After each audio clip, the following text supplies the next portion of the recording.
And we are right into the next jam. Tampere 11, Gothenburg 7. If you couldn't hear us clearly before, let's hope you can hear us now. There's number 4 there, I believe. Is that Mill? Very difficult to see first thing in the morning. It's Jada JD, I believe. Yada yada. Yada yada. Yada yada. So J is a Y for the Swedes. It's making this lovely and interesting for us.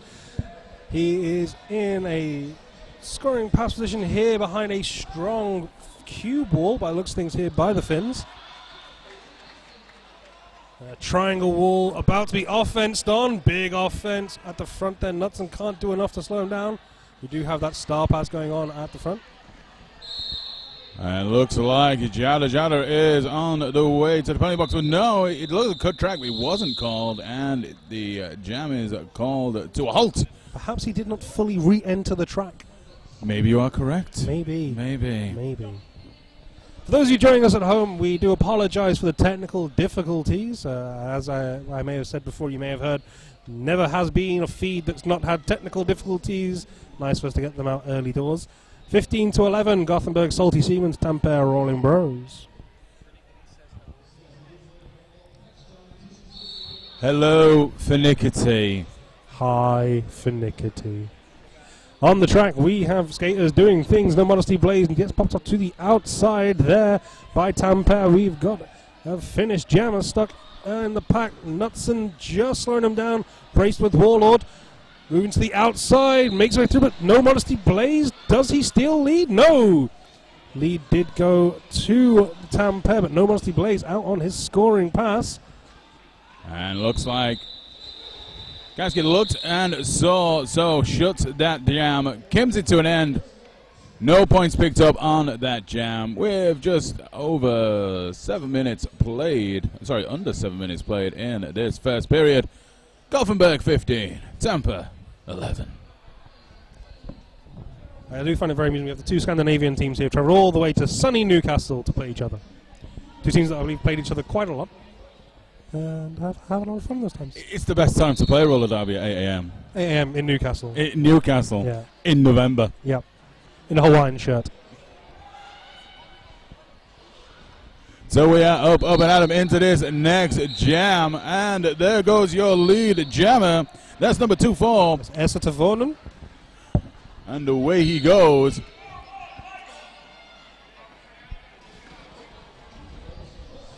Duke Nukem is still being held up in the pink wall of Gothenburg.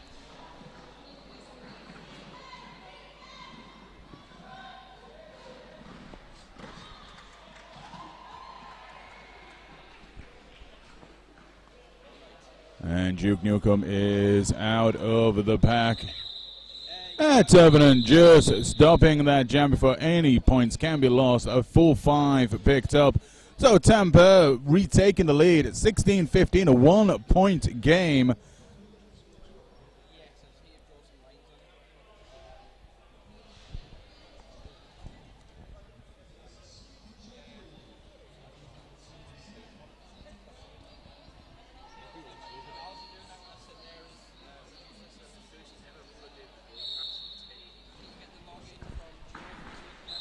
And for those of you watching at home, you're watching 1080p. That's the lovely definition we've got here. But you've got on track. That's number 1 free. And that's Pit Cannon picking up lead jamming. And he gets knocked down to the inside by his number brother, Mick Jager, who is basically, he's carrying on like he did from the World Cup. A powerhouse wrecking ball of blocking doom. Reminds me a little bit of yourself there, Malice. Lovely. That's it. Just because I'm lovely. Buchanan gets stuck in a little bit of sandwich there, but makes his way out. Picks up his first scoring pass of 5 points. And Sweet Jackie still being held up. Sweet Jackie struggling here with a organized Tampere defense.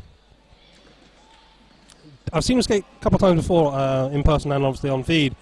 And with a separated mobile defense, he can cause problems because he's so nimble and agile. A well-drilled defense definitely is causing him some problems here, as it has done in the past. And Tampere just going to halt the jam. 10 points picked up on that jam. Salty Seaman picking up a nil point. And so we're still with a 26-15 game. 11-point spread. Oh, it's still 50 minutes to play. And it's all to play for.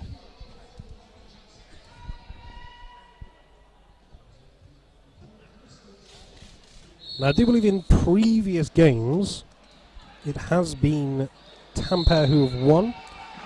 But looking at the scores, they are getting narrow. It was a 24-point differential, I believe, last time. So we could be looking at a very close game to kick off. Mech. Indeed. M-E-C. M-E-C, not mech. Mech. I think a lot of the question here will be is which team can establish their game first. Both still struggling for position and control of the game at this stage.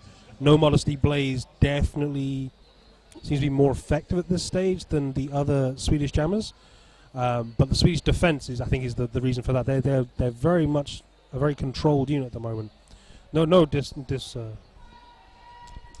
to the Swedish players here. They're just struggling a little bit with this Finnish defense, very mobile. But Yada Yada, they're taking the outside line, knocked off. And he was taken on off the inside by Sven. But he's pushing his way through. Big hit from Sven. Yeah, I mean, Yada Yada went through his own player there to try and get through, knocking down his teammate with brutal forearms. But he's out now. Lead jam has been signaled twice. Looks like it was picked up by Tervanen. He took down his own player again, but got all the points for it. So Yada Yada come through, picking up the 4 points. Raju not happy there with the block. He's in the game as a back block. Yada Yada slipping and sliding, slips through from the negative position, picking up another scoring pass. A natural grand slam. Sorry, an unnatural grand slam. There's only 2 blocks on track. I don't know the difference. I'm not going to teach you. You should know this by now. Every day's a school day. Not for you. So at the end of that jam, 9 points picked up by Gothenburg, 2 picked up by Tampere, 24-31, 7 points in it so far. And I suppose one thing, Malice, is that the floor, a lot of these skaters haven't skated on this floor before, so they're going to be spending some time getting used to it, because it is a bit slippy. It has got grip, but it is a bit of a slippy track. Sports court floor, it's a bit slippy. It's a bit of a problem, but there we go. A lot of the skaters have been here before. I don't believe Tampere have or Gothenburg. This is a new one for them, but they're both suffering from the same situation, so it's not like either team has an advantage here.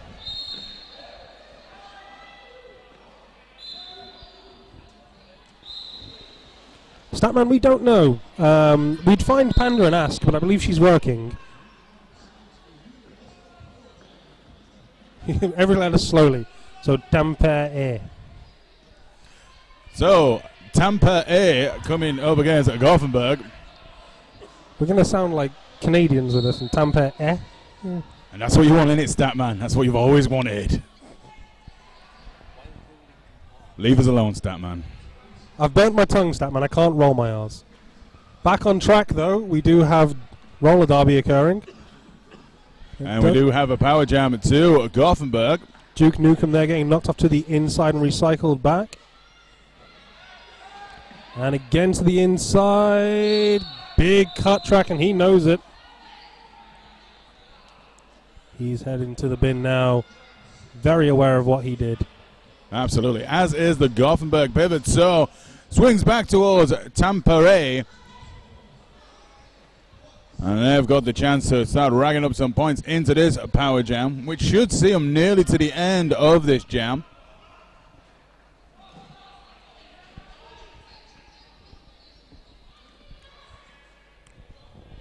Five points picked up by Pitkänen. Yeah, Pitkänen here, he's going to start stretching out this lead. Gets through with ease there. Gothenburg not able to set up their defense. Looks like there's not much they've been able to do in that jam.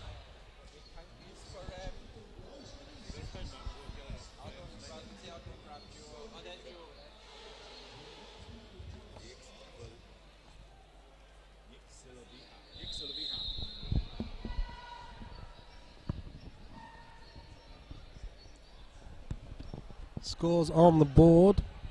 46 to Tampere, Gothenburg 24.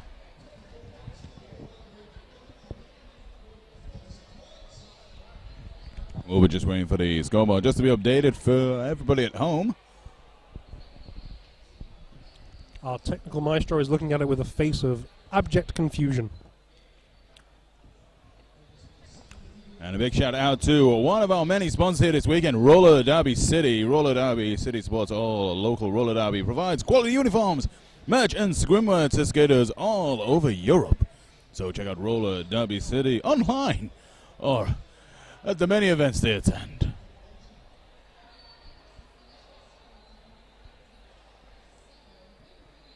Our technical maestro has now broken the scoreboard. We do apologise for this.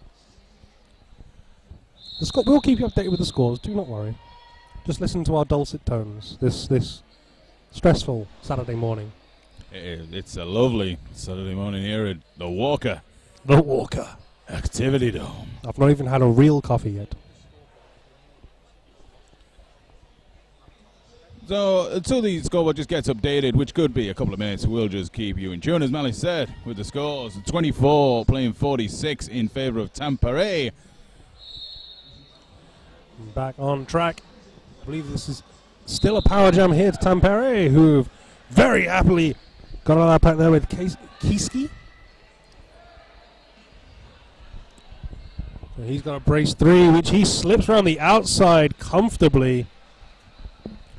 A very fast 5 points there from Kiski. Tries to take the inside, but hits Mick Jaga's hips. And because he was in the air, off to the bin he goes. And that's signaled by Rocky, one of the jam refs here this weekend. Excellent ref crews all the way through, you'll see here on the live feed. We have a star stash here from Duke Nukem. Not to be confused with Milton Keynes Quads of War's Duke Nukem. This is a different one.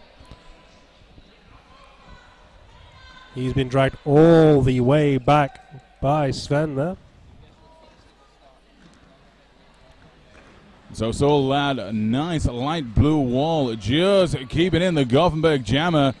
Sven goes for a quick recycle, takes a quick tumble, but right back on his feet, back into a braced 2 wall. This is an excellent power jam here by power jam kill by Tampere. I mean, maybe a tactical choice that went wrong here by Duke Nukem. I mean, he stashed the star, he could have passed. Absolutely, and he's just been swallowed up by a very effective Tampere wall.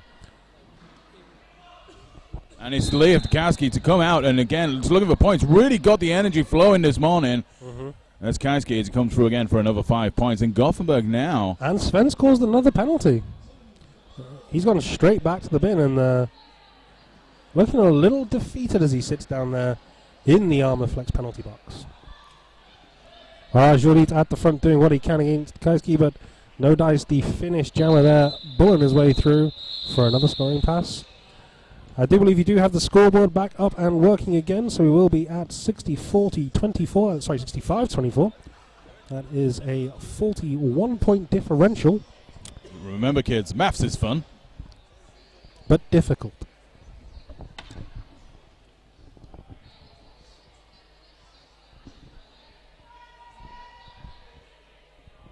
So Tampere still set on a power jam.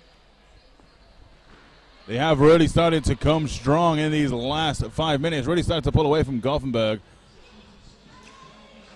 But it is scrappy in the pack there. Looks like the Tampere jammer is off to the penalty box. For doing the naughty is Essa Tavonen. And looks like we were also having the Yada Yada heading to the box there as the pivot. He has dropped the panty, or he's giving the panty to Duke Nukem, who's going to the box as the jammer. Bits of confusion, but obviously their penalties don't start till they hit the box. No, got to the box together and sort it out there. I think a bit of blurry-eyed early morning, bit of tiredness setting in already into this first period. You could just see the confusion. Now they're back in the box, and they'll be waiting to be released as... And look at that offense from Tampere.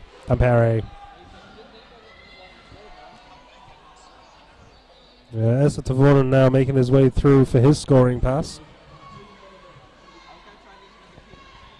And Gothenburg going for a last-ditch hit, but straight through is Tavonen. By the looks of things here, 20 minutes into the game, the two packs of blockers for Tampere seem to be built around a strong blocker. One pack seems to have Sven as their anchor man, and Blue 99, whose name I'm going to very, very hopefully try and pronounce as Uxivola? You're thinking of Yixil Vohiha. Yixi for here. But they're built around this very strong blocker who's only bracing at the front, doing a lot of the work there to anchor his entire wall. And doing some excellent penalty draws as well at the front. Both blockers have been doing some excellent work at the front of the pack. Duke Nukem is now finally going to make his way to the bench. I believe for 3 jams he's been on track or in the Armour Flex penalty box. And now they're going to roll out the man with the longest, most delicious ginger hair that has ever been seen. It is no Modesty Blaze. If only Toots could have hair like that. He dreams of that beard. He dreams of a proper beard. So we're right back into the action. Power jam in favor of Gothenburg momentarily. And they need no Modesty Blaze here to pick up some points. They are lagging behind here. And Modesty Blaze comes through, picks up lead jammer. And it is, of course, Esatoran out of the box now himself. Oh! Big hit by Sven, taking down Modesty Blaze. Well, Sven taking the tumble as well, but that was a big hit. And no Modesty Blaze there furiously calling the jam from the deck.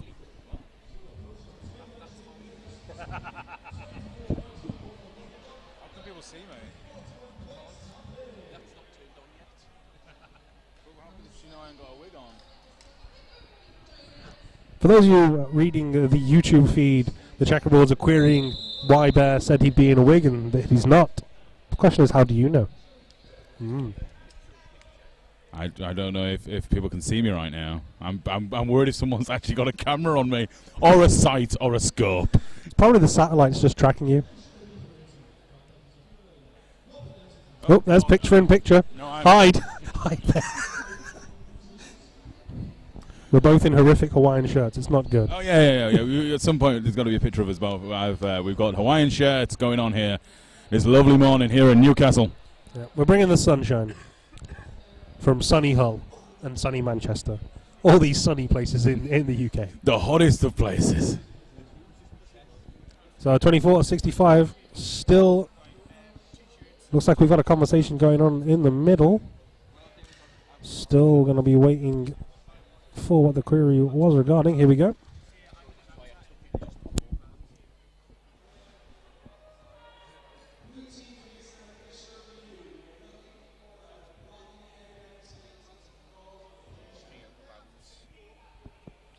Okay, if you didn't get that, it is Tampere looking for a blocking out of bounds penalty to be called.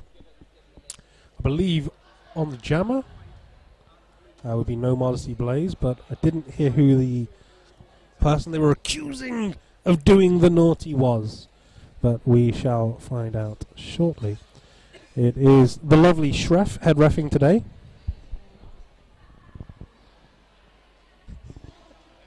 Oh my God, turn the announcer picks off. Hey checkerboards, you're really nice. It's not the checkerboards, it's just Holly. Oh yeah, sorry, just Holly. Using the checkerboards as a front so you can abuse us. Such a clever thing to do. Just Holly.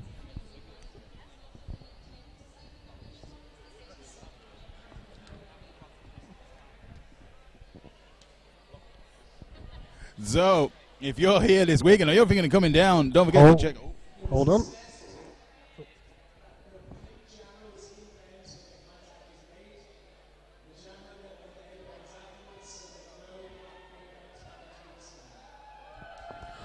The blocking out of bounds penalty will stand. So looks like we're querying the blocking out of bounds penalty on their own skater.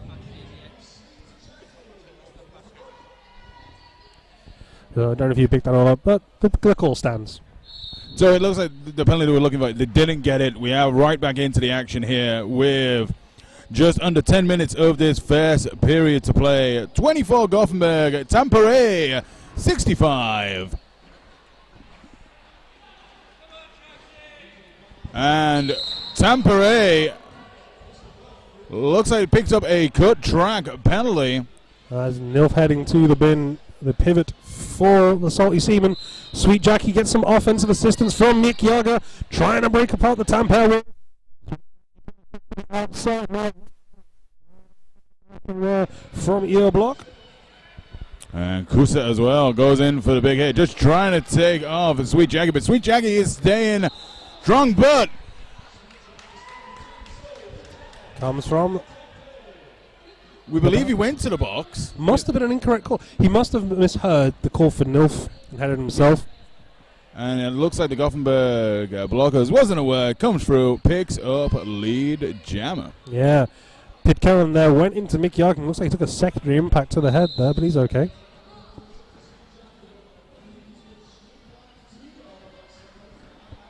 Has a very fair point. Leaving the horrors of Fish and Zoob in charge of a Twitter account is a bad idea, especially when they're in Newcastle, unsupervised, with alcohol. It's an awful idea. We shall see what horrors that produces at NWO, or at New World Order, I believe their Twitter handle is. I'm still Holly will correct us. Absolutely. Just Holly might be on the case. So it looks like a cut track was going to be called from Pitt Cannon, but it was a no pass. Yeah, Sweet Jackie here still struggling with these Finnish blockers. He really needs some offensive assistance here, and he just can't get it because the Gothenburg players always seem to have one player in the box. Yeah, Gothenburg still have to try and find their rhythm into this game. Sweet Jackie, just as we're saying that, and just as the jam clock comes to the end, Sweet Jackie saw the inside, picked up the speed, and the clock ran out. Once he gets that gap, I mean, after seeing him play at Birdie and at the World Cup, he gets that gap, he takes that gap.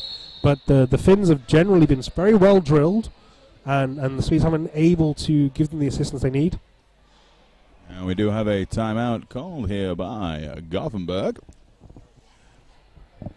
So whilst we have this timeout, let's tell you all about our lovely hot food provider who I'll be visiting after this game. Oh, I'm so excited. Please tell me more. It's Fat Hippo. The Fat Hippo have sent their newest member of their fleet, their 1985 Chevy, along to bring their acclaimed bangin' burgers directly to us here. Find them at Fat Hippo Food on Facebook, Twitter and Insta, available for private hire. Now on a personal note, I had a Five Guys on my way here last night as a baseliner because I remember the Fat Hippo being good, but I needed a comparison. So I'm going to get me my Fat Hippo later today. And when I end up driving back to Manchester tomorrow, I'm going to get a Dirty Burger King. So I've got that full range of flavour enhancers, and I can judge them and know how true and delicious the Fat Hippo are. I'm just also looking for that bacon butty this morning as well. Oh, the bacon butties. So look forward to the burger blog by Malice. The BB blog will be up on Facebook later on next week. I am travelling the country advising on where all the best burgers are to be found. So Big Burger wins. So the timeout here with 7 minutes left to play. Just a big shout out to our Gym and Pivot Line sponsor, Power of Grayskull.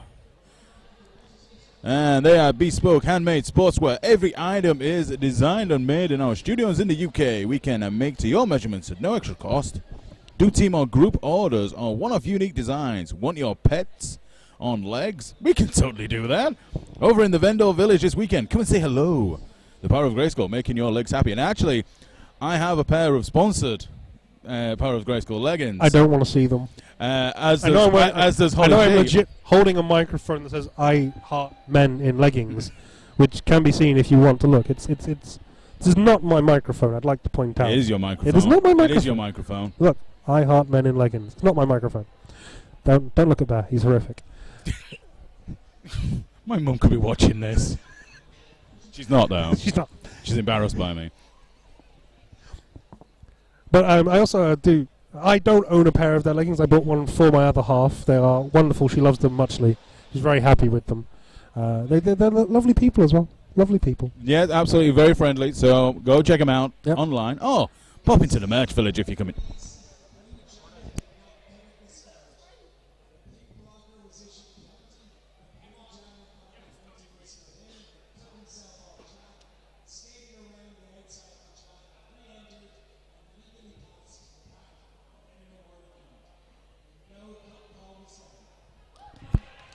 Okay, query on a cut call, no call, stands.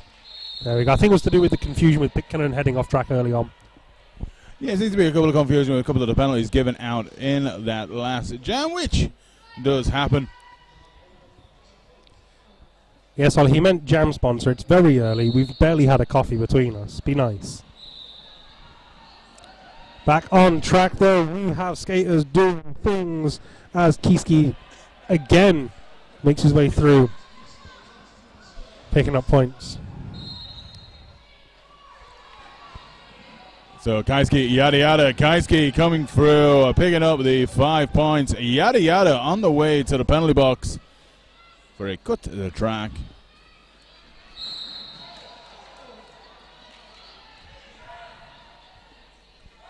And coming through for the 5 points.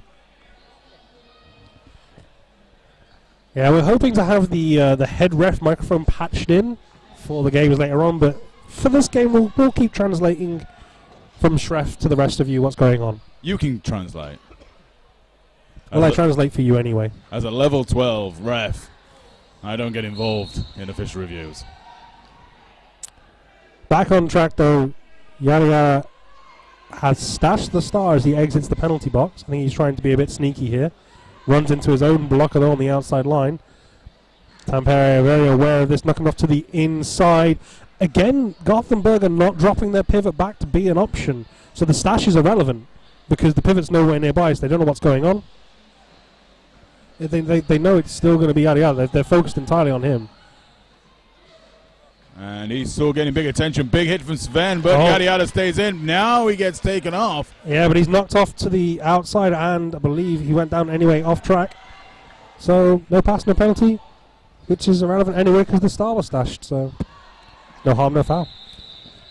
And Kashki coming through, picking up another 5 points. Yada yada, and picks up no points. 24-point jam. Oh, no. 29. 29-point jam. Biggest jam of the day so far. It's early doors, though. It's early doors. Very much so. Very much so. And we're rolling into the last 5 minutes in this first period. Looks like Tampere, if nothing goes wrong here, should be breaking the 100 mark before halftime.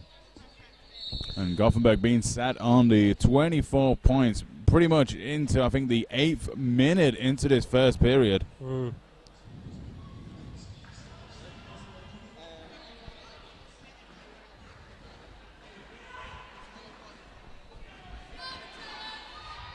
And we've got Modesty Blaze picking up lead jammer. Yeah, the Modesty Blaze has only really has been very effective, but he seems to be the only jammer who's effective at getting out by himself.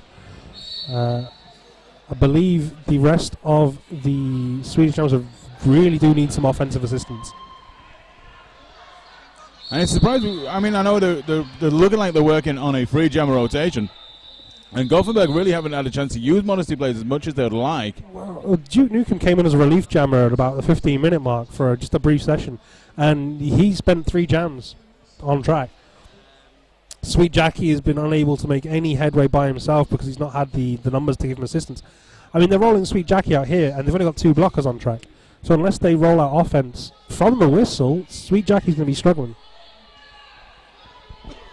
And the thing with Gothenburg pick up 3 points on that last jam, and they really need to be looking at breaking their jammer out as soon as possible. But yes, you're right as you're saying, Captain Malice. 2 blockers on track. I jinxed him in the best way possible as he hops the inside and takes lead jammer without any assistance. Maybe he's a slow starter. Absolutely. I mean, Gothenburg just could be waking up into this.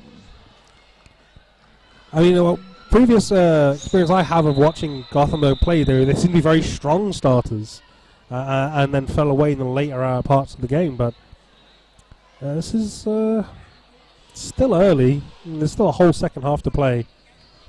And we don't know how Tampere could react to adversity here. they've not suffered it yet this day. No, not as yet, and they're still the 2 points off the century mark as well. As Gothenburg creep up to 31 points. They're still well within touching distance, but they have to start making these points matter towards the end of this first period.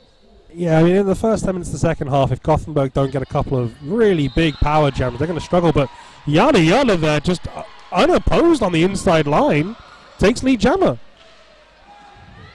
Mick Jagger at the front there with Nilf. Nilf spinning around there, can't stop him down. Oh, Bit of screening with Manpole there at the front, gets Yada out front, another scoring pass. Maybe Gothenburg were just cold and they've just taken a bit of time to warm up. Maybe, and what better place to warm up than Newcastle? Oh, sunny. In November. Sunny, greenhouse-like Walker Dome. It's an oven in here. I'm not considering nipping out for a thermal long johns at all. So Gothenburg 35, last 3 jams, last 3 leads, picking up points. Tampere 98, 2 minutes left on the clock. Modesty Blaze on the jam line for Gothenburg. And through the bin.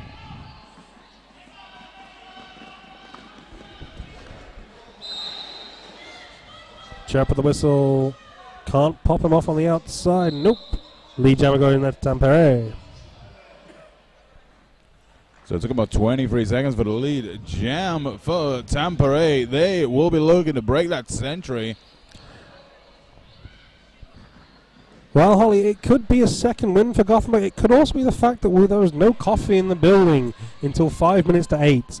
And Finns live off coffee. So maybe the lack of reserves now is starting to affect them. Half-time, perhaps they'll nip out and get a nice latte, and we'll see where we go in the second half. I think if Gothenburg, even though they have just been sat on in the penalty box, Modesty Blaze comes flying out the penalty box, flying onto the track and out of the Tampere pack. It gets shut down. Tampere do break the 100-point mark. Yeah, but much less dominant in those, last 5 minutes than they had been the previous 25? I think if Gothenburg are starting to come back into this, they've got a lot to do. But if they're starting to get into the swing, if they're starting to find their rhythm, they've still got another 30 minutes into the second period to creep back into this. Tampere, even though we've still got the point spread, are probably thinking Gothenburg have turned up now. Yeah.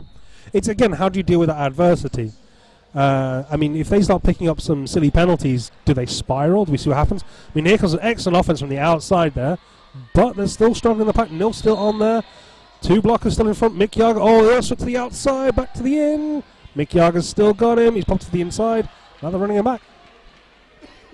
It was good, strong work again by Mick Jagger. But Mick Jagger just takes the spill, and now body's hitting the floor. Knutson screened off. Can't do anything with him. Oh, no. A cut track. Knutson was able to cause the cut. So Pit Canyon into the penalty box. Sweet Jackie getting taken off. Tampa making them walls nice and solid into the end of this first period. Apparently we're peaking if we get too excited. That's probably me. I do apologize. I'll create a greater distance between my face and the microphone. Sweet Jackie still struggling to make his way out of the pack, and patient, passive-ish offense here until Mick Jagger gets involved, but it's not concentrated. It needs to be worked as a team together, and they're not doing that at the moment because now they're facing and very aware that I believe that is Pikkanen is coming back on track and breaking apart, screening Mick Jagger at corner 3. And we could be seeing a 0-0 jam if Big Cannon can't break through. Sweet Jackie is being held very strong. Tampere making his last jam nice and difficult for Sweet Jackie. Pit Cannon still pushing up front. Mick Jagger still holding. Packs are really stretched coming into both turns. Knutson doing all he could at the front there. The risk is Sweet Jackie is he's a nimble jammer. He's a nimbly bimbly bouncy aroundy jammer. And he's struggling because it's a very well drilled Finnish defense. And is that a 0-0? 0-0? 0-0. 1 point. Pikkanen picks up the only point from that jam. So we've got a 70-point differential. Nice and easy for us. Nice maths. Yeah, absolutely. And it looks like we've hit the half-time period. Yep, we'll be back with you in about 14 minutes. We'll see you soon. Yep.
And welcome back, ladies and gentlemen, to the Walker Activity Dome here in Newcastle. I'm Roller Polar. Sitting to the right of me is Captain Malice. Hello. And thank you for joining us this morning. You are looking at Gothenburg and Tampere. Gothenburg 35, Tampere 106. 71-point differential. Looking at the history, last time they played each other was 2015. I'm going to assume the 11th of April. Yep, it's that way around. And Tampere won 202 to 110. So this is a bit of a differential. But Gothenburg started to come into it in the latter part of the first half. So we shall have to see if they can maintain that momentum in the second, or if that Finnish dominance will come back. And we'll see what happens here. The Roller Bros, very strong in the defense. And Gothenburg not really been able to establish much of a jammer game at all. They've barely been able to utilize No Modesty Blaze. Lots of penalties have really hurt them. We did see Sweet Jackie on track 3 jams in a row.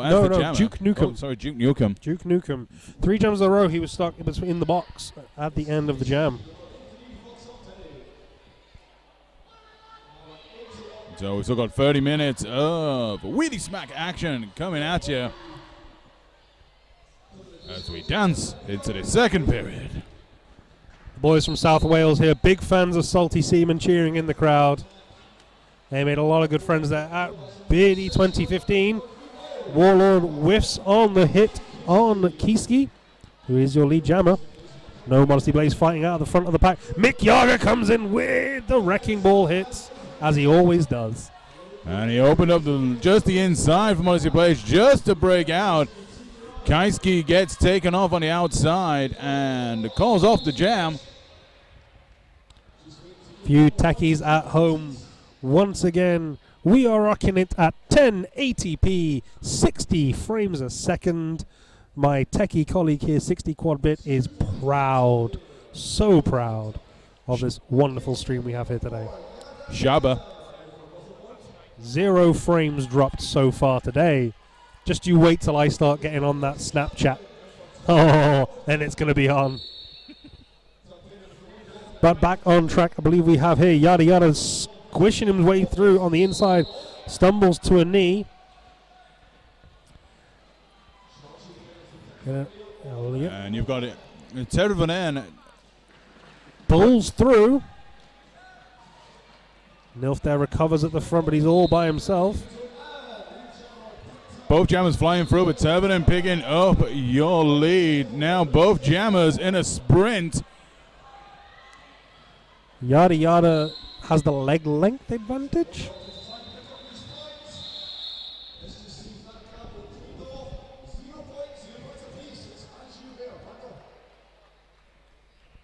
And at the end of that jam, 0-0 point jam, 108.35. 2 minutes gone.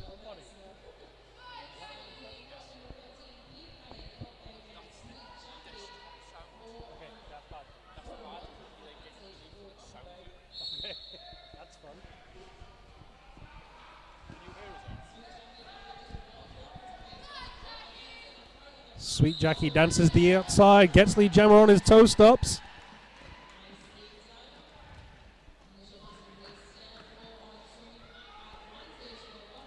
And Pit Cannon still being held with a 2-wall of Gothenburg. Now a 3-wall. The Sweet Jackie's coming around, coming up against the 2 back wall of Tampere. Well, Ben Phillips, I can only say that Bear loves the boys' physicality. Loves their physical game. Sweet Jackie takes the big hit there. Knocked to the outside and off track. He's back up. Recycle to the back and re-entering. Rides a little bit of a hit. It's sucked into a 3 walls, not quite braced yet. Just at this.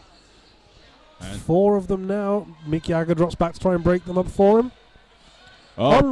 Sorry. Nearly pit cannon, but picks up a cut track. Nearly coming through on a 1 foot glide, going backwards, but picks up the cut track. So, Sweet Jackie's got a chance to try and pick up some points here for Gothenburg and really try and bring themselves back into this game. Well, he's going to call that jam after picking up whatever he's picked up. He's picked up all 5 points, so it's a wise call there to call that.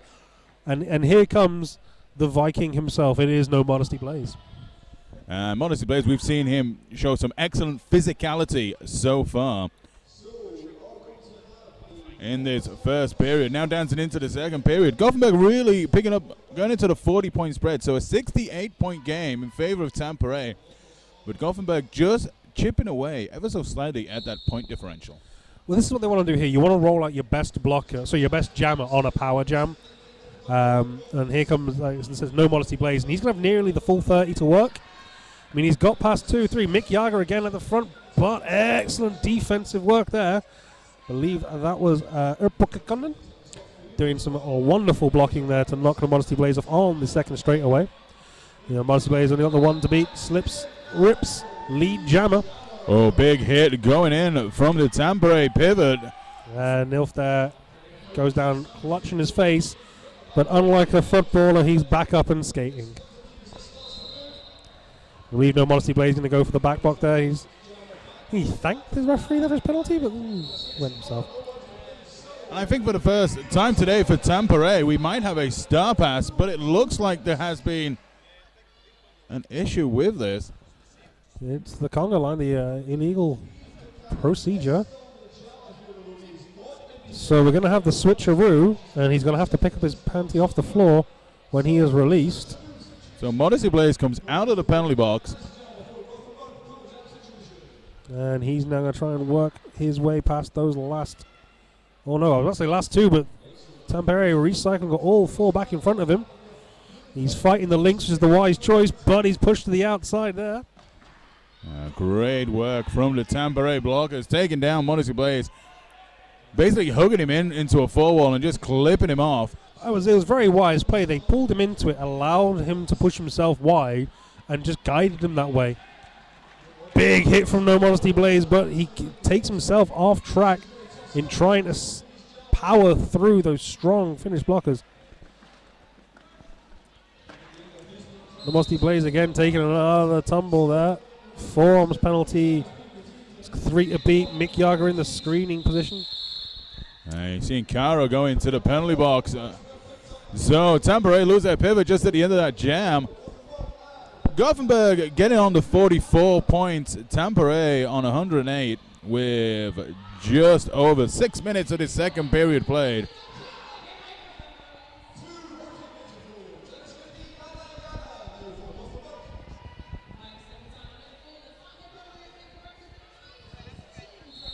So Yada Yada on the jam line for Gothenburg.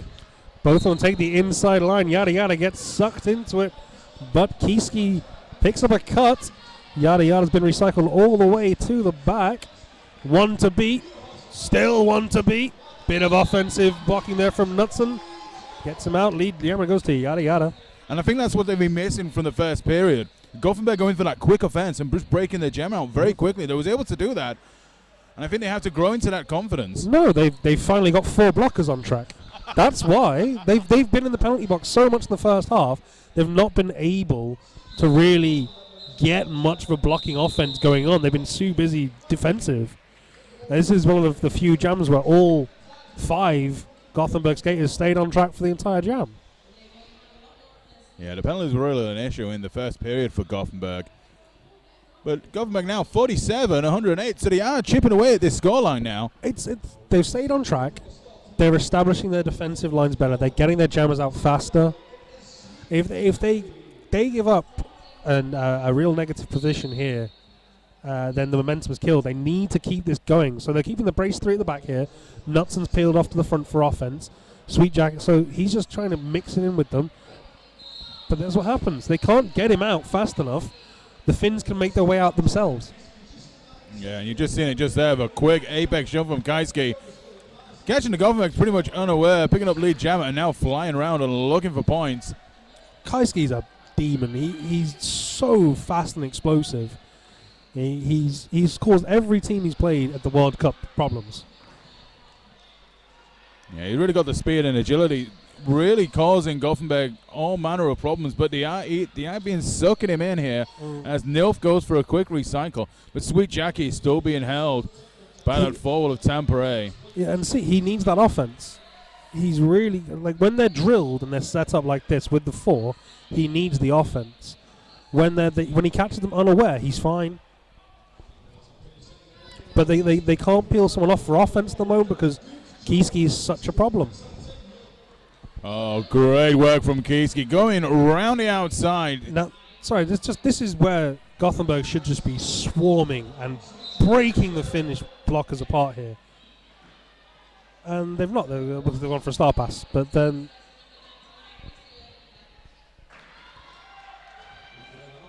And the star pass pays off, Yeah, finally. Yeah, Roger heading out there.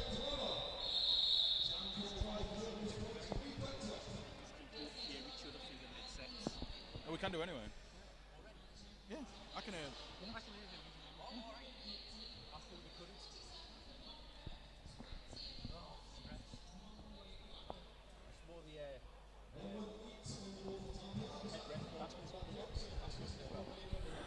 So rolling in to the next jam, Tampere 118, Gothenburg 47.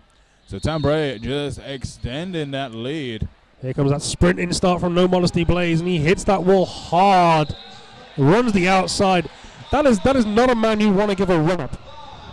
No, and I think Tampere made the mistake, and the lead jammer and Modesty Blaze will get a chance to try and pick up some points. He is being chased down by Ivar Tuven, he's going to take that one and call it, which is the smart call because Tuven there was not far off. So 1 point picked up by Modesty Blaze and Gothenburg.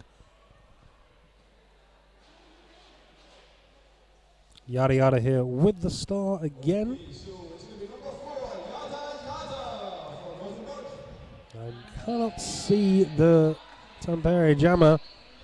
He is hiding. I think. Kaiski? No, it's not No. Kaiski, no. Not Kaiski. We'll see when he gets past Roderick. Oh, he stopped at the worst time there and disengaged just as Yada Yada went past him on his scoring pass. It is Pit Cannon. Pit Cannon. So Pit Cannon just not picking up lead, thinking he got called a penalty. Didn't happen. Yada Yada is round now looking for points as Pit Cannon has picked up the speed and about Yada to. Yada should have called that though. Oh, caught napping there. Bad tactical choice. And 1-2 punch knocks him to the outside line, just outside the Armor Flex penalty box. And Pit Cannon coming back around, looking for some points at the end of that jam. So with a big hit out there, let's tell you all about Armor Flex. Armor Flex, the sponsors of our penalty box today. Need impact protection? Armor Flex has got you covered. Take a look over at armorflexsport.com.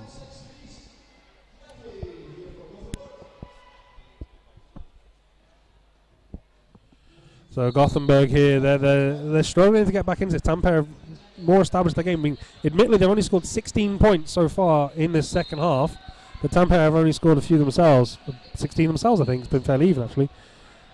And Sweet Jackie is come through. Not picking up lead. That is Kaiski dancing through the salty seaman and a bit of a skip and a hop and a jump at the end. He was going to call it, but told to keep going. Looks like they're going to try and clear the box, which they have. Or maybe they're just confident that they can control Sweet Jackie. And it looks like it's paying off as Kaiski coming back around 5 points. Tampere hurtling towards the 100-point differential. Yeah. This is where you stop your bleed offense could be coming in, but Sweet Jackie's gone to the bin. Yeah, I believe a cut track penalty. So Kaiski still trying to make his way through now. 3 blockers of Gothenburg.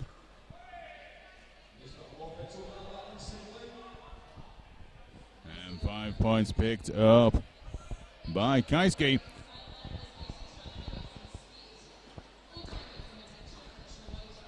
Oh, great juke into the outside and into the inside. Flying through and stops the jam just as Sweet Jackie comes out of the penalty box. And that was a big jam from Kaiski. Most jams from Kaiski are quite big. He's the monster, I suppose. And we've got a 90-point spread in favor of Tampere. Kaiski's 29-point jam in the first half. Definitely making an early challenge for getting on that MVP jammer roster. So one of our excellent sponsors here this weekend is Euro Hostel Newcastle. Get a room that makes you go boom with Euro Hostels. They are the cheapest city centre accommodation guaranteed with Euro Hostel Newcastle. At Euro Hostel you can budget your stay your way with rooms for up to several people. Ask about boom mates rates when booking with Euro Hostel and grab an exclusive discount on your rooms. It is Newcastle's best kept secret. The Ware Rooms open from 8 till late every night. That is where the after party will be taking place as well, the Ware Rooms. Where you'll be making a bit of a show of yourself then. As in every time I'm in Newcastle. Pretty much. It's with the Finns here, the Swedes here, Pan Am here, who are party animals, I imagine that will be quite the after party. Absolutely. There will be some flesh at that after party, let me tell you. And that'll just be you. So don't forget Euro Hostel Newcastle. Check it out online if you're ever coming up to Newcastle. Then book a room, cheap rates, and we are back into the action. 53, 143 to Tampere. I've not seen him on track though, Mr. Sutton. I've not seen Wesley Crusher at all on track.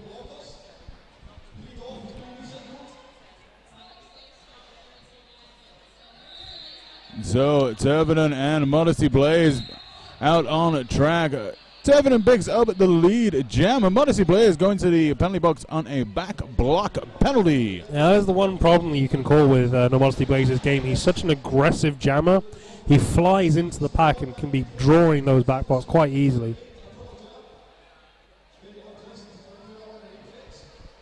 So Gothenburg are trying to hold on to Tervinen. Tervinen comes through for the 5 points. We could see the 100-point differential. This jam, well, this scoring pass possibly. Chirp, chirp at the whistles. Got a cut track at the back. Yeah, that is Booty Bouncer heading to the bin for the cut. A rare penalty for the blocker. A rare penalty for the blocker. Modesty Blaze out of the penalty box, coming up into the heart of the turquoise tops of Tampere. But Modesty Blaze is out and looking for points.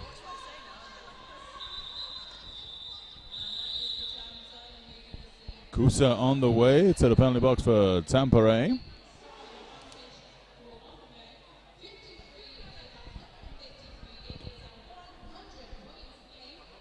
So a 100-point game, 14 minutes left of this second period.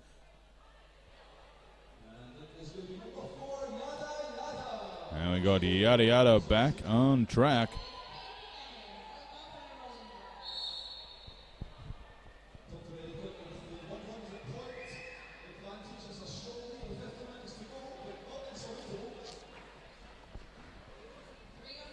As we're coming into turn one, and Yada Yada pushing up hard, picking up your lead jam. It gets swallowed back in by Tampere.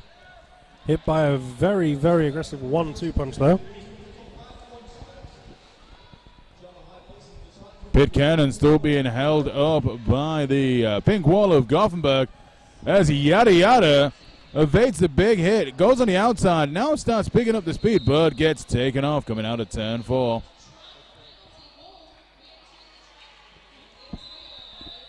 Pit Cannon on the way to the penalty box on a cut track penalty.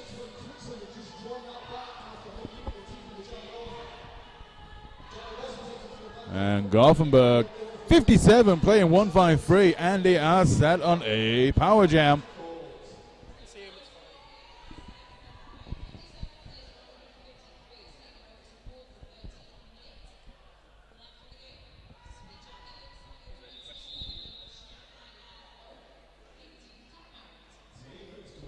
I can tell you right now, Chris Elgar, there were 6 teams that tried to add me to the charter before Mech. Not one of them were invited to play at Mech. No, not one of them. And as in teams, I mean eating competitions. And as I mean eating competitions, I mean belly dancing on Bridlington Beach. So Friday nights for you then. And looking fabulous in leggings, of course. But thank you, Chris Elgar, for your interest at this sad and frustrating time. So a big shout out to our tournament sponsor today, Roller Derby City. Roller Derby City supports local roller derby, provides quality uniforms, merch and scrimwear to skaters all over Europe.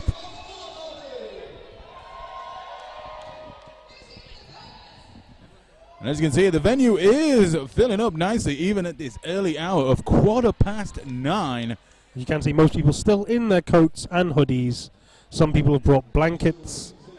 It's probably wise to bring blankets. It's cold. This is the northern lands now. It's not Lord of the Rings. Don't you mean Game of Thrones? Either or. It's both the same.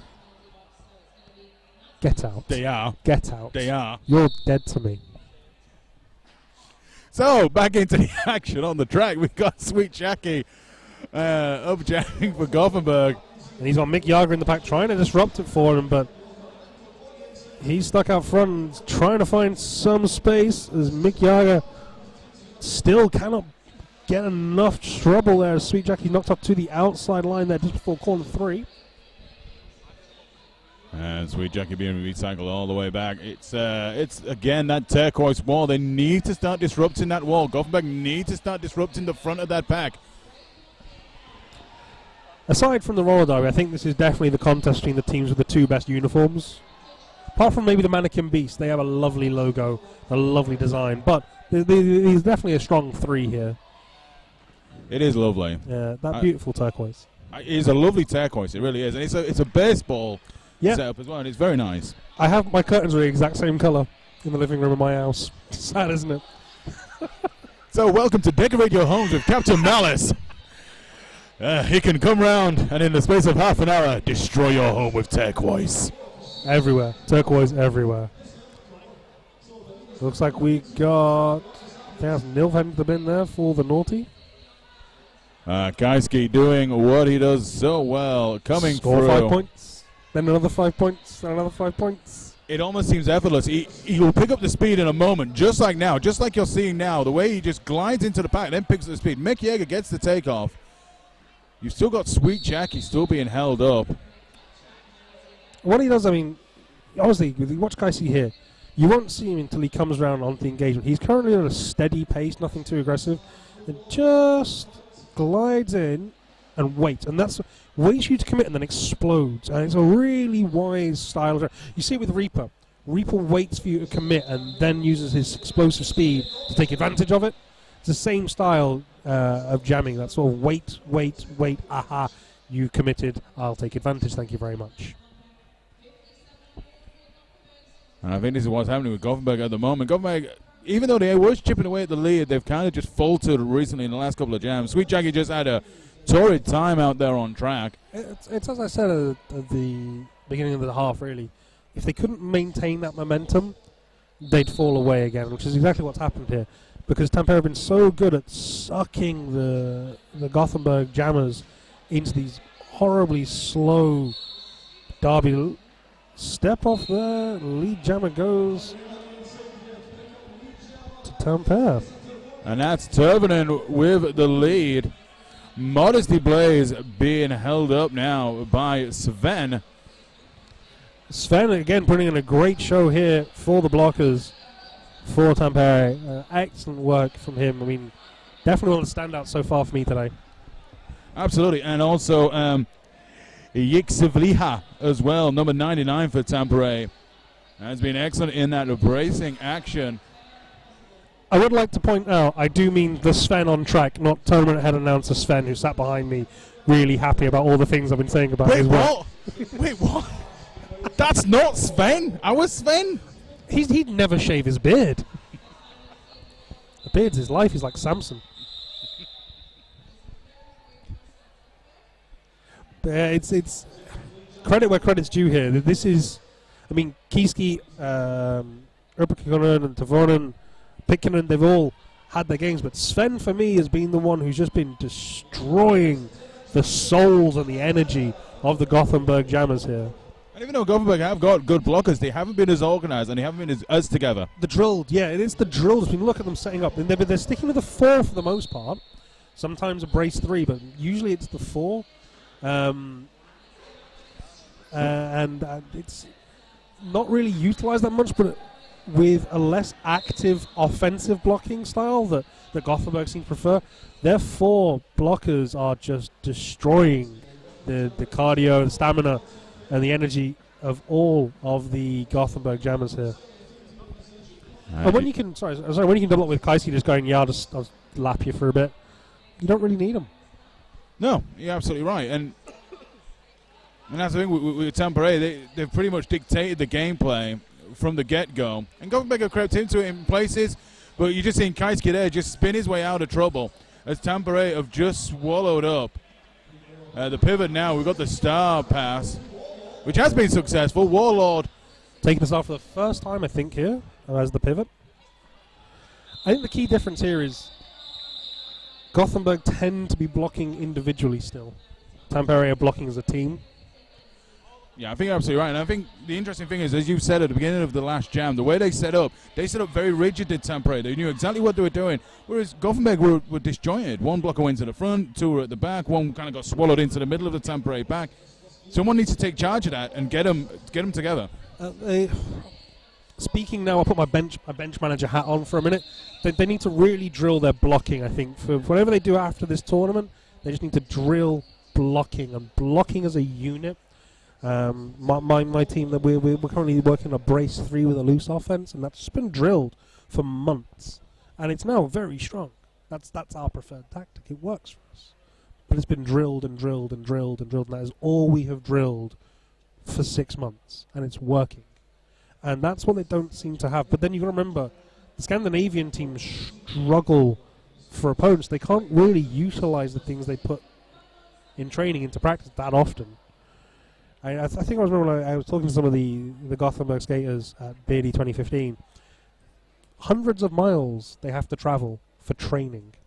Yeah, that's quite far. You've got to you take that into account. You can always take that things, but they've got a lot of fans here from South Wales Silos. They have their own chant. Again, from Beardy 2015. I would repeat it, but this is a PG feed. It's a family-friendly Facebook Live. It's not Facebook Live, though. It never will be. So, just at the end of that timeout call by Tampere, 185 playing 57 with 7.5 minutes left to play. It's strange that we've got a lot of our newer teams playing up first. We've got Tampere and Gothenburg, and then after this we've got Mad Riders versus Durrani. No, yes, Durranis? Is it Durranis or the Mannequin Beasts? I can't remember. One or the other. Someone will tell me. I'm sure. I can't see the thing. No one tells me anything. I'm apparently go ahead and answer this. I should know this stuff. Our fantastic head announcer, Captain Malice, giving you all the information you need. It's men's European Cup. It is Durrani's. I was right first. It's because the Mannequin Beasts were warming up at halftime. Back on track. No Modesty Blaze just popped off on the outside, but it's a no pass, no penalty. Oh, but he has. Looks like the good track will stand. Modesty Blaze into the penalty box. I believe we'll probably see an official review on that one. Looks like Rocky's just signaling exactly how he picks up the cut track to Modesty Blaze. So there's a no pass, no penalty, and a cut track. All in one action. Interesting. They might ask for clarification or an official review, but I can imagine something's going to happen at the end of this jam about that. As you're seeing, Eva Tavernen coming through, picking up the 5 points. Tampere just losing their pivot to the Armorflex penalty box.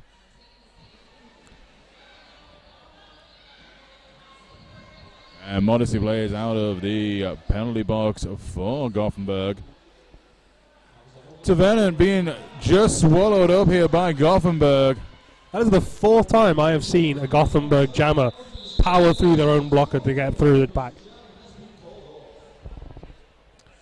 Tampere pivot is still in the Armorflex penalty box. The Armorflex are impact short shin and ankle guards, are lightweight, flexible, and stay in place. And as I predicted, there's the official review. It's like you can see into my future. It's like I'm a bench manager and I know exactly what would happen in these situations. Do you know what's going to happen in the next 30 seconds? Probably the call stands.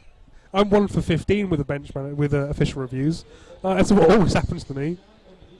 I won one for the first time recently in Hull. I was so happy. You can stay out of my city. I Gaza celebrated. Shirt over the head and everything. A horrifying sight. So, after this game, I'm off to Fat Hippo. As am I. We're off to Fat Hippo, who are a food sponsor today, but over to Shref.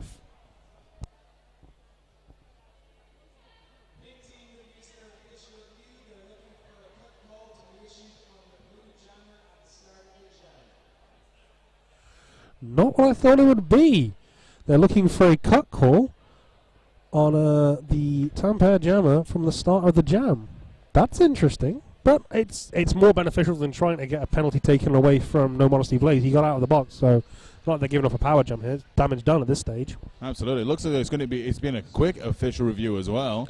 Chef went, no, sauce mate. It'll be interesting though, because there was definitely a situation earlier on. I was looking down the line here. So back to Shref.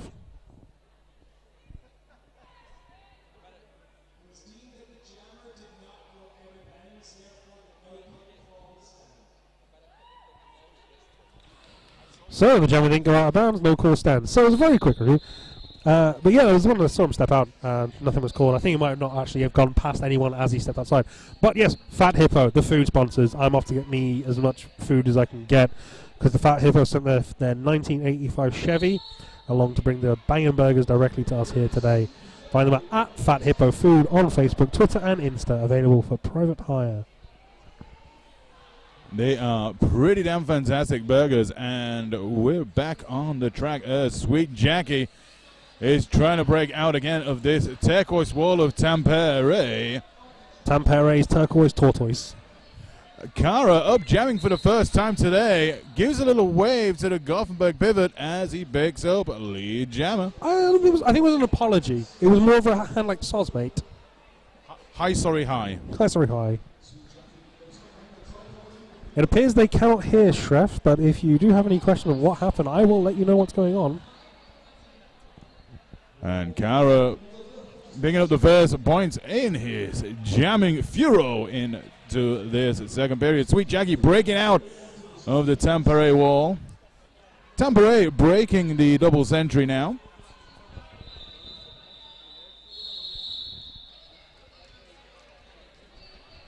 Not this stabby once. Not even spoken to the gentleman yet. He is in the crowd. I am going to go and lick him in a minute. Yeah, Yep. you can easily see him. That was bare, and that was cruel. It's because he's wearing a nice loud shirt. I don't know. It's white. It's you can clearly see it. It looks good on him. So we're back into the action with 4 minutes left to play in this second period. Oh, Kaiski yet again flying through, picking up lead jam with some great footwork. Yada Yada making his way out of the pack as well. Not that far behind. Fast pack helped him out there. Oh, lovely change of direction on an edge, I think, there. So 3 points picked up, 1 point picked up by Yada Yada. 209 playing 57.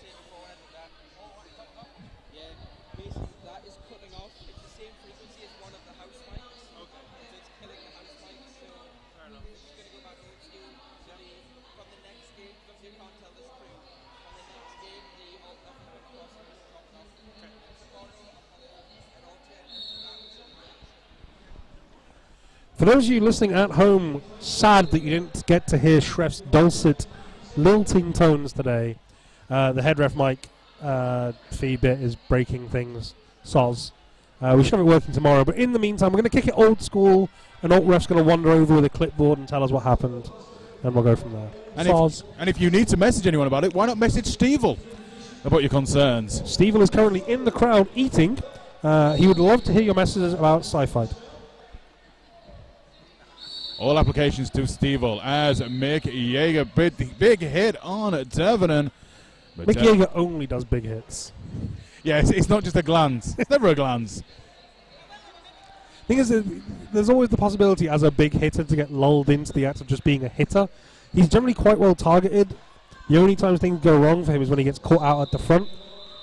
He doesn't want to pick up the clockwises by going backwards and re-engaging, so he kind of gets isolated. And that's the end of that jam. 3 points being picked up by Devenon. 2:17 playing 58. 2 minutes left to play. Considering that these are basically the spines of two national teams, most of both of their national teams, it's kind of an interesting. This is the scores we're getting here. I wouldn't expect the differential to be just quite as high. Perhaps it was those early issues in the first half. I don't think they really recovered from that first period, the first 20 minutes, where they just couldn't get going. Tampere have just kept a nice, steady momentum. And when you've got the likes of Kaisuke picking up some great jams, picking up some really big points, you're always going to be up against it. And Tampere have just been so organised. Oh, that's it here. It's organised derby versus disorganised derby. I mean, just there, Tampere disorganised for the first time, and Sweet Jackie gets through. As soon as they're drilled, though, every one of the jammers for Gothenburg really struggle. And Kaisuke just getting recycled back. Sweet Jackie going in for some points as we're running the clock down.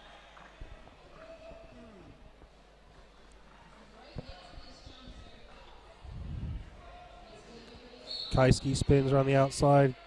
Cut track. Glenmorangi issued the cut track there to Kaisuke and wasn't even looking at him. He was just looking at the other jam referee. Oh, sorry, the inside jam referee for Kaisuke. It was a cut track. It was definitely a cut track. Off you go, young one. Off you go. Get yourself into that. I'm a flex penalty box. Glenmore angry, the second loudest referee in the world. Once broke glass in a gymnasium in Nottingham. From Aberdeen. A factual fact for you there. Cut track being issued out. It's one of the Tampere blockers. Ooh. Kaisuke it almost seemed a stop in time leap, but comes through. Sweet Jackie picking up the 5 points as well. Yeah. This does look to be the last play of this game. Sweet Jackie and Kaisuke coming through. Kaisuke has picked up more air miles today than Panda has, going all over to Finland. Well, I think the game now for you all watching at home is in the next game. Well, between Tampere and most likely Tampere and Southern Discomfort. Who flies more? Reaper. Or Kaisuke? Send in your messages. So, ladies and gentlemen, looks like we've got the final whistle. 157 points by looks of things until we get the official scores.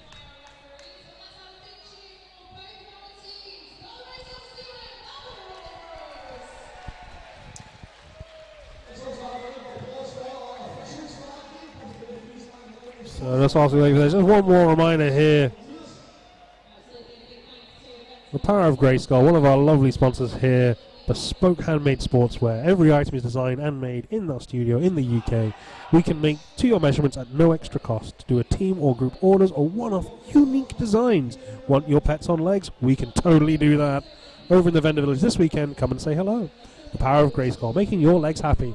That is your official final score. Gothenburg lost a point there at the end. So it is 230 to Tampere, 72 to Gothenburg as a 158-point differential. And a wonderful game there to open the day.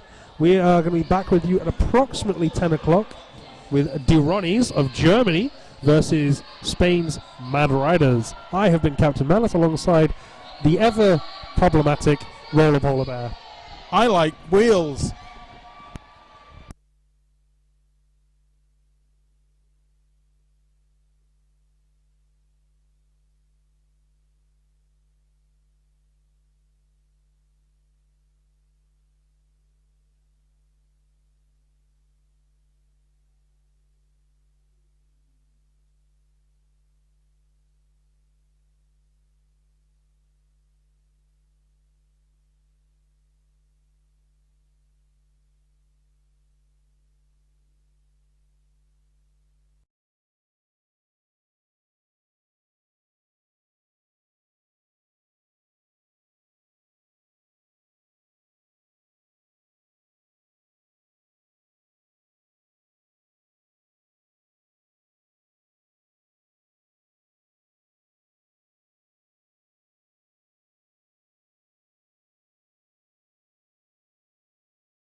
Well, good afternoon. No, it's good morning still. Goodness me, I'm getting ahead of myself. It could be afternoon somewhere. It could be afternoon somewhere. It could be evening somewhere.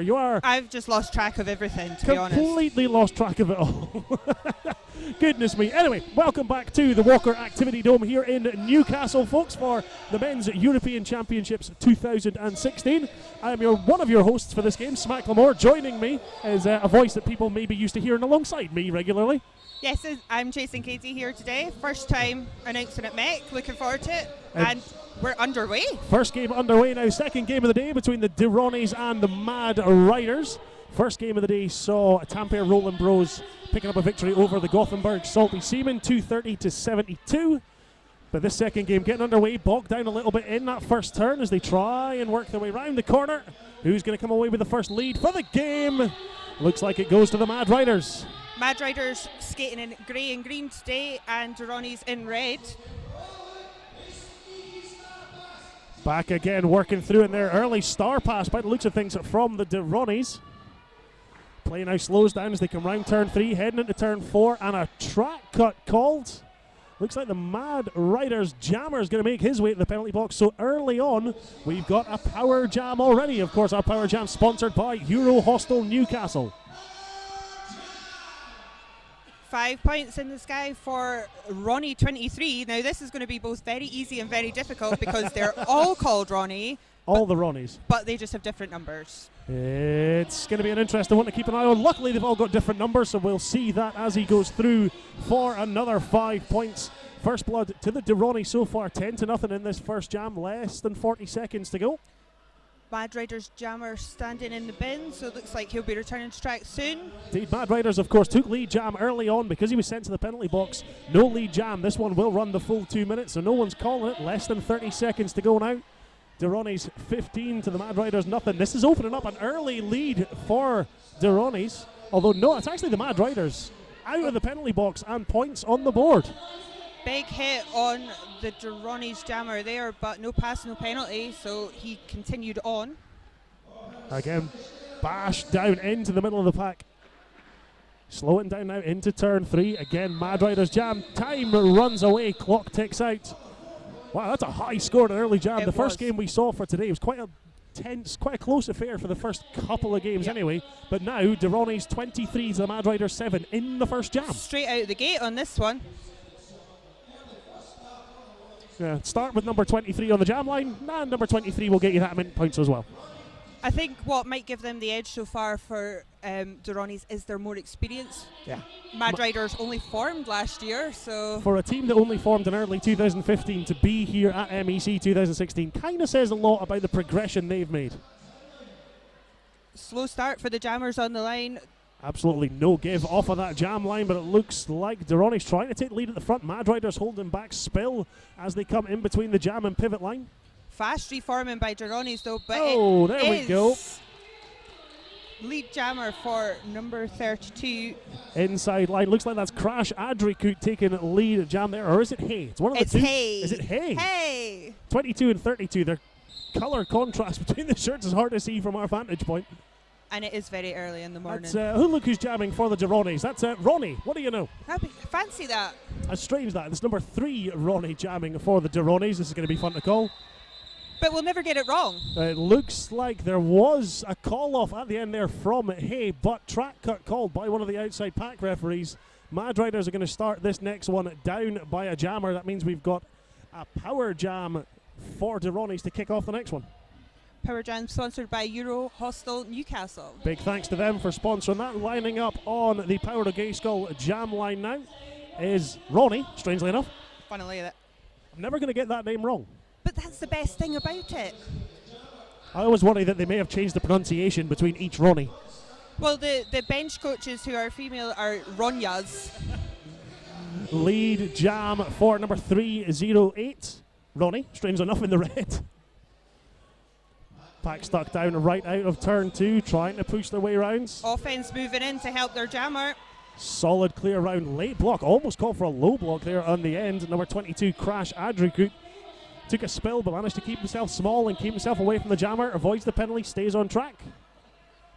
Looks like the Mad Riders now have their jammer back on track. He's going to try and make his initial pass. Penalty box empties, but unfortunately it looks like number 8 for the Mad Riders, Shinigami, as he came out straight into the back of one of the Ronis blockers. Called for a back block. He came straight out of the penalty box, straight into the pack, and unfortunately for him, goes and sits down again for another 30 seconds. He obviously quite enjoyed that wee seat there. Fancy doing it again. It's a bit early to be taking a break. That's it. Long weekend to come. Call off by Ronnie on that one from the ground. Took a bit of a hard tumble there and decided just to call it. Sometimes you'll see when they hit the ground, they want to hit their hips as early as they can. Yes, Macklemore has actually made it to a tournament, ladies and gentlemen. I know you're as shocked as I am on this one. The irony being that comment sent into us by Statman, who was here last year but isn't this year. There we go, spot the irony. Anyway, this next jam underway. Mad Riders pushing away at the back, trying to shove their way through that Ronnie's wall. Ronnie has been recycled to the back. While Ronnie blocks at the front. This is going to get really confusing really early on. I'm glad they're wearing different coloured helmets. But it is, lead jam goes to Ronnie's number 23. Number 23 out and away, 009 jamming for the Mad Riders. That's Ra. But he is straight behind Ronnie coming round turn 2. Yeah, pack starts to speed up, coming out of turn 3, out of turn 4. Both jammers having to chase hard. Mad Riders not in the best of position for their wall at the back. No points up. They managed to call it off just in time, but you could see the Mad Riders wall was holding really far back there. They had to call that off early because the jammers were so close. Ronnie's going to easily sneak some points on the board at the end. This is it, and the problem with the pack moving at speed like that, it naturally breaks the wall apart, so you really have to be working hard to keep a wall while going at that pace. Good work from both teams to do it, but the jam comes to an end. They reset for the next.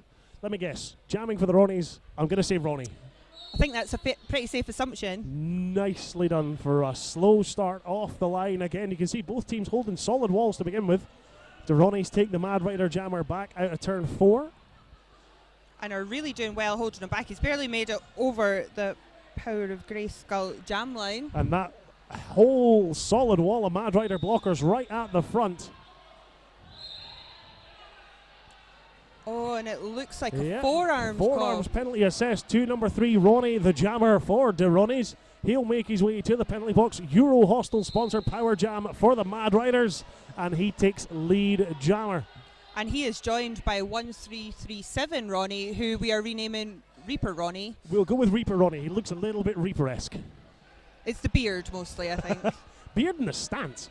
Oh, solid push at the front there from the Mad Riders jammer. Drops the shoulder right into the legal target zone. Pushes himself through, clear for 5 points for the Mad Riders. Number 32, Hey, jamming for them. Been quite successful so far in this game. Going to try and take advantage of this power jam. Does the smart thing. Here's the call from his bench and calls the jam off. Why would he have done that? He would do that because he wants to keep the Durrani's jammer in the bin, giving them a bit of a power jam start. But also, they also have a pack advantage because the Durrani's also have one blocker in the bin. So they're going to start from a position of strength in this one. Indeed they do. The Durrani's jammer is standing in the penalty box, but the Mad Riders will have a brief interlude at the very least to try and get out first, get lead and take advantage. You can see the wall moves fast, really forward, past the Power of Grayskull pivot line at the front. Mad Riders jammer trying to push his way through, does so just quick enough, gets lead. That's 2-3-7 jamming for the Mad Riders. Killer Manzano. Killing his way through the front of the pack to take lead jam. He shot out like a bullet out of off that jam line. Off like a shot into the Durrani's wall. They're now moving again. Look at the speed of the pack as they try and move their way through the front. Killer Manzano trying to find a space, gets through, hits his hips and hits the floor. Almost face first, safe landing at least. That was a bit of ballet dancing happening there, a pirouette to end that jam. When all else fails, spin. It's a motto to live your life by. It's been fast and furious so far. We've got less than 10 minutes gone in this first half, but there's been a lot of action. Indeed, a lot of action, a lot of pace, and a lot of energy burned. Luckily, we've got Fat Hippo burgers here to keep anyone energized and well fed as the day goes on. Big thank you to Fat Hippo for keeping us fed as we go. False start there. Mad Rider's blocker has to yield. I think he's yielded long enough. Pack's holding itself on that line. He could easily move away from the Power of Grayskull jam line, but chose to stay and wait just to give the jammers enough opportunity to move away from them. Look at this. The pack has barely moved. Out goes Mad Rider's jammer. Takes lead. 009 Ra. Lead jam once more for the team in grey. Interesting because the Durrani's haven't upped their score in the past 4 jams. They've been held really well by the Mad Riders walls. That Mad Riders wall, you can see it in full effect there. Usually working as a 3, but with that spare one there, ready to bridge, ready to link if they needed to. Also ready to come in and work a little bit of offense, as you see there, for his jammer at the back.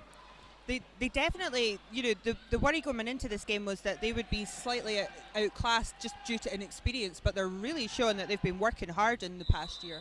They're working so hard. It gets through. 5 more points up onto the board for the Mad Riders. Such a close game. 10 minutes gone in the first half. Ronis 32, Mad Riders 25. Only 7 points in it.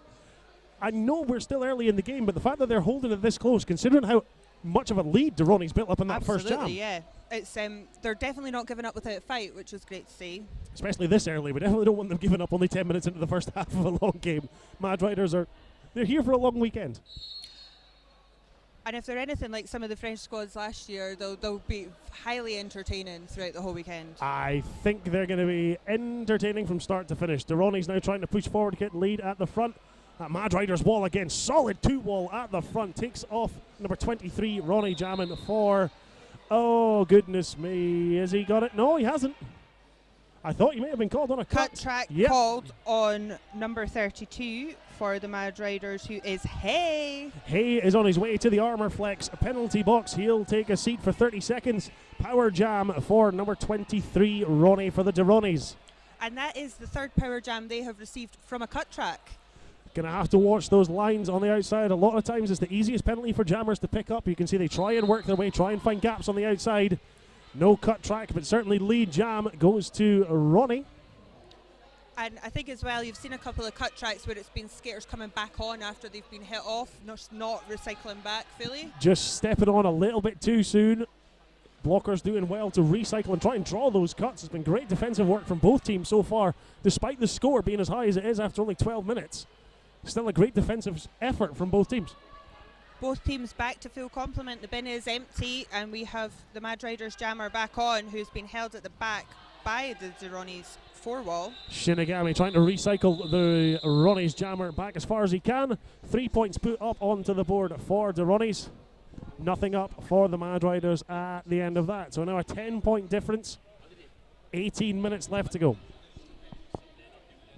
Both teams get themselves set up now on the Power of Grayskull jam line. And it's been a busy year so far for the Ronis. They did actually beat the Mannequin Beasts, who we will be seeing up next. I believe they may well be in the next game. And they beat them 154 to 149, so they are used to tight scoring games.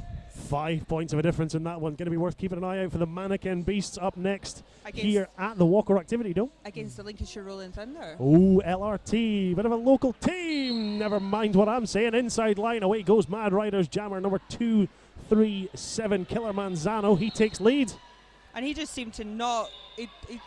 no one was paying attention to him, I don't think, on that inside. He got straight through, got lead jammer, as Ronnie comes round to the back of the pack. Crash Adricute on his way to the Armour Flex penalty box for a seat. Track cut called on him on the outside, and it looks like, hang on, Killer Manzano's still not seated in the penalty box yet. He's still on his way round another lap of the track. I think there was a bit of confusion there. He didn't think the cut was called on him, so it took him a wee while to realise, and by that point he had to do the full lap. Mad Rider's going to have a bit of a tough time now, not just their jammer, but 2 blockers seated as well. The Ronis making their way through, trying to push away through at the front. Good job play there. Called. Good offense by them as well. They just seriously overpowered the Mad Riders and just swept them aside for their jammer. You do wonder sometimes, when you've got a 4-on-2 advantage, how much offense are you going to work? Are you going to let your jammer push? Are you going to work that passive offense and see how much work he can do himself? Well, this is it, but you don't want to run the risk of killing the entire 30 seconds of a power jam by letting them push. You don't want to run the risk of killing your jammer by leaving him to push that this as well, early in the yes. Game. Absolutely depends on your jammer and their strength. Killer Manzano back on track, and he nips through, picks up 4 points. Indeed, power jam over. Ronnie, you can see, trying to call it, but he's not actually lead jammer. Thought he could. Killer Manzano hops, skipping a jump. Oh, dear me.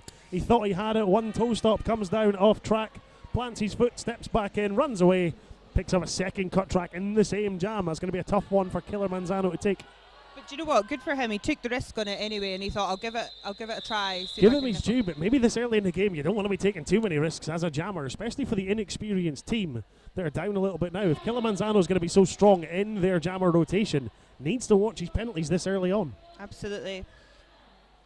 And we have, interestingly, it's actually a Team Scotland skater who is benching for the Mad Riders today. Milky has taken her duties on the bench. Looks like she's calling a team timeout as well for the Mad Riders. While we go to this team timeout, we'll go to a quick word from our sponsors, Roller Derby City, and be back with you just shortly.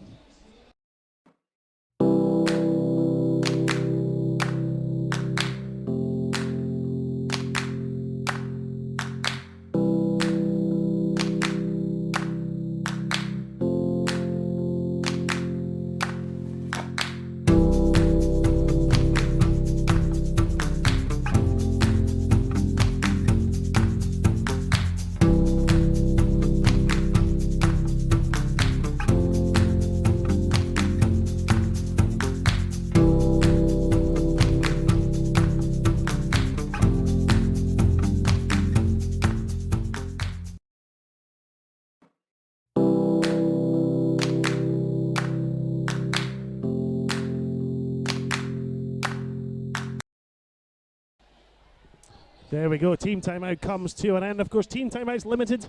Just a minute for them to get themselves coordinated and back in order. Official timeouts can run as long as the officials need. We're now back in play. A big thanks again to our sponsors for this weekend, Roller Derby City, who you just heard from just there. And a good move by Milky. They're calling the team timeout halfway through the first half. Good time to reassess what's working, what's not. The Ronis are pulling ahead a little bit. So it's a good chance to take a break and get them calmed down again. Yeah, Mad Riders just getting themselves into a little bit of penalty trouble as that jam was drawn to an end. Like you say, halfway through the first half, need to regain composure. Get yourself back. Lead jam, though, goes to number 308, Ronnie for the Ronis. Good work by him there. Just managing to spin round that final blocker. Looks like Kilimanjano standing in the penalty box. But he has got, he's released now and coming back onto track. You can see he's not wearing the star, but he does have that star in his hand. Doesn't seem to have fooled the Durrani's 3-wall though. They are straight on him and not letting him through. It's one of those awkward ones where you go, we know where you're coming from, buddy. You started in the bin as the jammer. We kind of know what you're going to do when you come back out. Euro Hostel Power Jam over. Mad Riders through Kilimanjano. Coming back on a scoring pass, but Ronnie calls the jam before he can. 3 more points up onto the board for the team in red.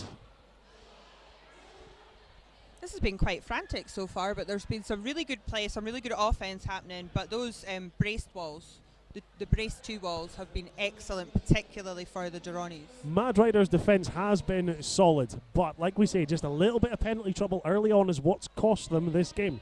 2 cut tracks from 1 jammer in the same jam a couple of jams ago from Kilimanjano meant that the Ronis basically had a free reign to go and score as much as they wanted. Which they did. Yeah, sadly. And I think that's why you're seeing the score creeping up 62. Goodness that me, was sorry. Fantastic. Footwork and a half there from number 22 for the Mad Riders. That is, of course, Crash Adrikut. Hop, skip and a jump, runs down the inside line, takes lead jammer. And that is his first time driving so far in this game as well. Oh, so great block there. Sorry, number 8 at the back. Shinigami just dropped the shoulder and went, bye-bye, Ronnie's jammer. I don't like you on the track anymore. Go sit down. Which Ronnie are you? It doesn't matter. That one, I know. He's got something against the name Ronnie. I don't know what it is. Because as I said earlier, we don't have 2 Ronnies, we've got 11. We have 11 Ronnies. Originally, we thought we had 14. Yes, we I'm did. glad that got reduced. All the Ronnies. Tight pack work here. Looks like a cut track called to number 23 Ronnie, which leaves their pack 1 down. Well, I think he was actually the jammer. It looks like he may have stashed the star in his hands, and we're going to have a Euro Hostel sponsored power jam. Indeed, he takes a seat next to the star. Mad Riders, this is where this timeout comes into play. They had time to regain their composure, reset. They've come out, got lead.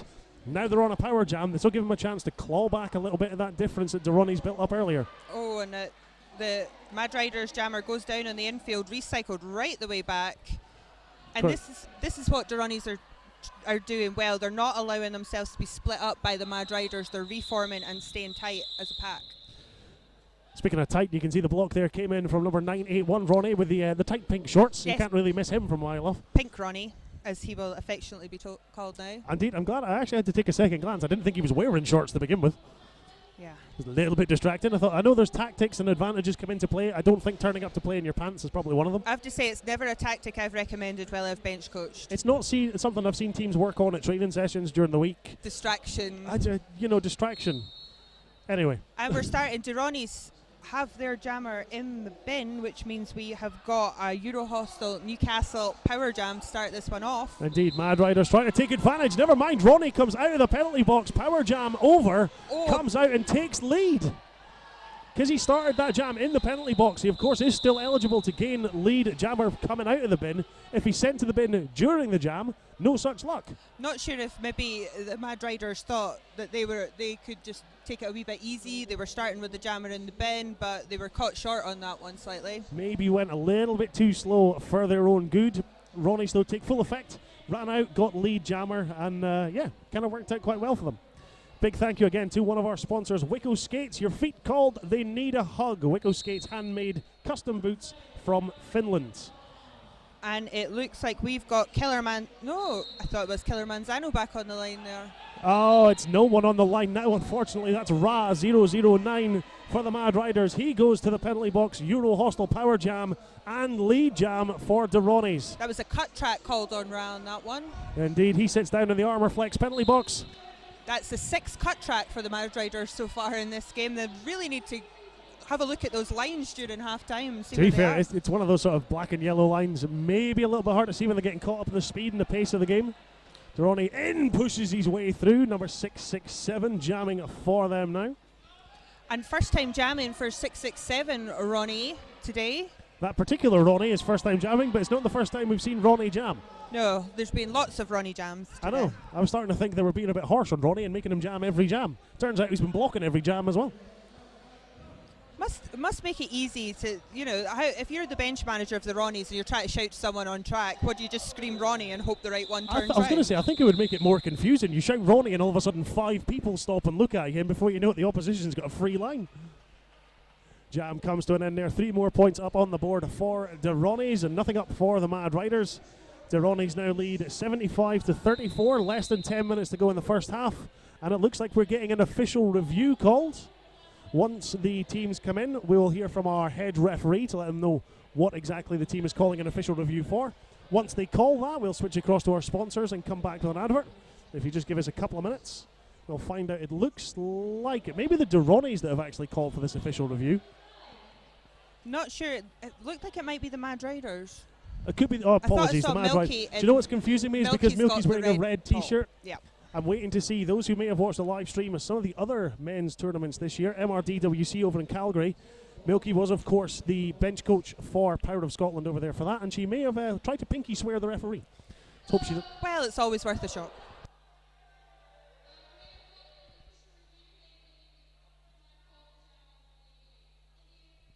So we heard there from head referee Big Smack and Fries. They're calling the official review because they feel the red jammer actually called the jam off illegally. We're now going to switch to a quick message from our sponsors, Roller Derby City, and we'll come back with the results of this official review.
There we go, as we hear from head referee Big Smack and Fries. The official review called, as we said. Gray felt that the Ronnies may have illegally called off the jam. As it turns out, the Mad Riders jammer had actually picked up a cut track, never given lead jam. The Ronnies took lead, called off legally. Mad Riders lose their official review. Interested one, that one. It was a bit of a scramble at this when lead was called, so I can understand the confusion. No dispute in that lead, though. 2-3-7 Killer Manzano lead once more for the Mad Riders. Starting this one on a Euro Hostel Power Jam. Ronis, though, kill that off quite quickly. Penalty continue, or jam continuing, sorry. Ronis stuck right at the back as Killer Manzano goes through for 5. Ronis really doing a good job here to try and hold back Killer Manzano. Got him stuck down as they come out of turn 1. Pass off the line, hops over the apex on turn 2 for another 5 points. It looked as though the Ronis jammer had taken off the panty, however I think the Mad Riders have clocked it and are just keeping him away from his pivot as much as possible. The problem we've got there, number 3, Ronnie the jammer, out of the penalty box earlier, took the star off, snatched it, but taken off to the outside, hopped back in, didn't spot the Mad Riders blocker come down the inside line. Track cut called, Euro Hostel Power Jam once more for Killer Manzano and the Mad Riders. Another cut track here. I've seen a lot of those in this game. Killer Manzano taken off to the outside line, gets the call from the bench, calls the jam off. And that's only the 3rd jammer penalty for the Ronis so far in this game, so they're keeping their jammer on track far more than it seems the Mad Riders have been. It's a lot easier to score points when your jammer's on track. Absolutely. Same as it's a lot easier to prevent points when your blockers are there too. Well, luckily that Armour Flex penalty box only has one person seated in it just now, but unfortunately for the Ronis, it is their jammer. Euro Hostel sponsor Power Jam. I think is that Ra jamming for the Mad Riders again? it is indeed Ra jamming against Ronnie number 3. It will be Ronnie number 3 when he gets out of the penalty box. Can't get out quick enough to get lead, though. Ra takes it. One more for the Mad Riders. Nice little hop there by Ronnie 12 to join his teammates at the front of the pack. Just as Ra hits hard. Ronnie 1-3-3-7. You saw him there looking for a call, but the hips of Ra just came into the side, caught the hips of him, called the jam.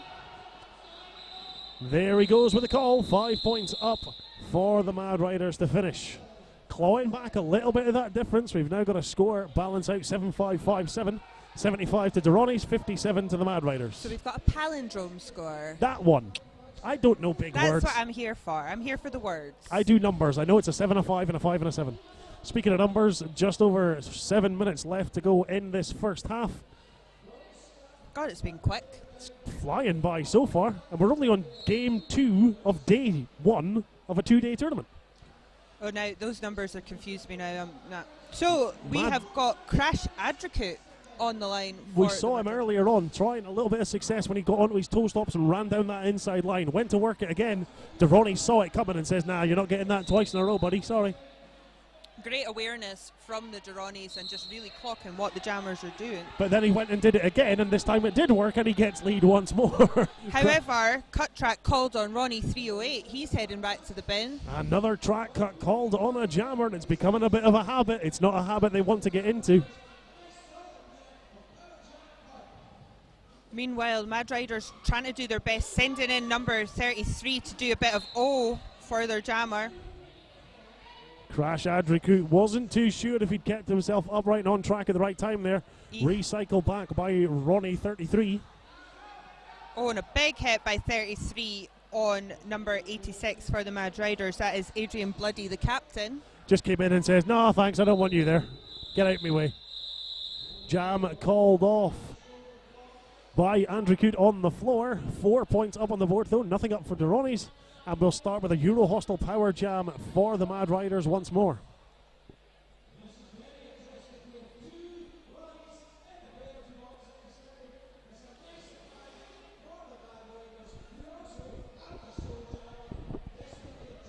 So much abuse coming through in the live comments. Thank you very much, guys. Yes, I'm here. Yes, I'm a numpty. For those who live outside of Scotland. Yes, I am tolerating it bravely. She puts up with me on a podcast every week, facebook.com/talkderby for those who don't know. In a week or two's time, you'll catch up with all the events here at MEC, but right now there's still a lot of action going on track. Out of play penalty called to one of the Mad Riders blockers as Ronnie 308 goes through for lead. Now, I think the key for the Ronis for the rest of this half is just keeping their jammers clean here. They really need to stop losing points because their jammers sat in the bin. The need to keep themselves on track. That's a way of doing it. On one skate while going backwards. No pass, no penalty 5 points up, had already passed, so still gets the point for him. It is a Euro Hostel sponsored power jam. The Mad Riders jammer is seated in the Armour Flex penalty box. Joined by 2 blockers, so the Ronis also have the pack advantage in this one. Looks like Clockwise block assessed to number 8, Shinigami. He'll make his way to that Armour Flex penalty box, and unfortunately for him, he's going to have loads of time to take a seat. Jammer released though, number 32 back out for the Mad Riders. Hay kills off that Euro Hostel power jam. Excellent work there by Ronis 308. Back on the track, gets 5 points on that pass. Straight on and through, but away he goes. Hay, he completes his initial pass out of the penalty box. But Ronis just allow a massive clear space on the inside line. 308 sees him coming. And the Ronis bench team screaming at the jammer to call it off. I don't think he knew he had lead. A little bit too slow. I don't think he knew what the other jammer was, and unfortunately for him, it was a little bit slow. Did allow Mad Riders to put 1 more point up on the board. That's a typical skating from Hay. This is why you follow that old cliche. You don't stop skating until the final whistle goes. You keep pushing right till the very end, and you can sneak in little individual points like that one. Absolutely, but good work from both bench coaches, actually just keeping it under control. And you know, if they just pick up their awareness a wee bit quicker, they should be able to avoid those ghost points getting away. Indeed. Ronis out first for lead, although he's off track and getting recycled back in. And it's Killer Manzano back jamming for the Mad Riders. Looks like an out-of-play block assessed to Ronnie 133 as Ronnie 23 goes through and calls the jam. You mentioned earlier about the great communication from the bench coaches. It's not really a massive surprise when you consider the bench coach for both teams were bench coaches for international teams in Calgary earlier this year. Of course, Milky, as we mentioned earlier, for Power of Scotland, and Ron Ya, number 8 over on the bench for De Ronis, was the bench coach for Team Germany, if I remember rightly.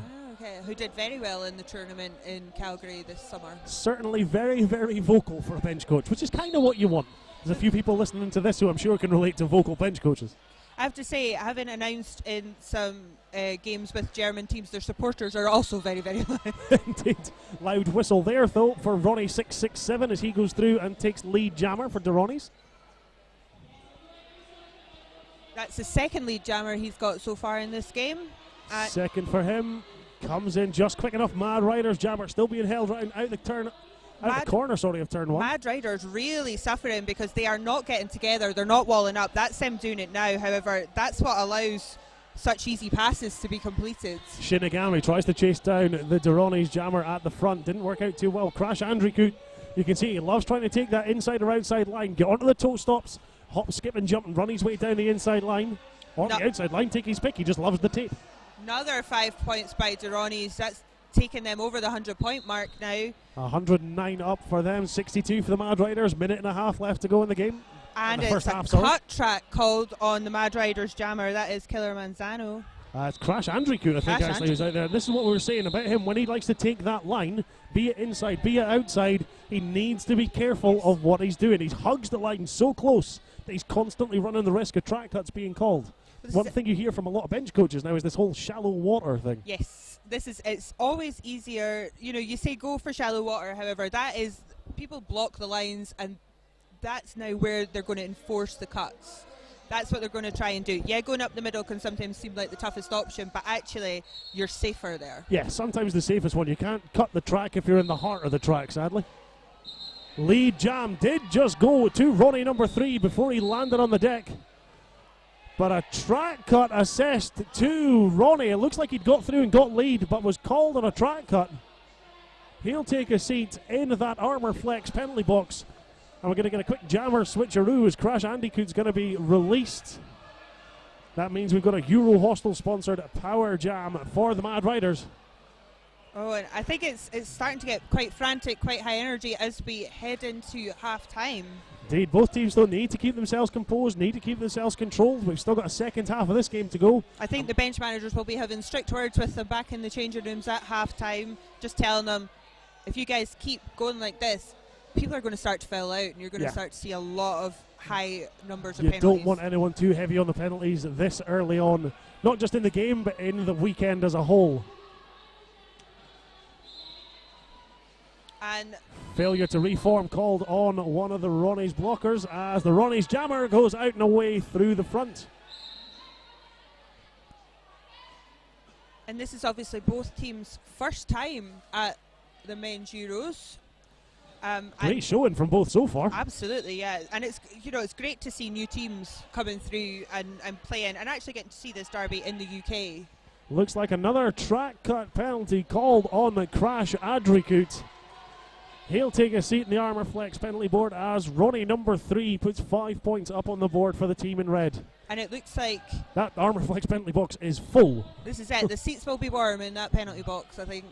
And it looks like they are going to finish the half on the power jam as well. Looks like they may end it. Clock is slowly ticking away. You can't see it up on the screen there, but the jam clock is just ticking down now.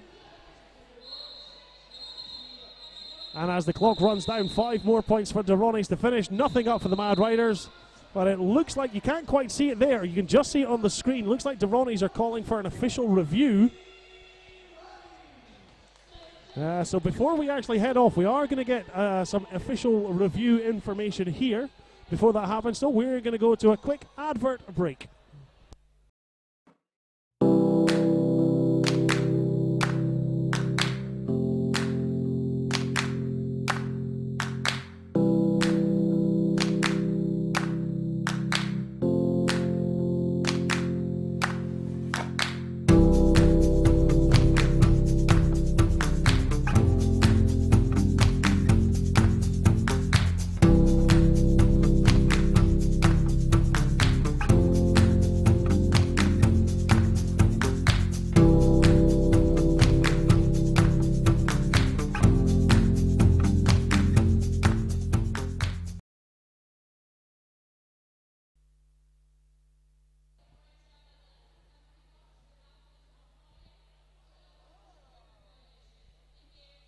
So, hello?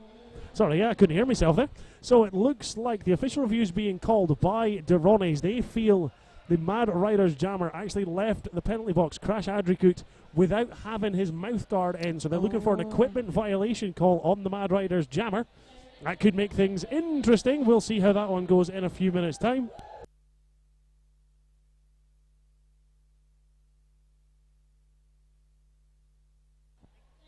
So we just hear there from our alternate referee, Mags Payne. None of the officials actually saw it come, so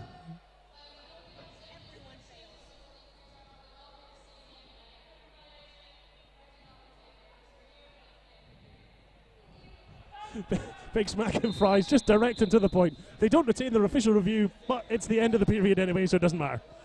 So we come to the end of the first half there. The score is slightly different than what you see on your screen. Ronis actually 124, Mad Riders still on 62. We'll be back in around about 15 minutes time with the second half of Ronis and Mad Riders for Game 2. I've been one of your hosts, Macklemore. And I've been chasing Katie. And we'll see you very shortly.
So welcome back to the second half here, ladies and gentlemen, at the Walker Activity Dome.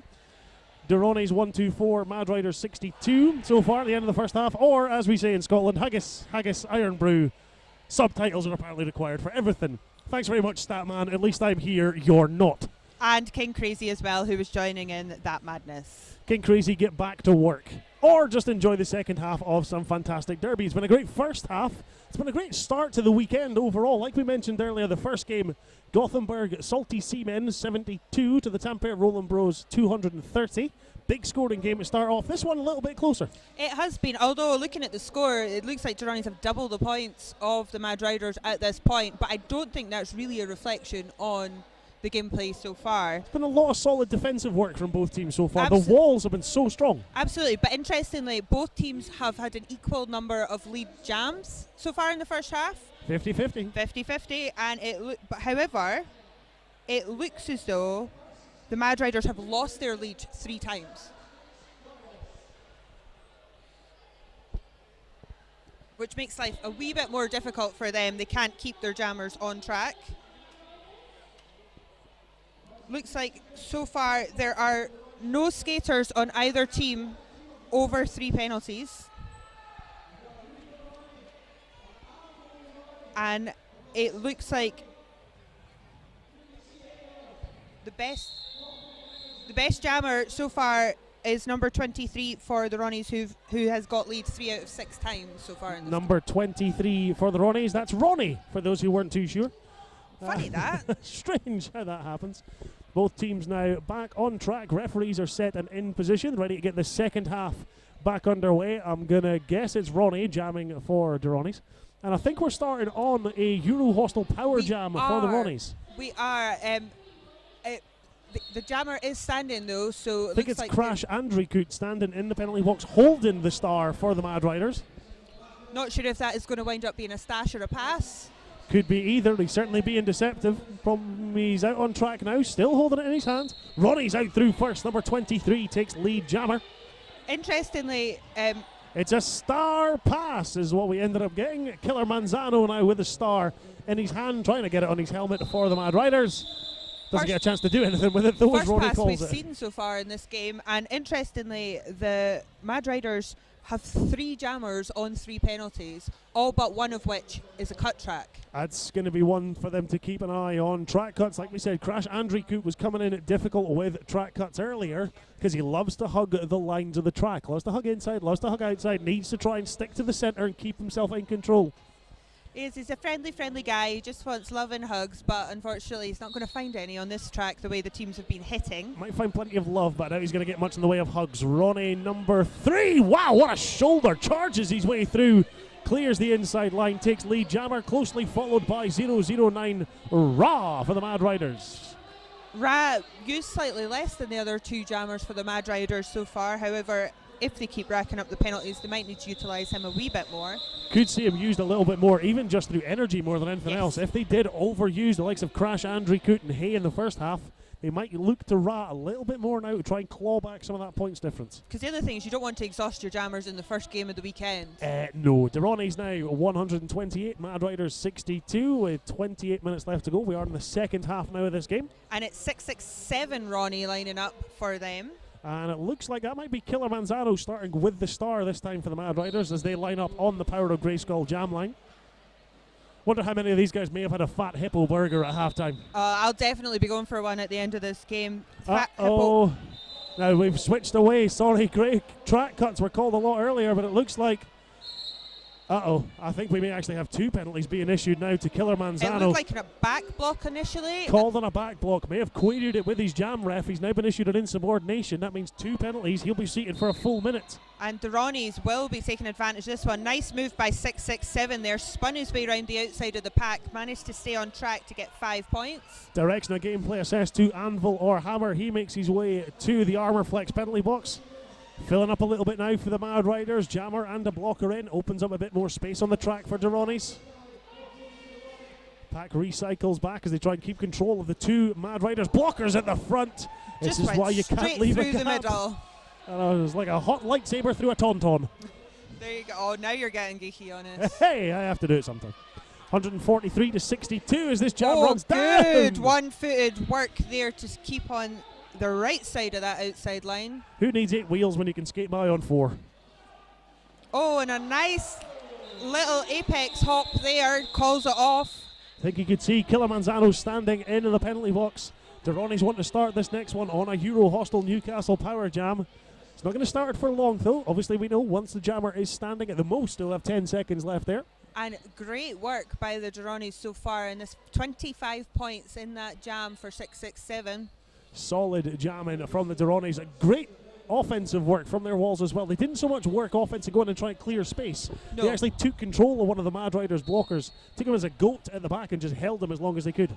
And again, the Mad Riders were let down there by blocker penalties as well, sometimes only leaving 2 on track. Destruction of the pack issued to 2 separate blockers by the looks of things. 32 Hay and 17 Ronnie for the Ronis.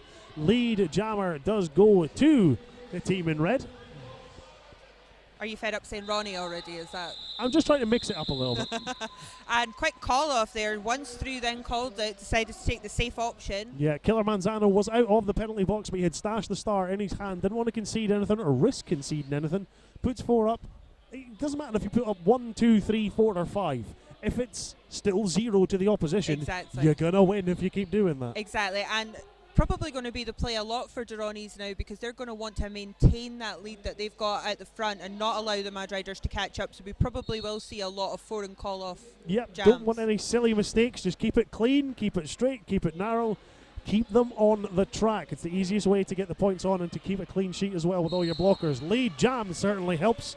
Number 23, Ronnie for the Ronis. And again, it's the footwork that the Ronis are starting to show now. And it's Forearms penalty for Ra. Well, we said they may look to him a little bit more in this half. it's actually a back. It looks like it's a back block, not a forearm. He went forearms initially, then changed his mind to back. Either way, he did something wrong and he's sitting down. He's in the bin. He's in the nut. He's not where he needs to be. I love it when you see skaters querying that. They go, that wasn't a forearms, it was an elbows. You're like, all right, sit down for that instead if that makes you feel better. That's what helps. If it makes you feel more comfortable in your chair. Oh, good work by Ronis there. They caught a goal, leaving 2 blockers at the front. Didn't manage to hold back number 23. He passes another 5 points. Still 4 on 4. Empty penalty box for blockers, filling up on the track. Ronis a little bit late on the offense. Maybe that was a fake. Number 23 had already engaged into the back of the Mad Riders' wall. Ronis fake to come round the inside line, try and clear a space. Didn't really need it after all that.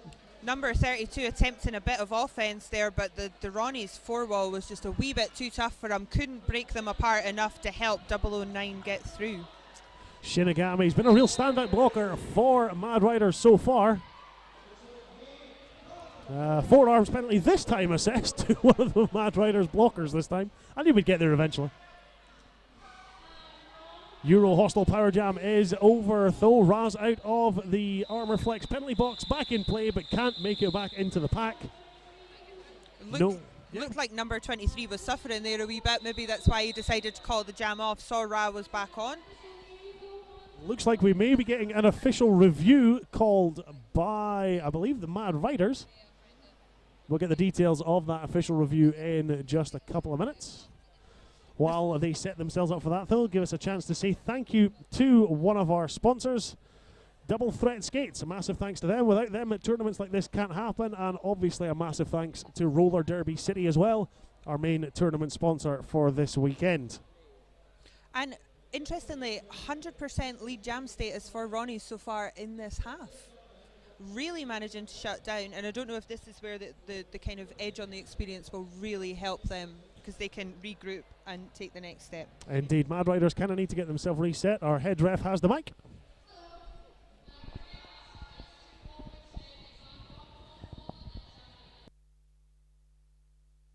So it looks like the team are trying to get a track cut call on their jammer early in the jam overturned. So they want one of the track cut calls on the jammer rescinded. So really all they can gain at this point is to just have a penalty removed. Yeah, to be fair, that's kind of what they need though. They're going to be running a little bit low on the jammer rotation as it is. They don't want to burn them out, and the last thing they want to do is lose one to a foul out. So let's just try and get this penalty off, give him a bit more freedom to do what he needs to do, and keep our skaters in the game. And here comes our lovely alt ref to fill us in.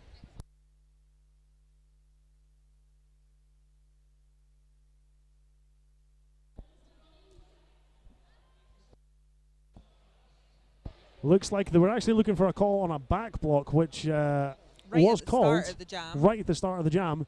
It was a back block, according to the referees. The back block stands. I'm guessing they're going to lose their official review. So it was the Mad Riders, indeed, who had called for that, looking for the back block. To be rescinded. Rescinded from their jammer. No such luck. Back block it was. Call stands. We will carry on with the game, and the penalty stays on the board. Sounded quite decisive, so plenty of refs must have had their eyes on that one. It was pretty quick as well, so Yeah. let's see if, ironically, I think there may have been, no, it wasn't this particular jammer. This is Killer Manzano now lining up to jam for the Mad Riders in grey. And just to let people know that if the scores stay the way they are with the Ronis in the lead, they will play the Southwest Sailors later on, and the losers will play Gothenburg. Sorry, I just have to say that every time I hear SWS. My face just lights up when I hear Seuss. Ironically, they also skate in grey, so that could be interesting. Right now, Killer Manzano's out lead jammer for the Mad Riders. One of the Ronis blockers taking a seat in the bin. They've been relatively clean so far in this half. Manzano hops and skips his way through, sees the Ronis jammer, takes the call, calls the jam off. No points at that one, but he had put up some just before. Quite a frantic call off there. He was determined that jam was coming to an This is end. one of those casual, I will turn round and see where the, oh my god, the jammer's there, quick, hit it, hit it, hit it, hit it. Teams reset on the Power of Grey Skull jam line, getting ready to go. That was the first points in this jam for Manzano in this half. Is this the start of the comeback we're going to see from the Mad Riders? Could well be. Durrani's jammer tries to go to the outside. It didn't work out too well for him. He's recycled back about 30 feet from where he was taken off. Oh, big hit takes him off on the inside. Looks like number 8, Shinigami again with that block. High block called to Ra. He's taken a trip to the bin as 667 gets lead. Now 667 was the one who scored a 25-point jam earlier on. Let's see what he can do with this power jam. High block assessed to number 12, Ronnie. He'll take a seat. We, of course, do have the Euro Hostel Power Jam now for 667, the Ronnie. Oh, and good work by the Mad Riders here. I think 667 spending more time off the track than on it. Again there, number 8, Shinigami, has been such a standout for the Mad Riders Yes. so far. He's always that last blocker, just there ready to drop a shoulder and throw it in. Great work there. He just about managed to stay on, but just get secondary hit by 1337 Reaper. Reaper Ronnie. He is our Reaper Ronnie of this team. Now 667, the Ronnie's jammer hasn't actually been able to make it past turn 2 up to turn 3 yet. In fact, he's been stuck there so long between turns 2 and 3 that the Mad Riders jammer Ra has actually made it out of the penalty box Great and back in penalty play. kill there by the Mad Riders, really stopping Durrani in their tracks and allowing Killer Manzano to come back out. Phenomenal blocking from the Mad Riders. They knew they were down on that Euro Hostel Power Jam. They had to do what they could to keep control, try and restrict the point scoring. Basically, although, 667 may have got past and got a few points out, he never got a chance to complete more than one pass. And given his high scoring last jam, that was the best thing they could have done, because they could have faced being another 25 points down. Indeed. Now from here, I don't actually recognise that Mad Riders jammer. This may be a new one for this particular game. I don't think we've seen him jam as yet. It is Hugo Stiglitz. Okay, we'll go with Hugo. Number 13's unlucky for some, but he First might get jam lucky for with him. it. As we've got a Euro Hostel Power Jam for the Mad Riders. 308 for the Ronis will take a seat in the Armour Flex penalty box. Clockwise block called on the Durrani jammer for that one. Not often you see sort of blocking penalties issued to jammers. Oh. Not in that sense, anyway. Same way whenever you see multiplayer blocks called on jammers, you think, huh? Yeah. How did that happen? Well, But you realise they are or optional. out of play or something like that. And it is Hugo who is still trying to get past that 3-wall at the front, hit off by The Pink thing Pants is, Ronnie. he could have actually gone back on track, but comes back because he still wants to get lead. If he had stepped back on there, he wouldn't have been able to get lead jammer. Yeah. In fact, though, it's gone so long, though, unfortunately, that Ronnie is now back out of the penalty box, and the Euro Hostel Power Jam is over. And again, great penalty kills going on by both teams here, but it is 308 who gets through on that inside line.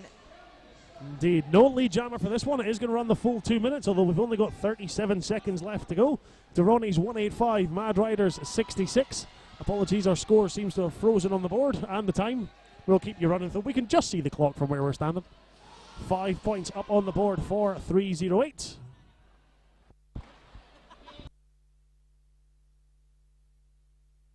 And it is hard work at the front. It looks like we have had a star pass by the Mad Riders. And that is the captain, Adrian Bloody, who has just put the star on his head, trying to get some points. They know that this is already going the full 2, so why not give the pass a chance? However, maybe too little too late there. Jam called off. And no points up for the Mad Riders at the end. 4 up for the Ronis. The Ronis. Am I allowed to say the Ronis? Is that what "de" stands for? De is the in Deutsch. Okay, we'll go with that. In that case, you know how people say sometimes I need subtitles? I'm just going to translate "de" to "the." Okay. That's the best I can do. Let's see, multilingual. Exactly. It's a bilingual game. I speak English and bad English. Whistle goes. Durrani's 194, Mad Riders on 66. Bin is clear. Both teams are at full complement starting off in this jam. That poor armour flex penalty box is all alone and getting cold by itself. Oh, and it's a scrappy start. Both Solid walls from both teams. Nothing being given on the inside. And it looked like Ronnie was Oh, out. goodness me. However, he did come off track and is getting recycled all the way to the back. When all else fails, it looks like, penalty assessed to Ra. Low block as he took a spill on the inside line. Took one of the Durrani's blockers down with him. He'll make his way to that armour flex penalty box. We said it was empty. It's not empty any longer, unfortunately. Euro hostile power jam now for Durrani's. Take advantage, go through, get lead. You see that sort of snakes on a train line up at the back there. And that is the 5th penalty for that Mad Riders blocker. So cutting it quite close. I'm not sure if the bench coach will actually decide to no longer jam him after this one. Maybe worth keeping an eye on. 5 points up on the board for the Ronis as both teams get bogged down in turn 3. Back down the straightaway, Mad Riders, sorry. I'm just mashing the two teams together now. The Deriders, yeah. The Riders and the Mad Ronis. Looks like a clockwise for 1-1-1 for the Mad Riders, who is Don Rischetto. Indeed, direction of gameplay called to him. He'll make his way to that armour flex penalty box. Off to the inside comes number 23, Ronnie. Mad Riders do have their jammer back on track. Indeed, Euro hostile power jam over. What can the Mad Riders do? What can Ra do to try and keep himself back? He needs to be careful. Like we've mentioned, he is quite penalty heavy so far. Manages to find his way around, shrugs off the block from number 12, the pivot for the Ronis. Number 23 sees him coming and says, no, I'm not going to risk it. I'm not chasing you. I'm not fighting you for this one. We're in the lead. We need to keep that lead. We need to bring things under control. Durrani's now 208. Mad Riders 66. 16 minutes left to play in the game. And it looks like head ref Big Smack's having a quick word with the Mad Riders bench coach Milky. Milky now having a quick chat with one of the bench. I think it was just a bit of a query about his mouth guard that may have been in play. They're just keeping an eye on it. Keep in check. Better safe than sorry. Safety is key, but as is lead jammers. Kind of an important thing. Goes to number 3 for Durrani's. That's Ronnie. Still. Poor man's been jamming every single jam. Killer Manzano jamming for the Mad Riders. Forced off to the inside line. Oh, and a big hit on number 3, Ronnie.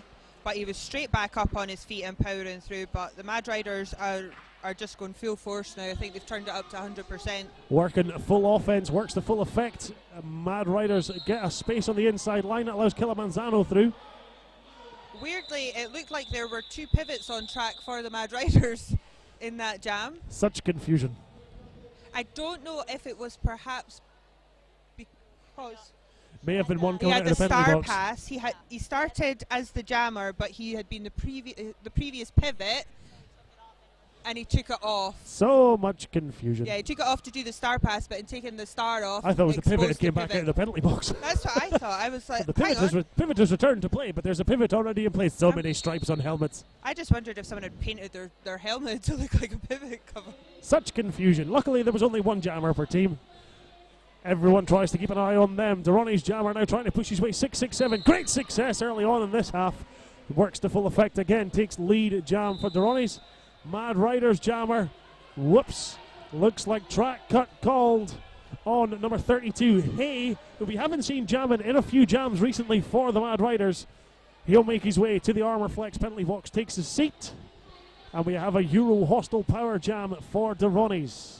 That is 4 penalties now for Hay, so really the Mad Riders are starting to rack up the penalties. All cuts for Hay so far. Again, he needs to keep an eye on those lines when he goes to it. Ronnie 667 now comes into the back. Solid block, offensive work there. Just looks like the entire Ronnie's wall went, we're going to charge you, and it works.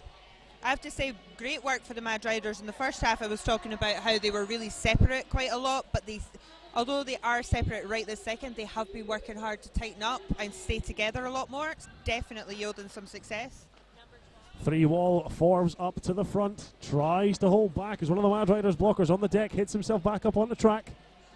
I think the key is there's skaters like number 12 Ronnie, who has been, really pivoting by bringing the packs back together and making sure that they're moving as one. Tries to keep control. You always have one. That's kind of what people say about the pivots a lot of the time, is they're the ones who you will listen to on track. They'll take control, they'll issue the instructions, and the rest of you just do as you're told. And the interesting thing is, more often than not, we're seeing pivots who are pivots without the panty on their head, because the panty has become almost for the secondary remember, it's jammers. covers now. We're just covers. Helmet covers. Will be nice. A lot of people still call them panties, it's fine. 667 off to the outside, recycle back round the start of turn 4. Swings to the side, a little bit of side skating. Jam comes to an end, 5 more points up on the board for Ronnies. The Ronnies now 2-3-3, the Mad Riders on 66. So less than 12 and a half minutes to go in the game. And interestingly, it looks like Hay has left the game. Left or taken away? He was taken away. He has been taken away. Or they may have just heard Hay shouted. They never know. Anyway, so there's a bit of confusion off the Power of Grey Skull jam line. Yowza, no confusion as whose lead 308 spins around the inside on one skate. Gets lead jammer for the Ronnies. Kilimanzano pushes his way past Pink Pants Ronnie right at the front.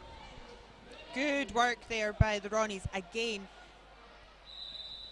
Sees Kilimanzano coming round, calls a jam. Again, keep no points up for the Mad Riders right at the back. 11 and a half minutes to go. The Ronnies 2-3-7 playing in red. The Mad Riders in grey on 66. The Mad Riders have only scored 4 points in this half in one jam. The rest of the jams in the half, 0 on the board for them. Indeed, score at the start of this half was, of course, 124 to Ronnies. Mad Riders were on 62. Only gone up by 4, as you point out, Craig, but the Ronnies have nearly doubled their score, and they're now on 233. And a team timeout being called by the Mad Riders. So we will have a quick We're message. just going to switch to a quick advert break, and we'll be back in just a minute.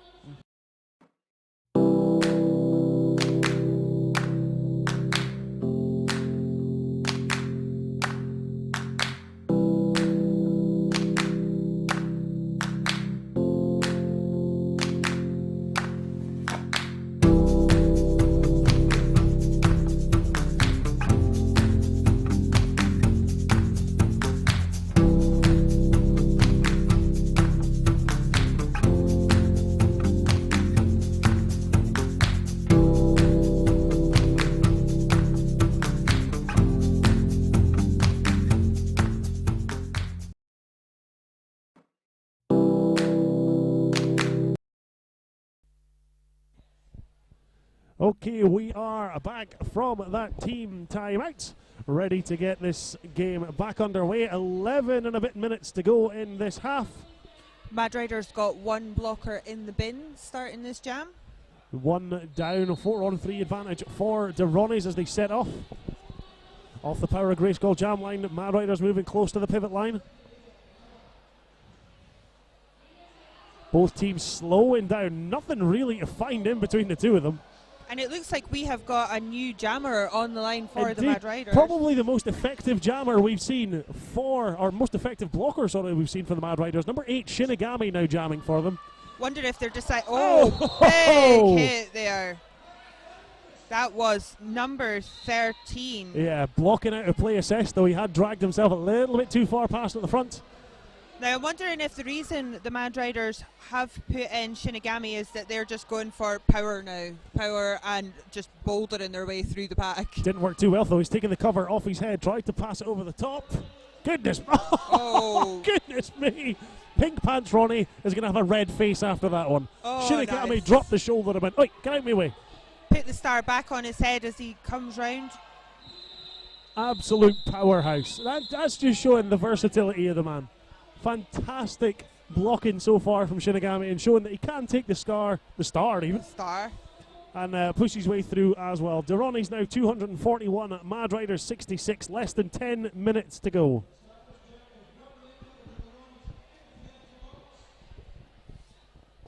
And it looks like it is Killer Manzano, yep. back on the line, and Ronnie number 3.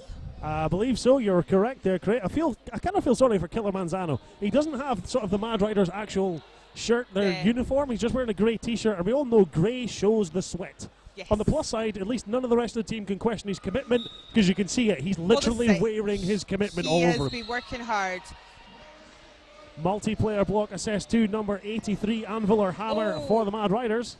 Mad Riders attempting a star pass there, however, the pivot was just a wee bit too far out of reach. Durrani's doing a great job shutting down that star pass. We've seen a lot of the covers removed, but we haven't always seen a lot of star passes completed in this game. 1, maybe 2 at most actually completed. Score and pass complete for Durrani's now 5 points up on the board.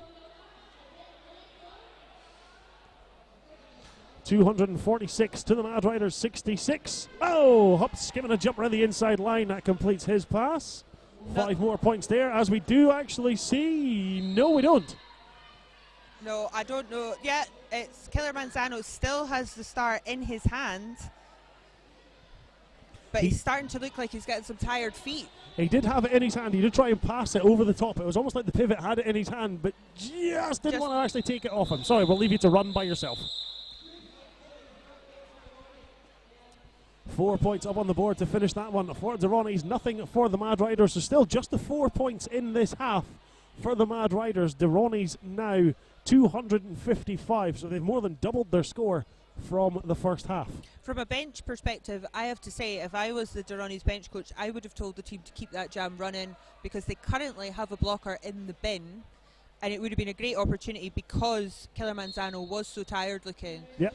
They could have done it without risk of losing too many points. Yep, just let it run down, take away, keep it on, get all your skaters back on track, then call it, and you can restart the next one. Free as you go. Looks like lead jam goes to 009 Ra for the Mad Riders. What's that? Lead jam number 2 for him, for the Mad Riders so far? That's only the second lead for the Mad Riders in this half. Yep, that's what we thought. Let's hope that they can do something with this, maybe get a couple more points. You see there, he was trying to hold himself upright, couldn't do anything. Got lead was Ra, but unfortunately for him, by the time he passed some of the Durrani's blockers, he was on the deck and on his knees. Yeah. Can't score points from the floor, I'm afraid. However,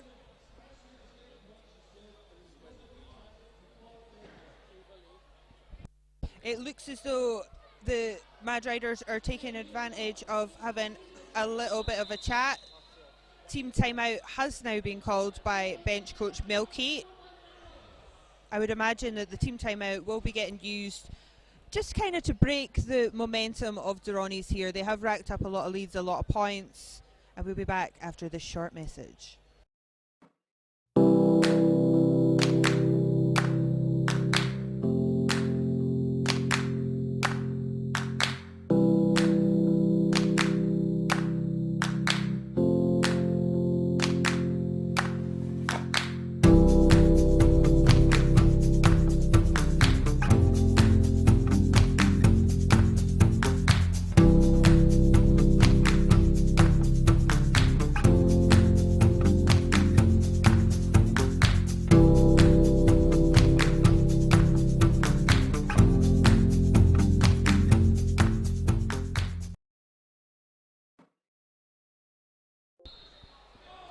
Team timeout comes to an end. As Deliverance seems to be abusing the crowd.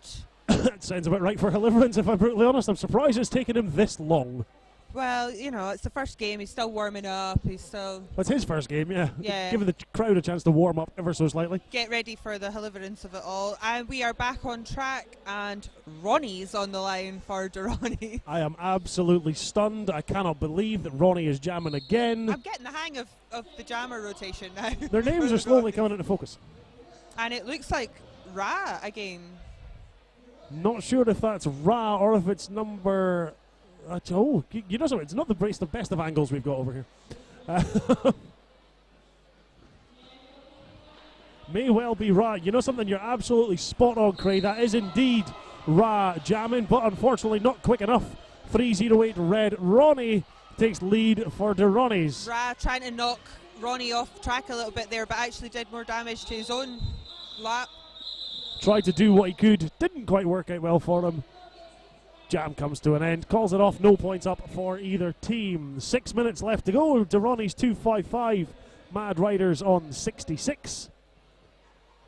It's been a real sort of, despite the massive score difference, it doesn't reflect on how well the Mad Riders have actually played. And I have to say the improvement between the first half and the second half for the Mad Riders has been great. They've been working together a lot more. You can see the communication, but they're just being outclassed a little bit by the Ronnies. Penalties have cost them quite a bit as well. Jammer penalties have certainly been an issue for the Mad Riders. It's something they're going to look to improve, I'm sure, come their second game in this tournament.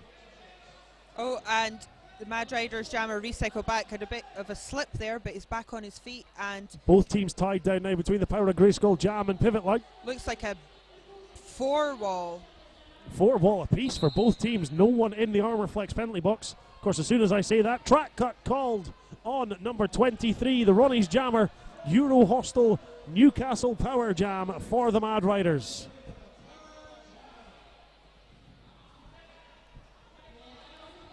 Both teams now trying to push their way through. Ronnies at the back trying to hold back that Mad Riders Jammer. Doesn't work, unfortunately. Lead Jam goes to number 83, Anvil Hammer. First time we've seen him jam in this game for the Mad Riders. Again, like with Shinigami earlier, we've seen a lot of solid defensive blocking from Anvil Hammer. How's he going to work with a star on his head? Well, he's worked quite well so far. Good work by Ronnies, pulling the pack forward like that, just making it a wee bit harder. Every time Anvil or Hammer thinks he's getting to them, they just come back another 10 foot. Euro Hostel Power Jam's over. They can't see it, but that number 23, Ronnie, is the jammer, and he's got the star in his hand.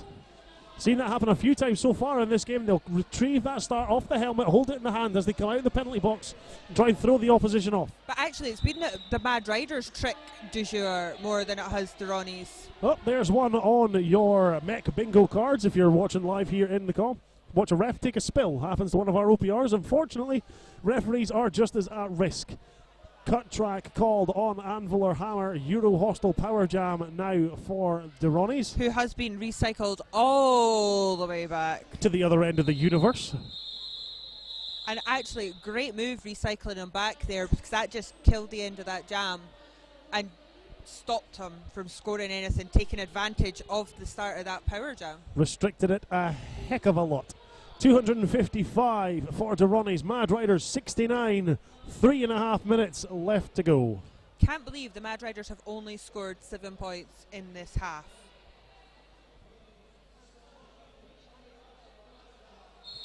Whistle goes, hand drops. Jam timer says, off you go. Jammer set away. Euro Hostel Power Jam starting for the Ronnies. Of course, Anvil or Hammer Jammer for the Mad Riders seated in the Armour Flex penalty box. But it looks like it's a strong pack being put out by the Mad Riders there. Shinigami called on a multiplayer block. He'll make his way to the Armour Flex penalty box. And as he makes his way round, Anvil or Hammer is released. Euro Hostel Power Jam over. Not quick enough though. Number 3, Ronnie now out for lead for the Ronnies. And it looks like Killer Manzano, I don't know if he's going to take a turn in the pack, because those penalties mean he's maybe a bit of a risk on the jam line. Better safe than sorry. You want to keep him on track. He's more effective there. No pack call. Teams have to let him go. Reform quickly though. Allows Anvil or Hammer around. Fell small, so no low block called for number 83.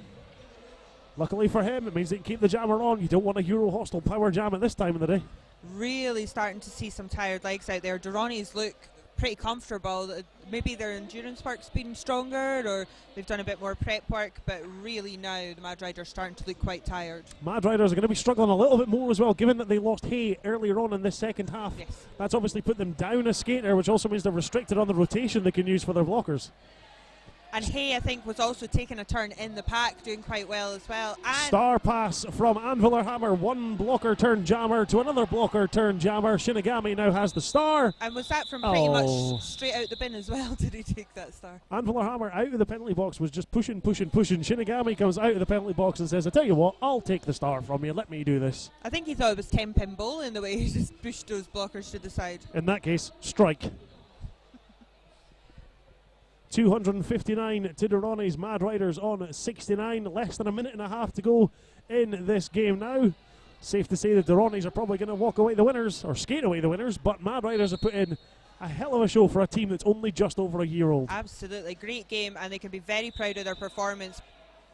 Oh, goodness me. The first time we've seen number 46, El Cobrador del Frac, jamming for the Mad Riders, and unfortunately for him, picks up a track cut. Maybe that's why he doesn't jam very often. Yeah, just trying to nip up that inside line, but you need to be really sure where that inside line actually is. Took a spill as he went into the Armour Flex penalty box. He's actually seated in the wrong chair as well.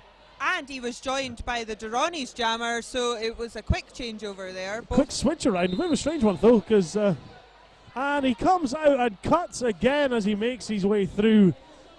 On the downside, no lead jammer for this, so that means we're going to run at the full length of time. And that's going to take us to the end of the game. Indeed, so this is going to be the last jam you'll see here, folks. 5 points up on the board for 667. Ronnie's having a little bit of a stretch as he goes round. Yeah, he's quite happy. He's done his job.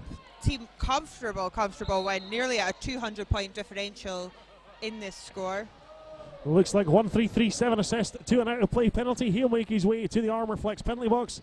Killer Manzano now wearing the pivot stripe. We've seen him jamming a lot so far for the Mad Riders. Interesting to see if he's got the energy to keep going as this weekend draws on. Yes, and I have to say, great job to bench manager Milky, who has been working with a team who pretty much don't speak English. Yes, they've got one person who can communicate English effectively to them.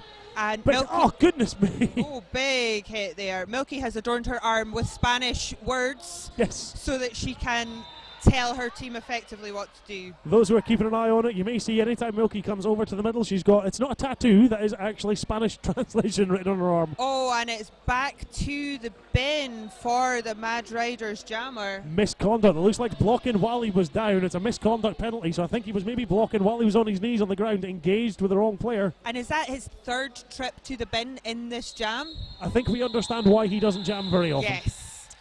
Durrani's then, and 5 more points towards the end of that one. Nothing for the Mad Riders.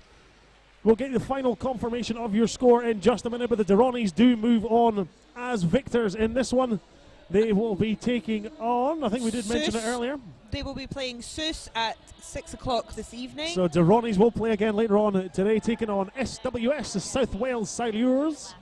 Mad Riders on the 69. It will move on and play Gothenburg straight after the Seuss game. Gothenburg obviously losing out earlier this morning to the Tampere Rolling Bros 72 to 230. Looks like it's still an unofficial final score, but Craig, that was a fantastic showing from the Mad Riders for the first game at a European tournament like this for a team that's just over a year old. Absolutely fantastic. I mean, I was trying to find some scores for them, and really I saw that they played Tenerife back in June. So they've maybe played a handful of games at most, but to come from early 2015 to be at the Men's European Cup, fantastic effort. They should be very proud. Very, very, very proud of themselves. And I think Milky, their fill-in bench coach, can be quite proud of the team's performance as well. Like you say, for a team that doesn't really speak English, to then actually be able to communicate that well with the bench, massive credit to them. It's going to be interesting to see how both teams come from such a... It was a tough game. Yeah. Both teams are tired out there as this one came to an end, and both still have to play later on this afternoon. This is it. They'll be going, finding a quiet spot, have a lie down, get some food. Quiet spot? I think they're going out to a Fat Hippo van outside to get themselves a burger. They'll have to beat me there. Fat Hippo are here, and they have sent their newest member of their fleet, their 1985 Chevy, along to bring the reclaimed banging burgers directly to you. Well, not to you, listen to this at home, because you're not here. Why aren't you here? You still got time to get your ticket for tomorrow, though. You can maybe go online, buy a ticket, and turn up for the second day of action. £15 on the door, I'm hearing. Get yourself a ticket. You don't want to miss the final day of action here at the Men's European Championships. I've been Smack Lamore alongside Chasing Katie for today. Thank you for tuning in to this game. We'll be back in around about sometime with the next game of the day. Until then, see you later. Bye.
Good afternoon. I'll go with it. Good afternoon. This is Captain Malice here at trackside at MEC. Alongside me is the ever wonderful Sven. Will I be famous? Good morning. I'm going to say it's good morning because it is 2 minutes to the midday hour. I've been up since 6 o'clock. I'm counting it as afternoon. Yep. Although this is the first game I've called today, it's not the first game that I've been running around moving cables about. Like a blue bottle fly. We have here Lincolnshire versus Mannequin Beasts, and this should be, in my perspective, potentially the only chance we have here of an upset, as it were, because Mannequin Beasts are a very strong team, pretty much the core of Team Belgium. Yeah, some very familiar names there from anybody who tuned in to MRDWC in Calgary earlier in the summer. You'll notice a lot of the names there, and a lot of the standout players from Team Belgium, of course, representing the Mannequin Beasts right here. Yeah, we've got obviously Track Vader, Trickle Threat. We've got Monkey Business from Pan Am squads transferred across. So this will be an interesting one. Also, part of this is also the fact that one of the standout players for Lincolnshire Rolling Thunder, Toots, is coming back from an ankle injury suffered at the World Cup. I was chatting to him. He's only had 3 training sessions since the World Cup. So is he going to be game fit is going to be the question here as well. Knowing Toots' fitness, and he's he very does much love his CrossFit. He's into his CrossFit and things like that. And I think, if you've already got a good level of fitness, then I think coming back from injuries is always a bit easier. True. I'm not saying that I'm still coming back from an injury I sustained in the late 80s. Birth. So this game is game 3, of course. Mm-hmm. The winner of this is going to feed through into game 8. That'll be the matchup of the winner of Sudden Discomfort and the Tampere Rolling Bros.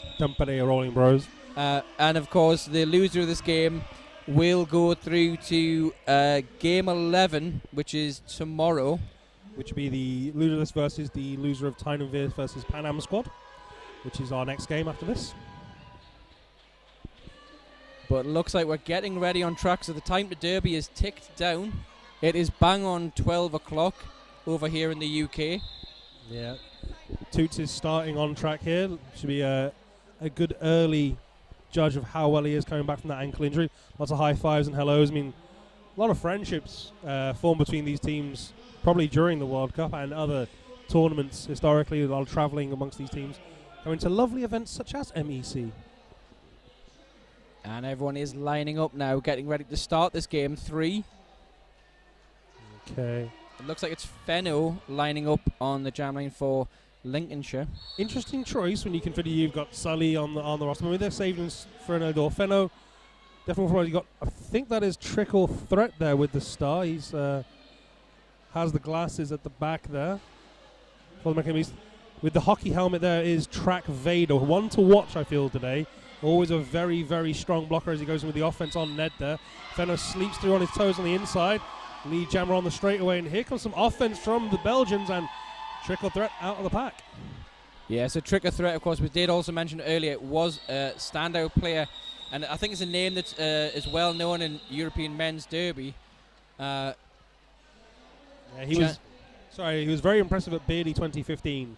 And it was one of the first time I saw him skate after the World Cup in 2014.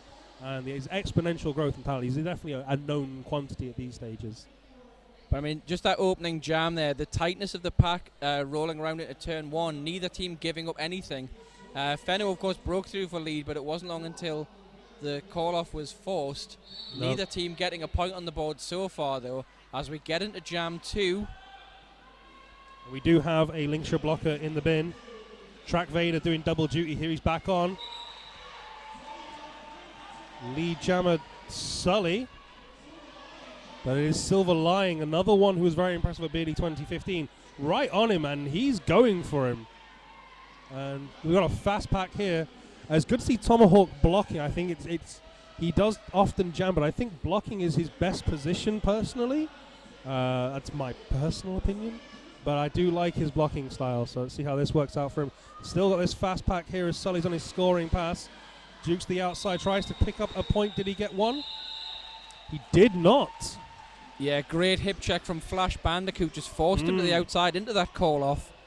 Flash Bandicoot captain, and again another fantastic skater for Mannequin Beast. I mean, early doors here showing, well, this is quite an even one.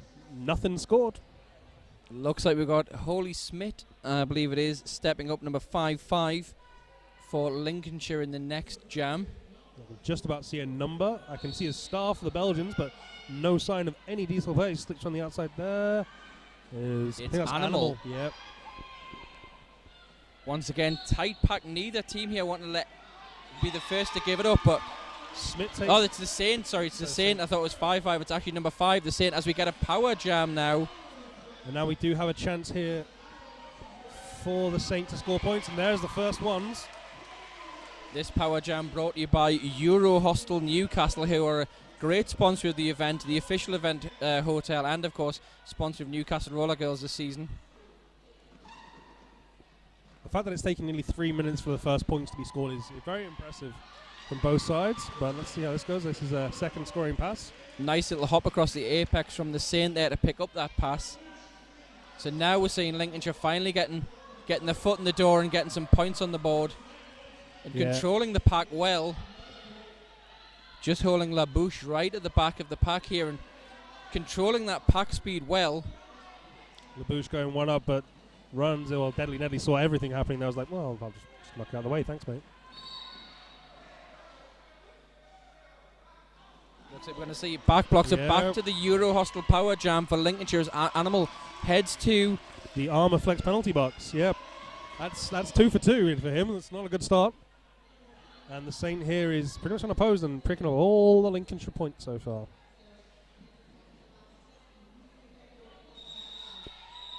Saint just tries to dip his hips through. He does get the 5 points, so that's going to give Lincolnshire a nice little lead after, well, not really impressive lead after 3 jams when you think about it, but given the 3 jams that we've had. True. The fact that Mannequin are yet to score is not something I'm even concerned about at this stage, but it'll be very interesting to see how this continues from here if it does stay close.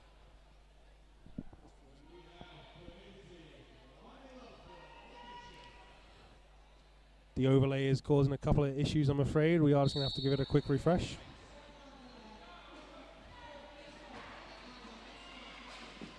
Back on track. There's another new jammer for Lincolnshire for Nickety. Of course, on the power start. He is getting pushed around, finally breaks his way out there. Picks up that lead jammer for Nickety. It was BMAX? BMAX? We'll go with BMAX. Holding him up there at the front. Now, the Belgians were involved in the 2014 game against Germany, one of the most penalty-heavy games I've ever seen. I'm hearing a lot of chirps of whistles. I'm seeing a lot of Mannequin Beasts heading to the bin here. There might be a little bit of an issue for them if they keep giving away penalties, as Track Vader heads to the bin as well. It looks like Animal is pretty much the only skater on track, and dips under and makes his way out for his initial pass.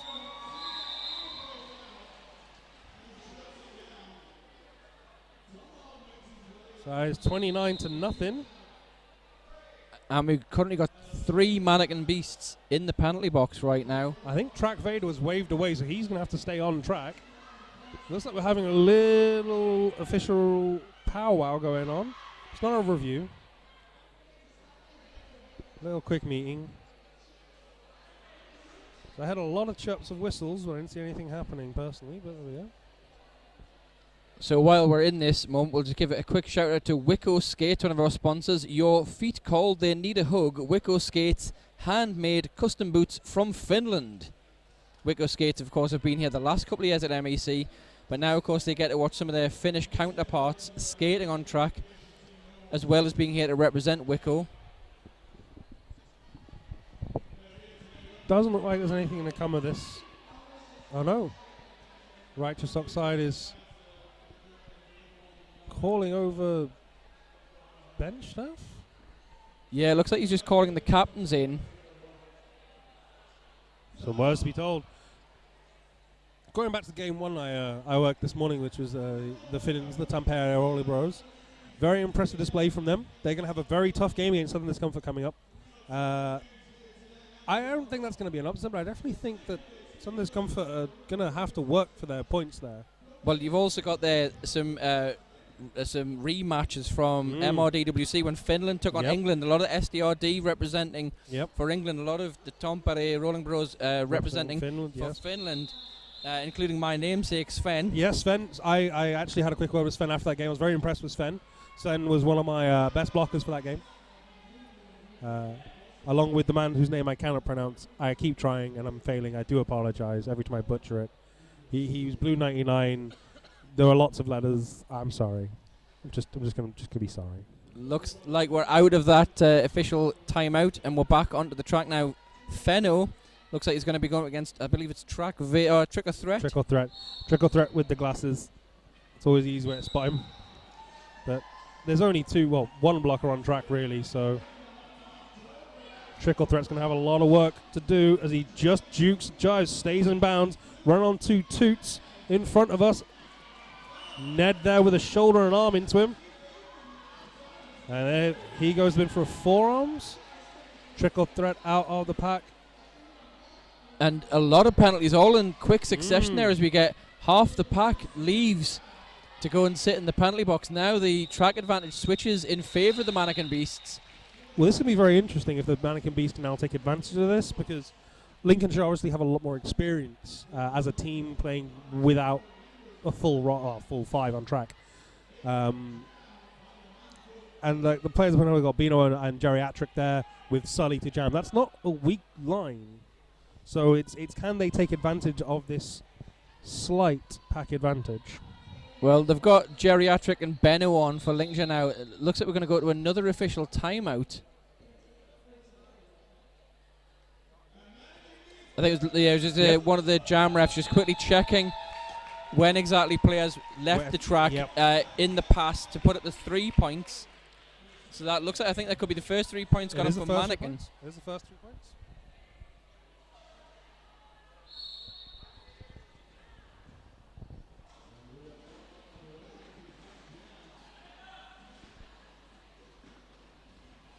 So Sully with 2 to beat, does so, rams the hips, gets out. Lead jammer. I think that is Silver lying in there. Let's see his number as he comes round. It is Silver lying, 17. Monkey Business, recent transfer, I believe, from Pan Am.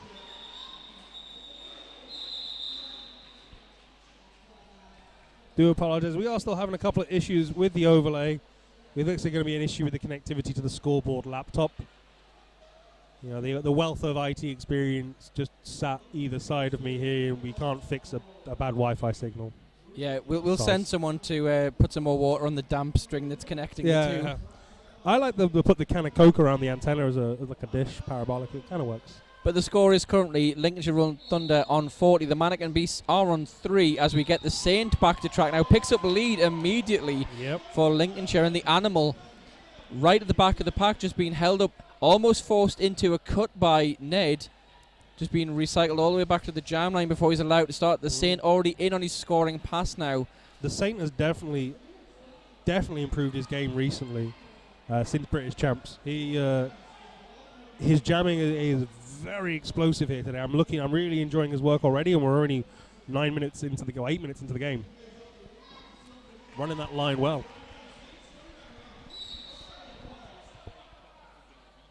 I think what we're seeing now as well is that Lincolnshire have already dialed in on the Mannequin Beasts. I think after those slow first 3 jams, I think Lincolnshire have now realised the strengths and weaknesses of the Mannequin Beasts and are finding the gaps through there, and we're seeing that now as they're picking up lead and they're picking up score much quicker than they were earlier on in the game. I think the penalty box has been a big aid in that exact element. The Belgians, much more frequent visitors than the English, we'll say for now. Mannequin Beasts struggling a little bit to stay on track all the time, but we do have most of the skaters on at the moment. It's 4v3, I think. Yeah, I can just see the Mannequin Beast just hiding out of shot.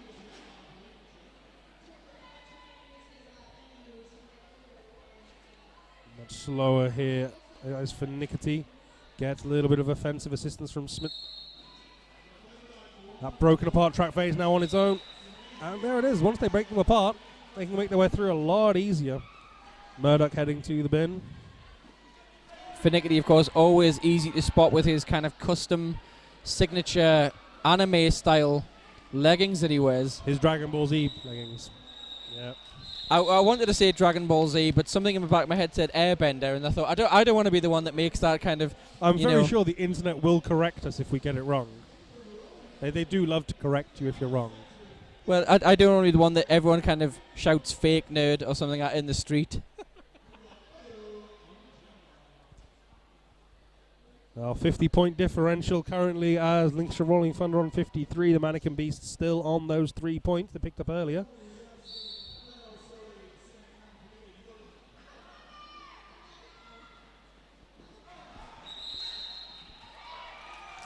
Excellent work again there. He's coming back round on another scoring pass. Fenner doing very well. I think this is a really important change in Lincolnshire moving forward from today as well, because previously they were very reliant on Tomahawk and Sully to be their point scorers, and Giggity when he was still with them.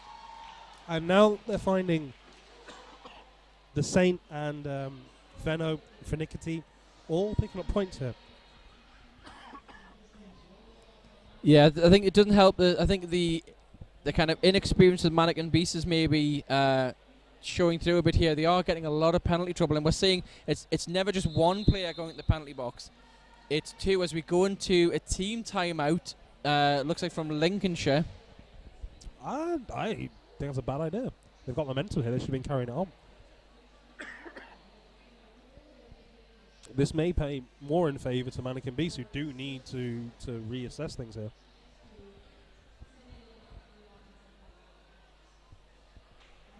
Just while we're in this timeout, I'll give a shout out to Armorflex, who are sponsoring our penalty box this weekend. Do you need impact protection? Armorflex has got you covered. Take a look over at armorflexsport.com. That's Armorflex. They do a great range of, is it the D3O material or 3DO material? It's the shin protect, yeah, shin pads, ankle pads. It's kind of flexible, but I believe it's based on non-Newtonian physics. So it's flexible until it gets impacted, and then it goes solid, which gives you excellent protection, but while being lightweight and flexible. Well, I remember the first time I saw them at a game, they actually let you try it out, and they put it on your shins and then hit you with a rolling pin. And you're like, that was the famous rolling pin test. That was insane. I was like, I've worn shin pads. I've played rugby. I've been a hooker in a scrum. You know, I've been kicked a lot in the shins wearing shin pads, and that hurts even with the shin pads. But yeah, that was crazy. Timeout comes to an end, and we're getting back now. It looks like I think it's Animal on track for the Mannequin Beast, and it's Sully lining up for Lincolnshire. And there's a 4-2 pack advantage in favour of Lincolnshire. And it's not like they've really struggled with 4 blockers or 3 blockers. I don't think Sully's going to really struggle with 2 here. He's fighting, he's pushing. Murdoch there on his own. Ooh, just thought he was going to force the cut there. So he's going to go a little too far.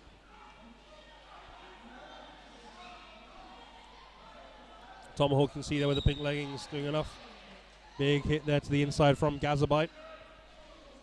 Also, it's a big Lincolnshire wall that's out there, holding the Mannequin Beasts at bay, and especially with them having reduced pack at the start of that jam. People like Tomahawk and Gazabite, especially, have an average height of about 8'2". Is that a factual fact? Are you going to have to pay a royalty to roll up Polar Bear for that? Well, he did give me this shirt.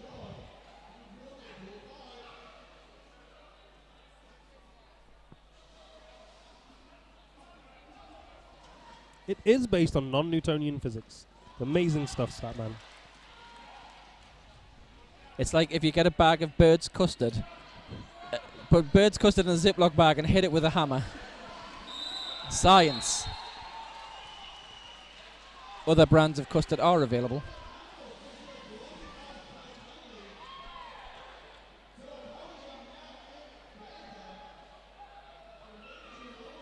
I'm a little confused. I believe the jammer's just been given an out-of-play call. Well, the jammer can pick up an out-of-play call, of course, if he initiates a block on an out-of-play blocker, which obviously has the impact on that blocker. They can still pick up an out-of-play, and that's what we got. So we're back into another So the initiation. I didn't see the initiation of the hit. That's why I'm confused. It's another Euro hostile power jam rolling into a power start, and the next jam, Lincolnshire now 77. Mannequin Beast got 4 points on the board, but they are being held there. Well, I was thinking this could be as I said, the potential upset here, and it's not going that way. So, there we go. Just remember, if you're watching at home and you want to get your view across, you want us to give you a shout out, or you just basically want to get your name heard, drop us a tweet or say something in the YouTube comment. If you tweet us to @Men's Euro Cup or hashtag on MEC2016, we will pick it up and give you a shout out. I am also watching with great interest the YouTube feed as the Saint picks up a cut track. I believe, Statman, that is what Geordie childhood games were.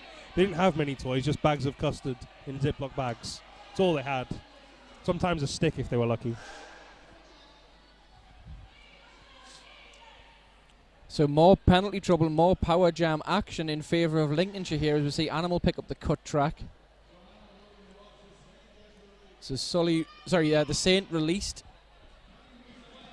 Saint moving the wall to the inside and the outside, and Lincolnshire running in from the inside and trying to break them apart.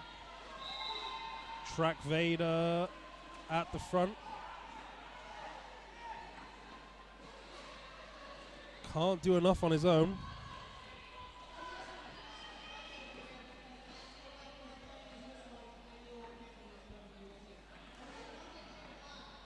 Oh, lovely little hop of the apex there by the Saint.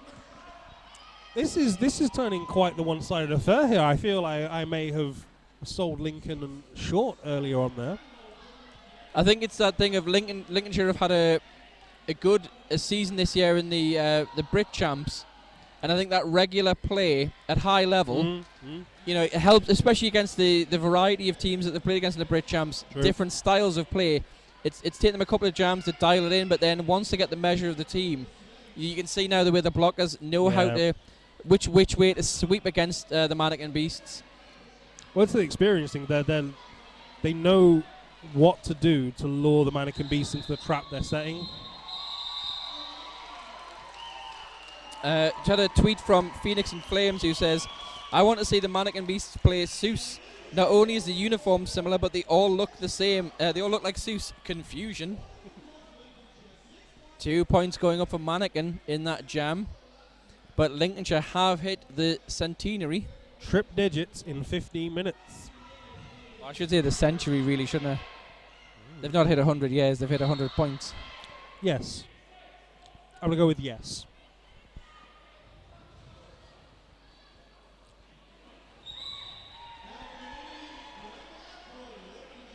So Finickety with lead already for Lincolnshire as we get Trick or Threat out of the pack, half a lap behind him. Well, Finickety's going to have to be on it here. Trickle Threat sneaking in. Did he get anything? He's indicating to his jam ref that he did. His jam ref goes, "No, you didn't, mate. Soz." And in that melee of whistles, we got Track Vader picking up a cut track, so he'll head to our Armorflex penalty box. That is a busy Armorflex penalty box today. I mean, this is... What was it in the first Men's World Cup? Something like 100 and something penalties between Germany and Belgium. That was... We think you produced that one with me. It's all a blur. It's all a blur of penalties. There was definitely triple digits of penalties. It was crazy. I think we had 4 or 5 foul outs as well.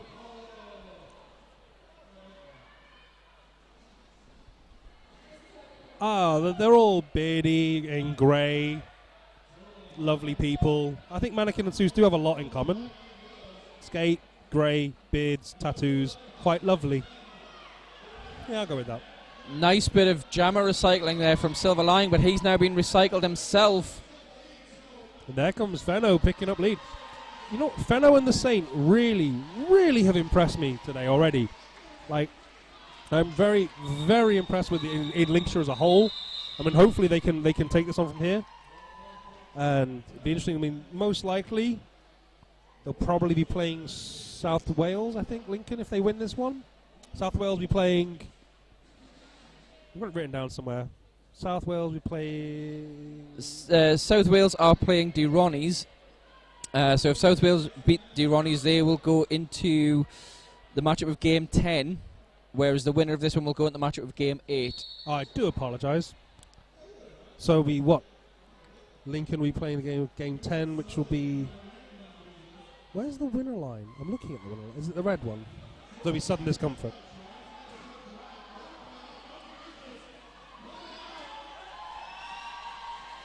Monkey Business is out of the pack first for Mannequin Beast, but picks up the no pass, no penalty, so it doesn't get leads. So Sully able to come out, realizes he's got lead and calls off the jam before Monkey Business can get in and score. Be very interesting. Okay, so what are the potentials here? So Lincolnshire are probably going to win this. They'll most likely going to game 8. The other one we're looking at then, it always sudden discomfort most likely after playing Tampere. That will be a tough game, but Lincoln looking very strong here. Much stronger than I think I saw them all throughout British Champs, so I'm very impressed so far. They've been eating their Weetabix. That's what it is. Lots of Weetabix. This point for Mannequin, this is what they need to do is get out here, get out in front of the St. Good. So now he's getting enough distance, and the Mannequin Beasts need to control this pack, and they're not. They're sitting at the back dawdling, and that's the wrong call to make here. Toots marshalling the Lincolnshire Rolling Thunder Ducks at the front. Oh! Track Vader managed to knock down one, but I don't think it's enough. One apiece, yep. I was going to say, I think we're going to see 1 point each there. Just a quick shout out. Metalhead says, "Hi guys, always watching, always judging." The referees, obviously. And we've got Jurassic Snarks, that's at Jurassic Snarks, says, "Shout out to all the amazing Scottish officials and announcers at MEC 2016, especially Shugs and Righteous from DRG." That's Dundee Roller Girls. That is Dundee Roller Girls. Righteous here in his usual position, judging everything from the infield with his badger-like beard of judgment. So for Nickety, just trying to shoulder his way through hand block first.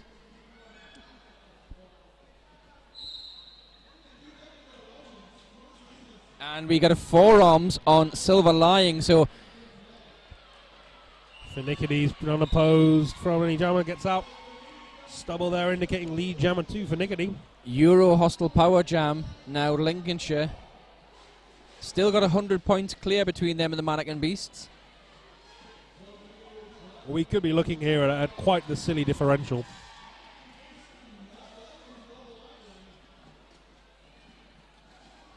Good recovery from Track Vader, but not enough. This is what I mean. Track Vader is a standout blocker. I mean, he can do crazy stuff like that. The Men's World Cup was brilliant for stuff like that. Apex jumps of blockers to go and recycle jammers is crazy. Silver Lying with a knockout to Finicity and recycles him back just to reset the pack before they both try and get through this tight pack on turn 3. Yeah, Track Vader trying to get anything there was just really together and tight Lincolnshire wall. But there comes heavy block from B-Max to try and take Geriatric out of the equation, and no dice. Multiplayer penalties been given. That's gone to hand block first again. Tense-wise, that feels wrong. Should be hand blocked first. That's why it sounds odd to me. Yeah. Yes. We'll forgive him. It's fine. Derby names are derby names. Geriatric doing a nice recycle now. Silver Lying. We've actually had a star pass at the moment. It looks like Flash Bandicoot is the one with the star in his hand. Sneakies. Doesn't really matter at this stage, but there we go.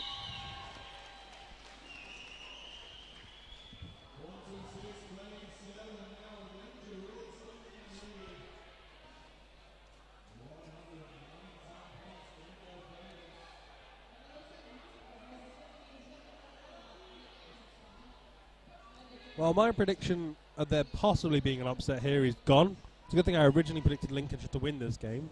But this is the only one I could really see much of an upset occurring. And that didn't look like it's going to materialize at all here with how strong Lincoln are looking, so we should be fine. This one does, unless something quite drastic changes, is going to be a by-the-numbers affair here for Lincolnshire. At some point, they're going to have to take that foot off the accelerator and right, let's prepare for our next game.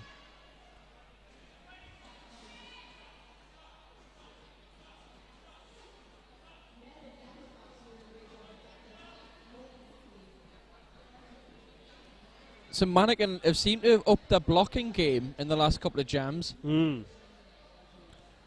taken them a little while to get used to the explosivity of the Lincolnshire jammers. But they've also, by doing that, they've had to revert to a 4, which means their jammers are now having to work alone.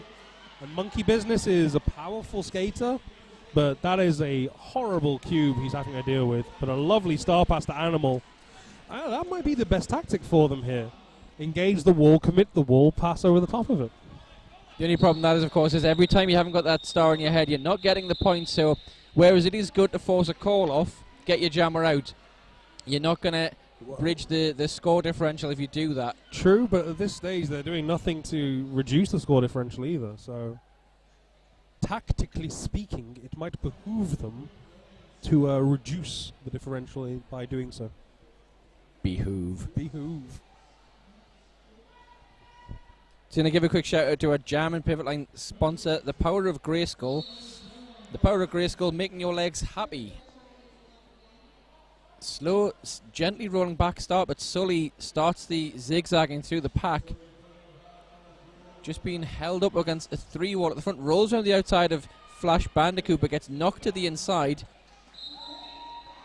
Lee Jammer goes to trickle threat, and he's got half a track nearly. Yeah, a third of a track lead on Sully, and he's going to have to make the most advantage here. Trickle threat runs at the link. Looks like it's going to be maybe 1 point. Yep. Yeah, 1 point the Mannequin Beasts. I think he Nothing peeled of a his hips Lincolnshire. around geriatric on the outside there. He went for the link, but Sully nearly took out his own players as well. That was a risky one. But again, some great tactical jamming there of knowing that Sully was hot on his heels and that he had the Lincolnshire back wall, so that he was able to just get in, like dive in, try and drive his hips through and call, get the points.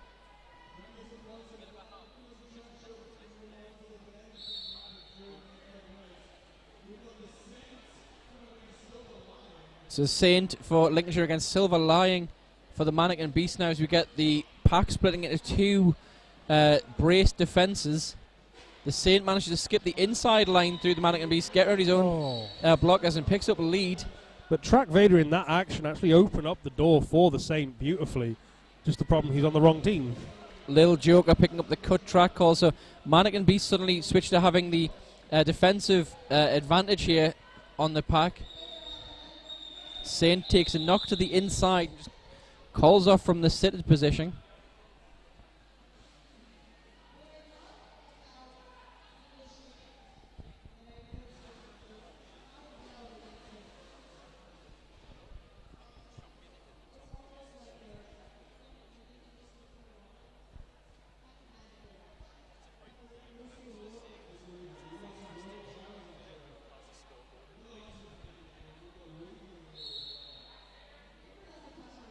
I don't know what they've been feeding him in Lincolnshire, but Finickety, Fenno, and the Saint are all really impressing me today. Finickety especially.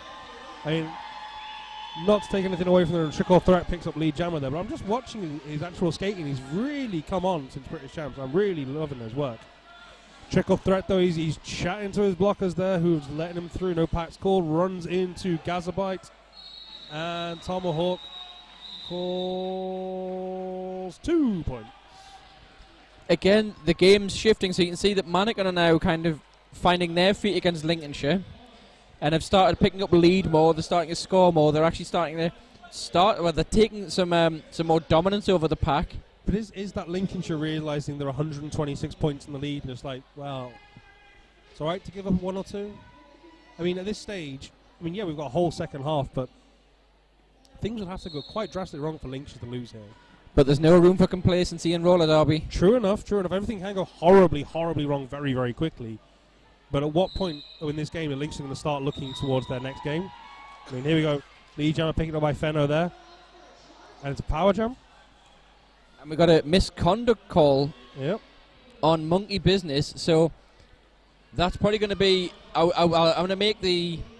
not hearing the verbal cue, I'm going to say that was either a blocking with both feet off the ground or a charging a down skater.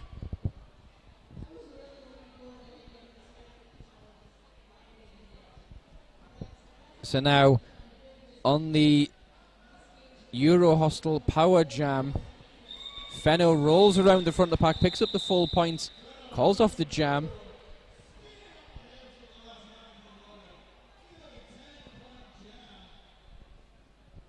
The interesting thing there is, obviously they still had that lead jam position, so they could have taken more advantage there, I think. But maybe they want to keep monkey business with the star. Tactics. Love them tactics.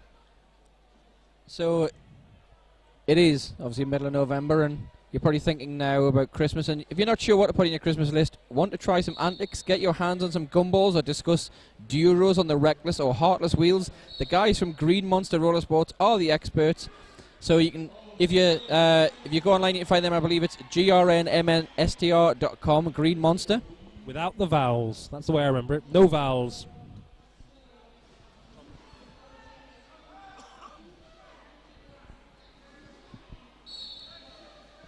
Monkey business, Duke and jiving, trying to find some space around the outside. Ooh, yep. Spins, but there's Tomahawk. Oh, monkey business just keeps that back leg off track. That's the experience right there. That's the not quite coming fully inbounds and just holding it enough. Toe on the outside line. So monkey business starts again now, but Sully already through, picking up another 5 on the pack. Monkey business takes off the star. He's trying to make the pass to Silver Lying. Silver Line, though, being screened by Schmidt.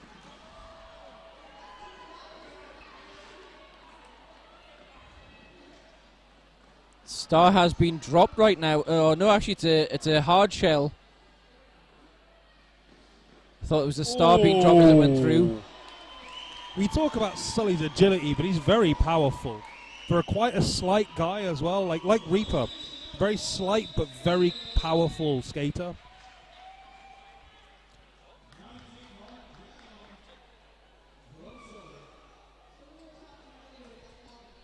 So I believe that's probably going to make us through to half-time here.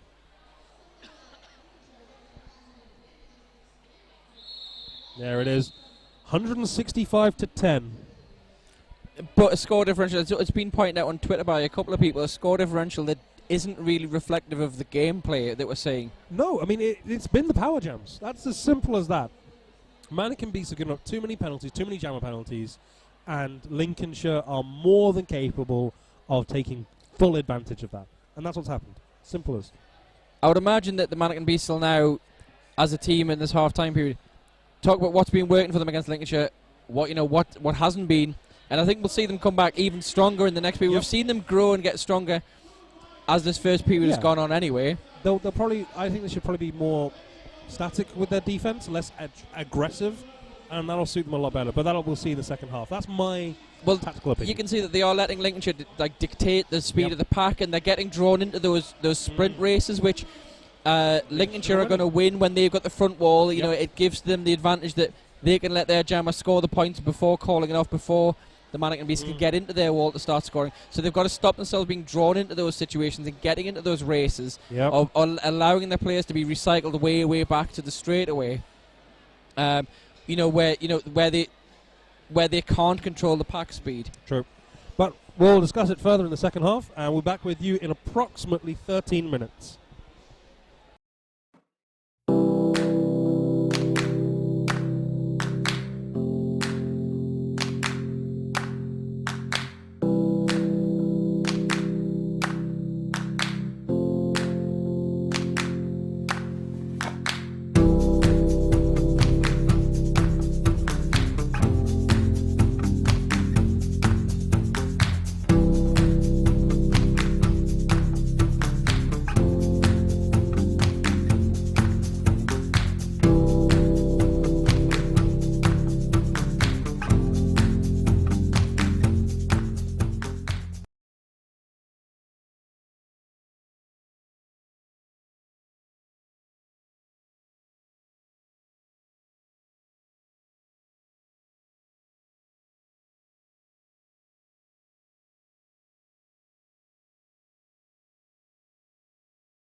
We are back live here trackside at MEC.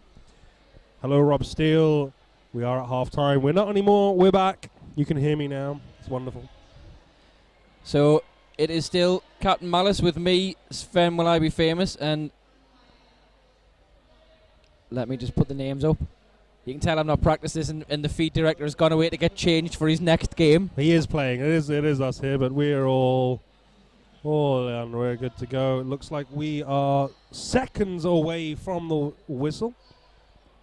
So we are on Lincolnshire Run Thunder holding a good lead, 165 to Mannequin Beasts on 10. But as we were talking about, we could see Mannequin Beasts were improving their gameplay all the way through that second period. And we're starting to take a bit more control of the pack, but Lincolnshire still just using that experience. Yeah, I mean, both teams have a wonderful wealth of experience here. Obviously, the vast bulk of Mannequin Beasts been to 2 World Cups as Team Belgium, multiple tournaments both on the continent and here in the UK. Lincolnshire have been playing at a very high level, though, for a long time, and I think that's that edge they've got there is they're a little bit more drilled. Just see there the braced wall of Mannequin fell apart. The wall of Lincoln didn't as quickly. But Trickle Threat was out fast. And now Murdoch getting pinned behind Toots and Dapper. And here's the point that's picked up by Fenner.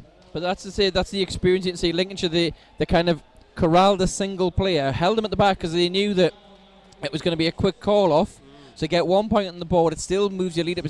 Okay, it's not a 20-point jam, but it still shuts down the time that the Mannequin Beasts can get the score. As my old coach Gazuka says, a positive differential is all that matters. He pointed out previously so more often, a positive differential is better than anything else. And we've got Sully up against Silver Lying, I think it is. If he's very small and short, yes, that's Silver Lying in the hockey helmet with the face mask. If he's tall with the hockey helmet with the face mask, it's Track Vader. That's what I learned. Got a hip check there by Tomahawk, just enough to pop him off on the outside. But it looks like we got a cut track anyway for Silver Lying. Before that happened, you may have heard the whistles come through on the stream. One thing you did not see there, Silver Lying sprinted to the bin. That's something you always love to see, sprinting to the Armorflex penalty box there. Well, that's the thing. We always say, a penalty's 30 seconds, but of course it's 30 seconds plus the time it takes you to get to and from the track. Yep. So that time is extra penalty time if you dawdle or if you take your time getting there, because of course your time isn't running until you're sitting, and that's the thing that you see. A lot of inexperienced players, they'll get a penalty and they'll stand there first on track looking a bit kind of or looking at the ref kind of, that wasn't a cut track. Of course not. But you see the experienced players, as soon as they hear the whistle colour number, they're on the way at the penalty box because they know that's the time already eating into their team's lead. Back on track, we have some excellent defensive work by Lincolnshire, but Sully is just spinning through, making his way out. He got out of the pack and then stumbled around the apex. That's an odd one, but there we go. Yeah, used a lot of effort getting around Murdoch on the inside there, you can see, with the makeshift number 6 shirt. Tomahawk heading to the bin. Definitely, I think, very revitalized as a blocker. Pivots, obviously, because he can jam, but blocker, to me, I said to him, I think it was down in London during British Champs, I definitely prefer him blocking. He just looks more effective. He can jam, and he's a very good jammer, but he is more effective and more beneficial to Lincolnshire as a blocker. Former jammers are the best blockers for taking out jammers. Look at Ballistic for some Discomfort. He is an absolute nightmare as a blocker because he knows what a jammer wants to do. And that is such a useful skill to have, because preempting what a jammer's decision is going to be is the best way to stop them. And looks like we're back to Trick or Threat against the Saint, and his Trick or Threat out again with lead. He's been doing a good job now. I think the last few jams he's been on, I think he's been about 75% lead percentage. I'd agree with that. We've not been tracking the stats, but I'd say that's about a fair assessment. Struggled a little earlier on, but definitely doing better here in the later half of the game. Rounds Nedley, not going to call it though. It doesn't. The Saint is in the pack and has just taken down the entire Mannequin Beast wall and has been recycled to the back. Good hit by Human Fly, you can see with a pivot stripe on, just knocked him at the inside and took him back 5-10 feet. Human Fly, a very, very good blocker. I mean, Trickle Threat really needs to call this from the floor here. Why is he not calling faster? But there we go. And just as we've had the saying on there, I've had a tweet from Sheriff Piewipe, that's at Sheriff Piewipe, saying, shout out to LRT's Dapper Fox, Ned and Saint. Keep it up, love, slug life and harmacology. You know what? Those three skaters doing excellent work here. Deadly Nedley and the Saint, very, very active, very, very beneficial to Lincolnshire. And I can already see we've got Finickety lining up against Silver Lying, with only Tomahawk in the box for Lincolnshire. So Mannequin with a track advantage. Let's see if they can actually press that advantage, stop Finickety getting through. It's a very static scrum on the jam line. Silver Line, just peeled to the outside, sidesteps his way down and is out. New jammer. And Finickety, I think is the first time I've seen him struggle so far today. Like, he's generally been out of the pack very quickly. Silver Line here completes his first, goes for his second. Finickety makes his way out now. So now 1 lap down already. Finickety out the pack, half a lap behind Silver Lying, who's back into the pack. He's already passed 2 or 3, takes the quick spin, tries to call it off. I think he may have got 3 out of the pack. He's getting registered as 2 coming up from the scorekeeper, from the jam ref, sorry.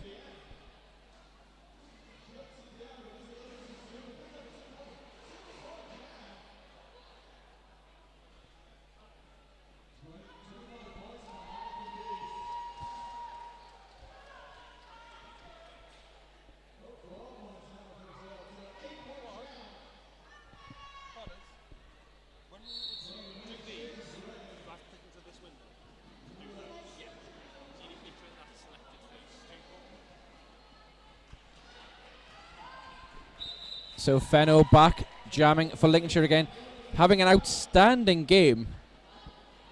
Yeah, this is it. Like, it's a pick-em for who you want for best jammer.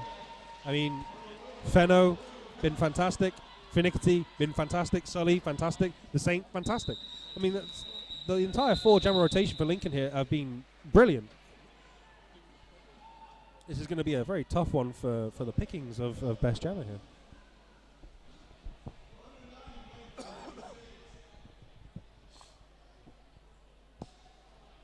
So Sully and Silver Lying are lining up now. It looks like we've got. I'm gonna do it. Announce a curse. We've got an empty box of 4-on-4 on the track. This is one of the rare occasions we've had 4-on-4 for the blockers today. It's like the first jam. Let's wait for that first chirp of a whistle.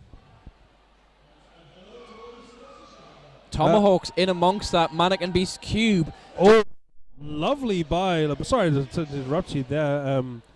There's a Labouche there just come across, clattered Sully off the inside. It was a lovely little sweep of the hips. Big crash as we get 3 or 4 players hitting the deck at the same time. Yeah. Neither jammer through yet. As I say, that Sully sees the inside line. Yep. No, that was really well done by the Mannequin Beast. Fred Chevier? I'll go with Chevier. It's a kind of a slippy wood skate floor. I wouldn't say it was anything really slick, but it's definitely not the grippiest. Can be a bit tricky if you've not skated on it before. I like it.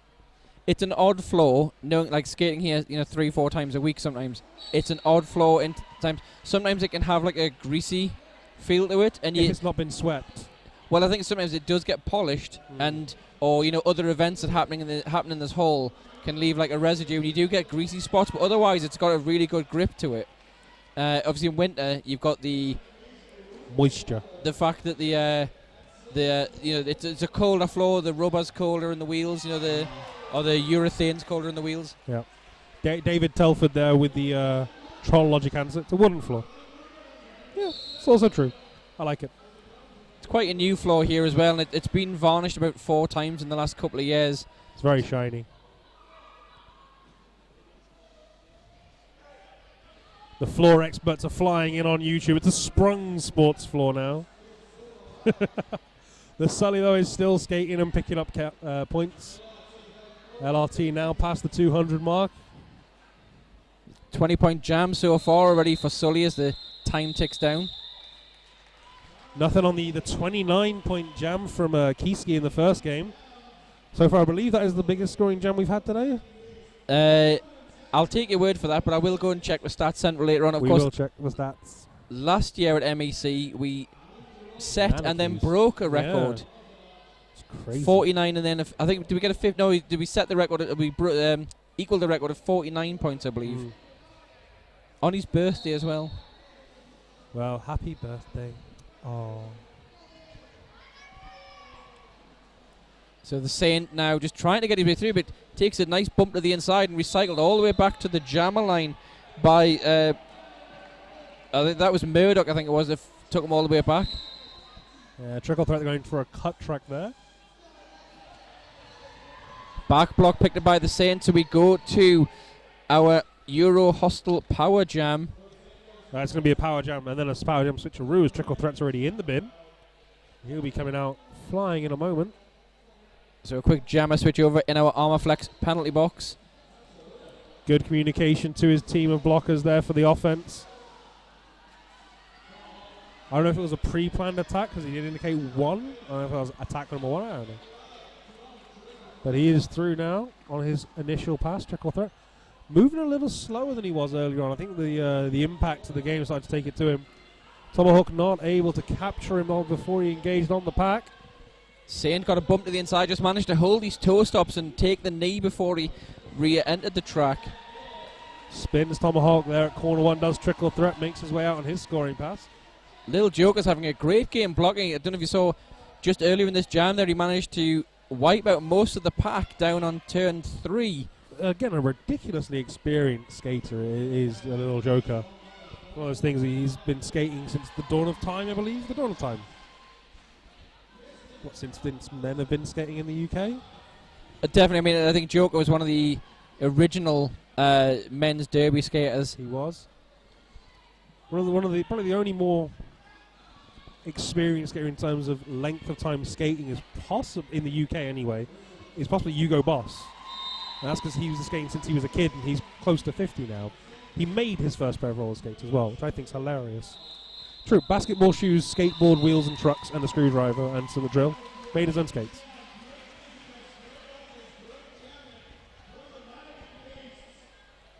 So Mannequin Beasts are slowly creeping their way back in. As I say, Creeping their way back in, possibly pushing it a little bit there. well, they're improving. Yes, well, I think they're finding their groove is the key thing here. They're finding the right gameplay style for them.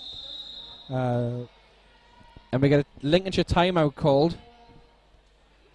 I think is that going to be enough? Toots his cats. He's talking with Righteous, I believe, his head ref. He's not requesting an official review, though.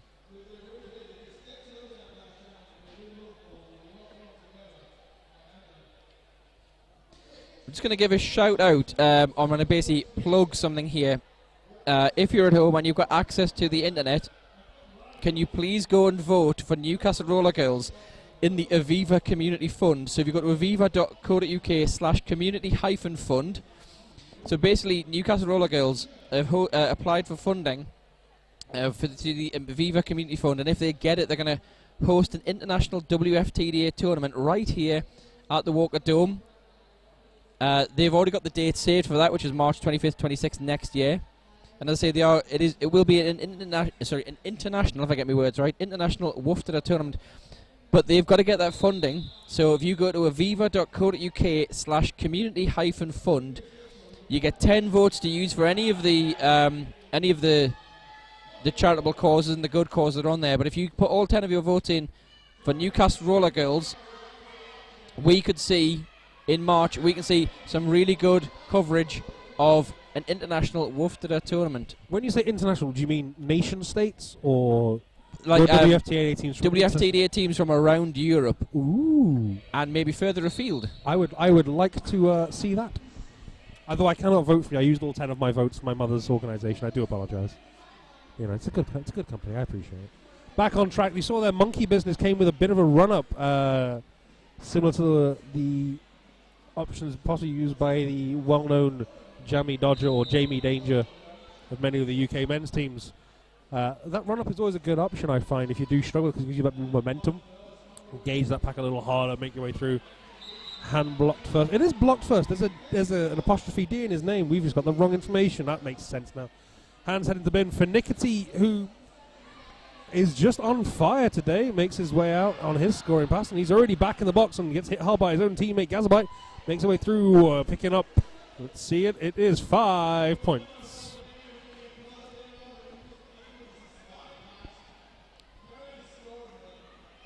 Merci beaucoup. One of those jam refs who likes to do the scrunchy signal of 5. One of the interesting ones.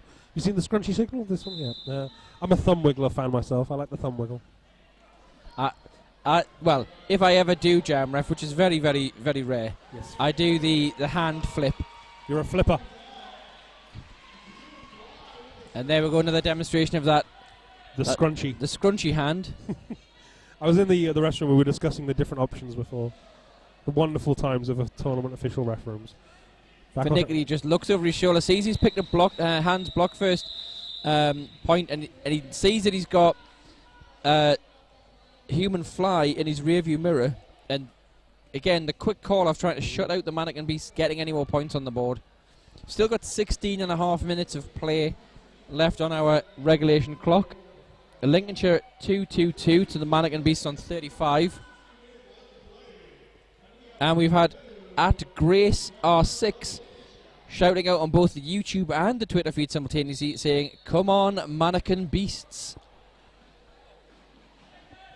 At this stage, I think it's fairly safe to say that the Mannequin Beasts will be playing tomorrow at game 11. But it's not stopping their enthusiasm as Trick or Threat's out with the lead already into the pack scoring, tries to do the duck under, goes for the quick call off. We've got Toots is arguing with the OPRs. I think Toots was trying to say that Trick or Threat jumped off the track, so he leapt off the track before getting the call off, which would have been a skating out of bounds. Now, from my angle, it looked like Trick or Threat got the double tap to the hips. I'm not sure when the whistles actually started, but Wonder Zebra has gone into the middle, and we're getting an official timeout to discuss this. So I wonder if Wonder Zebra did see something here and just needs clarification. The question is Toots pretty much gave him no option either than to, well, basically to back block him or go off track. So it's one of those situations because it was Toots who moved across, from my perspective, into Trick or Threat's established position. Well, as Trick or Threat tried, he did a kind of a pivot on one foot, and you could see as he threw his hips back, he tried the call off, then the momentum of his spin threw him to the outside. Yeah. Now, I'm not sure. We'll see in a second. It looks like Righteous Oxide is going across, He's and it doing is going to be assessed as skating out of bounds to Trick or Threat as jammer.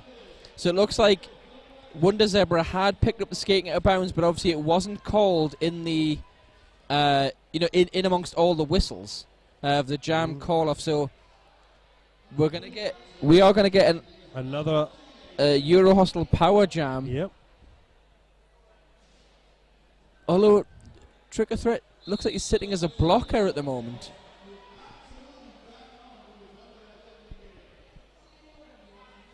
They've not fielded the jammer. Have they just not given him the panty, or has he just been handed it? He's not put it on yet? Well, he's not wearing the panty, and it looks like he's sitting.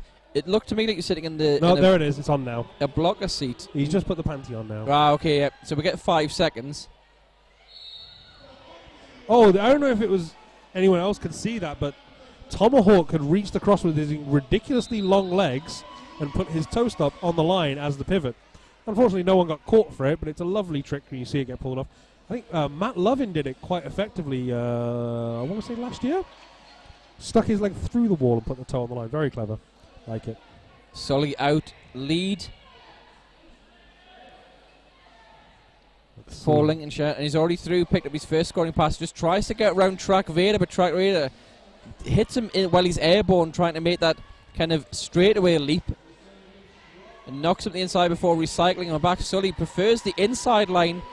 Well, the Mannequin Beast had opened that up for their own skater, and Sully was fast enough to take advantage and go through himself. Sully tried a bit of jammer and jammer there, but Trick or Threat managed to beat his footwork and stay in. And Sully ran back to try and catch him, but hopped over the Mannequin Beast wall. Talking to YouTube here, Statman, Adam Rouge, so how much better are Belgium going to be in Barca now? Well, looking at the exponential growth of the Belgian national team between the two World Cups, and from what I've seen of the Mannequin Beasts in the better part of the last year, I think they'll be very interesting going into Barcelona in a couple of years' times. I couldn't peg you where they're going to go because everyone else is going to improve as well, but they'll be very interesting to see. And talking to Simon Barley, who is cheering on the Thunderlocks and number 13, Finickety, for the win. Well, I agree. Finickety has been on fire today. I have been wonderfully impressed with his jamming. I think he is looking to be quite the improved skater. I would say the only jammer I think that's done better so far has been Fenno. Fenno is just so consistent. The Saint as well. He's also been very effective. I can't think there have even been that many power jams given away by Lincolnshire. Again, I'd have to check the stats for it, but not many. Silver Line picked up a cut track, went to the box, but was being signalled to skate around. So he had to leave the box and then do a full lap of the track to sit his actual penalty. So again, more power jam time for the Saint on this Euro Hostel power jam. Dapper Fox, Ned, Joker, and Tooth. This is a pretty powerful block line for a power jam as well. It's not a great situation for the Mannequin Beasts. We've had a shout out from Zero of Hyrule on Twitter saying that he likes to play a game when the camera passes the crowd, and the game is "What international stars can I see?" And then he highlights that by saying, "There's Fish in a Canada jersey." Yep, Fish is here in the Canada jersey. He has been unfortunately given control of the New World Order Twitter feed for today. He with Zoob, that is at New World Order, I think is the Twitter feed. Don't quote me on that. They're my league as well, so it's terrible if I've got that wrong. So check them for horrific tweets. He's alongside Zoob, and they do have Finickety. He's out lead jammer for Lincolnshire.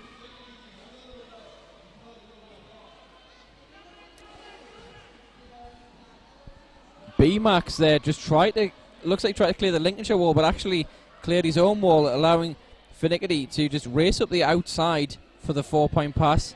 Silver Line stuck in the track, held up behind Gazabite and Geriatric, and Tomahawk coming in there to brace that. So again, a very, very experienced international quality blocking trio.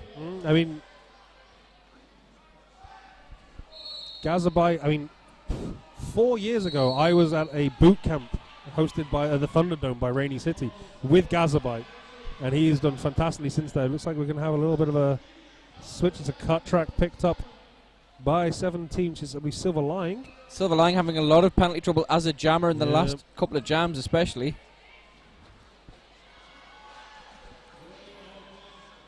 This is... Do apologise about the state of the score tracker, the scoreboard bit. It is being very, very fiddly. We'll add a little bit more water to the string. We'll put the Coke can around the antenna. Maybe we'll put some cups on the string as well. Try that. See what we can do. We'll get there. Meantime, I'll keep turning it off and turning it back on again. So as we get the score updated, Lincolnshire on 273, Mannequin Beasts on 39 with 10 minutes, just under 11 minutes really, on our official play clock.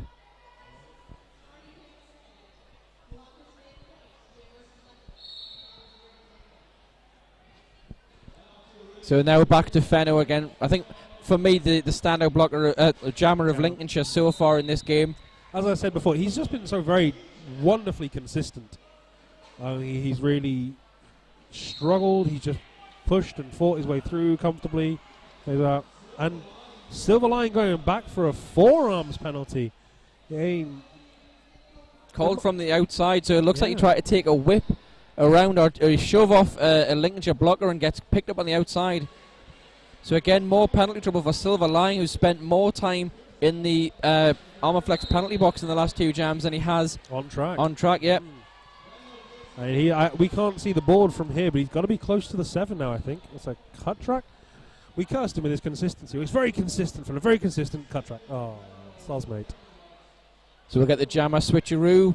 Silver Line comes back to track. Lincolnshire immediately trying to speed up the pack, but looks like the danger zone got caught in that and recycled. So the Mannequin Beast now holding him at the back, giving Lincolnshire a taste of the medicine they had earlier on in the game when they were doing that to them. Silver Line now taking the static back, just letting that stretch out, seeing if they can force the out of play or the pack destruction. So now Silver Lining out, completes his initial pass. Remember, he's already been to the box in this jam so far. And he's only got 30 seconds to play with here. Again, the scoreboard is being very, very bad. We do apologise.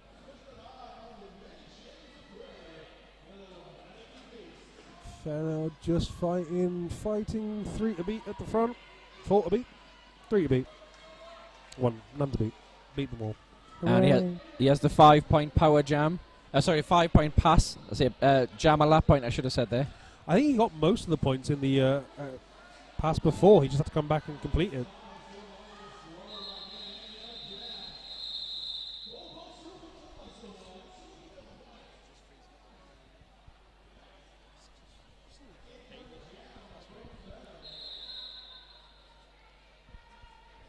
So it looks like it's team timer for Mannequin Beasts, as we have Lincolnshire Rolling Thunder on 281, Mannequin Beasts on 43. Let's give a shout out to our biggest sponsor, the tournament sponsor of the entire MEC 2016 is Roller Derby City. Roller Derby City supports local roller derby and provides quality uniforms, merch and scrimwear to skaters all over Europe. You'll see all of the lovely shirts worn by our officials in the powder blue and the crew who are maintaining our track, securing our doors and generally doing all the running around this weekend. A good big shout out to them as well. Most of those are made up of Newcastle Roller Girls and Tyne and Fear, B-Team and unrostered skaters. Yep. It's always you run a tight ship here. It's always been fun. It's always been well worked. The only thing we ever have any issue was my complaint this morning about the kettle not being there. I needed my coffee, Sven. I needed it. But we did. Eventually. Fat Hippo had breakfast for you, so. Yeah, but I had to work the first game. I couldn't even get a butty until later. Come on. Talking about Fat Hippo, it's burger time in a minute for me. I got 8 minutes and a bit to go. Burger o'clock. Trickle threat with the star against Sully, and it's trying to run the inside is Sully with those beautiful white skates. Pristine they are. Sully through for lead. Trickle threat just looks like he held his feet round the outside there after the big block by Tomahawk. Spun with Tomahawk and then excellent control to stop on a dime and avoid. Yeah, I think it was coming from Gazabite afterwards. Yeah. I mean, fair to say Trickle Threat, the standout jammer, the most effective jammer here so far for the Mannequin Beasts. I think he's picked up the bulk of the points. But he's really struggled with this drilled, solid, organised Lincolnshire defence. It is very, very horrific to watch. I mean, it's a real thing for him to be aware of in the British Champs for next season.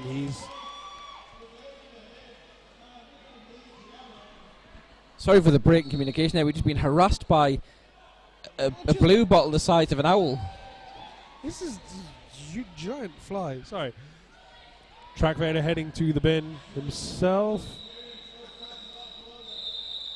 The Sane just looked around, saw Tricker Threat complete his initial pass, was coming up on a scoring pass, called off the jam, shutting out the Mannequin Beasts. 287 Lincolnshire Run Thunder, Mannequin Beasts 44. It's a 243 point differential.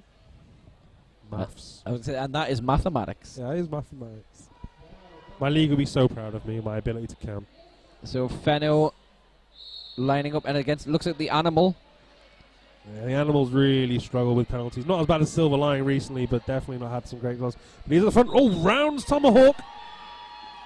Knocked off and recycled. But he's already got the lead. Do they go for the points or do they go for the differential at this stage? I'd go for the points. Go for the glory. I'd have gone for glory. Not seeing the points going for Lincolnshire. Jam refs just having a bit discussion.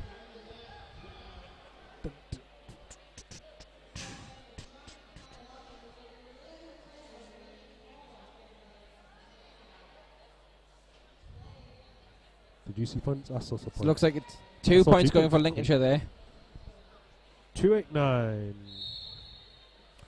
Apparently Lincolnshire got lead there, but I don't see that happen. But there we go. I think it's just a scoreboard error. Don't worry about it. Oh no, the scoreboard's broke again. I'll turn it off and turn it back on again. But Sully has got lead for Lincolnshire now. He has now, so it is technically accurate. But there we go. Technically accurate, the best kind of accurate. Great big. Lovely hip check there by Track Vader. I do apologise to interrupt you there, Sven. Yeah, I was going to say, Mannequin Beast doing a great job. LaBouche doing a great job of taking out Little Joker, knocking him to the outside, clearing some house. Yeah, Little Boosh is one I've not seen before today. He's very, very, very effective. Done some lovely last-ditch save blocks.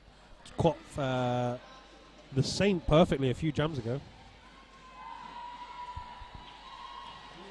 Obviously, still having issues with the scoreboard. Do apologise again and again and again and again and again and again and again. Check out out of the pack now. Sally on a scoring pass comes into the pack. Runs on the shoulder, calls it on 1 foot, side surfs out the pack. Fancy danning his way out there with all the skate skills and looking good. I could do that. So could you, Sven, couldn't you? I'd do it every week. I know, right?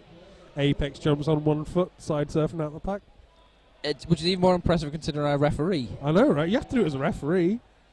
Refereeing is the most agile job you need to have that kind of skate skills to avoid getting clattered all the time. Lincolnshire now just 2 points off the 300. Mannequin Beast on 44 as we get 4 minutes remaining in the period and the game. It's hard to believe this is still game 3. The amount of action we've had already today. I think it's because both of us came through in tournaments. They started off with half-hour games early on. There's so much things that go on recently in these games. So much occurs on track in a full-hour game. It's just fantastic. Benno exits the track with a forearms penalty in that initial melee. Saint is through and picks up a lead with, that's Flash Bandicoot, the captain of the Mannequin Beast, out in front, but he's signalled as not lead. But they're letting him get onto the score, and he's picked up, I think, at least 1 point there from Gazabite, as the Saint is knocked down hard by Murdoch.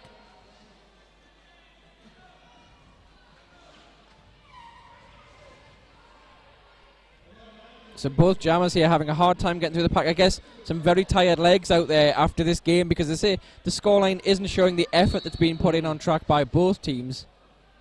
As we get Gazabite picks up the multiplayer block. 4 points picked up by Flash Bandicoot. So as Lincolnshire break the 300 barrier to go to 302, Mannequin Beasts are closing in on their 50-point mile mark, as they are on 48 now with 2.5 minutes remaining in the game. Just to go there, the Flash Bandicoot, very effective as a jammer, but I think he's one of those skaters, they need him as a blocker, so they don't let him take the star too often, but as shown there, he can score when he needs to. Well, we're going to go back to Trick or Threat now, who's been jamming a lot of this game for the Mannequin Beast, and I think has probably racked up most of those 48 points. Yep. A little bit of screening there from Track Vader on the inside, but not enough as Deadly Nedley there shutting him down.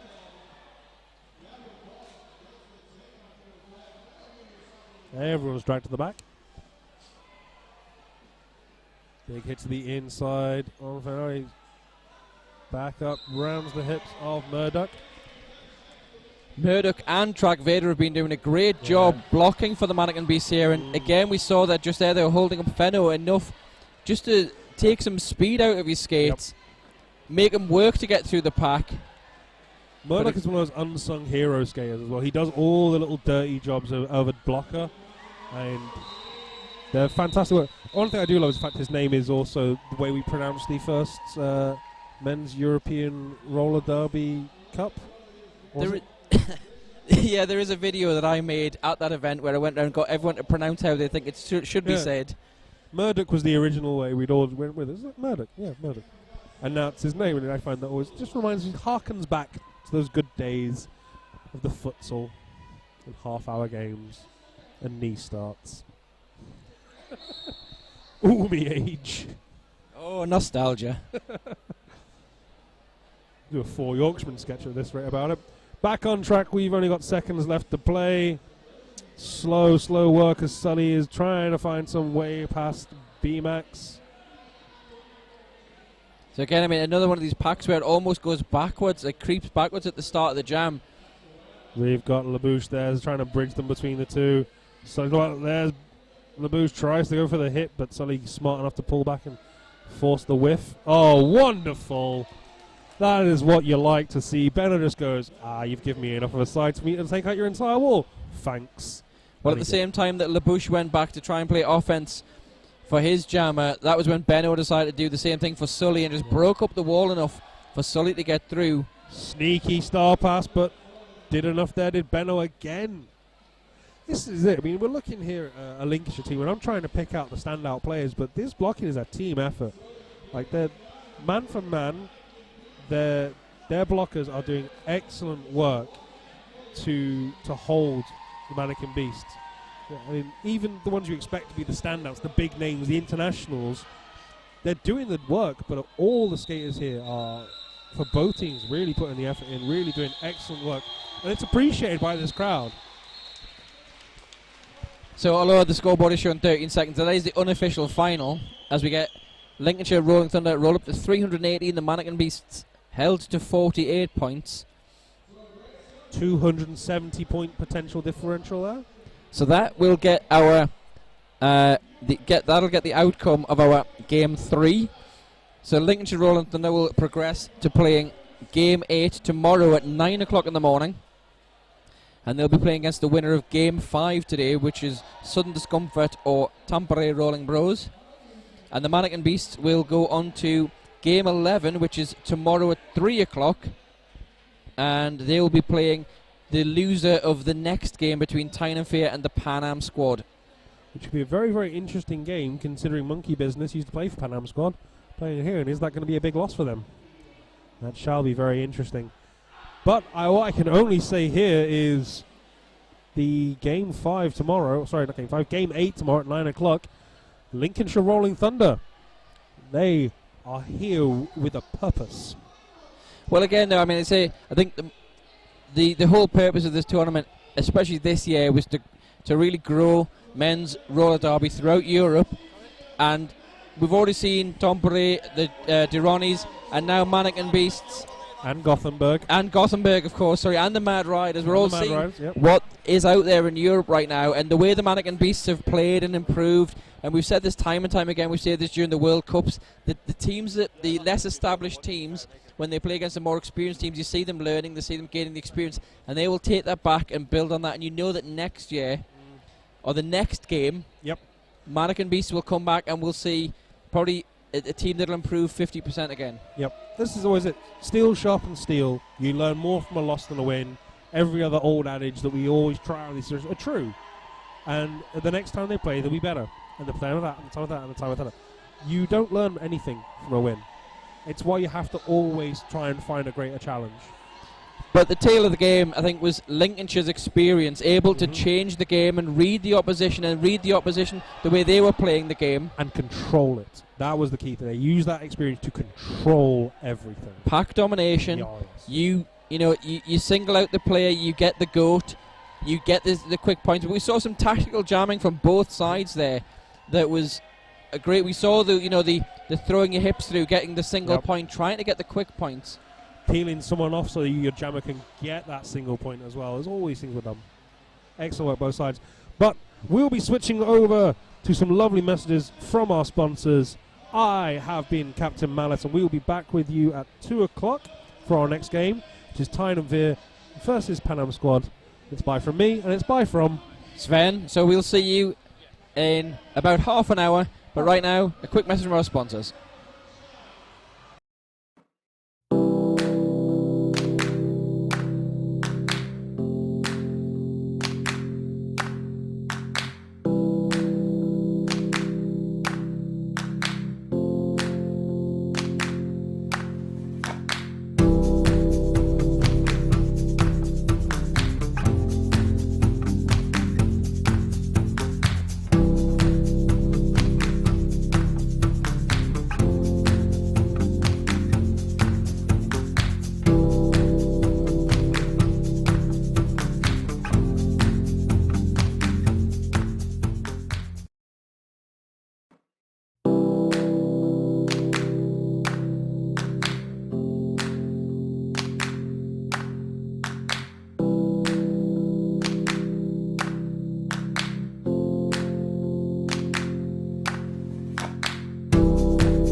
Hello, welcome back to the Men's European Cup.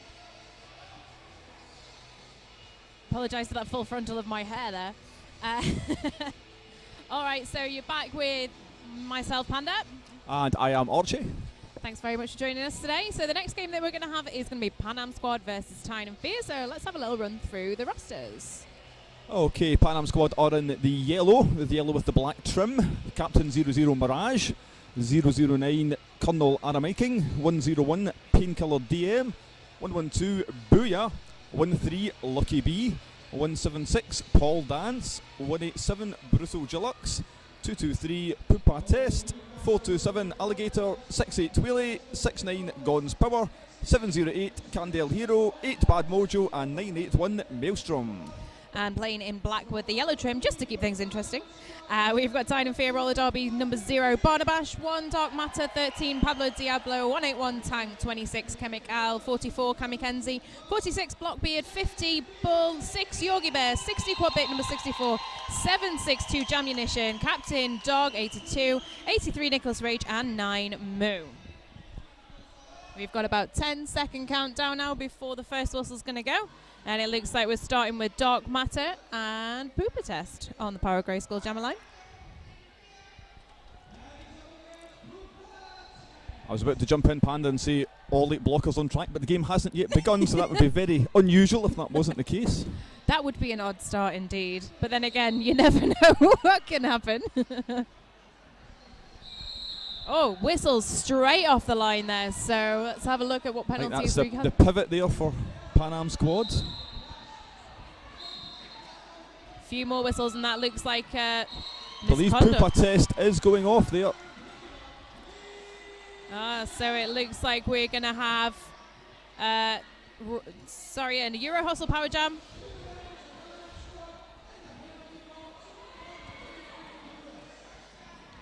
A lot of hand signals going on from the referees there. It was no pass, no penalty.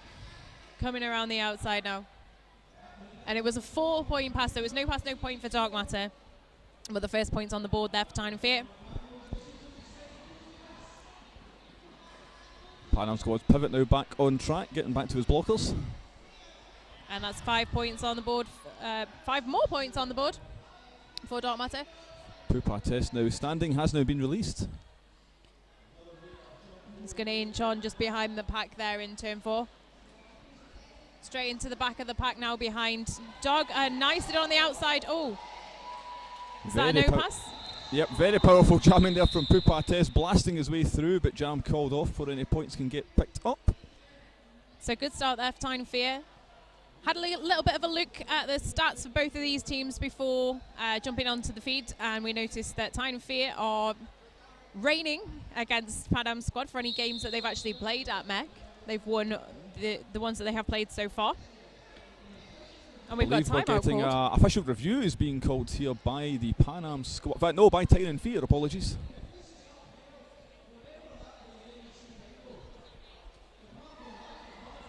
We will try and update you on that as soon as we can. Absolutely. Try and keep everybody updated, and we'll hopefully have the mic feed working on tomorrow for the referee mics. We had a little bit of transmission issues between the house microphones as well. So it's either house mic or feed for the referees. But not both. So they're just going to feed back and then let us know what's happening. So we're only a minute and a half in. And already we've got the first official review being called. Let's try and see if we can hear what Shref has to say.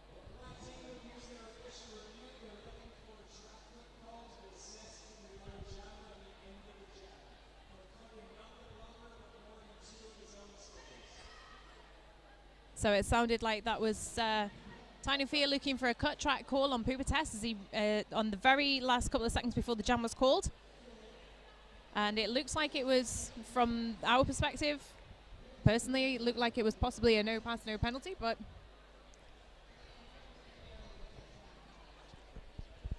we'll see what the outcome is when the referees have decided. What's quite interesting, just the rules caught there, they're not actually calling for a cut track on a Tyne and Fear player. It was actually they're saying he's cut 2 of his own teammates, which of course you can only cut 1 of your own teammates for that to not be a penalty. We'll just get some feedback now from the team.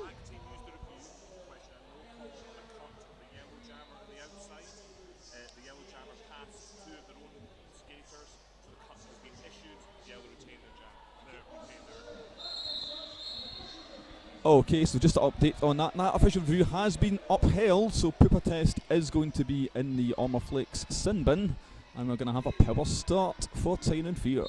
So they're going to be very happy that that call was taken, giving them, like you say, the Euro Hostel power start. I believe it is Moo here for Time and Fear, and he is your lead jammer.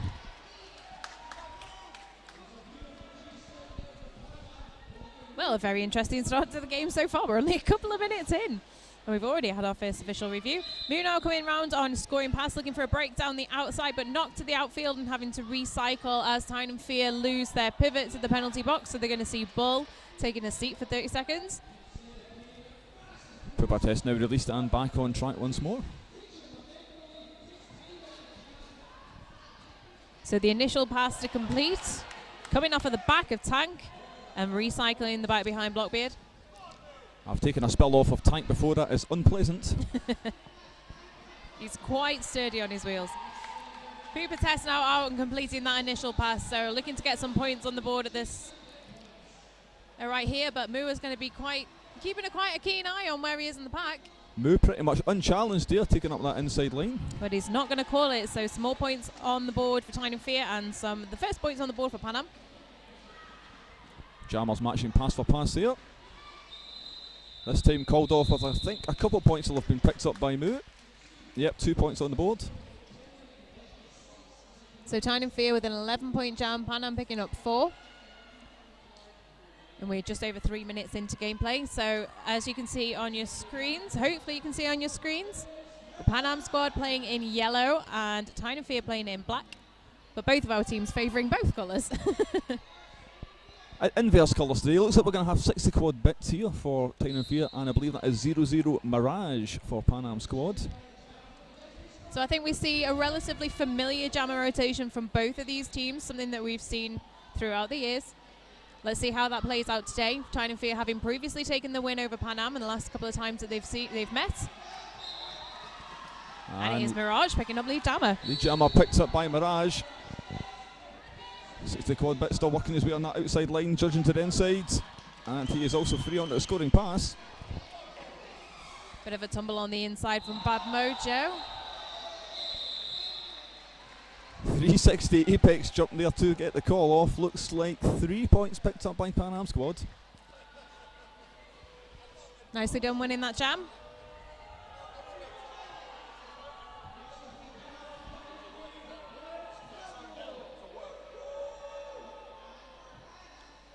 Don't forget to send us your hashtags. Use the hashtag MEC2016 or 2016, or you can reach us at Men's Eurocop.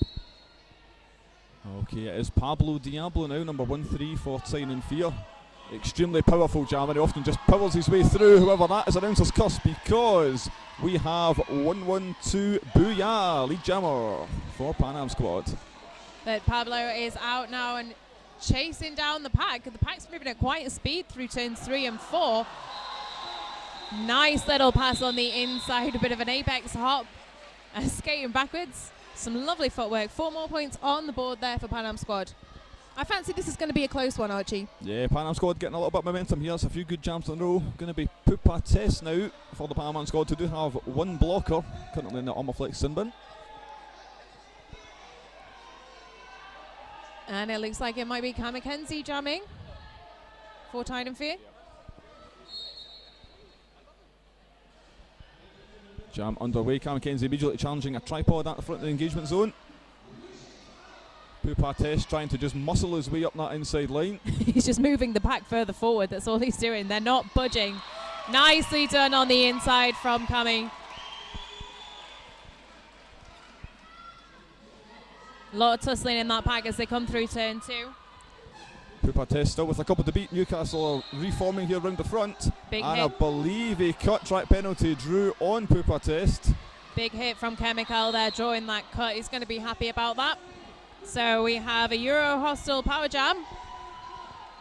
And that's a 4-point pass on the board there for Cam McKenzie.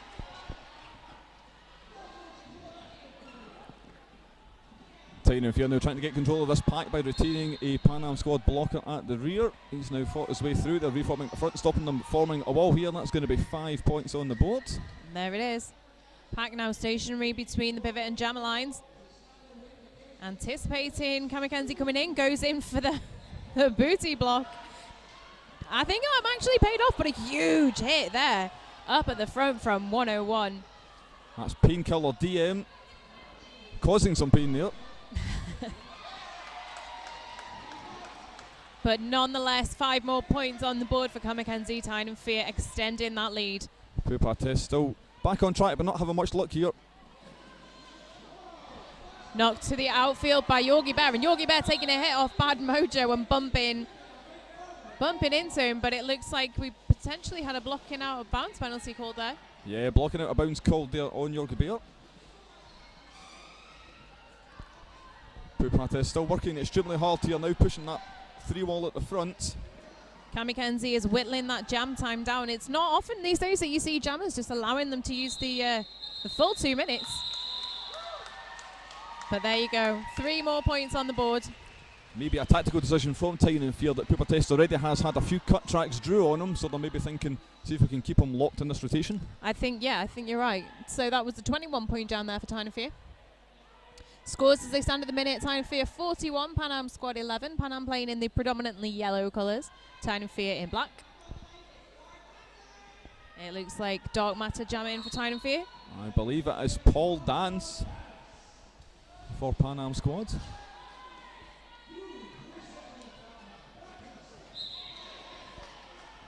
Lead jammer awarded to Paul Dance, however, he is going to have to come all the way back to the rear engagement zone. Meanwhile, Dark Matter now out onto the scoring pass, but he is not lead jammer. And I'm not sure if Paul Dance is aware of that or not. I think he is going to time off a call off here, yep. Yeah, I think it took him a couple of seconds to actually register there that it was like, oh, hey, that's me, I'm the lead jammer. Yes, I'm going to call it off, thank you very much. No points on the board there, but I think that worked very nicely to our advantage. I think Pan Am squad are going to be looking for any opportunity where they see a mistake made by Tide and Fear to use that to their advantage.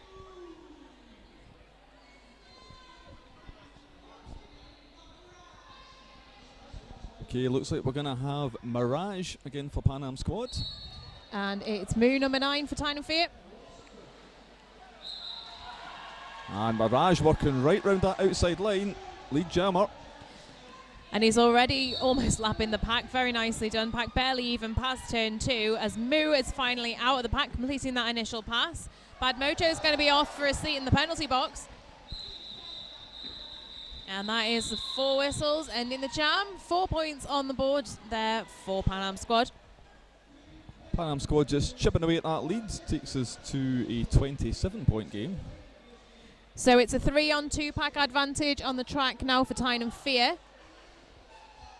Quite a few skaters sitting down in the Armorflex penalty box. Looks like we're going to have 1-1-2 Booyah here for the Pan Am squad. And 60 Quad Bit taking his first jam. So both jammers are going to get a good run up here. And as you said, it was a pivot line start. Oh, very nicely done on the outside there. 60 Quad Bit also now out onto the scoring pass over Booyah with a chance to put some points on the board here.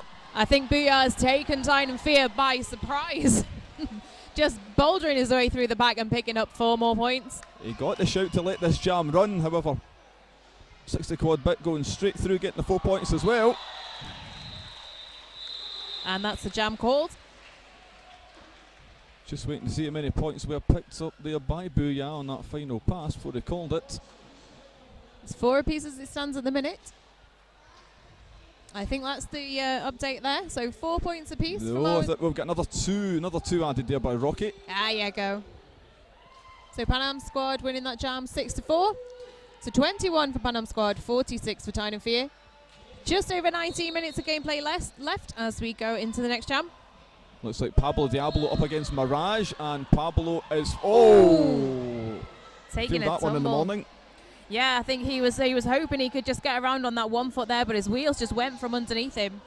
Trying again as he trying to make his way through once again on that inside line, but managing to stay on his feet this time and lead jammer to Pablo Diablo. But Mirage is also out of the pack, chasing him down. Pack now moving at quite a pace through turns 3 and 4. Yeah, Tyne and Fair trying to isolate one of those blockers so that Pablo can pick up at least something before he calls it. Calling it from the inside of the pack. I think no more points picked up in that pass. 1. I think two. 2 have been given. 2. I can't see Cherry Fury's fingers. All right, Pan Am squad sitting on 21. Tyne and Fear 48, just over 18 minutes left. I think it is going to be Paul Dance here for the Pan Am squad. That's Cami Kenzie for Tyne and Fear. Let's give a shout out to Roller Derby City, our tournament sponsor. Thank you very much, guys. The jam underway here. Pan Am squad very splintered here defensively, and that has allowed Mackenzie to get out as lead jammer. Very nicely done. That footwork has improved immensely over the past year. Oh, She says I'm not. Yep, that has been given as a landed jump. No, it has not. Cut track penalty. Oh. Announcers Cutter. So we have a Euro Hostel Power Jam situation for the Pan Am squad. And it is Paul Dance. No lead jammer now, so this will go the full 2 minutes. It will, but Paul Dance is on the inside. He had just a bit of a helmet cover stash there for a second. Coming now, trying to find a break through the pack. Tyne and Fear not going to make it easy. Oh, they did. Left the inside line wide open. Yeah, it was a nice bit of offense from 708 Candle Hero just to bust open that inside line. And Dance now coming up for another try up against Tank at the front of the pack. He's got his number this time around. He's like, you've already passed me once. I'm not going to let it happen again. Pan Am squad going full defence, so Paul Dance is going to have to work this himself. Oh, big hit on Mackenzie there again from 708. That's Candle Hero. He's dishing out a lot of heavy blocks here. A lot of tussling in this pack, but Kat McKenzie has passed the helmet cover. Now just a star stash. She has just put it back on. Just caused a bit of disruption in the box and over at the announcer table. But we're on the ball, don't you worry, folks.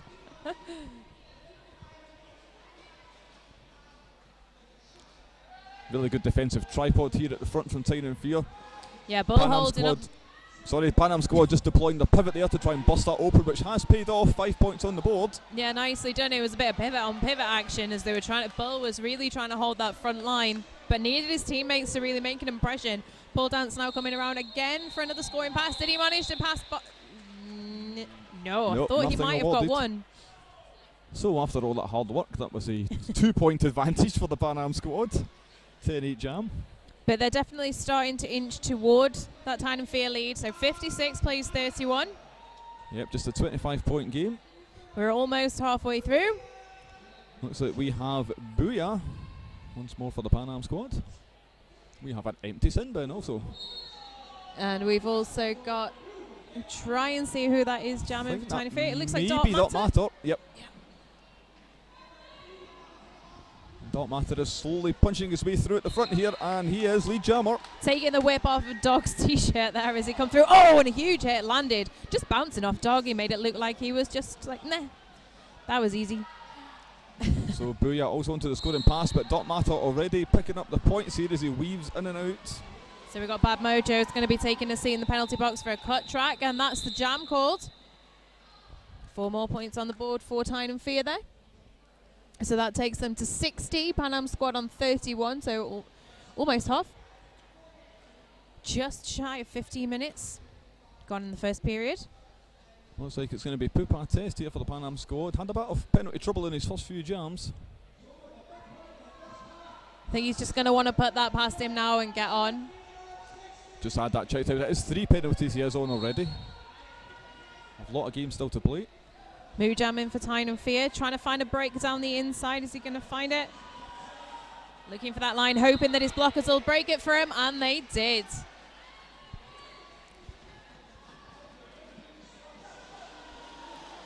What you do get an awful lot with those bigger, stronger jammers, Panda, is once they get that head of steam up, there's very little lateral movement, so if you can just dig the brakes in, you can try and kill some of that momentum. It did indeed. Moo now finding a break around the outside line. It's going to be an actual Grand Slam, 5 points with the jammer lap point. Yeah, I think there was just a quick check in there from Cherry Fury with Miller on the back of his shirt today. Pupa test now out onto the scoring pass. And that's jam called off before Pan Am squad managed to put anything on the board. 5 points on there for Time and Fear. I think another 2 are going to get added on, should take them to 7.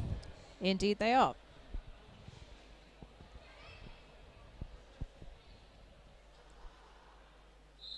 Now I think we might be getting a timeout here because no Pan Am squad skaters are making their way to the track. Okay, so they've called it and we'll run 2 ads.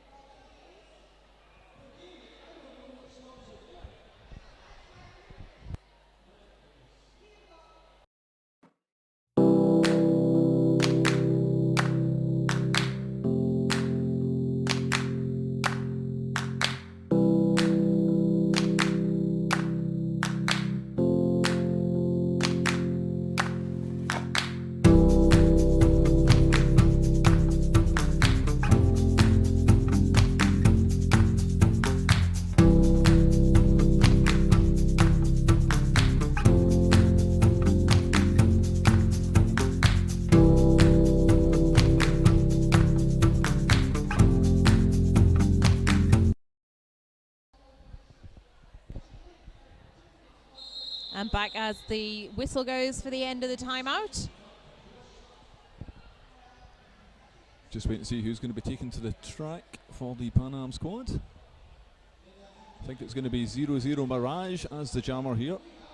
And it looks like he's going to be taking on 60 quad bet. This is Time and Fear versus Pan Am squad, game 4 of the Men's European Cup 2016. Now it looks like we've got an official timeout. Everybody wants to go. Will be a 4-3 pack advantage here. Pan Am squad do have painkiller DM in the Armorflex sin bin. As well, the official timeout is in situ. Let's give a huge shout out to our tournament sponsor, the lovely Roller Derby City. Roller Derby City supports local roller derby and provides quality uniforms, merch and scrimwear to skaters all over Europe. And as a man who changes his derby name every 6 months or so, I have given them plenty of business, and they are fantastic shirts. All my scrim tops are Roller Derby City scrim tops. All right, jam underway now. 60 quad bit fighting for the inside line, taking a toe stop over, but didn't have to move back as much. Looking for the outside, and through for lead jammer. Mirage still being retained here behind the tough tripod. Lucky B was trying to hold down the front there, but didn't quite manage to keep him down. 60 quad bit going for the jump on the inside, but didn't manage to land it, so he's got to go back around for another go. Recycled to the back. Pan Am squad having a bit of trouble here trying to decide between the offence and the defence. Their pivot is now at the front engagement zone. He had gone in for the offence here, Lucky B, but coming back now just to form a wall. Yogi Bear taking Mirage right the way back, almost toward the pivot line. Past the jammer line, I apologise. 60 quad bit now ahead, but taken off the track. He's not having much fun around that corner there, but he did cut track. Cut track drawn, so Euro Hustle Power Jam situation for the Pan Am squad. Everybody's like, no pass, no penalty. Looks No, like it was a cut also track. going off for a cut track, so jammer switch aroo, and this will go the full 2 minutes. There you go. So 60 quad big back on the track. But he's got a little bit of catching up with the pack to do. Chemic Al holding the back line. Tiny Fair deploying one blocker on offence, but also having to go on defence because, of course, Pan Am squad's jammer is straight out as well with a switcheroo, only served a few seconds. Mirage recycling back quite as far as Chemic Al can draw him back round toward the pivot line. That pack just moving backwards. Nice block there to take 60 quad bit into the inside. Mirage now out finally onto the scoring pass for the first time. 60 quad bit is accruing the points here. Well, that's very good work from 981 Maelstrom. And again taking 60 quad bit off into the inside. Yeah, Dog drawing the recycle on Pan Am squad's jammer. We yet to see any movement on the scoreline. Oh, there we go. 5 points are going to be picked up by 60 quad bit there. Pan Am with 1.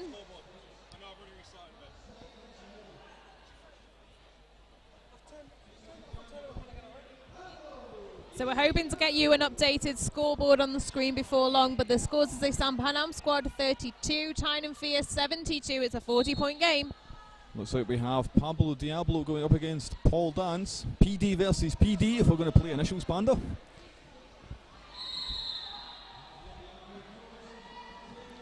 Pablo taking off into the inside there. He's going to get recycled to the rear.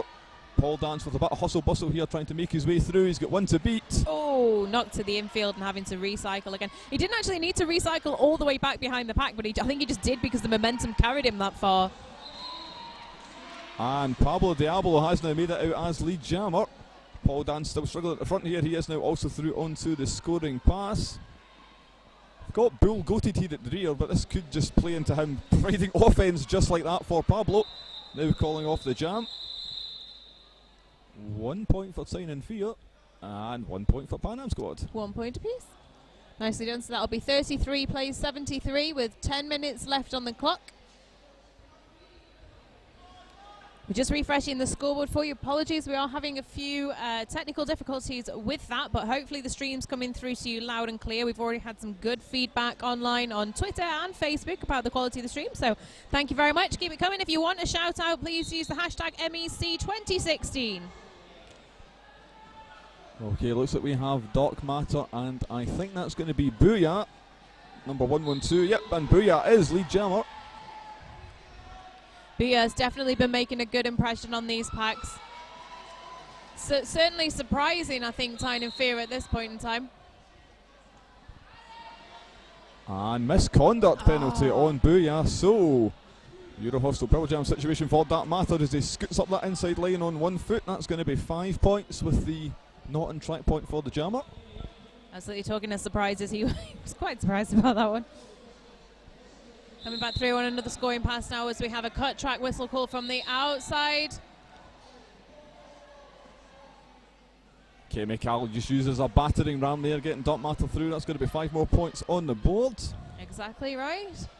It looks like the pack is now coming toward turn 1 and pretty stationary as Dark Matter, and Dog definitely using his captaincy to his advantage and making some holes for Dark Matter to get through.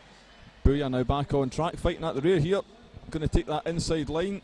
Good reformation from Tyne and Fear. And that's going to be a cut track penalty. Fielder returned inbounds after going into the infield. Dark Matter through for another scoring pass now with another 5 points on the board. Lucky Beery joining the back of the pack. And Bad Mojo back on the track as well now. Now I believe Dark Matter is not lead jammer here, so this will go the distance. And I believe with a couple seconds to spare, Booyah will be released. No pass, no penalty. 4 points picked up by Dark Matter. And that was a no pass, no point there, so it could have been 5. But he didn't pass everybody in bounds legally. And Booyah released with just a couple of seconds to go. Picked up 4 points. However, Dark Matter picked up, I believe, 27 in total. Takes Tyne and Fear to 99 on the cusp, Panda, of the century mark. Absolutely. Just 1 point away, and that's, I think, the biggest jam that we've seen so far from Tyne and Fear. But Pan Am squad managing to consistently put a few points here, a few points there, but they're going to need to pick up that momentum a little bit more as we go into the second period. I'm sure that half-time is going to be definitely some conversation around the way that that's going. Pooper test now on the outside, and it looks like we've got the scoreboard back up and running. Thank you very much to our technical support for putting in the work there. Okay, Pooper test back at the rear of this pack now. Cam McKenzie taking a hit on the outside. I think Tank's momentum took his own jammer out. We very nearly had a skater in the suicide seats then as well. That was 6-8 wheelie with a last ditch attempt to catch Cam McKenzie. Pooper test struggling to stay on the track at the minute. He's favouring that outside line, but they're getting him every time. He's trying to come around. He wants to be careful that he's not getting too close and getting knocked out off of the track. Yeah, Pooper test is struggling quite a lot against these static walls that are just holding these lines. But he's good. As soon as he gets a shoulder in, he can exploit that gap to his advantage. He just really needs to find that break. And Tyne and Fear are definitely wised up to it because they know as soon as he gets in, he can just shoot straight off down the track. He's such a fast and powerful skater. But at the minute, he's spending a lot of time having to recycle, unfortunately. So that was a no point pass there for Pooper Test. I'm unsure if a penalty was perhaps called on the Tyne Fair jammer there at the end of that jam. Saw some Pan Am squad players making the Universal Power Jam sign. With the 2 arms. No, it looks like he's just going for some medical attention, hopefully not too serious. But that's what we've got our lovely events medical team on hand for. We do see them a lot in up in Newcastle, as we do around the country, so very happy that they're involved and they know the sport well, so they're able to give us really good, appropriate support as and when required. Okay, it looks like a cut track penalty was picked up by Mackenzie, so as an injured skater currently getting some medical treatment, it is number 9, that's going to be Moo, taking his place in the box. So yeah, like you say, I think we had the bench trying there to go for the timeout call. Weren't too sure if that was going to happen. But let's see as we go back into gameplay. Some of our lovely crowd on the screen there, so play the game, spot your favourites. And it is an official review that's being called. So they did retain that from earlier on. Was it our first jam? It was the very first jam. They wanted a cut track penalty, and that was awarded for Pooper Test cutting 2 of his own teammates.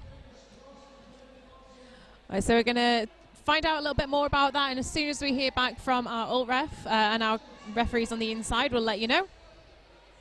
We've got a game of charades going on behind us between our lovely production crew. I have hands coming out of my ears. How did that happen?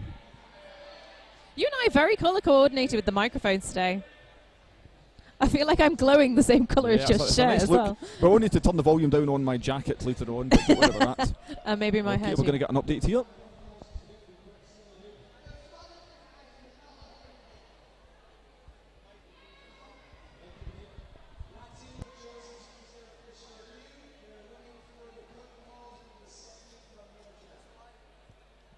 Okay, so Tyne Fair are looking for the removal of the cut track call. It was given at the end of that jam.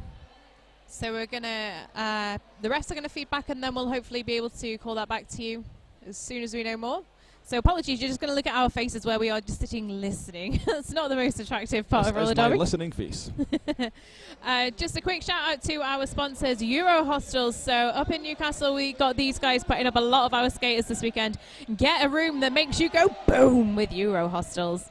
Okay, we're just going to get an update here from our alt ref.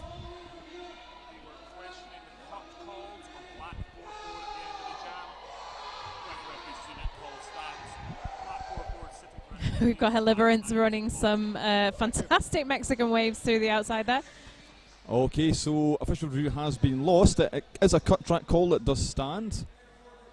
We're almost on half time anyway, so they'll by the time we get into the second period, they'll have a new one, restart afresh. But it will not be Kamikaze actually starting from the Armorflex sin bin because he is receiving medical treatment at the moment, Yep. so his place is being taken by... I think it was Moo. I think it was Moo. Yeah. So jam underway, and we've got pole dance jamming, favouring that outside line as we've seen so much, but staying nicely in on the track, almost not. Pan Am squad had deployed the blocker in that Tyne Fair wall to try and break it up, now trying for the no pack call, try to take advantage of that, now rushing in with the full offence again. So a cut track penalty being assessed. I thought that was on the jammer, it is not, and pole dance is now your lead jammer. Nicely done. Effortlessly skating around the outside back into the track. It's going to try and get nice and low as we've seen so much from him so far. Trying to find a break as Moo is fighting through that back line now on the inside. And everybody's taking a tumble toward the inside. Moo still stuck behind that power couple, which is no longer a couple because one of them has gone to the bin. Coming up against Lucky B at the front there, and the momentum from that hit did take him down eventually. So recycling back right the way behind. Yeah, Moo had to make sure he didn't come inbounds up right there, or it would have been a cut track penalty.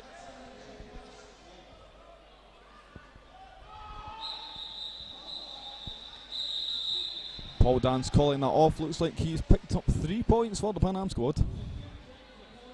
I nearly called him Paul Daniels there, which would have been inaccurate. He's showing he's putting some magic.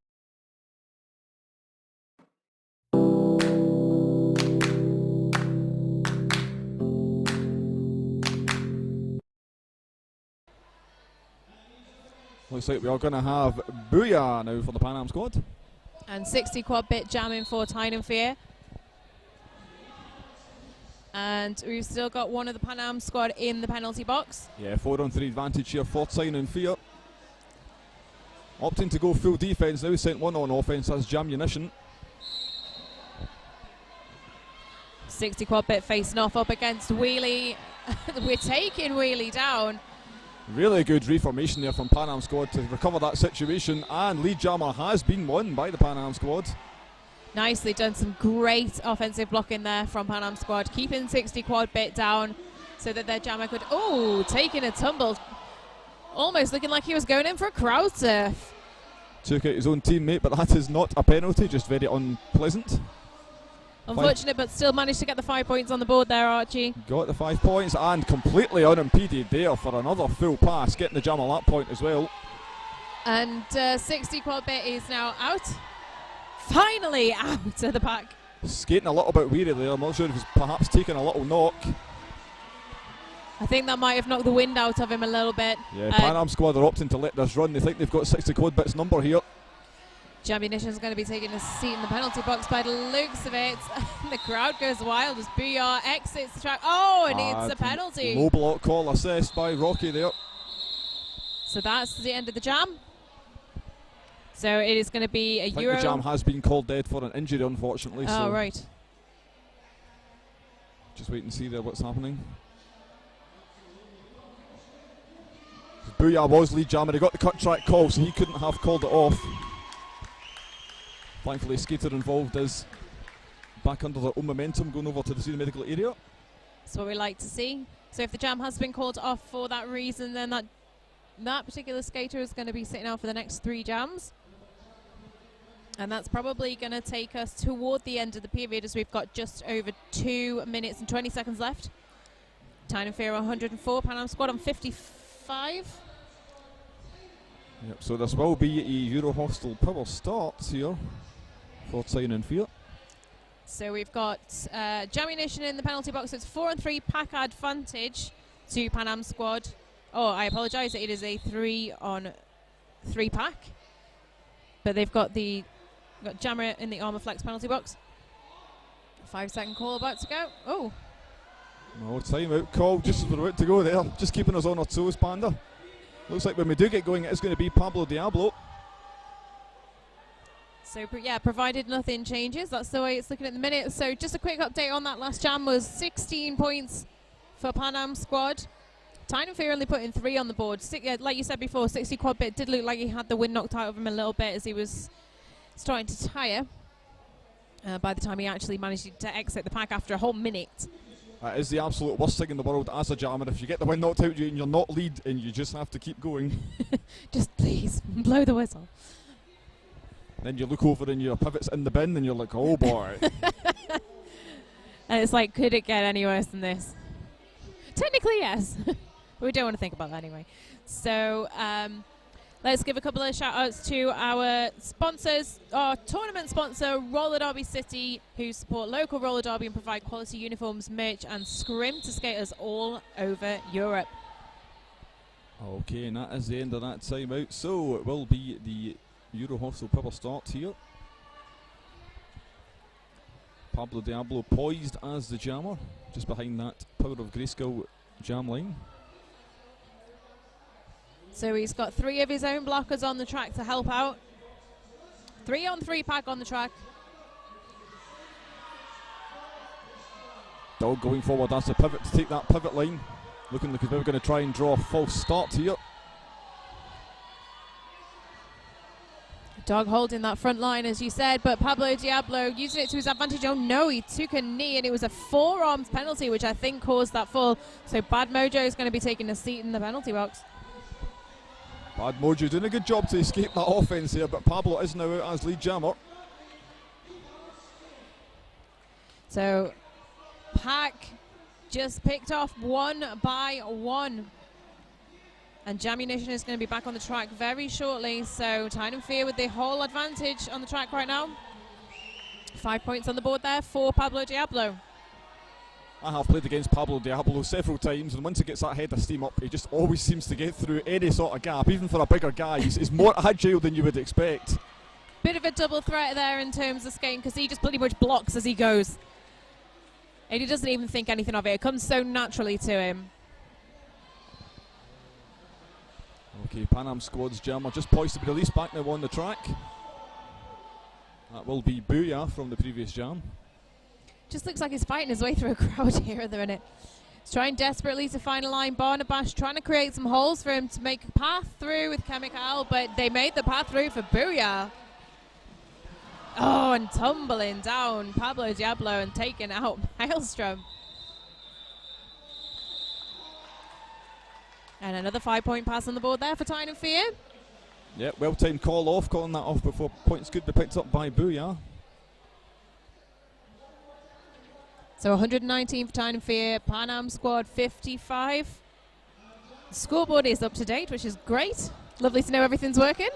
And looks like we're going to have Pupatest up against Dark Matter. Pupatest struggling quite a lot as a jammer today. I had a look at the statistics earlier.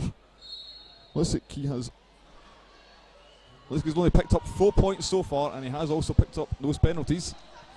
He's going to need the help of his blockers to try and get through up at the front there, coming against Nicholas Rage and Bull. Pretty much held down, but he is ahead and managing to pass everybody out of the engagement zone there. Dark Matter now still with one to beat, and they are trying to reform around him, trying to catch him again. That's good retention there from Pan Am squad. Pupatest, meanwhile, pushing his way through a tough tripod. They've shot him down pretty well there. Nicely done. Now we've got no pass, no penalty, as Dark Matter has completed that initial pass. Yeah, Dark Matter entitled to come back on track there. Initiator had gone off with the block. And that is the jam called off with 3 points on the board. And that takes us into half-time. So, Pan Am squad, 58 I think an points. official review's being called here, so we're not going to go to half-time just yet. And this isn't the first half-time that this has happened. Yeah, Pan Am squad with an official review call. Okay, as soon as we know more about that, we will let you know. So, just as the half-time whistle had gone, I think they were jumping up and down frantically calling it. I'm wondering if they might be asking for, just as that jam was getting called off, Dark Matter went to initiate an apex jump and he made contact with someone, whether that was during the 4 whistles or after the 4th whistle. I think that might be the point of debate here. So let's see. Referee's intuition. Would be a misconduct, under the new misconduct terminology, a late hit, they call that one. Quite self-explanatory. So as soon as we have a judgment on this, we will be going into half-time, but hang fire, don't go anywhere just yet until we have some more information for you. I'll have the feedback from the head referee. Just waiting for the alt ref to come over. He's been very helpful so far with these calls.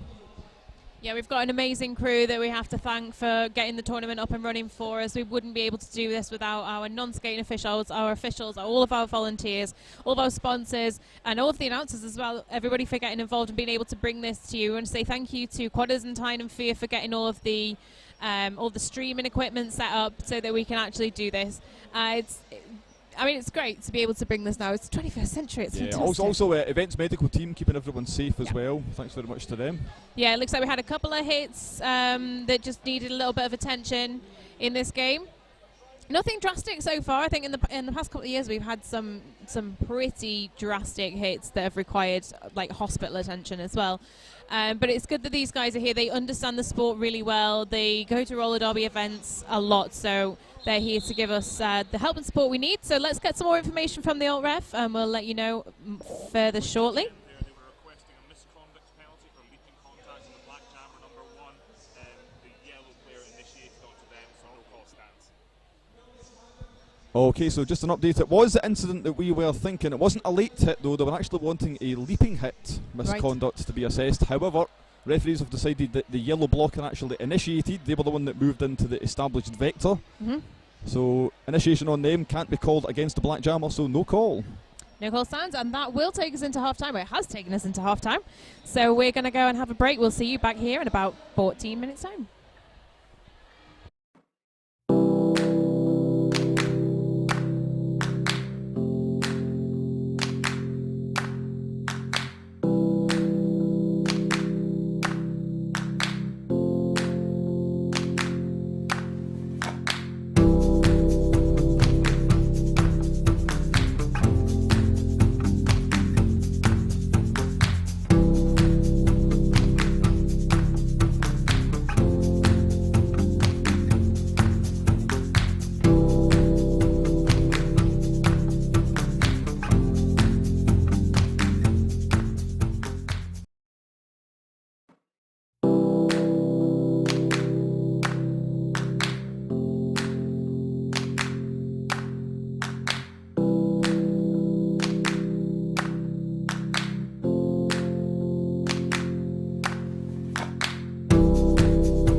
welcome back to the Men's European Cup 2016. My name's Panda.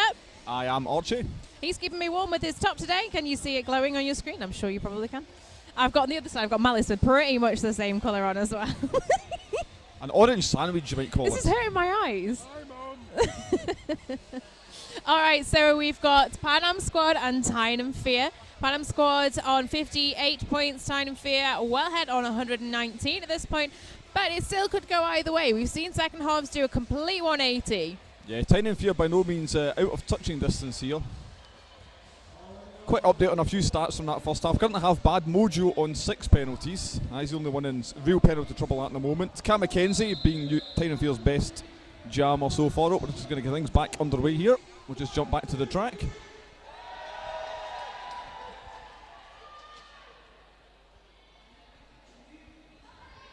So definitely keep an eye on those penalties as we go through. Keep an eye on Bad Mojo. So this is a power start, I believe. Pupa Test starting from the sin bin. And we ended the first half with that official review, which wasn't retained, but it doesn't matter because it resets at half time. Anyway, now it's Move for Tyne and Fear picking up lead jammer. Tyne and Fear trying to get control of the pack definition here. They've got Bad Mojo held at the rear engagement zone, although he has got in the way of the jammer, and I believe that's going to be assessed as blocking a down skater, misconduct signal being made by the referees. It definitely looks that way.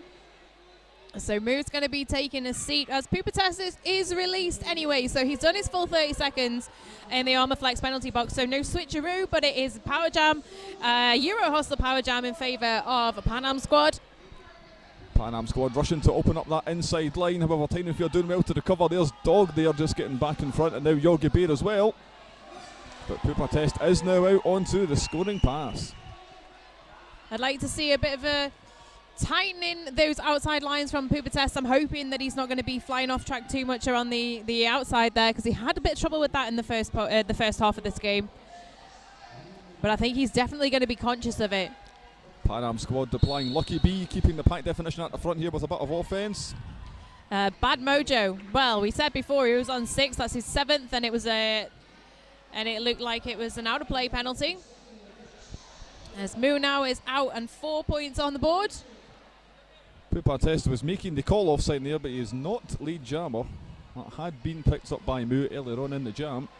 He just gets the jammer referee's nose turned up at him. Coming around the turn 2, as we've got a cut track called there from Painkiller DM. So Moo ahead with 5-point pass. Barnabash holding his hands on the inside going, I didn't do anything. Oh, and taking a huge hit off Maelstrom, and Maelstrom just bouncing off of Moo. Finding a line down the outside, Maelstrom going in for another hit. But 4 points on the board for Pan Am. Yeah, that was good work from Chemical just at the end of that jam there to keep Pupa Test from finishing that pass. Looks like it's been amended to 3 points. It does, doesn't it? So that was a 4-point pass for Pan Am Squad, but it looks like that was the jammer referee's hand went down to 3 fingers up. Tyne and Fear on 12 for that jam, and I believe we have an official timeout. Yes, we do. So just while we figure out what was going on there with the score, I think just to amend that and make sure that everything's correct.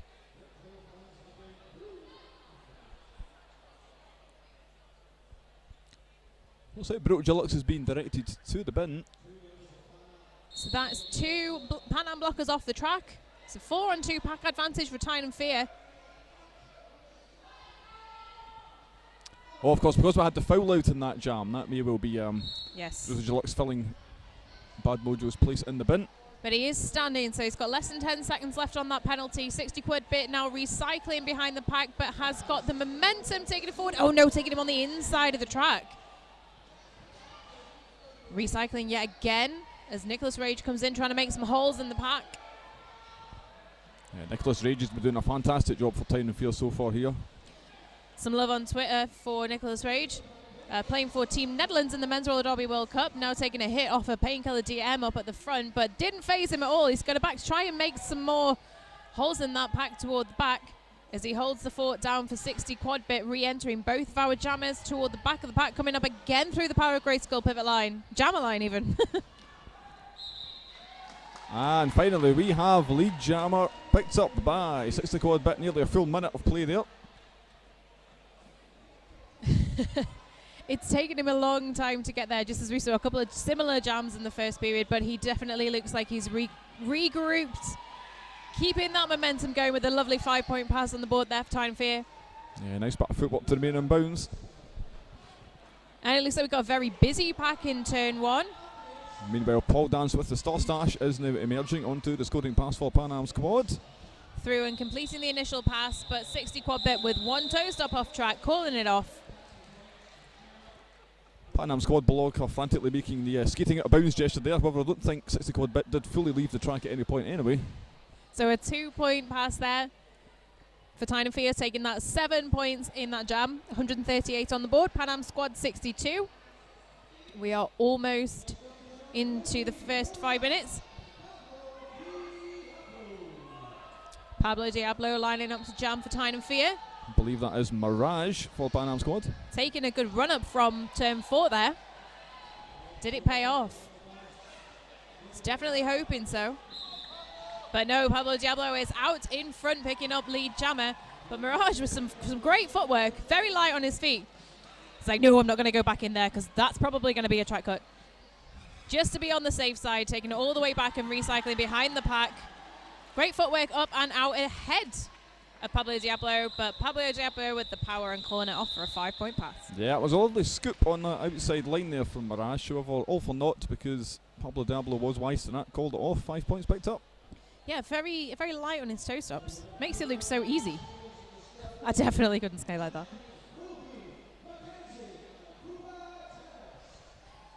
Okay, looks like we have Pupa Test now for Pan Am squad. And it's Cam McKenzie for Tyne and Fear.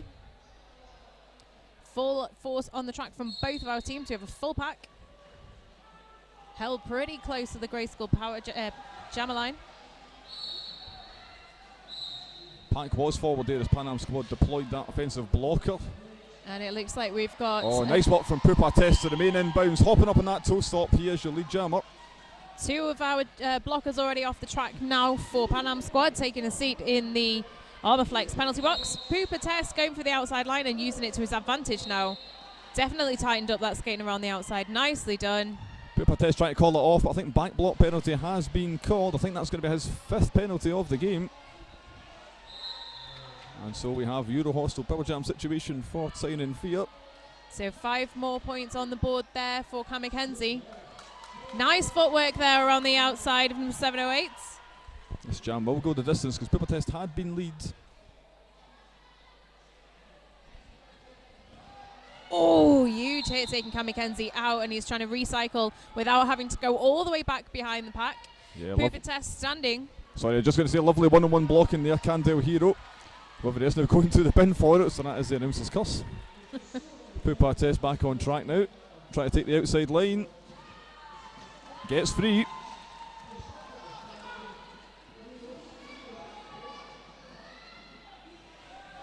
So a 4-point pass there from Pupa Test.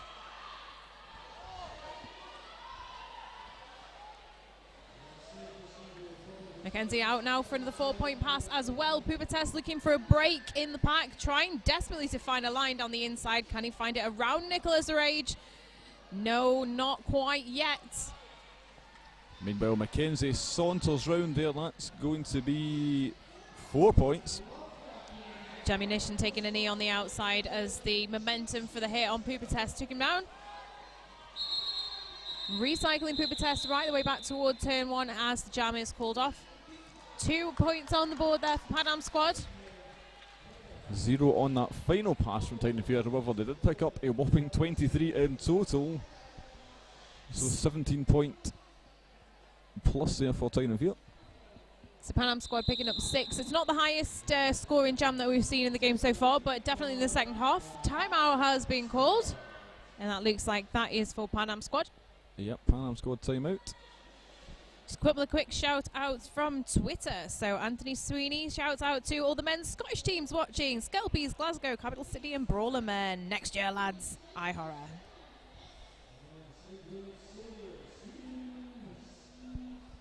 We've also got Shut the Fred Up on Twitter with big shout out to The men's team from... Oh, he's shouting out also to the coach from Paris Roller Girls. And he's also given a shout out to the announcers as well. Thank you very much for tuning in. Use the hashtag MEC2016 or tweet us at Men's Euro Cup. We'll do our best to read out your Twitter messages. Looks like when we get back underway, going to be Dark Matter for Tyne and Theatre, who have all 4 blockers on the track. 2 in the Armorflex sin bin at the moment for Pan Am squad. Looks like it's going to be Mirage jamming for them when we do get underway. He's definitely taking a liking to those run-ups, or skate-ups, from turn 4. I've never been a big fan of them because I'm knackered by the time I get to the wall. He's just trying to hit the wall with some more power, but bouncing off. Dark Matter is ahead, and he's going in for some jammer-on-jammer action. Oh, and he comes off worse. He's lead, but he's behind. I think that did not work to his advantage at all. Trying to face off with the other jammer didn't work, mate. Well, ultimately, it's still running the clock down though for Tyne and Fear, which are in the advantageous position right now, score-wise. So it's going to kill another 30 seconds with the lineup. So with the shortest jam I think we've had in this game. And it looks like Moo jamming for Tyne and Fear. And Paul Dance for Pan Am squad. Bit of a tumble and huge hit from Bull taking... I don't think Paul Dance has a jammer cover on here. So he's wondering why he's not been given lead. It's because he's not an active jammer. Did see him on the jammer line. Must have just taken the number from his shirt without being able to see his head. Now, if you start the jam holding it but not wearing it, you still are defined as a jammer, just not an active one, but he isn't even holding it, so he's not even a jammer at all. I think he's trying to figure out what's going on. It's like, where is it? I think it's meant to be on my head, but I'm not really sure what's going on. So a cut track penalty now issued to Paul Dance. I believe he has just brought the jammer pant out there from his own tights, so... So he's sat down in the penalty box now with it on, at least. The Armorflex penalty box. And it is a Euro Hostile Power Jam here for Moo and Tyne and Fear. Moo has just been assessed for a high block penalty. So I would say we'd see a switcheroo in the box, but likelihood is that Paul Dance is going to be released by the time Moo gets there, having sat his 30 seconds, and that's him out. So Moo is going to do the full 30, provided there's no other penalty from Paul Dance. I think he's trying to take some advice from his bench, but it's just distracting him a bit too much from the jam at this point. Looks like he's opting to go 5th blocker, quite possibly because he's not sure if it is classed as a blocker or not. Much confusion. Well, we're just going to play with 5 blockers here for the Pan Am squad. Tell you what, we've got 5 blockers and a jammer in the box. What on earth is going on? Cunning, so they've passed it to the pivot. They're like, is this He's been issued an out illegal? of play, so they have decided that the jammer panty was never in play. The original blocker was not a jammer at all, because they're issuing an out of play call there in possession of the panty. Yeah, he had it quite clearly in his hand and he was holding it to say, no, I've got this. Actually, no. So the decision had obviously been made by the referees that there was no jammer, active or otherwise, for Pan Am squad in that jam. That was one for the referees here, just to... Yeah, keep things happy. One for the classroom. I think traditionally we've seen a couple of, I think last year, if I'm not mistaken, the game between Pan Am and Tyne and Fear was very high penalty and gave the NSOs quite a lot of work, but I think traditionally we just need to keep things interesting and have some strange things happening on track. Okay, so 60 quad bit up against Pupa Test. 60 quad bit trying to find a break down the outside line as Candel Heroes goes in for a nice little apex jumper. 60 quad bit out and ahead. Pupa Test being recycled all the way to the back. Coming now around the back of Dog and Chemical, trying to find a break, getting that arm in there, getting that shoulder through as soon as he can and finds a break, he'll be off. Again, that outside line, but keeping his footwork nice and tidy, staying in bounds. Great improvement from the first half. Taken off there by Dog, he's going to have to come back in again. 60 quad bit, meanwhile, having a bit of trouble in this pass. Coming out, so we got a pretty split pack at the minute. Stretch, not split. Yeah, pack is forward because Pan Am squad are deploying their pivot as full offence here to try and get Pupa Test out. Meanwhile, 6 the quad bit is now through, and I believe that will be 5 points with the lap. You are correct. Yogi Bear going in for the hit on Candle Hero as he's trying to just do some damage in the pack. Just psyching out Pan Am skaters. Or trying to. So looks like it takes Time and Fear up to 180 points. 68 on the board for Pan Am squad. 17.5 minutes left. Thank you very much for joining us for the Men's European Cup 2016. Just a reminder, my name's Panda. I am Archie. And you are here watching Game 4. Pan Am squad, Time and Fear. Got ourselves a Power of Grayskull pivot line starts here. Looks like it is Mirage up against Pablo Diablo. Mirage definitely making more headway straight off of the jammer line. But coming up against some strong blocking as Pablo Diablo skips around the inside, picking up lead jammer. We are seeing a lot at the start of these jams. Pan Am squad are now settling into a 3-in-1 formation with a tripod and the one offensive player. So there's a cut track penalty that's been called on the outside, and that's Bull. The pivot for Tyne and Fierce taking the seat. Mirage coming through and having completed the initial pass now, as Pablo Diablo is looking for a break, coming up with great offensive play, calling it off as he's just got his chest pressed up against Fuya. Let's just confirm what points were picked up there. Looks like 4 being signalled.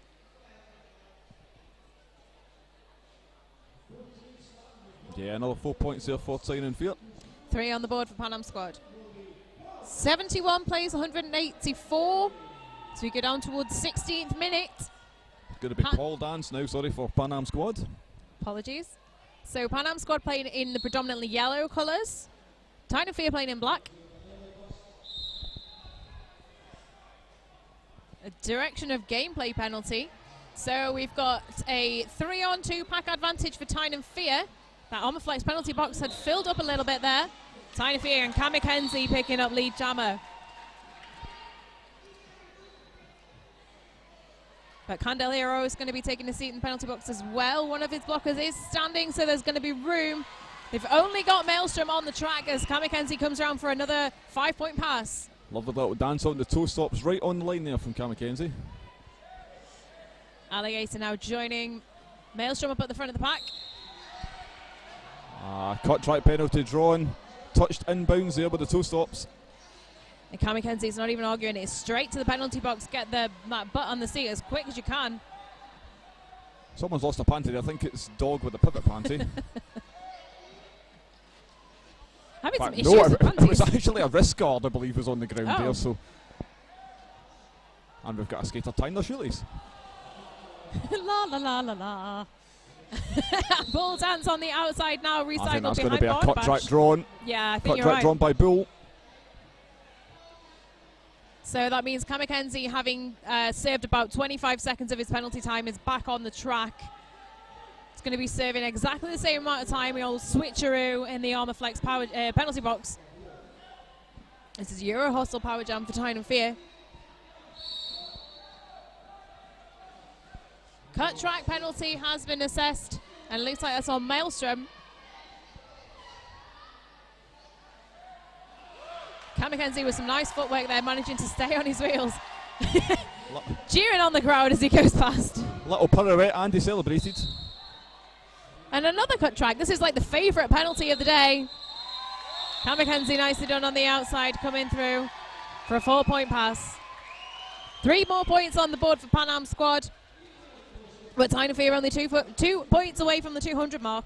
Yep, closing in on that double century. It's going to be Pupa Test now here for the Pan Am squad. Looks like they have 1 blocker currently in the Armorflex sin bin.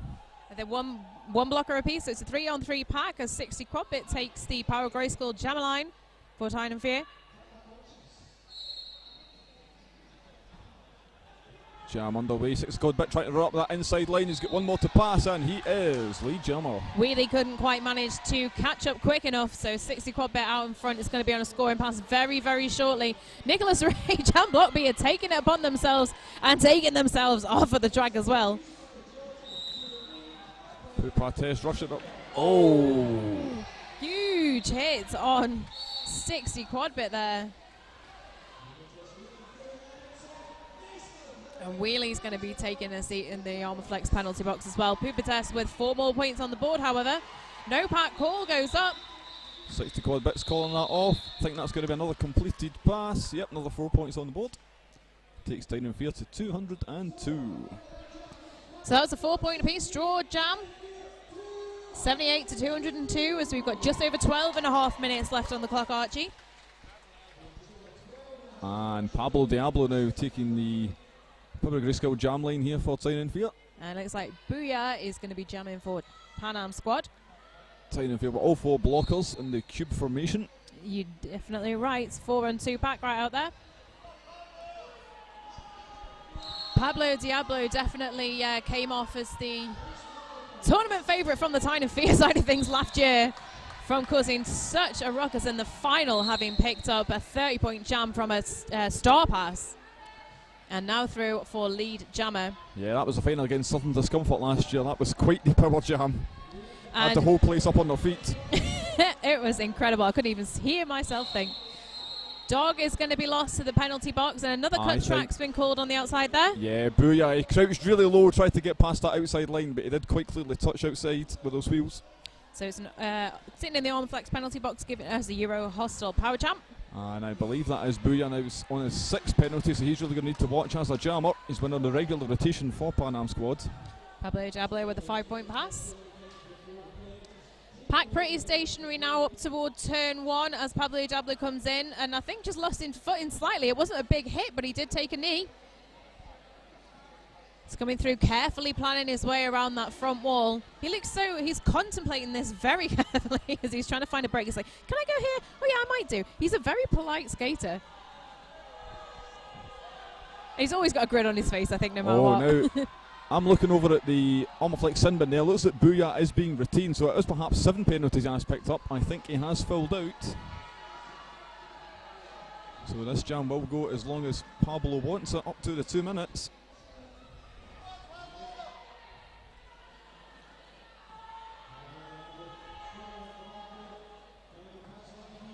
Not very much movement in turn 4 at the moment, but yeah, Pan Am squad have done a good job of just killing this bubble jam now. Yeah, that's the thing that you want when you're down on points. You want to try and waste the time as much as you can.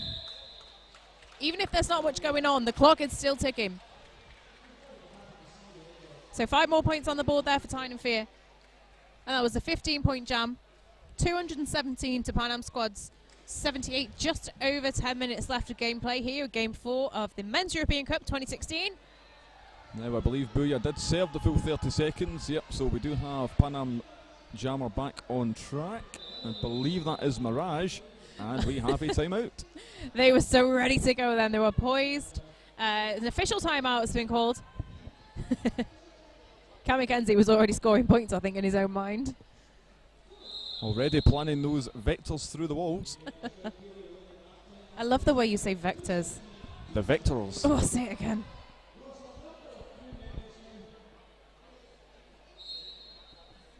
Okay, so now we're back underway.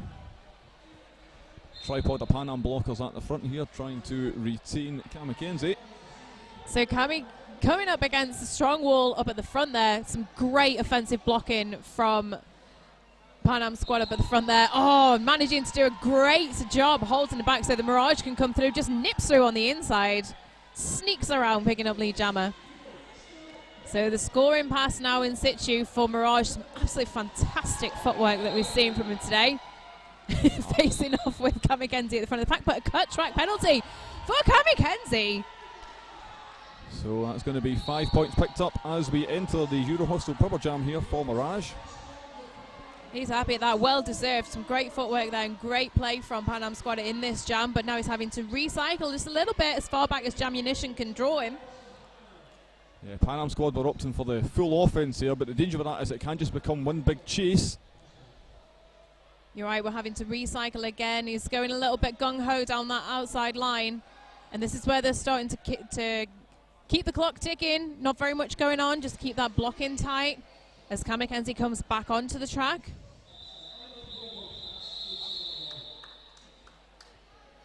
But to no avail. But 3 more points on the board there for Pan Am squad, taking that to a 8-point jam, I apologise. So 86 to Tyne and Fear's 217. Tyne and Fear playing in black, Pan Am squad playing in yellow. And looks like it's going to be Paul Dance up against 60 quad bit here.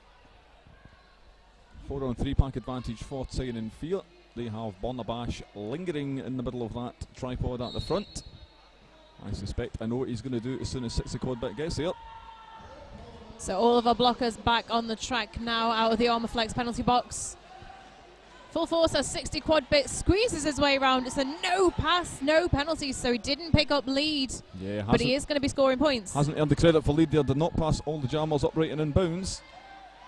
So lead remains open for Paul Dance to earn if he can get himself out. Yogi Bear creating some great mischief up at the front of the pack there, allowing 60 quad bit to go through for the 5-point pass. Paul Dance assess lead and calling it straight off.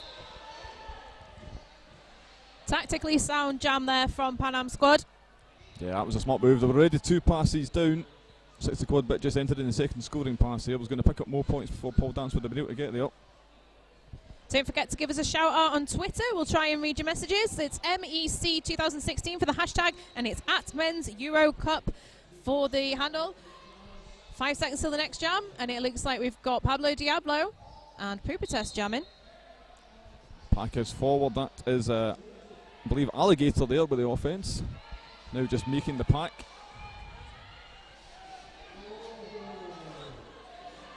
Massive tussle, so much power in these hits as Pooper Test manages to break around the outside, picking up lead jammer. Very nicely done.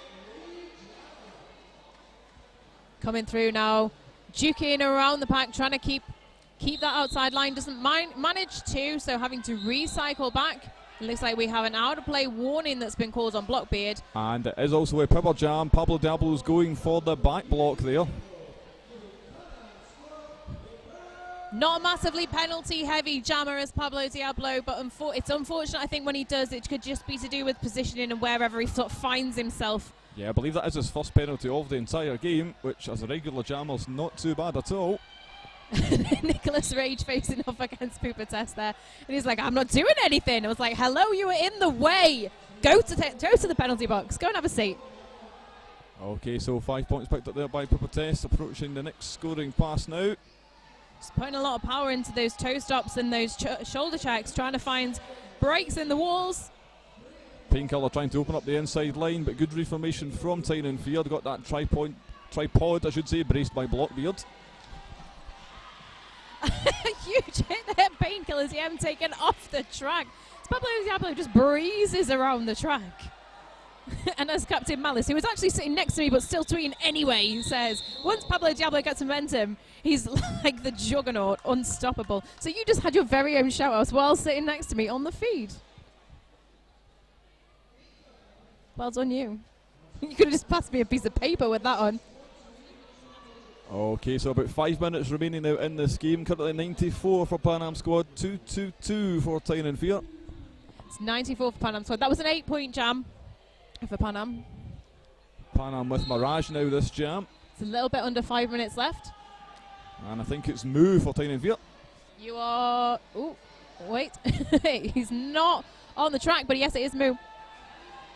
Now trying to recycle all the way back behind Wheels. Wheelie, I apologise.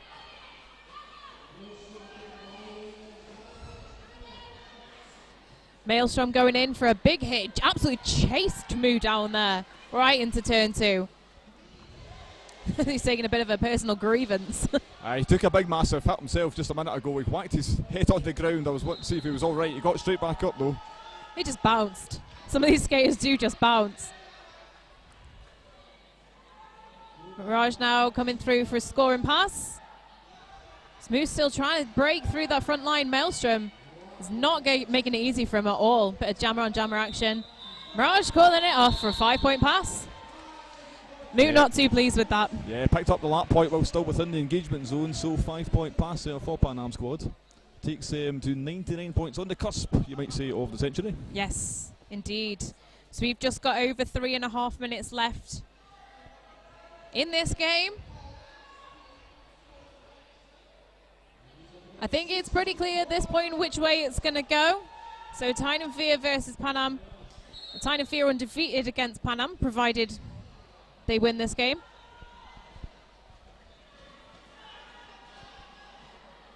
Okay, so we have Paul Dance up against 60 Quad Bit and cut track penalty assessed on 60 Quad Bit.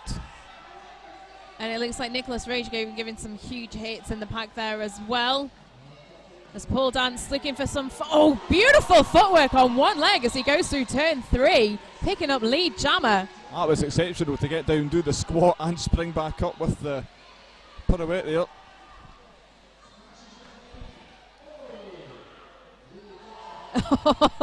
More one-legged action for 5 points. 5 points on the board. Meanwhile, 60 Quad Bit is now standing over in the Omoflex penalty box. They're definitely going to be keeping an eye on that. Tyne and Fear tightening those walls up at the front as they know 60 Quad Bit is going to be right on track. Quite well positioned for him exiting the penalty box there. As he comes through now, they're going to want to create some damage in the walls of yellow up at the front, which they did, and 60 Quad Bit now having completed that initial pass. Paul Dance is leading, yep, he does call it off for 60 Quad Bit, can get back round and get those points. So just over 2 minutes left on the period clock. We can get a couple more jams in. That was a 3-point pass there for Pan Am squad. That was an 8-point jam for them. So 107 plays Tyne and Fear's 222. Look at that, I think I wonder we have an empty Omoflex sin bin here, so a full 80-wheeler. Let's hope the announcer's curse doesn't kick in and we have everybody wanting a seat in there. Okay, so it's going to be Mirage and I believe Dot Matter here for Tyne and Fear. Oh, lovely work from Dot Matter. Skipping up that inside line. And he is celebrating it. Jaunty little jog round the straight and he is now on the scoring pass.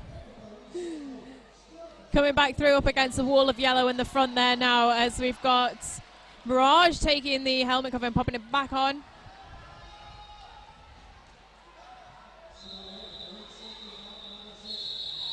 Did he manage to get any on the board there? Unfortunately not. It was a 4-point pass there for Tyne and Fear. 1 minute and 10 seconds left. So this may well be the final jam. Looks it's going to be Poopa Test once more. And Nicholas, I believe, yep, first time jammer for today. On you go, sorry, that's me cutting you off once more. No, that's absolutely fine. Nicholas Rage jamming for Tyne and Fear. Nicholas Rage was playing for the Team Netherlands at the Men's Roller Derby World Cup earlier this year. We've seen a lot of love on Twitter for him, and a recent star of Channel 4's Coach Trip as well, in case you didn't know. But Poopa Test is ahead in the pack. And Poopa Test picking up lead jammer, not kept down by a Jamunition there up at the front. Bristol Deluxe just trying to retain Nicholas Rage here.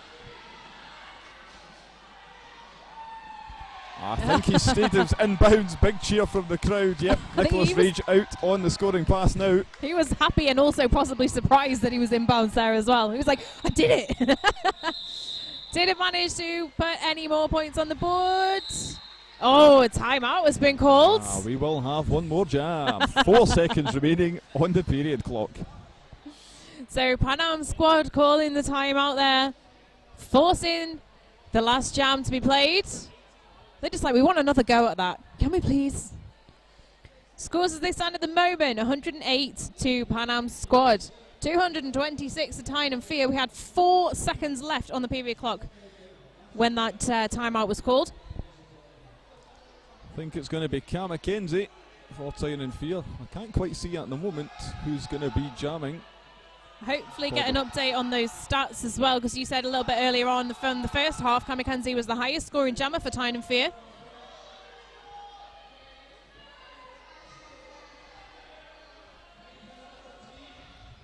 Do we have a jammer fielded from Pan Am squad? I think it is Mirage.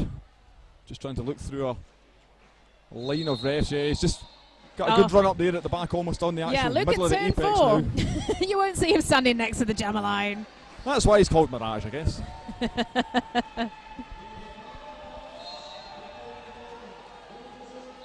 He's going to find a break from the inside line. No, he isn't. He's trying down the outside, but held back by Barnabash and recycled toward the rear as lead jammer goes out to Karakensi, who calls it straight off.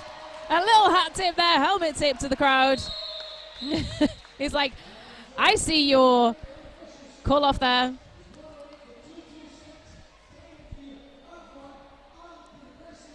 So Pan Am squad, the unofficial score is 108 to 226 to Tyne and Fear. Yeah, strong marker laid down by last year's finalists, Tyne and Fear. Absolutely. So we'll see a little bit of how we go into the next few games. Following on from this, I believe up next will be Southern Discomfort against the winners of Game 1, which was Tampere Rolling Bros. so that's going to be at 4 o'clock, and that's GMT, Greenwich Mean Time, if you are watching outside of our time zone. A little bit later on, we're going to have South Wales Cilios playing their first game against the Ronis, and then Gothenburg and Mad Riders for their second game of the day at 8 o'clock. And I think we have an official final score. So let's have a look. Sorry, we're craning on next to find the scoreboard for you there. There it is, 108 for Pan Am squad. And 226 for the winners of that game, our hosts for this fantastic tournament, Tyne and Fear. Thank you very much for joining us for the Men's European Cup 2016 live from Newcastle upon Tyne. My name's Panda. I am Archie. And we'll see you again soon. Thank you very much. Bye.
Well, good afternoon, ladies and gentlemen, and welcome back to the Walker Activity Dome here in Newcastle for the Men's European Cup 2016. My name is Smacklemore, and joining me is... I'm Mary Chaos. Hi, Mary. How are you?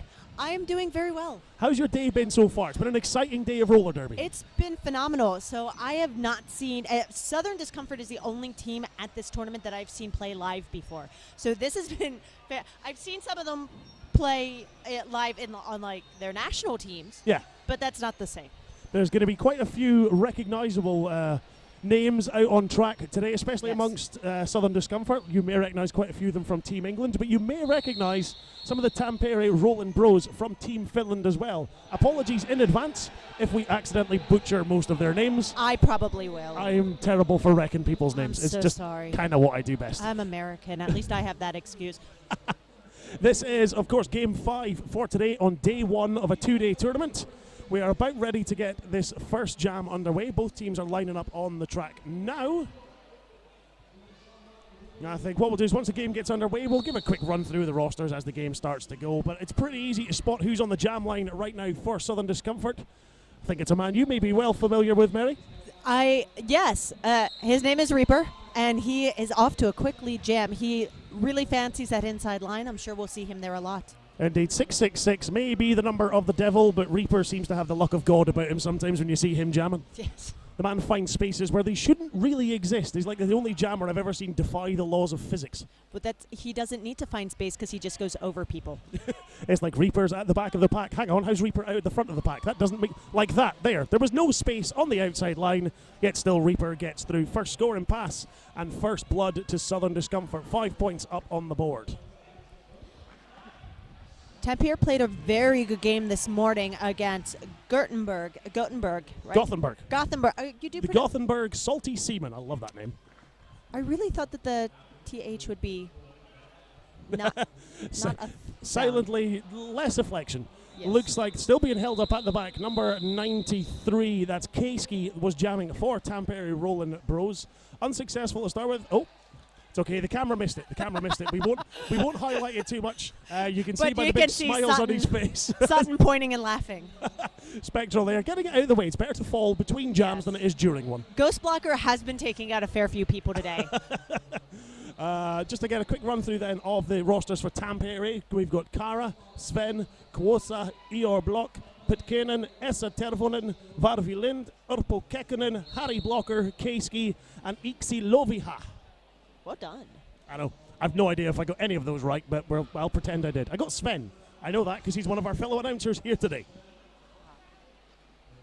We've got Nanaki, it looks like, on the track for Southern Discomfort. I am not seeing who the Tampere... It looks like number 24, Essa Tervonen, we saw just yes. on the line at the end. Nanaki out first, he goes away, takes lead jammer. 2 in a row now for Southern Discomfort. Starting this game as strong as people would expect. This is a bit of a mismatch, shall we say, when it comes into the flat track stats and the rankings. But we've had a star pass now from Tampere. Smart move, pass to the pivot, 00 Kara. And in between jams, let me run down the Southern Discomfort lineup. We've got Brains, Blitzkrieg, Noli Noli, Rickrolled, Nanaki, Samdroid, Shrooms, Sutton Impact, Piston Broke.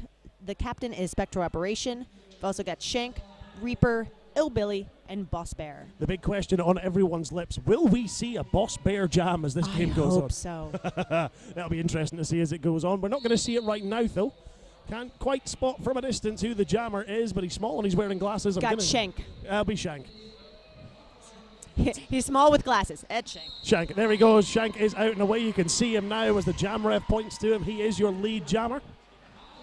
Pitkanen is the jammer of record for Tampere and being put on his behind. Both teams slowing down in that corner. They come round out of the straightaway, away from the Power of Grayskull pivot line into turn 1. Absolutely no quarter being given by either, as a penalty is assessed to number 99, Iksi Loviha. And a star pass, despite the efforts of Sutton Impact. Number 41, that's Urpo Kekkonen, again has skated at both the previous MRDWCs, 2014 and 2016 for Team Finland. One of their standout skaters at both. So it's going to be interesting to see how much they utilise that star pass. We've seen it from a lot of national teams at the World Cups when they're competing against the likes of USA. The opposition are out, they've got lead. Don't waste time burning your jammer. Take the star pass, get them out, and force an early call, and keep the score as low as they can. Yes. The question is going to be how long will So Disco wait until they start running the jams, because these jammers, chances are they're going to get tired eventually just from the level that they're playing against. Yeah, that's Blitzkrieg now, 1-0-1, out and lead, but quickly out after him. Number 93, Kasky, chasing down Blitzkrieg, trying to force him down. Quick call off, he may have just got it in time, almost on the board for Tampere. That's the threat that they pose. Don't underestimate the Rolling Bros. They are an absolute threat in this game, and Southern Discomfort would be wise to remember it. I think that for the beginning, at least here, we're going to see those quick call-offs, especially if Southern Discomfort keeps their shapes tight. Tampere will have trouble, but like in that jam, they got a little overconfident. They left an edge open. Tampere was able to take advantage. Gotta say, I do love the Tampere uniforms as well. Those baseball-style shirts are absolutely gorgeous. They win uniform of the weekend for me. Back in now, second jam of the game for 666 Reaper. Not getting much off the jam line, though. Stuck on the Power of Grayskull jam line. No real movement. And then, once again, finds that gap that no one else could exist in. Reaper is away for lead jam. Both teams now slowed down. Star is off. Are we going to look for another star pass here from Tampere? Spectral Aberration forcing the Rolling Bros to roll right the way back to that Power of Grayskull jam line. Sudden Impact getting involved in that block of Tampere, just trying to break them up a little bit, giving Reaper a little bit more space to use his legs. Sutton there now just working as a link, holding that line as Rick rolled Spectral. And I can't quite see who else it is joining them there at the back, working defense. See, it's working to full effect. I believe though. it's Piston Broke. That would make sense. Yes. That seems like the sort of thing Piston Broke would do. I saw the stripe in the socks. Oh, goodness me. So now you can see there, yep, I thought so. It's a back block hold on Reaper. Now, unfortunately for him, it was actually Sutton Impact hit number 24, the jammer Essa Tervonen, into the path of Reaper. Reaper was coming straight down that inside line, couldn't get out of the way. Sutton Impact, unfortunately, too effective at blocking and just knocks him right in Reaper's path, takes him out. He'll take a seat in the Armor Flex penalty box. That will open up our first Euro Hostel Newcastle Power Jam. Big thank you to Euro Hostel for sponsoring those power jams. We've seen a lot of them, and they've made a big difference in a lot of the games so far today. Piston Broke trying to use his Matrix moves to stay out of bounds so he does not get the cut track.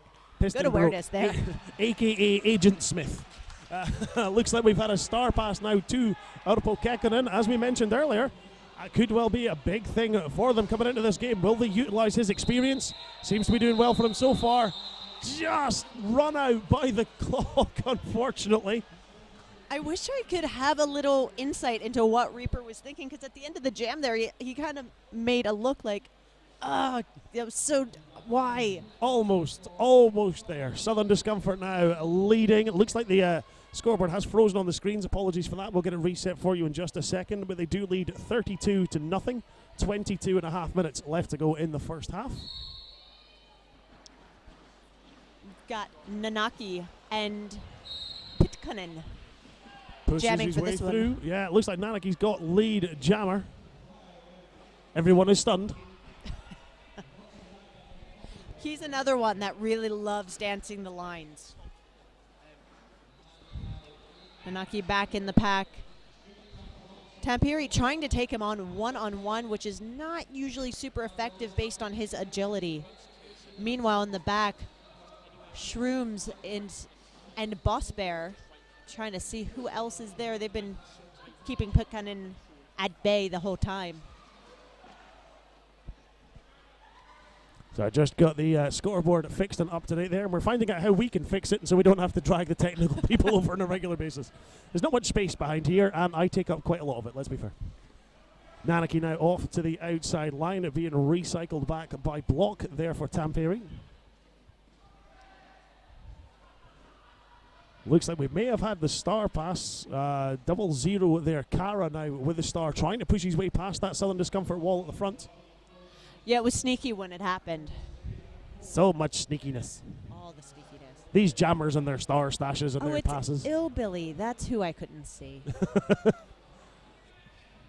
See, again, you see that Southern Discomfort 3-wall at the back as the Link just holds that pack close together. That 3-wall is given absolutely nothing. Boss Bear, Shrooms, just no room, no space. I got a chance to go to one of their trainings this week, and they just grind that 3-person defense, which is phenomenal because it allows them to loosen one person up to help with offense. Yeah, 3-1 does seem to be a favoured tactic from Southern Discomfort, and it's worked to full effect for them here so far.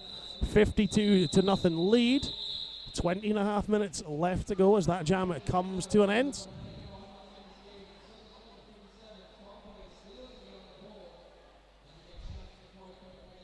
While they reset and get ready for this next jam, a big thank you to Roller Derby City and Bont Skates, both fantastic sponsors of MEC 2016. If you want to join in the conversation on Twitter, feel free, the hashtag MEC2016, or tweet to @MEnsEuroCup, all one word. Send us a message and let us know what you think of the fantastic work that has gone into the live feed going on today. Big thank you to all of our production crew. Wouldn't happen without them. And on the Power of Grayskull jam line, this time it was Shank and Kaiski? Kaiski. Kaiski is off and away, but Shank gets out first and takes lead jammer for Southern Discomfort. See the pack speeding up ever so slightly. Southern Discomfort have done a great job early on in jams of holding that pack back on the straightaway and into turn 1. Good pushing from Kaiski, though, has managed to shift them all the way down out of straight 2, almost into turn 3. Cover comes off, he's looking for the pass. Oh, goodness me. Sudden Impact says, oh, look, here's your pivot. Do you want to pass it to him? Tough, I'm going to knock him on the floor. As Sutton is wont to do. He just sees people and says, no, you're not allowed on my track. There's a phenomenal gif that exists of him like checking on a skater as the skater is getting up, and when the skater says, yeah, I'm okay, he just puts his shoulder right into him and puts him back down. Yeah. Oh, you're okay. Hang on, I'll try harder. Right. Yes. It sounds like definitely sounds like something Sudden Impact would be doing. Blitzkrieg now back in jamming for Southern Discomfort. And Essa Tervonen. I just emphasise. I can't roll my tongue. The joys of being Scottish. We get the R's rolled so easily. To be fair, all we do is roll, be it downhill, on track. Blitzkrieg rolls round first, though, takes lead jammer for Southern Discomfort. Again, this is what I was talking about in that last jam. Southern Discomfort like to slow it down. Don't want the jammers to pick up any momentum. Hold them down in that turn. Destroying the pack called on Illbilly. He'll make his way to the Armor Flex penalty box. It's been a relatively clean game so far. Neither team have really been racking up that many penalties.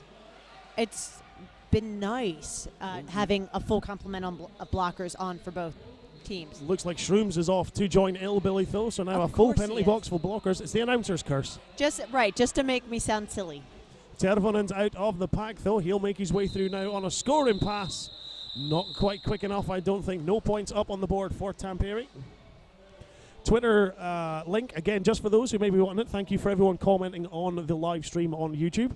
The Twitter hashtag is MEC2016. That's MEC2016. And at Men's Euro Cup, MENSEUROCUP. All one word. Easy as that. Easy for me to say.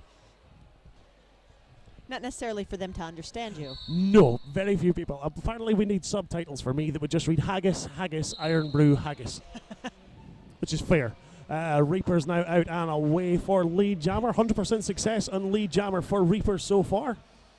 I think 100% success for Southern Discomfort so far. Seems that way. Number 13, Pitcairn jamming for Tampere, but he's getting absolutely nothing. Spectral and Sutton are looking at him and chatting him up. I don't even think Sutton's looking at him. He just seems to be looking into the distance going, keep pushing, it's fine. I don't know why I'm here.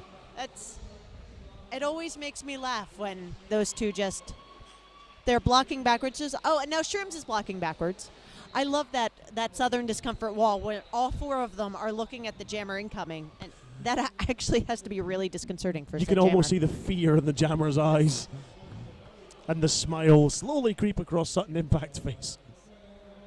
Tampere's been really trying to hold up their shapes.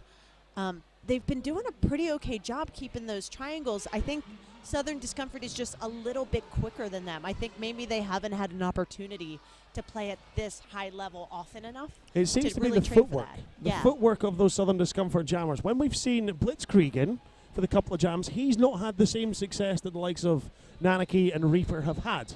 So when they slow it down, when they get someone who's a bit more of a pusher than a juker, you could say, I suppose, Right. then Tampere are having a bit more success. They just can't seem to cope with the speed of the Southern Discomfort jammers. Well, and Blitzkrieg, for those of you who followed Southern Discomfort, actually was a blocker a few years ago. That's how I was introduced to him when they came over to the first MRDA championships, was as a blocker. And, you know, when Ballistic Whistle, quote unquote, retired, they needed someone to step into that position, so he did. I just think that's the most disconcerting I've ever seen Sutton Impact look. He just tried to put in a block on number 99, Ixi Loviha, and he didn't move. Yeah. I've seen a couple people bounce off of him so far. It's kind of phenomenal. Absolute man mountain of a blocker, and a great blocker out there for Tampere. Someone they need on track just now. Yes.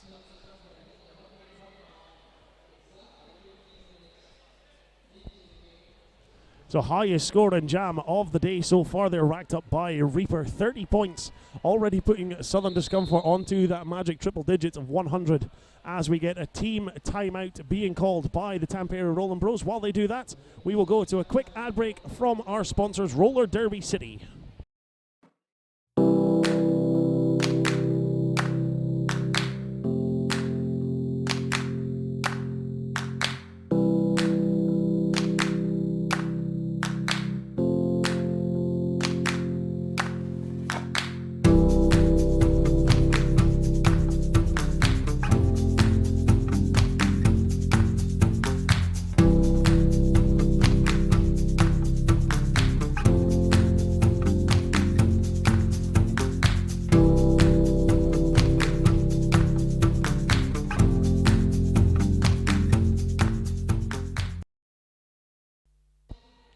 Again, big thank you to our sponsors, Roller Derby City. Without any of our sponsors, tournaments like this wouldn't happen. So a massive thank you to them for helping us organise tournaments like this and helping fund our way through. It's always nice to hear.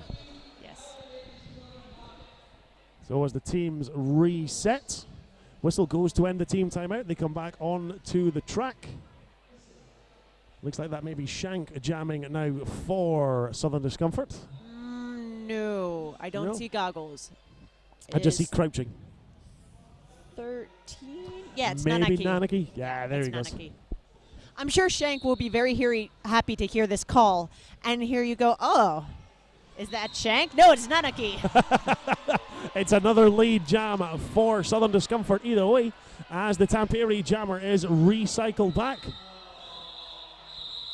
How did the Tampere actually got lead jam as they came out? It wasn't Nanaki who got it. Tampere got lead jammer.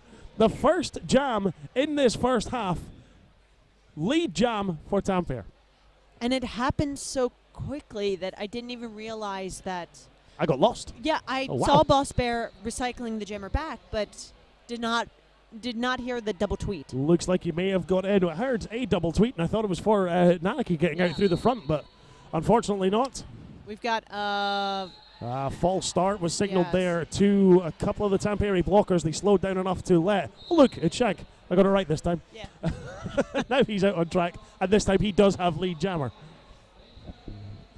Penalty issued to number 41, this time Erpo Kekkonen for Tampere. Pack now starting to slow down again as they come out of that straightaway away from the Power of Grey Skull pivot line into turn 1, round into turn 2. And you know, Tampere's, when they are playing offense, they're actually not doing too bad of a job of breaking up Southern Discomfort. Their jammer's just not able to take advantage quickly enough. Yeah, I think the problem they get is Southern Discomfort walls reform so quickly. It's just, it's insane. The waterfalling that they can use, as soon as they're broken up, they're back. They find each other in the blink of an eye. It's one of those old things that I've always heard taught to newer skaters. Find your buddy. Find your buddy. Yes. Never get caught alone on track. If you can find your teammates, you're probably going to be a lot stronger. And things like that kind of emphasize why.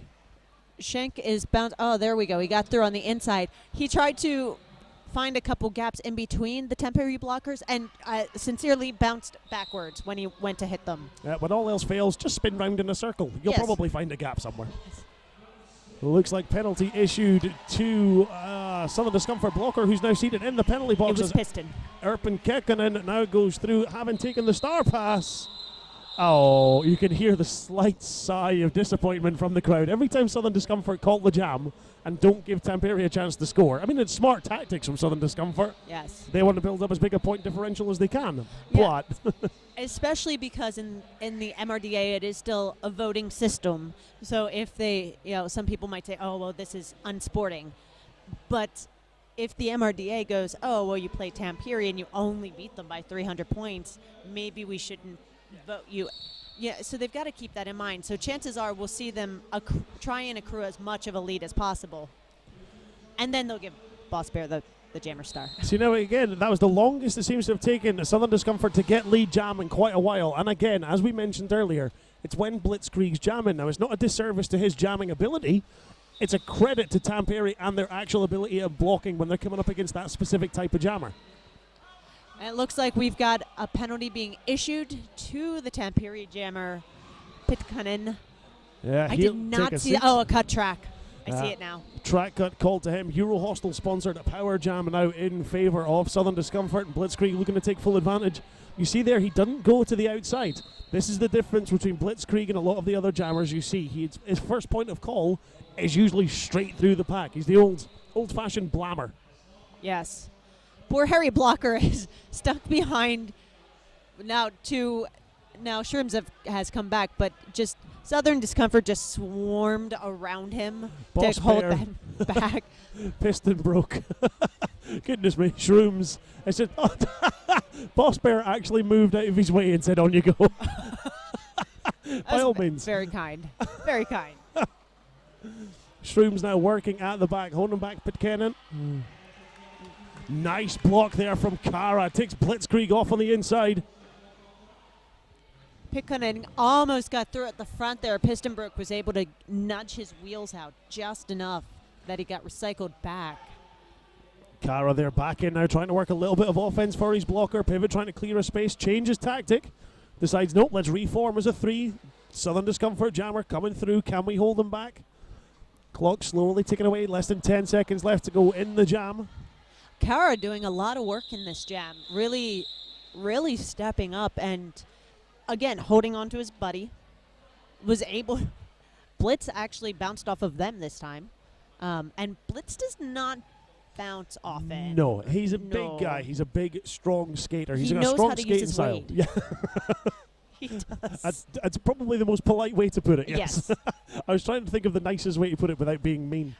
Again, at training this week, they're like, why don't you skate with us? And I looked at them and said, for as much as I would love to, I am half injured, so probably not. Please no. Please no. Oh, trying to push round. Spectral takes a Oh, Tampere jammer off so on the close. outside. It's Reaper there, though, jamming. Now, again, taking a while, are these? It's Reaper, you can see there. He's trying to wait and see where the offense is going to work for the Tampere jammer. And thought, I'm going to go the other way because all your blockers have moved out my road now.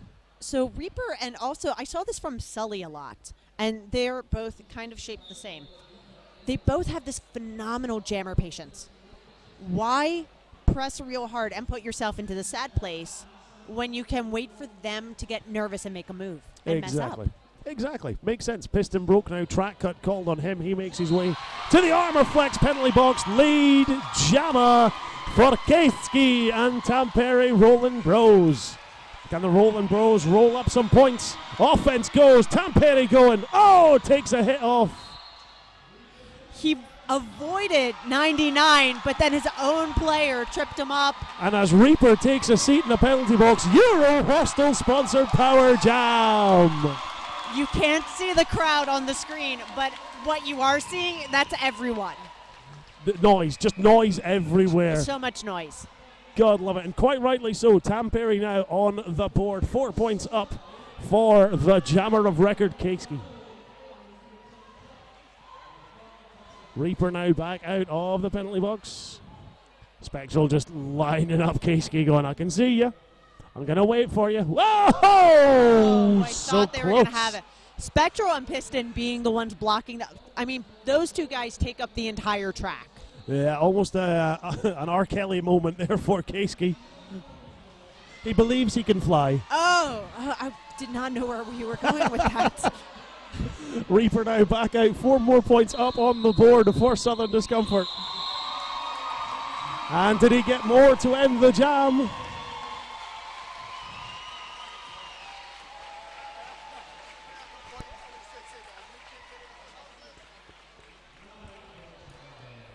Five more points up to end that jam. Tampere Rolling Bros now on 9, Southern Discomfort 152 with just over 7 minutes left to go.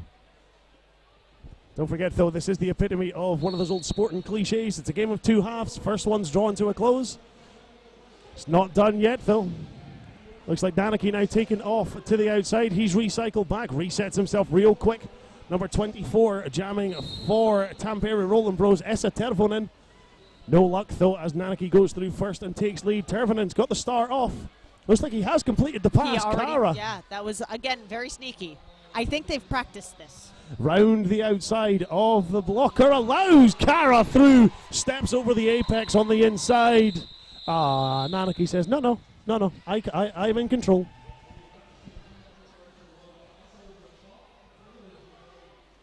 So Southern Discomfort now 156, less than 6.5 minutes to go in this first half. And while they do that, a big thank you again to our sponsors, Butt Crew. Are you a member of the Butt Crew? They've got products on sale here at MEC 2016. Also check them out on Instagram. They're very active on Instagram. Every time I walk by their stand, I'm just, well, that's a statement. Jam sets off the R away. Shank jamming for Southern Discomfort. Pitkanen for Tampere. Shank's been really fun to watch. I only first saw him at MRDA Champs. Looks like Shank's taking a bit of a spill on the inside line, so the jam's going to be called off. And as he gets reset, we'll take a quick ad break.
Round of applause, as you can see on the screen now there from the crowd. Shank is back on his feet and will make his way over to the sidelines. Always good to see. Yes. Yes, indeed. While we're there, a big thank you to everyone who's got in contact with us via Twitter so far. Apparently Blitzkrieg's girlfriend's watching at home.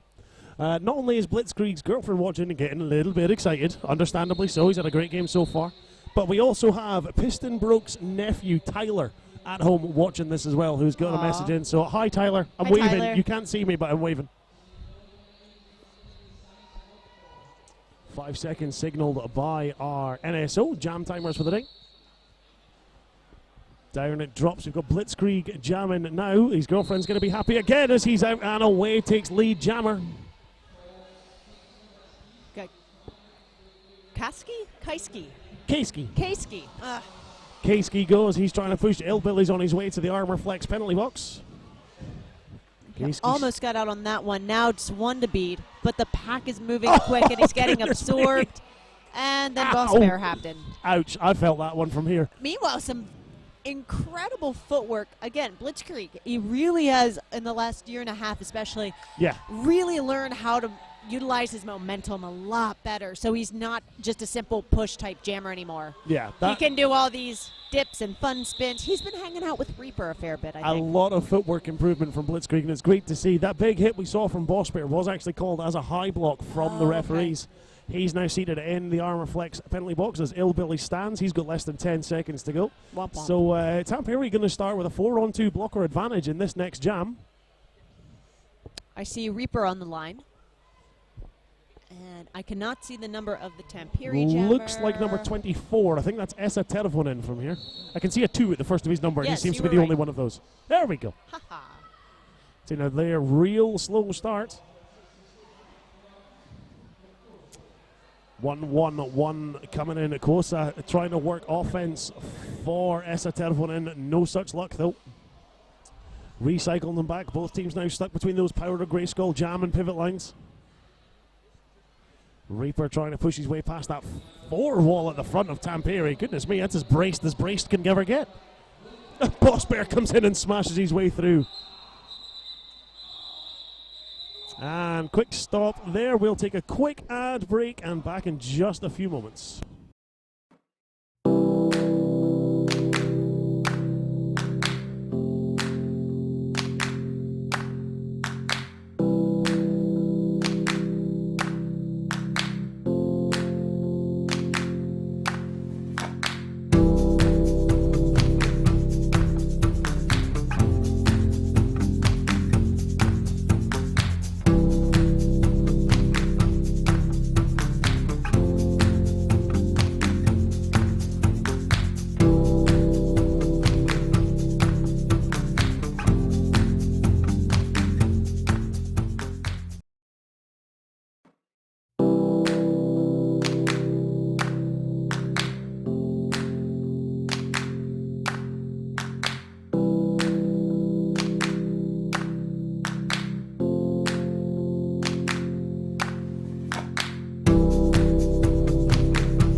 So luckily there, nothing major going on, thankfully. I think that was Erpel Kekkonen had actually taken just a little bit of a high block. Boss Bear came out of the penalty box. No contact spotted by the referee, so no penalty signalled at the time. He is back up. Great to see. Yes, I think it was a block that went high, not necessarily a supposed to high have a secondary block. impact as opposed to a block itself. Exactly, and that's we got to talk in the language of the rules, especially with something like that. One thing that's definitely by the rules is lead jam, and there goes Reaper for another one.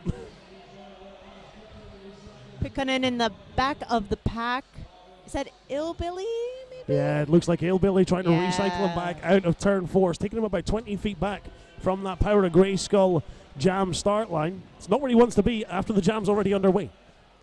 Just with shrooms to beat, and then the recycling.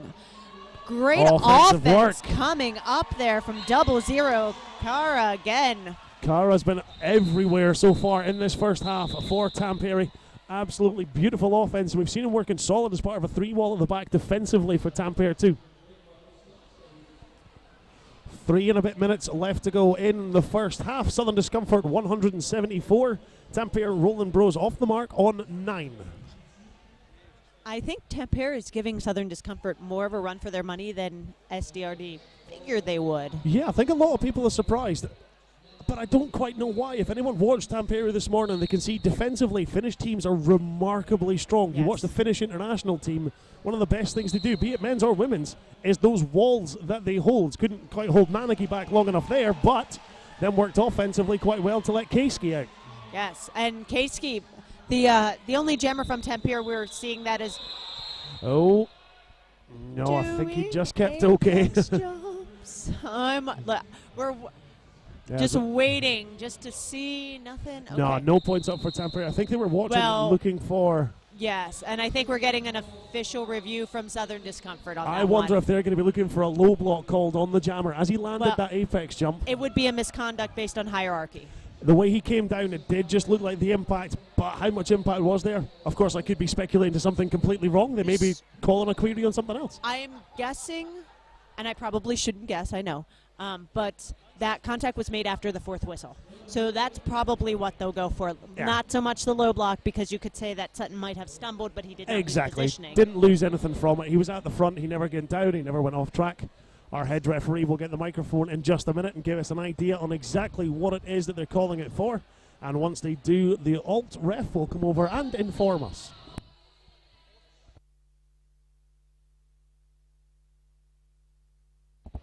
I have no idea what she said. Basically, they've taken their official review as a timeout by the looks of things. They're not actually using it for any review. They're using it as a timeout.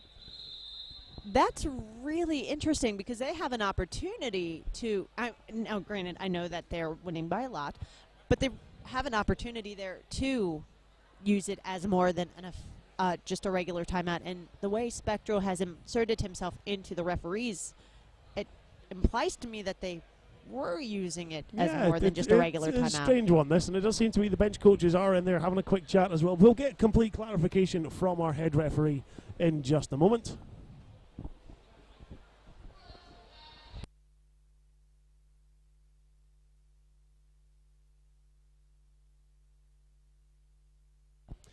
So it looks like Tampere are actually now calling an official review themselves. The Southern Discomfort one did end as it was being used just as a timeout. Tampere have called for one, and they're looking for a track cut called on the Southern Discomfort jammer at the start of the jam. Something that happened really early on in the jam but wasn't called. So Tampere now trying to have that penalty issued after the fact to one of the Southern Discomfort jammer. So now what's interesting about that is, let's say they win. Let's say they win. If Disco had said, hey, you know, we want an official review, we want a late hit to put their jammer in the box, I mean, there would be possibly, it would cancel out. Exactly. Now, the problem obviously Southern Discomfort have got is they don't have an official review left anymore. They burned theirs by a timeout. I am really surprised.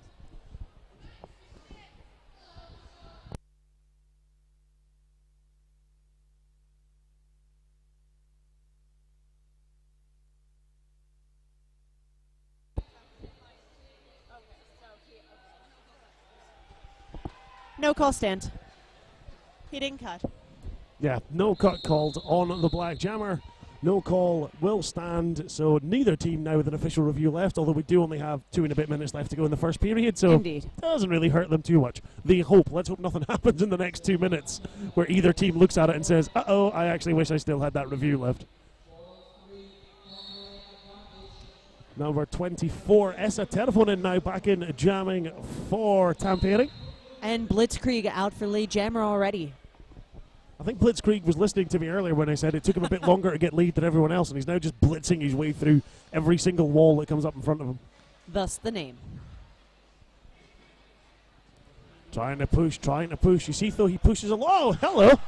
When all else fails, I'll spin on my toe stop instead. Now I'll go round the outside of Harry Blocker. Keeps himself away. First scoring pass complete for Blitzkrieg. The walls of Southern Discomfort. We've got a cut track being issued to Esa Turvonen. He'll make his way to the Armour Flex penalty box, take a seat for 30 seconds, and think about what he just did. What I was going to say right before that is that the two walls of Southern Discomfort have been so strong that they have been able to play a 2-2 game now and again, which is part of how Blitzkrieg got out so quick. Sorry, they may have just seen it on the feed there. Boss Bear dropped the shoulder into Kara. He'd knocked him off earlier on in the same jam, and they high-fived as he was coming back on track. I managed to avoid the cut. This time, Boss Bear drops the shoulder, knocks him off, and Kara spun round and returned to track and had the biggest smile on his face because he knew exactly what he'd just done. Thumbs up to the referee going, yep, I messed that up, my bad. The previous game, there was a moment where Trick or Threat cut the track and actually made the signal to the referee as he nodded and went off. And it was a lovely little moment where, yep. I never know how referees feel in that moment. They go, don't tell me how to do my job. But yes, you're right, it was a track cut. Go sit down. It's usually one of those, well, at least you recognize it. Now you know, don't do it again. Reaper now Indeed. back in jamming, starting on a Euro Hostel Power Jam for Southern Discomfort. He makes his way around, gets lead jammer. And I goodness me. I saw it coming.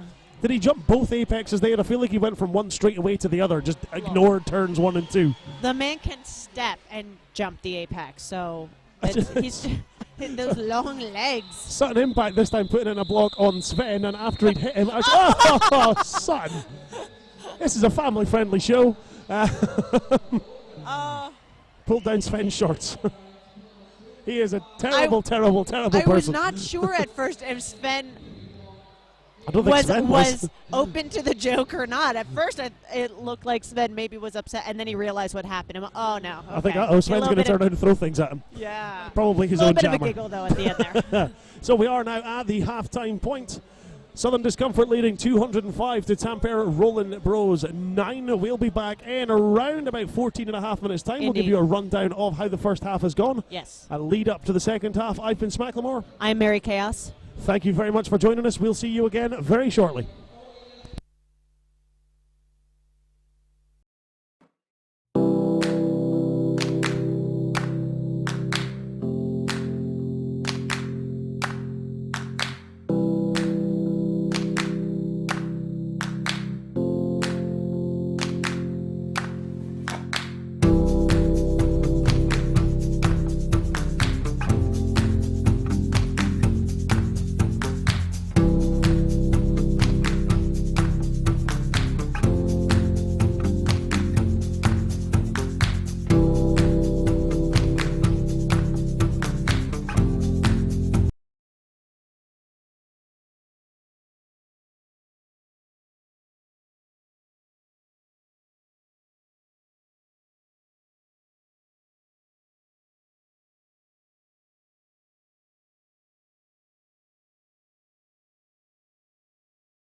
Well, good afternoon, ladies and gentlemen. Welcome back to the Walker Activity Dome here for the second half of Southern Discomfort versus Tampere Rolling Bros at the Men's European Championships 2016. My name is Smacklemore, joined by Mary Chaos. Oh, heyo. Chaos, I believe you've got a bit of information about some of the penalties that may have been accrued earlier on in that first half. Yeah, so quite honestly, there haven't been many.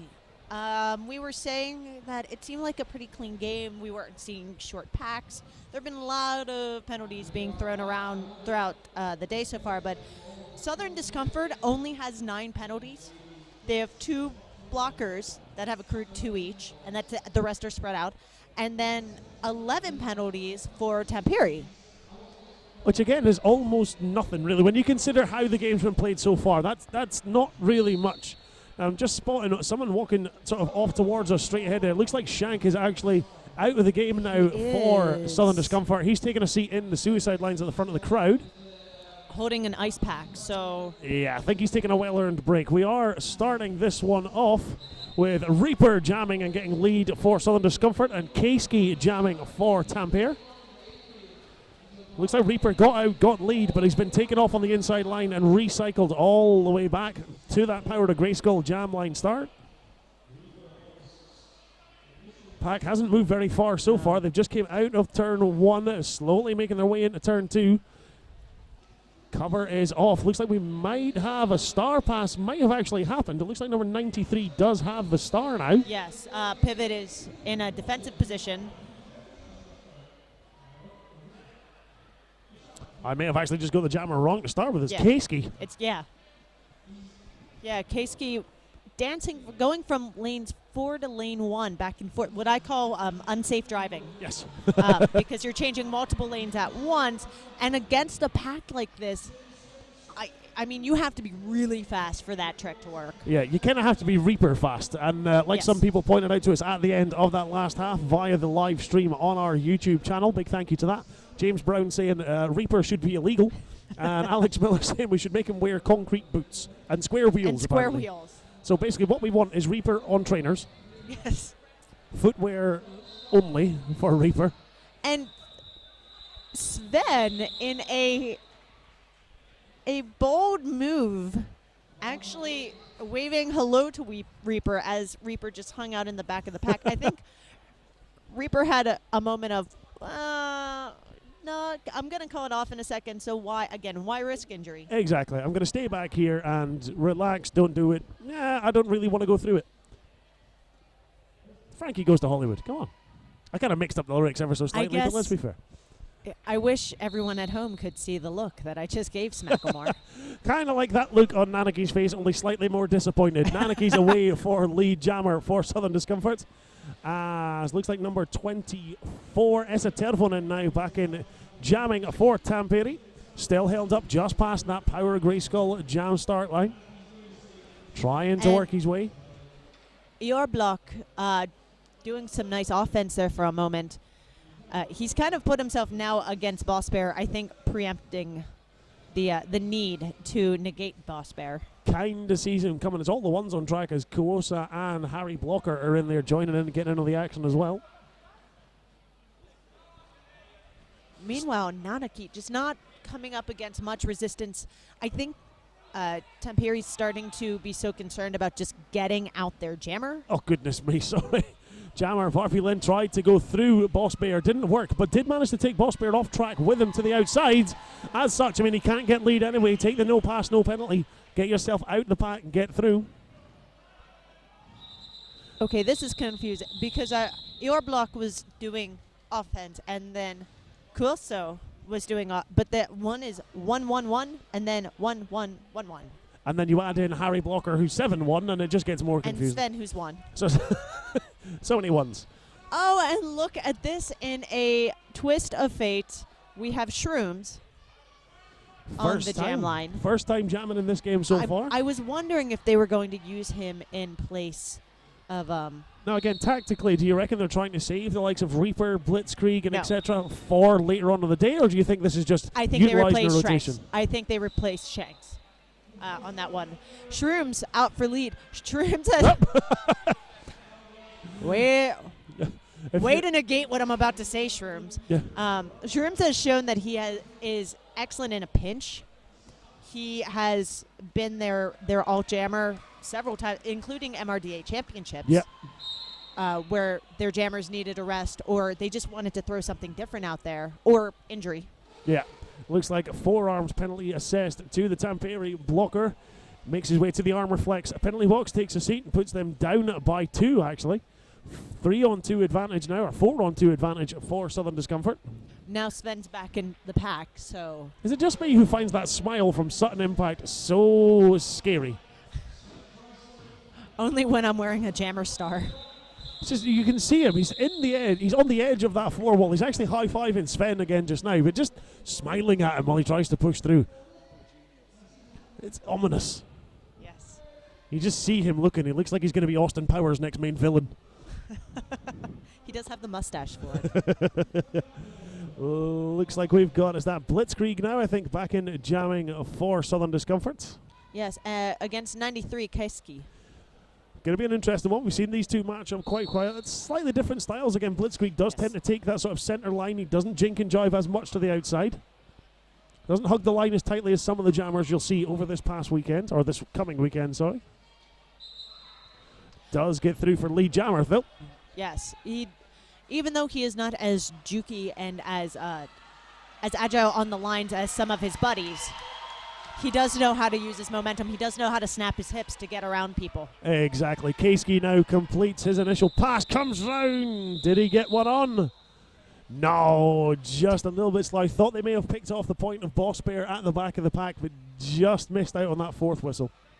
Sven was holding up a point, thinking that... Please, just the 1 point. He's like, I'm wearing number 1. Give me 1 point. It's all we need. Yes. Southern Discomfort now 212. Tampere Rolling Bros on 9:27.5 minutes left to go. In fact, tell a lie, it's actually 23 and a bit. Sorry, I've just realised the score hasn't updated on our scoreboard there. Sorry for that. We'll get that updated and refreshed and ready to go for you as soon as we can. Technology. And we have Piston Broke getting lead jammer. That's new. Oh, I was going to say Piston Broke's nephew Tyler will be cheering for his uncle at the home. Oh, hello. Drop the shoulder, spin round, but taken off on the outside. Pack spreads out a little out of turn 1, almost back down into the straights. Yes, it looks like Esa Tervonen has the star in his hand. And now the pass has been... Hasn't been made. Went to make the pass over the top, but track cut called on 00. Kara. Oh. That is not helpful. Now Piston Broke takes a bit of a spill, manages to get himself back up. Looks like number 24, Esa Tervonen, still the jammer of record for Tampere Rolling Bros. Wasn't able to get that star off and now can't, unfortunately, as Kara is seated in the armor flex penalty box. Piston trying to take the inside to find it closed. When he came back in, found a little bit of a gap and was able just to slalom right through without too much effort. And then at the top, is that Kuso again? It looks like Kuso and Eor block again. 7 yes. ones out there trying to hold him back at the front. I just see a bunch of ones. I'm like, I don't want to say the wrong name. Both are hard to say anyway. Sutton Impact trying to work a little bit of defense in the block. Didn't quite work out for him. Tervonen did manage to get past him, but was taken off them by Spectral. Someone who maybe haven't seen as much of just now on track, Samdroid actually, number 14 for Southern Discomfort. One of those blockers who you don't always talk a lot about, but they're usually the ones who are extremely effective. He's very good at being part of a wall. He's very good at being where he needs to be. An unsung hero. Yes. Oh, Piston Broke, going for Broke. Try to get a little bit more on Kara there, though. Jamming away. Finally came out of the penalty box, took that star pass from Esa Tervonen. Couldn't quite get points on the board, though, for Tampere. No. So the score is still 274-9 with Southern Discomfort in the lead. Yeah, just over 21 minutes left to play in the game. We are, of course, into the second half here at the Walker Activity Dome of Game 5 on day 1 of a 2-day tournament. How many more numbers can I fit into that description? I'm sure we can try. Pitkanen and Reaper facing off on the Power of Grayskull jam line. Absolutely nothing being given by either of those walls. So Sutton Impact says, tell you what, I'll go in and work a bit of offense. Didn't come off too well, though. Ixie Lovija. Good awareness from Reaper, knowing that he got hit out of bounds. Reaper just checking where he is. Can I come back in here? Yes, I can. Reaper is lead jammer. Blockers, please take note of what just happened. They drew Reaper back, but they did not guard the line that they had knocked him out of.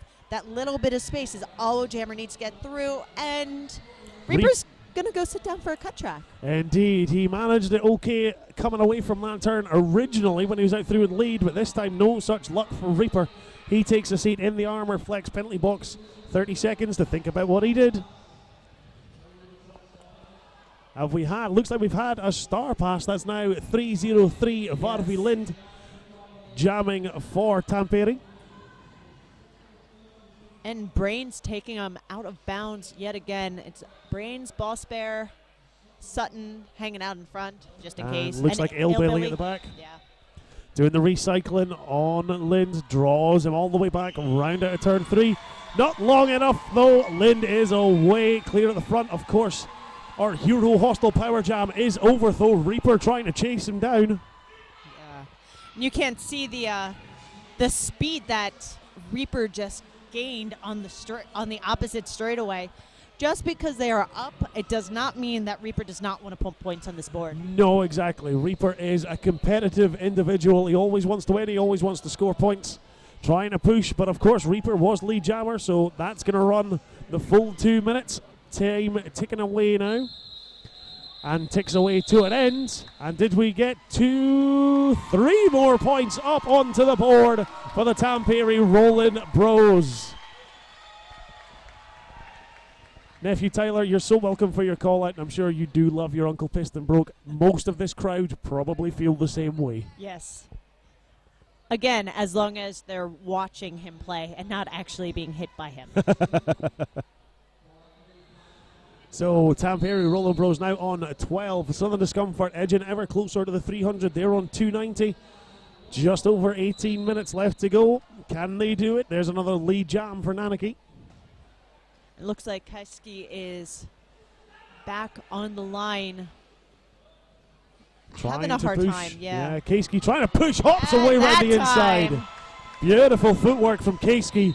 Nanaki doesn't even give him a chance to get round towards the pack. Sees him coming and just says, no. This is done now.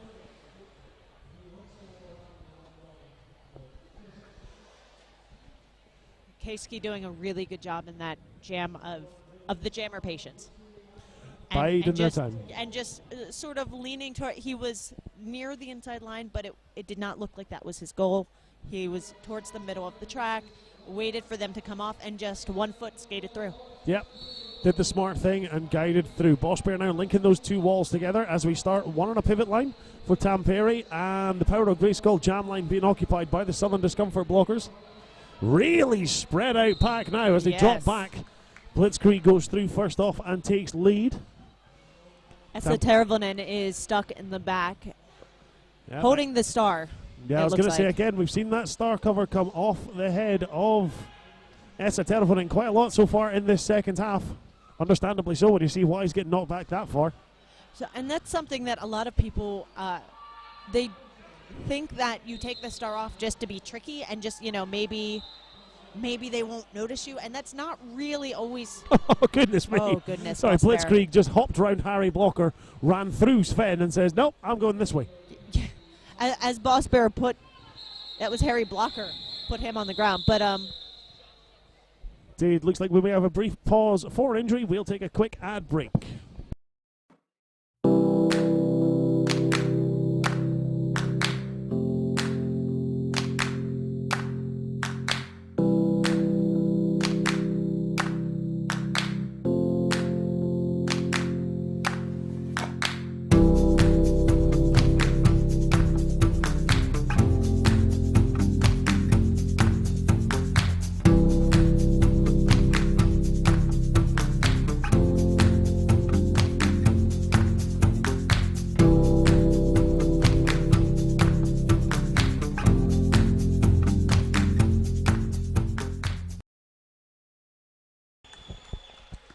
Round of applause from the crowd there. Again, injury, thankfully. Nothing too serious. We're able to come to an end with it. And it looked like our referees were discussing, just making sure everything was good. This ref crew, by the way, being led by Big Smack and Fries. We also have on crew Duncan Disorderly, Seb, Waits, Eddie Wizard, McFarlane, Ref Al Ghul, which is one of my favorite ref names, and Mags Payne. Yeah, I think the the skating official crew. alternate referee out of that group is Bex McFarlane. She's seated over next to the NSOs in the penalty box. And we get a team timeout called by Tampere Roland Bros. While they do that, a big thank you to, obviously, our sponsors, Skate Hut, who do have a stall here at MEC, and they're proud to be here for the third year running. If you're in the stand and listening to this, well, for starters, I'm surprised because not many people watch the live feed while they're at the venue. They might be at the hotel, though. You just never know. Or if you're coming down to visit us tomorrow and you maybe couldn't make it here for day one, go visit the guys at the Skate Hut stand for all the latest roller derby equipment available to keep you rolling forward. Although, to be precise, some people do tend to roll backwards, especially if you're in the Southern Discomfort wall. It's true. Since we have a minute, I want to say a thank you to our non-skating officials as well. They don't get all the love all the time because there's so many of them. Thank you, all our NSOs we have here throughout the weekend. Wolfram Alpha, Comic Sans MS. And just so you know, in the program, they actually did Comic Sans name in Comic Sans. It offends me. Comic Gemma Sans. Track, Cadzilla, Swag Times, Blackjack Bell, Luna Kissinen, Kiravi. Kiravi, Pretty Miffed, As we were at the name of Kiravi. Laura Segelman, Halo Jones, MK, Mischief, Joe Care, Hulkaholic, Puppy Shredder, Coho, Serotonin. I'll go through the rest of them in a second. We are back to roller derby. Indeed we are. Lead jam once more for Southern Discomfort. That Shrooms back out jamming again for them. Never saw him in the first half, seen him a little bit more in the second. Looks like number 13, I believe, now jamming. That's Pitcairn back with a star in white for Tampere. Yes. And looks like Kara and Loviha. Loviha. And as they go that way, it looks like Pitcairn called on a track card. We now have a Euro Hostel sponsored power jam in favour of Southern Discomfort. I think that was Spectral and Noli there just working on Kuosa at the back. Now the whole four wall's got him blocked in. We will form a box around you. You will go nowhere.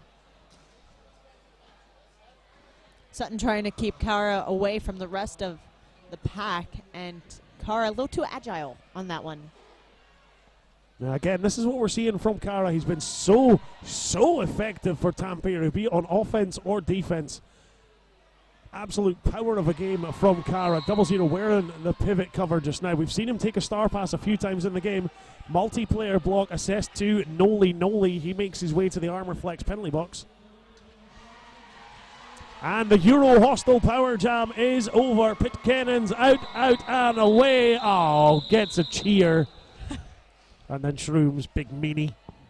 Big meanie. All right, to finish running through the NSO crew, we also have Momo, Emily of the State, Bomb Wesley, Sarah Wilkins, Elsie Satu. Is that how you say that? Elsie? Elsie Satu. Yeah, we'll say that. Lindsay Needles, Sasinik, Bindio, Blind IO. And Dorian Gray. Oh, they spelled Gray right. Dorian Gray. Mr. Ian Wilson, who was Derby Personality of the Year in the UK last year. Absolute stand-up guy. Someone who travels worldwide, not just to support roller derby, but to support many worthy causes as well. So a big thank you to Dorian Gray for that. Reaper now jamming for Southern Discomfort. They make it look easy. Reaper's off and has lead. Star cover off for the Tampere Roland Bros jammer.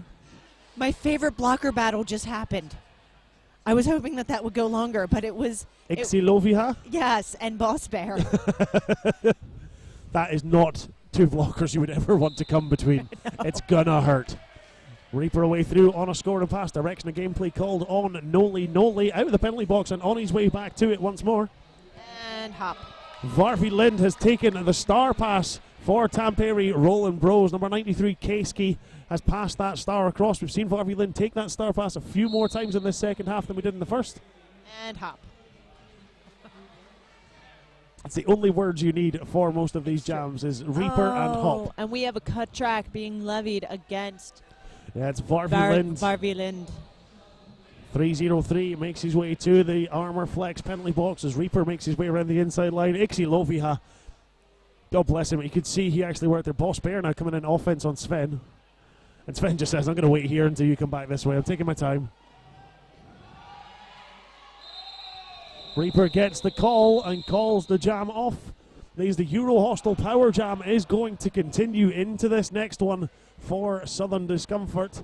Varvi Lind still seated in the armor flex penalty box, so we're going to start on a power jam once more. Looks like they're going to send out, I can't quite see who it is from here. I'm going to guess it's probably Nanaki. Yeah, it looks like number 13. Yeah. And just so we know where we're going after this game, the winner of this game actually will move on to, I believe that would be considered the quarterfinal. Believe so, yep. Which is Sunday at 9 a.m. Or was that the semifinals, actually? Semis. Oh, yes. It's games. There are more games to come More tomorrow. games. And then the loser will play, I'm doing the, loser will play Sunday at, that's 1 o'clock. 2 p.m. Oh, 1 p.m. 1 p.m. I'm not good at the 24-hour clock. Varvi Lind is out of the penalty box. Euro Hostel Power Jam over. Nanaki lead jam for Southern Discomfort. Tried to take a hop, skip, and a jump around the outside. Took a block instead and went off. Ironically, took a block from block. Such block. Much block. In stereo.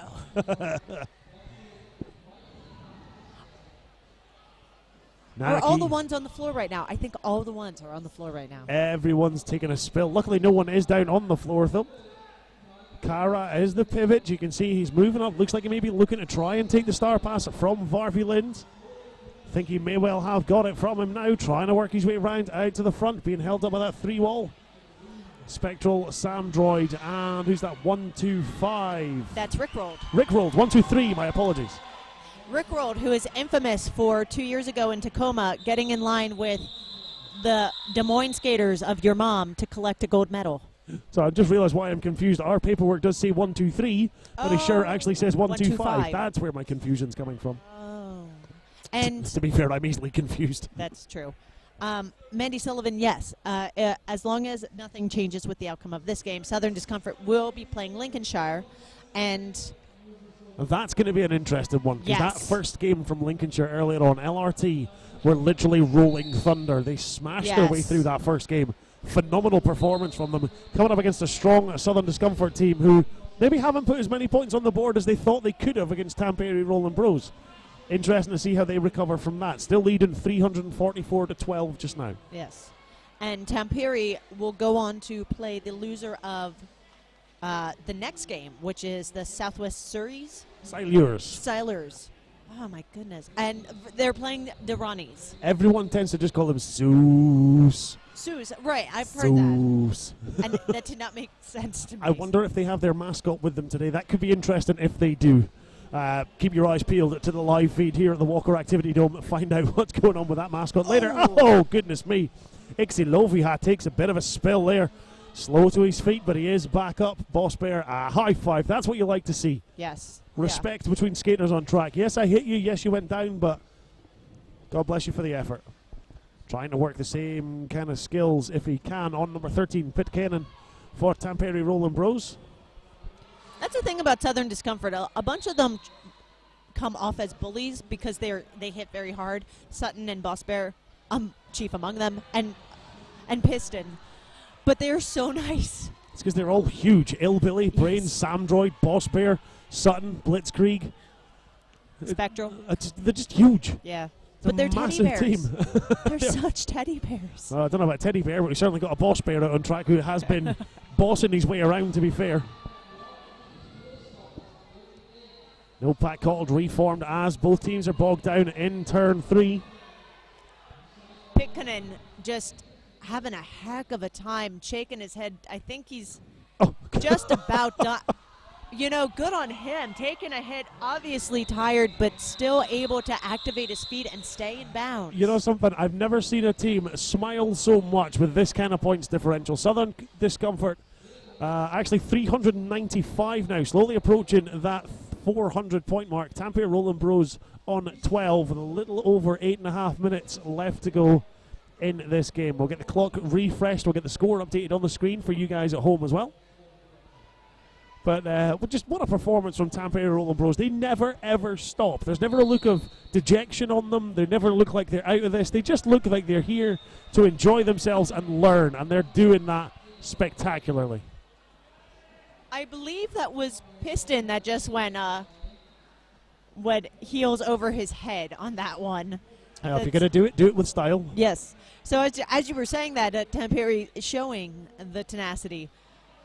Piston hits hard, and he does not give up. But they, despite their wall getting broken up, they were still able to land a hit that sent him out of bounds, delaying him for a second before gaining lead jammer. Again, as he waves to the crowd. And as he goes away, waves to the crowd, Keiski goes through and completes his pass. Oh, I think it's the saddest I've seen anyone look, because he just went, oh, I wanted to come through. I want to play more skatey fun times. I know. Southern Discomfort so close. You reckon they could just stop the game there? 399. Let's not let them get 400. They just end this one early. But if they go to 400, then they might jam Boss Bear. Tampere Rolling Bros still on 12. It's like whenever I watch the St. Louis Gatekeepers play, we always want Wrecking Bill to jam. Because it's just fun. As they call it in Scotland, a recognised name in the world of skating now. Obviously, Optimus Grime. Oh, but yes. before he came across, there was one of the Pyro Scotland skaters, Conenberg, and they used to love calling it a Jamie Jam. Jamie Jam. Anytime you would see it, we got to see it in Calgary earlier this year, which was delightful. Everyone loves a Jamie Jam. Will we get a Boss Bear Jam? I don't know. Right now, we've got Reaper and Essa Tervonen out jamming for their respective teams. Essa Tervonen out first. Lead jam Tampere. And Reaper right behind him. Little bit of a tussle to get in front. Will Tervonen try and call it? Will he keep the score? Look at the speed. I We know. haven't seen the pack move this quick the entire game. Southern Discomfort hasn't had to move the pack like that. I think an out-of-play block being issued, I believe, to Boss Bear. No, I think it was a failure to reform on block as he makes his way off and Sven goes Okay. too. Boss Bear going too. Armor Flex penalty box filling up, as are the points. 4 more apiece. Reaper and Tervonen. Oh, goodness me. Oh. Illbilly and Brains just shutting the door. And there we go. It's like Offense is there in was a place. gap there. Yes. Essa Tervonen says, I'm going to go for this scrap. It's like someone put cling film over the toilet seat. There's a space there, yet somehow we still can't get through it. Harry Blocker was throwing a nice screen there. This time, Ixelovia put the screen up, and he was actually able to take it. 4 more points for Essa Tervonen. Jamming for Tampere. Harry Blocker takes Reaper back. Block, Boss Bear, and Sven all out of the penalty box. Oh, goodness me. Oh, hang on. Boss Bear puts in a massive offensive block, tries to recycle. Ixelovia said no. Reaper using all of the spins. More points up on the board for Essa Tervonen to end that jam as he calls it off. You know something, I quite like the fact he called that jam off. That's going, you know something, for once we had control, and I'm going to tell you when this ends.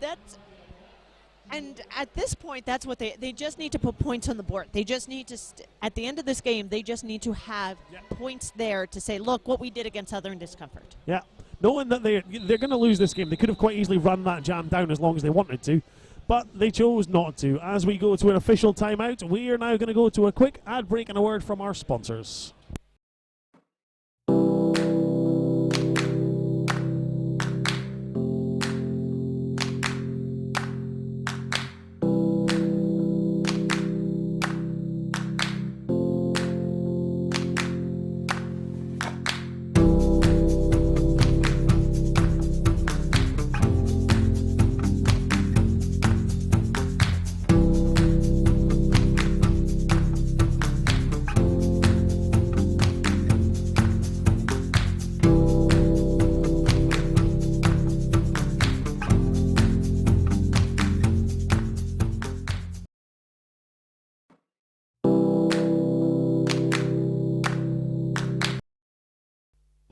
So as that official timeout comes to an end, it looks like 1-1-1-1 ER Block may have fouled out of this game. On the plus side, it does mean anytime we see a group of ones on track, we know who it is. It's probably going to be Koosa. But unfortunately for Block, he is going to spend the rest of this game in the crowd. And unfortunately for Tampere, they lose him because he was one of their more effective blockers. He, Sven, and Koosa have made a formidable team on that track, Yes. especially when backed up by Ixi Loviha. And Kara as well. Yeah, Kara's just been all over the place. Kara's been a standout for Tampere, and they should be proud of his performance in this game, as should everyone else. Harry Blocker, Varvi Lind, Pit Konen, Ixi Loviha, Esa Tervonen, Eor Block, Kara, everyone. Varvi Lind actually just taking shrooms out of bounds there. Good patience from him. Sven coming out of the penalty box there, I think, and tried to get in on the action and join in and take shrooms off. Sven this whole game has just been going, you know what? Forget you. I'm just going. He's trying to play the Sutton game a little bit. I think he got a little bit confused when Sutton pulled his shorts down at the end of the first half. He's now just thinking, I don't want that happening again. I'm just going to go out and skate and be like you. Track cut called on Shrooms. number 2, Shrooms. Shrooms looking a little confused, but going nonetheless. And communicating with his gem ref. I think it was just a quick Who did I cut? What happened? Who was it I cut? You're saying I cut this person? I don't think I did. Jam ref, to be fair, doesn't really have to tell him. He can communicate with him if he wants to. So, power to him for actually communicating that to him. Because the last thing you want is angry skaters who are going, I didn't do this, when they don't actually know what it was they did in the first place. It's nice when you jam ref and you do form, I don't want to say a relationship because that makes it sound like you're coaching or you're, but whenever I jam ref, I feel like it is that jammer is my responsibility. It is my job to keep them safe. This is the one of the things we do notice and again, having jam ref a little bit myself, you can tell this is where the jam refs follow the star, not the person wearing it. Yes. Star pass there from Pitkanen to, it was 00 Kara. And Kara's trying to indicate a skating out of bounds, but I thought he was just trying to do a strange dance move I didn't recognize because I'm not down with the kids. I wasn't sure if that was some form of Finnish celebration dance. I didn't quite know how that worked. something like that. Only when the referees acknowledge it. 2 and a bit minutes left to go in this game now. Again, apologies. The scoreboard just catch up with itself on your screen. Nanaki got an easy lead jam on that one. Yeah, trying to extend that lead, 429 to 22. Does so there. Pack reforms, holds in, jamming for Tampere is Keiski. Skips around Boss Bear. You can see the look on Boss Bear's face. He wasn't very happy with that one.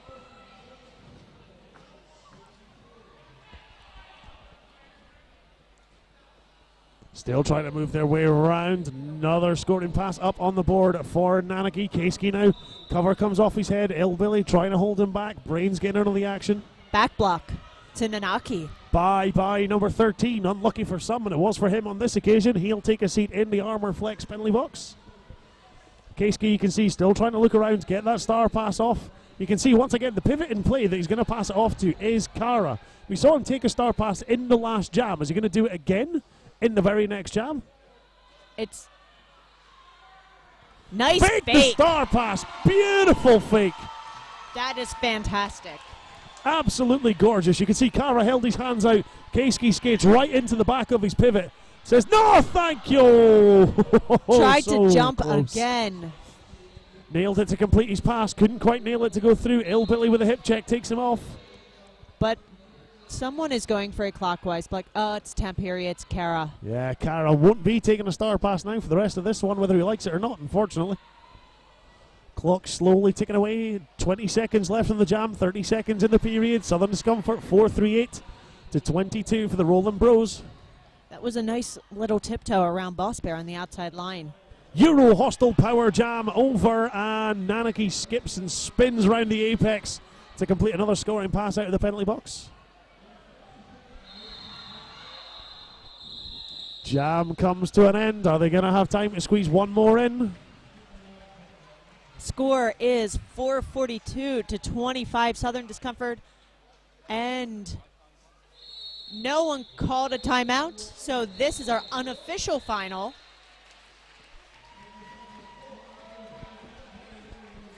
Looks like we are having just a couple of issues with the stream here, folks. Apologies if you've got a bit of a delay on your screen there.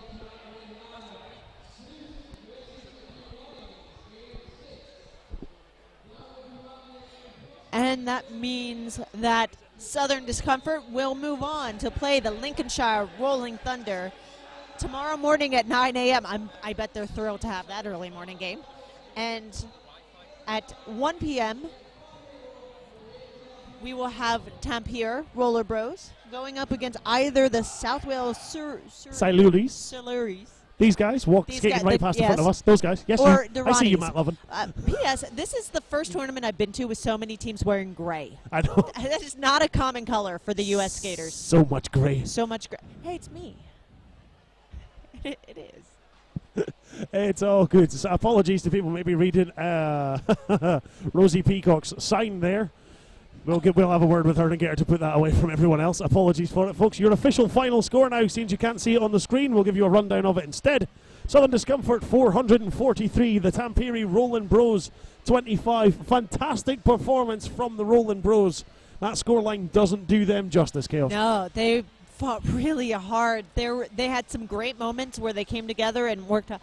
Southern Discomfort just has so much more experience, and so much more experience playing really high-level, tough teams that they were able to just dissect their packs and just pull the Tampere Rolling Bros right apart. Exactly. They used their experience well, and I'm sure the Tampere Rolling Bros are going to come away with a massive amount of experience themselves from this. It's like they say, you're either winning or learning. You never lose in this game. I think tomorrow the game should be really interesting because there are a bunch of teams that are getting high-level experience, and they'll be able to learn today and apply tomorrow.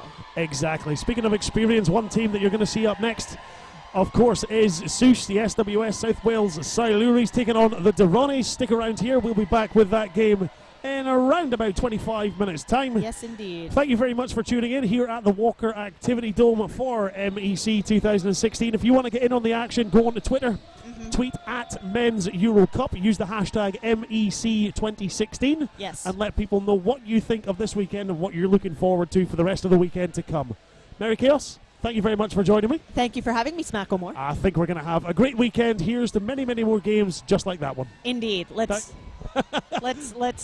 go grab our seats because I don't know about you, but I'm done for the day. Oh, I want to sit. I want to sit and watch the South Wales Siluris. Yeah. Folks, we'll be back later on in the day. Stick around here at the Walker Activity Dome. Thank you very much.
welcome back to the Men's European Cup 2016.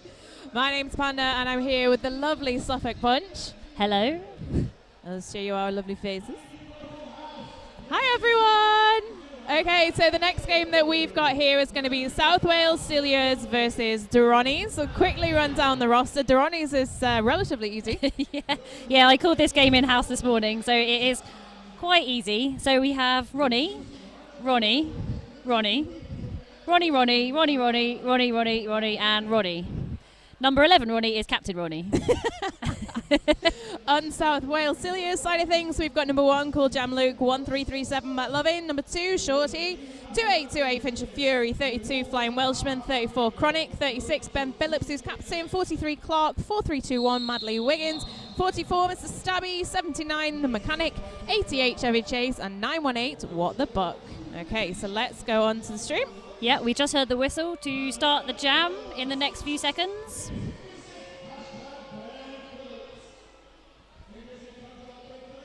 And it looks like we have Ben Phillips up to jam for Sus. Up against Ronnie. Would you believe it? The scoreboard should hopefully give you an idea of which Ronnie it is. It's Ronnie number 23. And Ben Phillips picking up lead jammer straight off the bat. Yep, the Sus defense keeping him in, but Ronnie 23 does get through, not lead jammer, as Ben Phillips comes through to score some points. Looks like he's going to have picked up full 4 points, I believe, in that jam. So only a 25-second jam. There you go, we got the scoreboard on there. Thanks very much to Quadders for keeping his technical support all up to date. All right, so I think you're probably going to see Ronnie jam in. Yeah, and we've got Fincher Fury for Sus. Empty penalty box. Hopefully the announcer's curse won't strike us down. So the jam has started. No jammers getting through at the moment. It didn't seem like they were making his move. It didn't seem like they were making much of an effort for a couple of seconds. There's a bit of a jammer standoff for a minute. Both jammers still pushing through. And it is Finch that does get lead for Sus.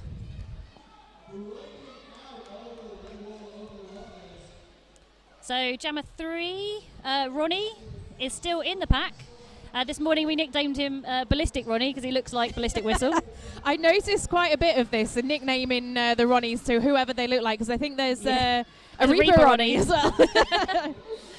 Oh, look at that tumble. Yep, and jammer Ronnie number 3 does get through. He's not lead as Finch is scoring the points. But he's going to pick up the full 4. I apologise for talking over you there. We're going to be on a scoring pass next way around, but is it going to be called before he manages to get past? Actually, no. That's going to be some points on the board there for Ronnie number 3.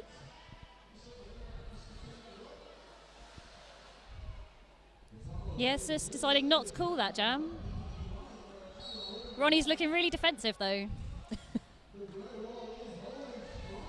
Knocked to the inside now, Ronnie jammer. As we lose number 12, Ronnie, to the penalty box. Yeah, and you might have noticed number 981, Ronnie, just at the front with Finch. We've called him Short Shorts, Ronnie. Yeah, I think we're seeing a Braveheart-esque short shorts thing going on there. I think it's more extreme than Braveheart.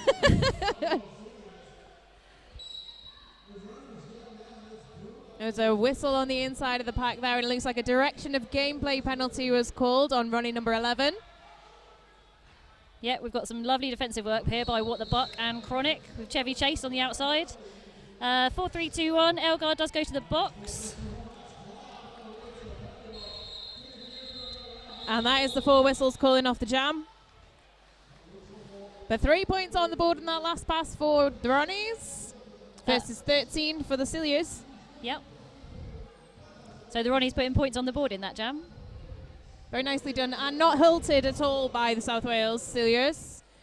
17 points to 3, and 26 3/4 of a minute, to be precise, left on the clock. Durrani's playing in red if you're tuning in from home, and South Wales Cilias Sus playing in grey, as we see very often. Yeah, we've got the Mechanic jamming for Sus next against Ronnie 667. The mechanic is out and picks up lead, racing around to meet the pack now, still on the straightaway between turns 4 and 1. Yeah, nice little recycle there by Matt Lovin, taking Ronnie 667 off in the inside. 5-point pass there for the mechanic. And that's a Jammer lap. If he can exit and pick that up. Nicely done. A 5-point pass there for the mechanic. Yep, as Ronnie 667 is still in the wall, can't break through that sus wall. He's trying to go around the outside, but Matt Lovin knocking him to the outfield and having to recycle once again, taking it around the back of the pack, going down the inside for a change, but still knocked to the outfield. Oh, little hip there by 4321. Takes Ronnie 667 off on the inside. Still not got through the pack. I think he thought he had it for a second there on the inside, Yeah. but no, he's going to come back round and give it another go. Strong walls from Seuss, but did manage to break through. Very nicely done with that shoulder. Yeah, and there's Elgar again at the front, taking Ronnie 667 off. And the mechanic's taking it a little bit easy. Yeah, he's just chilling. Yeah, chillax. Why not? Shall I give it a go? Shall I call it off? I Yeah. reckon he's going to punch it through the front of the pack. Yeah, I think he's waiting for a bit of offense there at the front. He can definitely give as good as he gets. It looks like we've got a rogue knee pad on the front there from Reaper Ronnie. Yeah, Reaper Ronnie. Yeah, as Ronnie 667 still stuck behind that wall. Matt Lovin and Clark. Yeah, he's had a really tough time in this wall already. It looks like he's tiring a little bit toward the back. As we've just got a handful of seconds left on the clock, though, we'll be happy once those 4 whistles have gone. So the mechanic goes down the inside line, but takes a hit. And 2 points on the board in that pass. Yeah, I mean, effectively a power jam for Sus in that jam. So that was a 22-point jam there for Sus. 39 plays 3. We're just over 5 minutes gone. Yep, and next up for Sus we have Ben Phillips. We have Ronnie. Well, I can't tell which Ronnie it is. We know it's definitely going to be a Ronnie. This is never going to get old. And it's Ronnie 308. It's going for that front line, but it's a cut track penalty. Yeah, Chronic did really well to pull that cut, going right to the back of the pack, as Ben Phillips does pick up lead jammer. And we've also got Ronnie 133 is going to be taking a seat in the Armour Flex penalty box. And Ben Phillips through for 5 points. Nicely done. Diminished pack from the Ronnies. Yeah, they still managed to take Ben Phillips off track, but not recycle him. It's coming around from the front. Nice little bit of footwork. Makes it look oh so easy for 5 points. Yeah, and we've got Ronnie 12 as the pivot. He's trying to get through that Sus wall to rejoin his pack, but not able to get past the Sus blockers. Ronnie 308 bouldering their way through the front of the pack there, coming up against that front wall, trying to get the shoulder through to find a break in the line and knock to the infield. Oh, some good hits up at the front there, but it looks like we had a direction of gameplay penalty there, sending Chevy Chase to the box.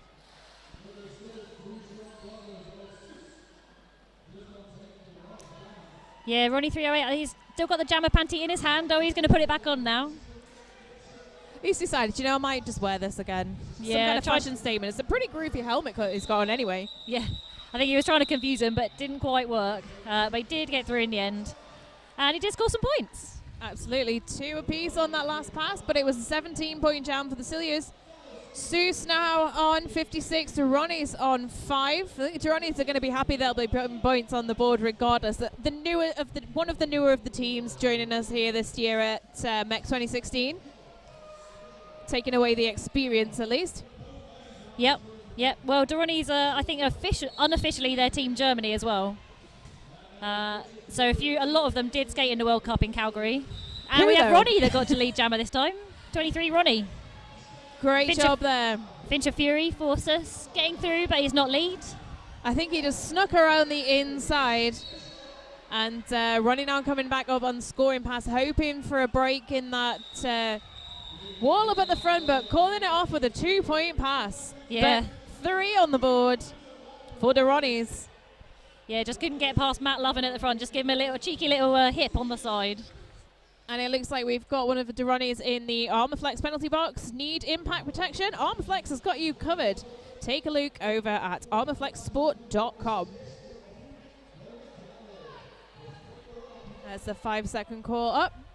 Yeah, and we have the mechanic for Sus. He's just having a dance on the jammer line there. Yeah, he tried to time his sprint for the front, for the line, but didn't quite make it. Well, he made it too early and then had to stop and go backwards again. He needs to take a hint from Mirage, I think, with that one. But he is through and picking up lead jammer.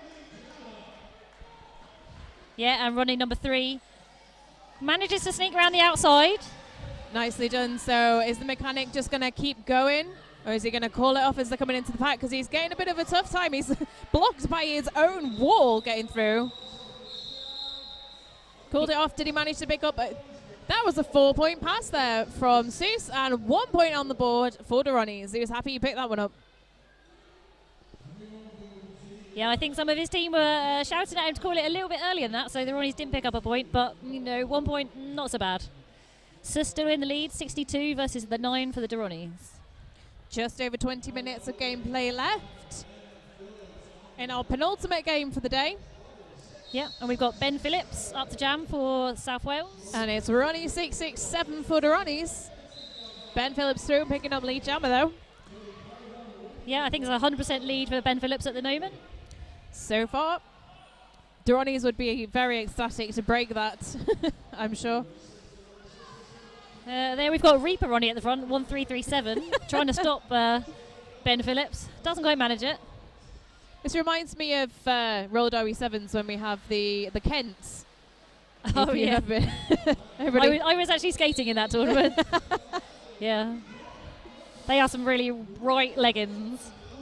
So Ronnie 667 is going to be taking a seat in the penalty box, and it looks like it was for a cut track penalty. So Ben Phillips. No contention now for that lead. 5 points up on the board there. And just over a minute left in the jam time. Is he going to use this time to skate the whole thing out, or is he going to call it just as the jammer stands? Yet to be seen. Yep, and our Power Jams are sponsored by Euro Hostel. If you fancy yourself in Newcastle, then it is a lovely place to stay. I think half the teams are staying there this weekend. They are indeed. We usually have Tyne Fear have the after parties there, and the Newcastle Roller Girls as well. It looks like that was a 4-point pass there for Ben Phillips. It was a no pass, no point. It was assessed, but we've got Ronnie 667 now back on track. So Ben Phillips is skating it out. I think he's whittling the time down. He's got power in. He's got the power in this jam anyway. Could be using it to tire the opposing jammers. Yeah, I don't think Ronnie 667 made his initial pass, so he's not too worried. No, so it's good for Ben Phillips to keep going on this one. Definitely extending that lead out as they're inching toward the triple figure mark. And that is the jam to its 2-minute natural conclusion. No pass. The initial pass not complete there for Ronis, but it was 20. I want to say 22, but that might change. 22-point jam there for Sus. Yeah, Ben Phillips just having a little chat with the referees. There was a bit of jostling at the end of that jam. So just clarifying that was all legal and fine. I thought he was expressing his displeasure. Yeah, I think he got an elbow in the back or something. All right, so Sus on 84, Ronis on 9, Ronnie 308 jamming. Yeah, and Finch of Fury from Sus.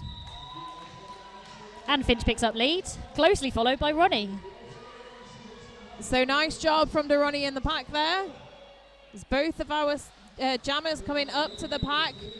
Oh, I think it was just a little bit too late there. Oh, 3 points on the board there for Ronis. Yeah. Yeah, that was a bearded Ronnie jamming there. I think it just goes to show that even if you hear the first whistle, you've still got until that fourth one to make a difference. Yep. So don't slow down. No. Don't stop. So it looks like we've got the mechanic jamming here again for Sus. And it looks like Ronnie 23. You might be able to hear the crowd going, Sus. It's important to know they're not booing, because that doesn't happen in roller derby. Yeah, I know some people got quite confused with that before, haven't they? Like, oh why are they booing that team? It's like, no, it's a good thing. It's a good thing. They love it.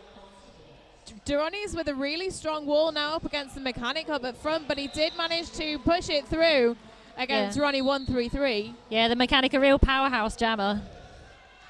He's indeed. So Ronnie 23. Ronnie 17 is going to be taking a seat in the penalty box by the looks of things, the Armour Flex penalty box. As the mechanic comes through, and he's just looking for a bit of action on the track anyway. He's like, you know what? I just want to hit someone. Bit of jammer on jammer action there. Yeah, so they're 4 for 4 at the moment. Mechanic is lead. He's just having a bit of a jostle and a huge hit off the side of the track there. Mechanic is we're recycling. Going for a bit of eat the baby, do you think? He is. It's like, do you know what? The mechanic looks like he's saying, I could do this all day. Come on. Yeah.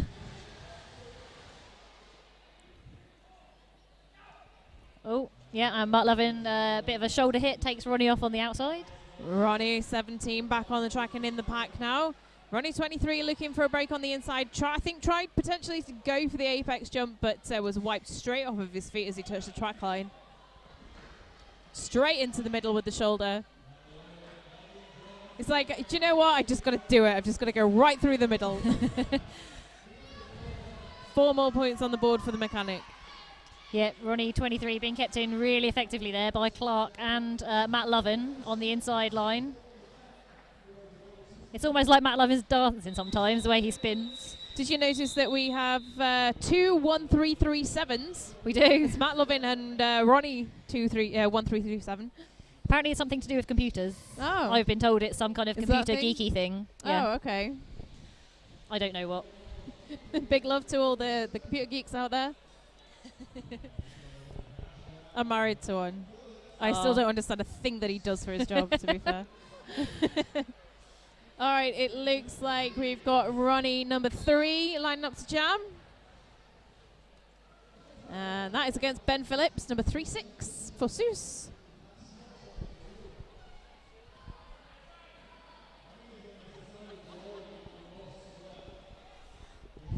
Ben Phillips finding a tough work up at the front there, but did manage to pick up lead. A couple of Duronis holding him down. Duroni 3 is also out, having completed the initial pass. Ben Phillips is toward the front of the pack now and scoring points, but he's going to keep on going as Ronnie 3 is struggling against back of Madley Wiggins, or Elgar as he's got on his shirt today. Yeah, he changed his name, so his surname is Elgar, but his skate name used to be Madley Wiggins, off of Bradley Wiggins, the cyclist. You see a lot of that in the sport at the minute, people just reverting back to use their legal surnames. Yeah. Yeah, everyone picks a cool name when they start, but it's kind of the fashion now, isn't it, to kind of use your own name, especially sort of for higher level skaters. I think sometimes in a way you can kind of feel like you've grown out of it a little bit. Yeah. But definitely as the sport's progressing and, you know, there's a sense of more athleticism in that, there's a belief that to go along with that, you use your legal name and that helps promote that athleticism within the sport. Anyway, back on track, we've got Fincher Fury picking up lead? No, he picks up a track cut. So Ronnie 667 is lead. So real chance for Duronis here to pick up some points. Nicely done. So blocker advantage on the track for Duronis as well, but only for another 10 seconds or so. As our Armour Flex penalty box has got a blocker standing from Seuss, but a 5-point pass there for Ronnie, number 667. Yeah, we've got Chevy Chase coming back on the track to block for Seuss. I think Chevy Chase is just going to try and cause some chaos up at the front there. And that's the jam called as Finch is standing in the penalty box, so he's going to have a few seconds, but that's going to be the start line, the Armour Flex jammer line, as opposed to the Power Grayskull jammer line on the track. Yeah, and I just had a note passed to me by the lovely Sven Will I Be Famous. So apparently 1337 looks like Leet, L-E-E-T, when it's spelt, which is elite. Okay. Which elite is a good thing. Thanks, Sven. Got a thumbs up from him there. Double thumbs up. All right, so Ronnie 308 jamming. And it looks like He's up at the front of the pack, but he's struggling. He's just Yeah. bouncing, just pinballing off of the wall up at the front there. He's got the really athletic What the Buck there, trying to push him off. Now What the Buck, I believe, is a physiotherapist by trade. Managing to keep him in with the help of Chronic, Elgar and Chevy Chase. Fincher Fury fighting for that back line after recycling toward the back there. But Ronnie 308 also recycling behind Elgar. Yeah, as Finch comes out of the box and gets lead.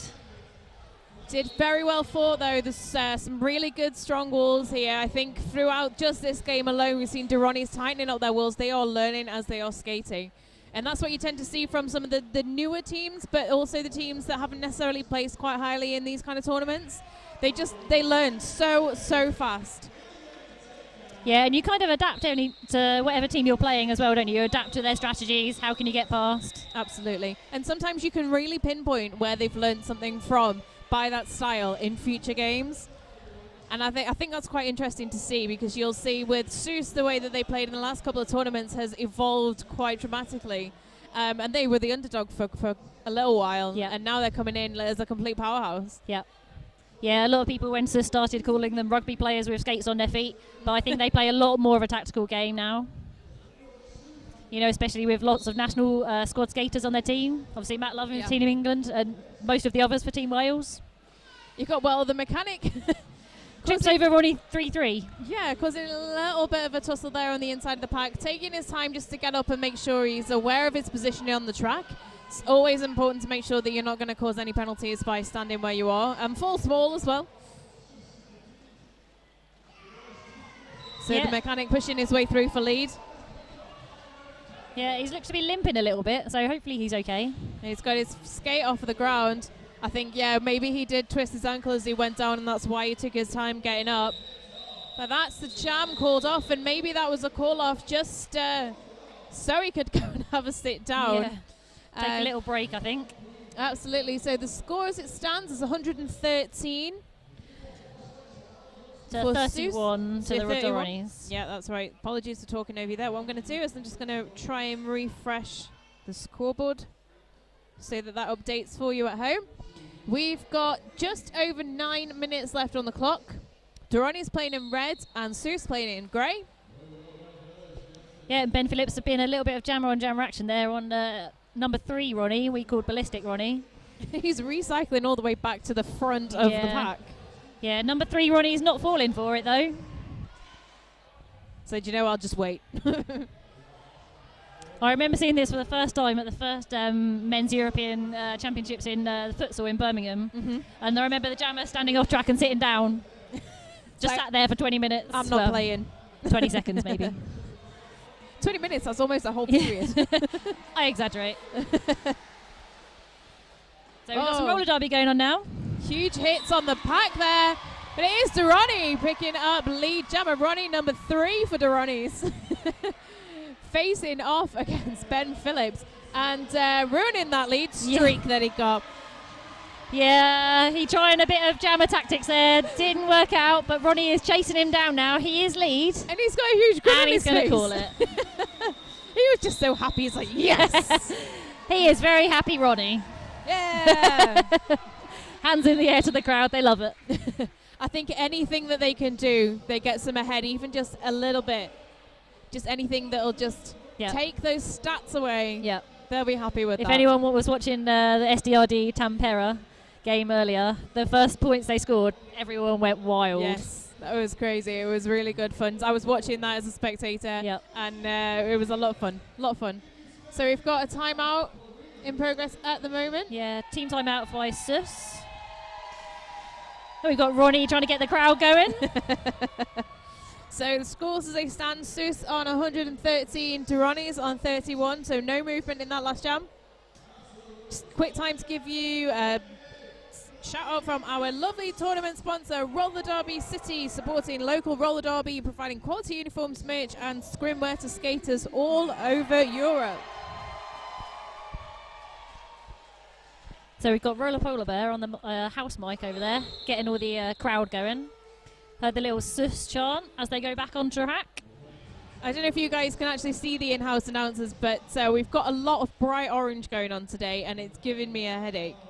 But then again, there may be more of that to come tomorrow. You never know what Roller Polo Bear is going to turn up in. With his swanky suits and his fancy shoes. Someone earlier told me they thought he looked like a fruit pastel or a packet of fruit pastels. I just want Sven to bring the gold suit back. Oh, he hasn't got the earphones on. I was hoping he'd be listening to that one. All right, so we just got a little bit less than 8 minutes left on the period clock. And it's Ronis 667 jumping against the Mechanic. Yeah, both balls holding really strong on their defense on this start. Yeah, it's a 4-on-4 full pack on the track. Strong walls up against the Mechanic. They're definitely going to be wanting to keep an eye on him. Oh, and he's got a high block. So the Mechanic's going to be taking a seat in the Armor Flex penalty box. Power jam for Ronis here. Real opportunity. So Ronis 667's recycled toward the back of the pack, but he's got a tough job ahead of him around the back of Matt Lovin. Yeah, he's got that Matt Lovin Clark dream team again, assisted by Cool Jam Luke and one of the newest players, who is Shorty. Recycling yet again around the back of Cool Jam Luke. Ronnie looking for a break down the inside 9, not finding it. Going for the outside again, but the strength in that blocking from Seuss knocking him off track, and you can see he does look a little bit tired as he's going on because he's not making too much headway on the track now as the Mechanic is back out of the penalty box, heading out. And he's just assisting in the blocking as well. He's like, you know what, I'm just going to join in. Yeah. And Ronnie 667 has gotten through the pack now. With the star stash. Yep. But it looks like we did have a penalty called on the pivot there. 43 Clark's going to be taking a seat in the Armor Flex penalty box as Ronnie 133 comes into the back of the pack. Trying to create a bit of a hole there for Ronnie 667. Yeah, but again, Matt Lovin, Cool Jam Luke at the back. Taking him off, recycling him to the back. It really is soul destroying as a jammer when you get these kind of situations against such a powerhouse like Matt Lovin. It looks tiring, and I think you can tell that it's just relentless. And he's like, yeah, thank goodness for those 4 whistles. Yeah, come on, Ronnie, up you get, Ronnie. A nice little gesture there by Matt Lovin. He tried really hard in that jam. So we've finally seen a bit of movement on the scores there. So 116 to Seuss to Ronnie's on 34. And that was 3 apiece in that jam. Yep. We've got Fincher Fury up next for Seuss against Ronnie 308. Bearded Ronnie. Straight into that front wall. Ronnie 308's looking for a break down the inside. But Chronic keeping him down. Yeah, we've got Chronic and Elgar there. I think Chronic is affectionately known as Papa T to the rest of the team. So scoring pass now for Fincher Fury. Wait, we had a track cut called on Ronnie 308. So Fincher Fury now has a Euro Hustle Newcastle Power Jam.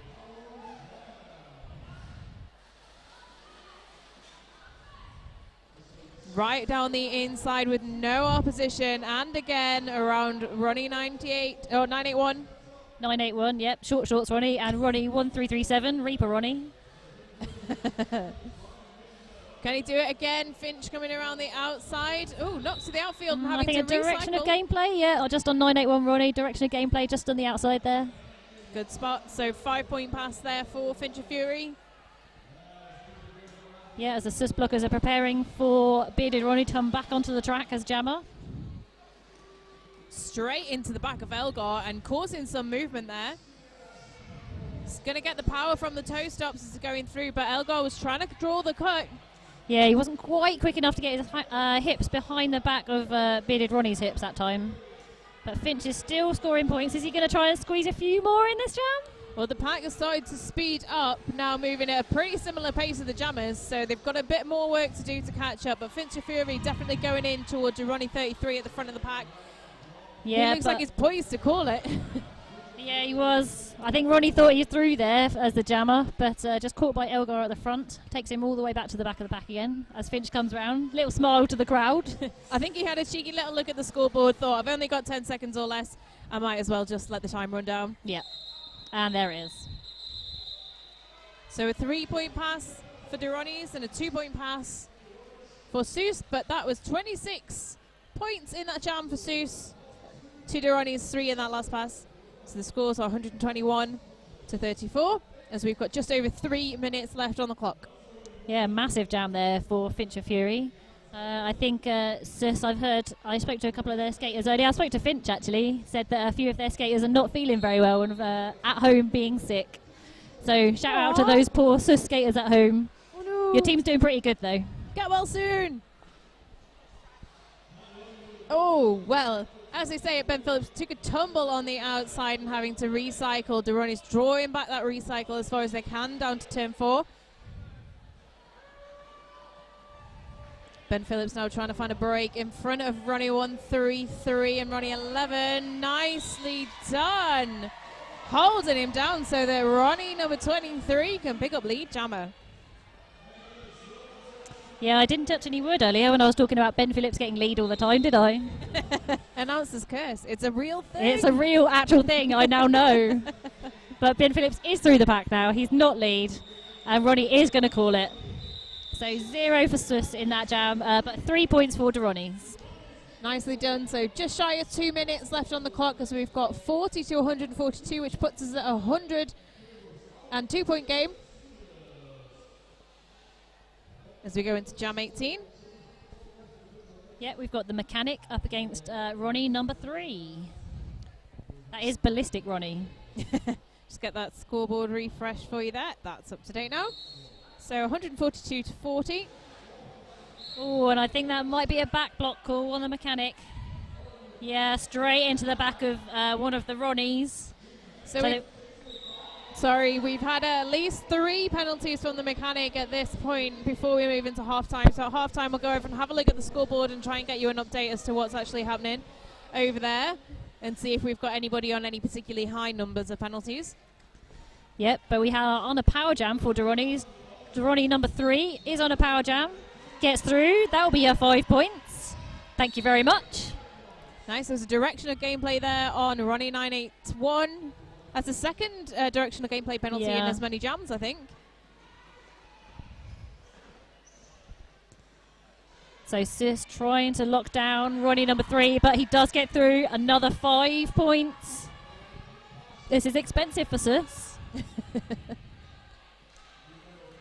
But Ronnie's going to be happy that this is probably their biggest scoring jam of the game. Yeah, I think so. So 10 on the board already. Yeah, the mechanic playing a bit of fifth blocker here, trying to keep Ronnie in. I think we've seen a similar thing when he's had previous penalties. He's just come on and joined the rest of the blockers in that wall at the back.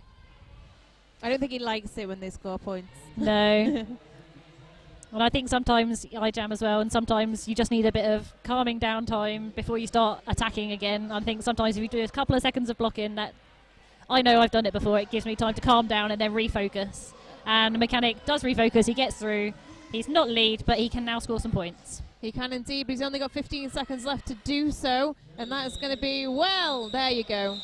That takes us into half-time. Scores as they stand at the moment. Seuss on 142. Duronis with a 12-point jam on 52. Thank you very much for joining us. And the tournament sponsor, Roller Derby City, we are going to go to half-time. We'll be back in about 13 or 14 minutes. Yep, see you later.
Hello and welcome back to MEC 2016. Just calming the tuft there.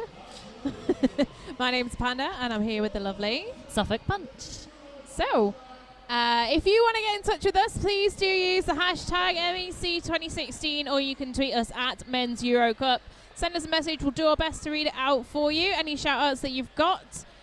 We are going to be underway in just over a minute and a half, so I think we've got a little bit of time to talk a little bit about some of our lovely sponsors.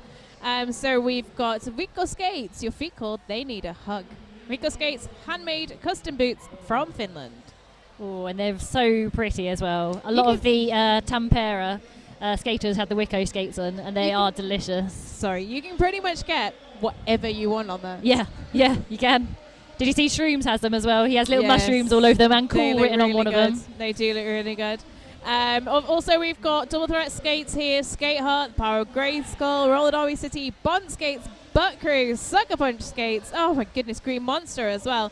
But we wouldn't be able to do this without our volunteers and our officials, our skaters, our referees, our NSOs, all the volunteers, and the events medical team, more importantly, here making sure that we are all safe and healthy and all in one piece by the end of the tournament. Yeah, I know they've had a few little customers today already, but no one seriously hurt today, which is always good news. Absolutely. So they are experts in roller derby. They're here with us a lot. They come up to the Time and Fear games pretty much all of the time. They know roller derby inside out. So these guys are definitely great to have on hand. So thanks to the events medical team. I believe they're on Twitter if you do want to follow them, so you can get in touch that way. Let's switch to the track. Yeah, so we've had the whistle that will start the jam in about 15 seconds time. It looks like we've got Fincher Fury up to jam for Sus and Ronnie 23 for Ronis. Our half-time score was Ronis on 52, South Wales Cilias on 142. So just under a 100-point game. So that is the jam whistle. Fincher Fury hitting that back wall of Ronis. Ronis 23 jamming for Ronis. But it is Finch through for your lead jammer. A back block penalty has been assessed from inside the track, and that looks like we're losing. What the buck? Absolutely, we're going to be taking a seat in the penalty box for the next few minutes as we've got Ronnie 1337 back on the track. Yeah, Fincher Fury just being recycled there from the inside. Ooh, manages to stay off and not get the cut track on that one. Chevy Chase going in for the chase down up at the front, but too far out of play. And that's the jam called off as Ronnie 23 manages to get the helmet cover back on, but not quite up to the back of the pack in enough time. Yeah, and Finch gets 5 points in that jam. So that was just a 55-second jam. Short and sweet. Absolutely. 147 for Sus. Ronnie's on 52. Yeah, and we've got the mechanic up again for Sus versus Ronnie number 3, who we've nicknamed Ballistic Ronnie. I love how much they actually look like their they really their actually team do. counterparts. So we've got Strong Wall here, we've got Cool Jam Luke, we've got Clark and Matt Lovin at the front, trying to lock down Ronnie number 3 as the mechanic pushes his way through a full force to Ronnie's wall. As we have What the Buck comes back from the box, gives a little bit of offence, try and get the mechanic through. Just shorts Ronnie, 981 to get past, and he does. Nicely done from the mechanic there. Great double threat. You know, we've seen a lot of blocking from him while he's jamming today. I think he just enjoys doing a bit of both. Yep. Coming up against that wall now, but taking down Ronnie 133. Coming up against that wall again, but the mechanic finding a huge gap on the outside, but a direction of gameplay penalty assessed to What the Buck. Yeah, What the Buck back to the penalty box again. He started in the penalty box in the last jam, but he's back again. Just want to say a big shout out to G.I. Jones. Hello from Calgary. I miss you all. Well, we miss you. Why aren't you here? So we've got Ben Phillips, ! Up to jam for Sus. He's got the hashtag on there as well. Yeah, hashtag Ben Phillips, ! Times 3. 152 plays 52. Ronnie's in red, Sus in grey, and Ronnie number 308 already ahead in the pack, but having a hard time up against Chronic at the front there, going in for another go. He's like, do you know what? I'm going to crack this wall. Yeah, bearded Ronnie really trying to get past Chronic, but Chronic takes him off on the inside, ably assisted by Chevy Chase. At least he didn't have to recycle too far back, but Ben Phillips is out in lead. Yeah, a real flick of the hip there by Chronic, catches Ronnie Throwaway at the front, takes him off his feet. Seemed like he was almost going for the apex jump, but no, it was actually the hit that caused that momentum. Yep, and some beautiful offense there from What the Buck to get Ben Phillips through the pack. Ronnie 308 now with the star stash. Is he going to pass it, or is he just trying for... Is he? Isn't he? Is he? Isn't he? Looks like isn't he? Ben Phillips is just having a chat with his bench as he's skating around. He's like, yo, what? What? That Ronnie's jammer's still in? He's still in the pack? Oh, I have to keep going then, don't I? But the Ronnies have got number, I think that's 2-7. Might be wrong, 1-7-17 in the penalty box. But it's another 5-point pass for Seuss and Ben Phillips. Ronnie 308 comes through, still got the helmet cover stashed. Yeah, so he made his initial pass in. He's not lead jammer. But Seuss decided to call that jam before they could score any points. And it looks like we have Fincher Fury up to gem for Seuss again versus Ronnie 23. So it's 162 to Seuss. Ronnie's on 52 as we've got just shy of 26 minutes left on the clock in our penultimate game for the first day of the Men's European Cup 2016, live from Newcastle upon Tyne, the home of Tyne and Fear here at the Walker Dome. And Newcastle Roller Girls, of course. It is indeed, and it is Fincher Fury now picking up lead jammer for Seuss.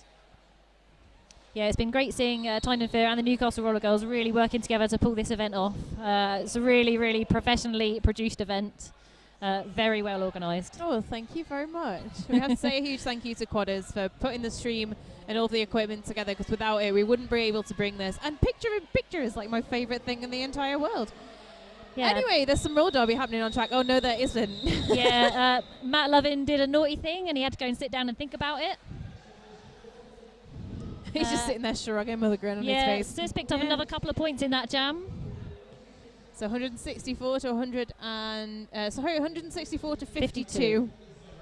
That would be one heck of a leap there if it was suddenly 100 points more.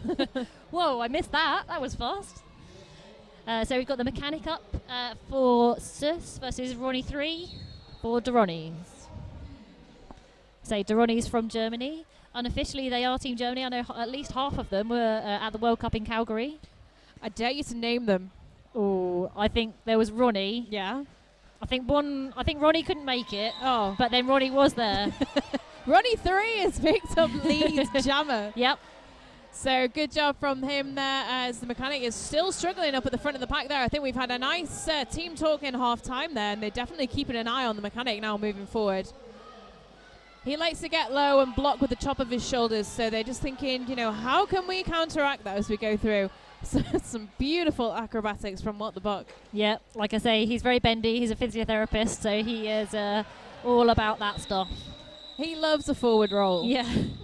And Ronnie's bench trying to communicate with Ronnie 3 jamming over there, trying to tell him to call it off. I don't think he heard. We're right on the opposite side of the track here, but he did call it off. But not before Seuss picked up another couple of points in that jam. But Ronnie's winning the jam 42. Ronnie's on 56. Seuss on 166. Just under 23 and a half minutes left on the clock. Ben Phillips poised, ready for the next jam with Ronnie 667. Yeah, and Ben Phillips doing a little flick and a spin. Just hit off on the inside. As Ronnie 667 is still in the pack. Ben Phillips coming out and picking up lead jammer. So next pass will be a scoring pass. But the pack is starting to slow down the straightaway, anticipating Ben Phillips coming back on the track. They're going to try and waterfall around him to keep him off the track. Yeah, nearly came back on there as Ronnie 12 just recycled him, but managed to stay off the track, avoid the cut. So he had the advantage of lead and called the jam off. Another 2 points there for Seuss. It's kind of 2-2-2 at the moment. Just managing to get a couple of points over Ronnies. So the scoreboard is up to date for you. 168 for Seuss, 56 for Ronnies. Just over 22 minutes left on the clock. And it looks like we have Fincher Fury up to jam for Sus versus Durrani 308. And we've got full pack on the track.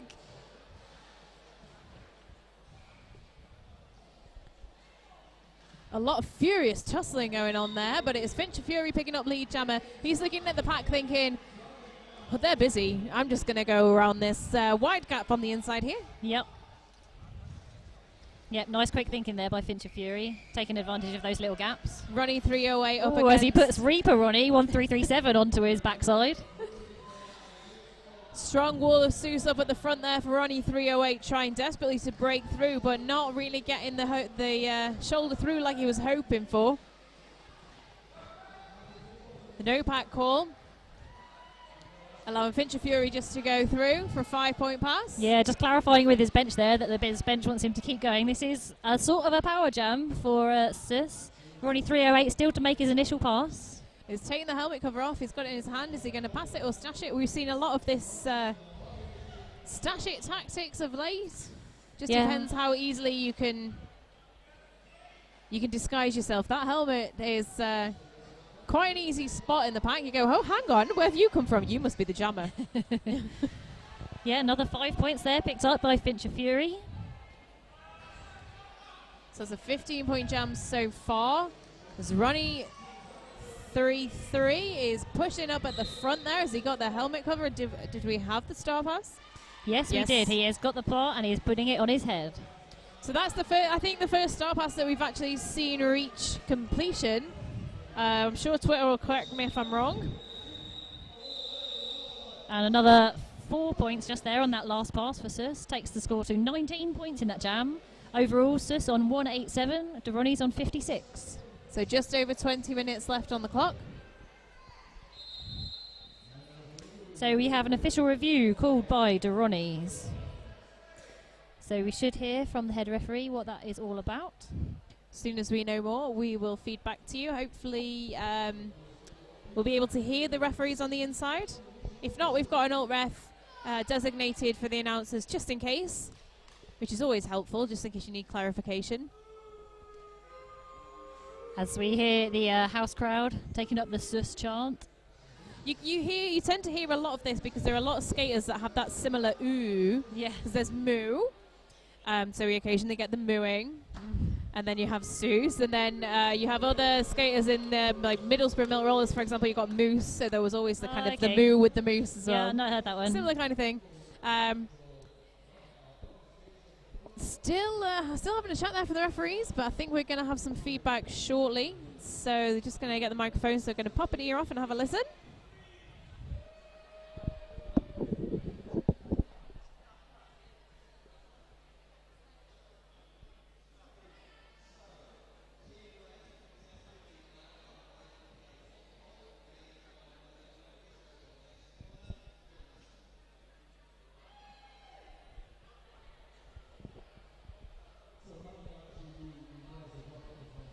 So it sounds like there was a call that I think Durrani's believe was missed on the Sus jammer down in turn 4. Possibly a cut track. It was a little bit tricky to hear. But as we've got the alt ref still in the middle, helping out the referees, we don't have a clear idea of that just yet, but we will feed back to you as soon as we have some more information. Yeah, and I just have one shout out to do, and that is to Nuclear Blast at Bristol Roller Derby. So we played them. I played for Suffolk Roller Derby, and our men's team played Bristol this year. So he wanted me to shout and tell everybody he's better than Wild Panda. Wild Panda might have something to say about that. Or we could start a Twitter battle. Ooh. Fight. So referees are really having a good chat. It looks like, Righteous Oxide about to break out to give us some more information. Just while they're still discussing, let's give a shout out to Roller Derby City, our lovely tournament sponsor, supporting local roller derby, providing quality uniforms, merch and scrimwear to skaters all over Europe. I don't think I know anybody that doesn't have something from Roller Derby City. I'm wearing a Roller Derby City hoodie right now. You can guarantee if you've got some kind of merch, it's potentially Roller Derby City. Yes. All right, so we're going to get some feedback from our alt ref. We'll be with you in just a moment.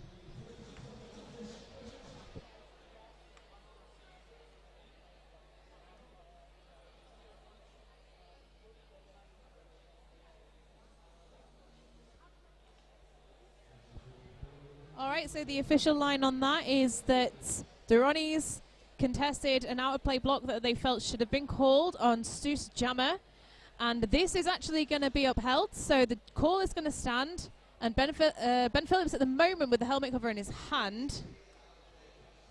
We're not sure if it's going to be Ben Phillips taking a seat, so they're going to keep their official review for the period. Yeah, I think it was Fincher Fury was the jammer in that last jam. So now that that's been relayed back to the crowd, the action will be taken, the appropriate action will be taken. It looks like the mechanic is on track with the helmet cover on. Yeah, and it looks like Fincher Fury is going to go over to the box now. He will have to serve that penalty. So the mechanic comes off. So this will start as a power jam for the Ronis. So it's a Euro Hostel Newcastle power jam, as we've got blocker and jammer from Seuss in the Armour Flex penalty box.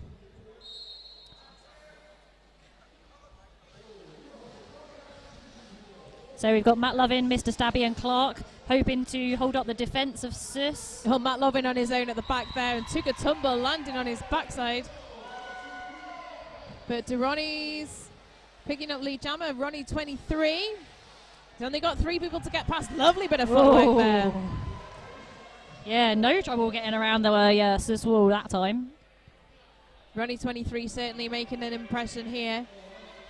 But Fincher Fury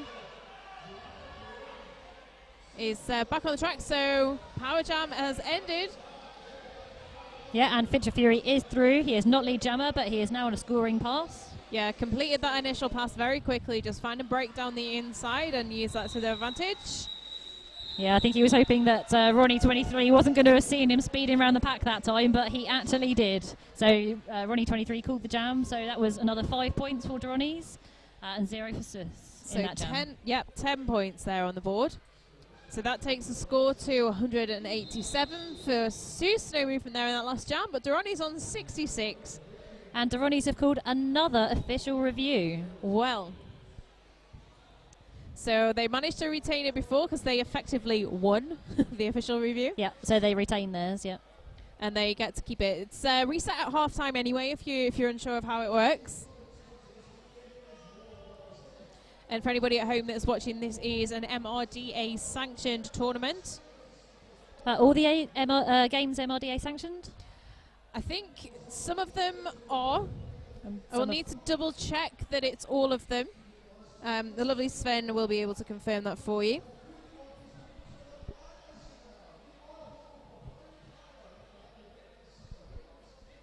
As soon as we have some more information, yes, we will let you know. Again, the full confirmation will come when the alt ref comes over and the decision's been made, but we're just going to have a listen in to see what the feedback to the audience here in venue is going to be.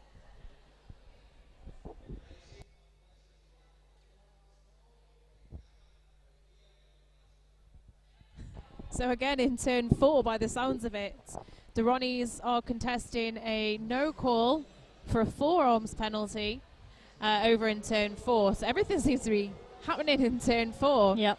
And if they manage to retain this one, then that's going to be interesting.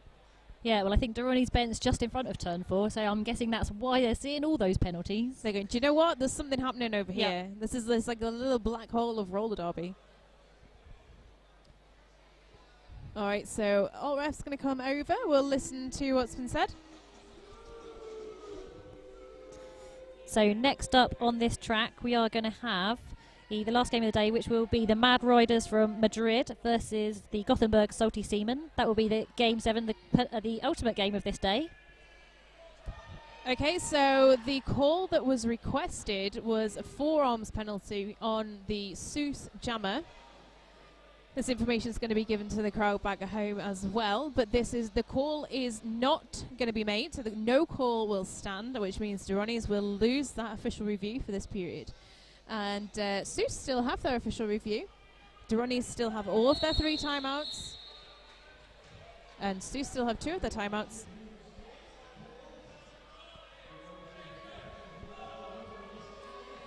Yeah, so we do have the mechanic on track now to jam. And Ronnie number 3 for Durrani's. So the pack starting a little bit further ahead of the Power Graysoul jammer line, giving the jammers a little bit of a step forward, but it just gives the mechanic more time to power his way into that front line. What he's doing, he's putting a lot of energy into that blocking with his shoulders, but a forearms penalty has been assessed on the mechanic, so he's going to be taking a seat in the armor flex penalty box for the next 30 seconds. Yeah, so Ronnie number 3 has come out and he is lead. So power jam for the Ronnies. So we've got Elgar, What the Buck, Chronic and Chevy Chase holding up the defense for Sus. Ronnie's trying to do a little bit of offense. And there was a cut penalty called on Ronnie number 3. Elgar just went back, managed to pull the cut from Ronnie 3, which will release the mechanic from the box. So he looks like he was standing for 3 or 4 seconds there, so it's probably about a 27-second penalty. As we see him when we have a switch in the penalty box, the jammer that sits the second penalty effectively serves the same time as the first, but the mechanic now through and having completed that initial pass in full, the next pass is going to be scoring some points. Yeah, there was some beautiful offense from the front, from the Sus pack there. From the front, they just sat on to Ronnie's, making sure they didn't have any room to go forward, which allowed the mechanic to push through. He does get through, and he gets another 5 points. Absolutely, as Ronnie 3 and Ronnie 17 are back on the track. Ronnie 3 going in for the apex jump. Nicely done, managed to land it inbounds for a 5-point pass. He's going to be happy about that. It's not going to be so easy trying something like that down the straightaway, but down round the outside. Oh, and a huge hit from Elgar. I think that's going to be a back block call on Elgar, yes. But still, it was a 4-point pass there for Ronnie 3. Oh, and is the mechanic? Yes, he is going to pick up the points for that pass, picking up the full 4 points just in the last 2 seconds of that jam. So despite the penalties in that jam, Ronnie 3 still managing to put 9 points on the board, and the mechanic putting 14 points, which takes South Wales Cilios into the 200s, the 201, and Ronnie's on 75. We've got just over 16.5 minutes left, and we have an official timeout that's been called. Yeah, as Chronic is summoned from the Sus bench as pivot to go and sit in the penalty box. Not entirely sure what that call was for. So we now have Elgar and Chronic in the box, just 2 blockers for Sus on track, with Ben Felix up to jam. Full complement of Ronnies on track. Ronnie, and Ronnie. Oh, this keeps things entertaining, doesn't it? I was wondering before I got to announce this game, because I didn't do any of the other Ronnies games, I'm like, is this going to make it really easy or really hard? Actually, it's relatively easy. Yeah. It's pretty good fun too. Yeah, I announced their game against who did they play? Mad Riders of Madrid this morning, and it was very good. I had to learn one name. And Ben Phillips now is through for lead jammer, but Ronnie 308 has followed him out of the pack, so we're having a bit of a jammer on jammer face-off as they go down toward turn 3. Ben Phillips is just trying his best to hold him back. It's like, you're not getting past me. Yeah, his blockers just need to speed up a little bit. Oh, Elgar taking a tumble. Yeah, he tripped, but then he did unfortunately trip another skater, so he has to go and sit in the box again. Another 30 seconds. That is the jam called off. 0-0 jam there. So yeah, unfortunately Elgar did not fall small. One of the first things you learn in roller derby is how to fall small, and if you don't, then it will be a penalty if you trip somebody over. Well, sometimes it is really difficult. I learn quite easy on. Yeah, I find it quite hard because I'm pretty much, if I fall over, I spray everywhere. Yeah. Spraying all the limbs all over the place. And it looks like we've got another skater is going to be summoned to the box. I think the Sus bench is poised to take an official review. Nope. So looks like it was an illegal procedure, possibly an illegal procedure penalty that was either queried or called. Oh, okay. So we've got an official timeout. That's, yeah, going to be called again just to clarify what's happening there. Yeah, so that's the NSO is ready to go. The referee's like, oh, hey, hang on. Yeah, we've got Shorty up to jam. First time he's going to jam for Sus in this game. He was a little bit keen when the whistle went for an official timeout. But it is not his time to go just yet.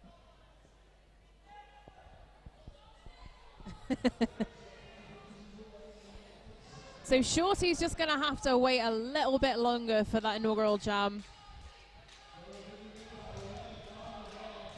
But the crowd definitely getting behind him. They might be doing this for a while, depending on how long the official reviews, the official timeout is going to take. Yeah, a lot of love for Shorty in the house here. One of the newer members of the Seuss teams that we've seen here this year.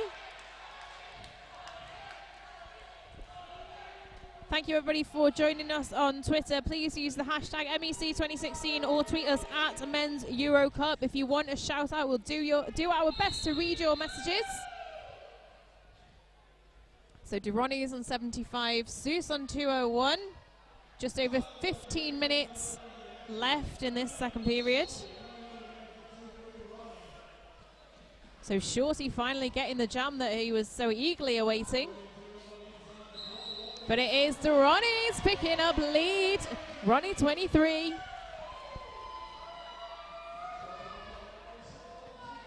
Yep, Shorty being quite effectively locked down there by the Durrani's wall. An impressive jam from Ronnie 23. Yeah, and unfortunately just one little toast off on the inside line there means he gets a cut track penalty. Oh, he's going to be gutted about that. His first jam as jammer. And he's going to be taking a seat in the bin for the next 30 seconds. Oh, and a huge hit there. Fincher Fury. Fincher Fury just taking out a bowling with Durrani's. Yeah, also, very effective jammer and blocker, it seems. But Ronnie 23 having a really good run so far in this jam. I think one of the standout jammers for me from Durrani's so far today. Yep. Yep, just recycled there by Matt Lovin and Elgar. And again, Matt Lovin takes him off on the outside. Fincher Fury recycles to the back.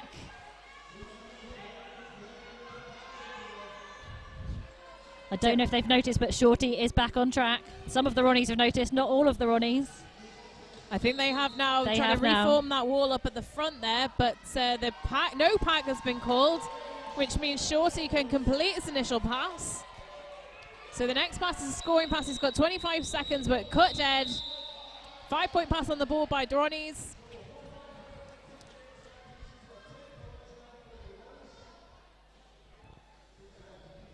So that's 85 for Durrani's. No movement for Seuss on 201. Just under 13 and a half minutes of gameplay left. Yeah, and we've got the mechanic up to jam for Seuss versus Ronnie number 3, Ballistic Ronnie. As we can see, just next to our announcer table, we've got the Mad Riders from Madrid starting to get ready for their next game. Yeah, that'll be our final game of the day. So we've got one of the Ronnies in the Armour Flex penalty box as Ronnie 33, as Ronnie 3 is jamming against the mechanic. All the threes. It's Ronnie bingo. But Ronnie 12 now sprinting for the penalty box because the penalty was called just in turn 1, so he's only just past the point of no return. He's like, I got to make it, I got to sit down. So sprinting the way around the outside as the mechanic comes through for a 4-point pass. Is it a 4-point pass? Yeah. Yes, it is. Yeah, they're on the same scoring pass. Mechanic just getting really low, doing a little bean dip on the edge of the track there to get past the Ronnie. So I can already see Ben Phillips getting ready to line up to jam, and Ronnie 308. Yep, bearded Ronnie. 205 for Seuss, 85 for Durrani's. 12 minutes left on the clock. I would really like to see Durrani's moving into triple figures before we end the game. Yeah, it's always nice to see someone making the century. Oh, and bearded Ronnie does come through to get lead.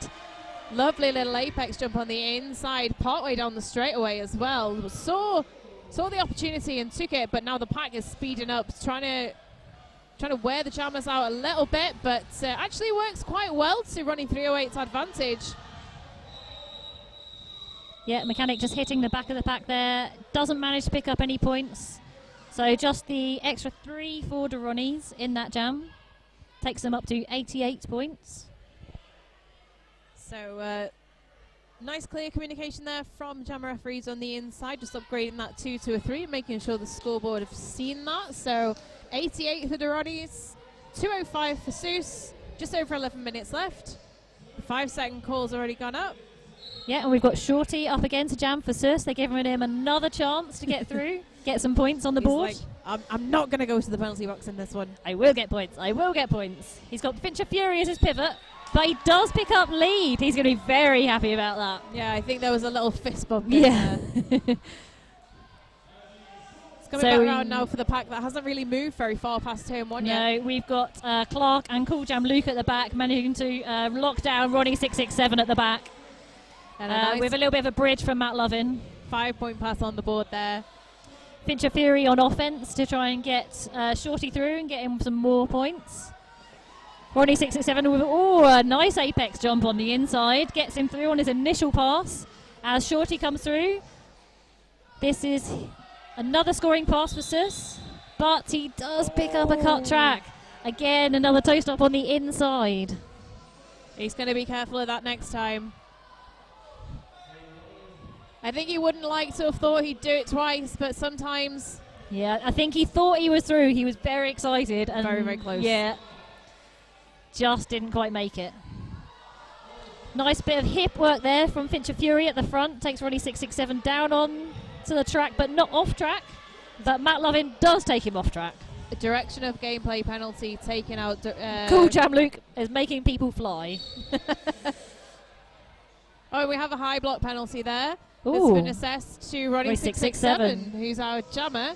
I don't think we're going to see a switch in the box because Shorty is now out of the box, so he'll be back on his scoring pass. Ronnie 667 going to be sitting for the rest of the jam now and into the next jam. Provided nothing else happens to Sus jammer. Yes, Shorty, don't make any more mistakes.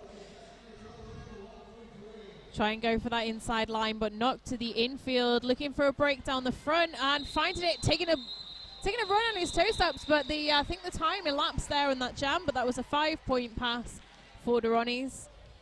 Yeah, and just the 4 for Sus. So it was 9 in total in that jam for Sus, but the Ronis on 93 and Sus on 214 as we are just shy of 9 minutes left on the clock. Shout out to Statman on all the social media. I like to think there's a little Statman living in Facebook and then a little one living in Twitter and a little one living inside YouTube as well. And they're all just working together and spamming us. Love you, really. So we've got the mechanic up the jam for Sus, as Ronnie 667 is the jammer in the box. But he's taking a step out now on track, but he's got the star stashed, so he's Looks actually like passed it. Yeah, he has passed it to Ronnie 33.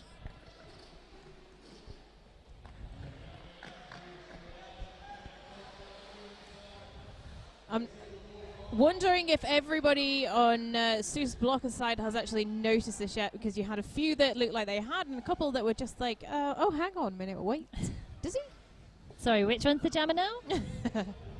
I think they have all noticed now. They all seem to be blocking Ronnie 33, the pivot. Yeah. I think sometimes you can just, depending on how well they stash it and where they stash it, usually you can see it poking out of the wrist guard or the hat. There was a beautiful one from Tampere in the previous game. He took it off, looked like he passed it, but he hadn't passed it, and then he got through. Oh, it's brilliant. So that's a 5-point pass for the mechanic. 9 points on the board in the jam so far. Mechanic coming up a strong wall of red at the back there. Ronnie's doing a great job. Very nicely done. Want to be careful they don't get caught in the direction of gameplay. You're not supposed to go that way. That's dangerous territory. Ronnie 667 playing that game. The Sus bench screaming at the blockers to come back and help out the mechanic a little bit. Chronic did an apex jump in the clockwise direction. It's like you're going the wrong way. But he's holding up that back line now around Ronnie 33. Yeah, Ronnie 33 is looking quite tired now. But so is the mechanic. He's not managing to get through that Ronnie wall at the front. And the jam ends. We have 4 points scored for Sus and 0 for Ronnies on that scoring pass. Takes the South Wales Cilias up to 227. The Ronnies on 93. It's just under 6.5 minutes left as we go into jam 16. Still hoping for Ronnies that they manage to break into triple figures. As soon as they hit that ton, that's going to be good for them.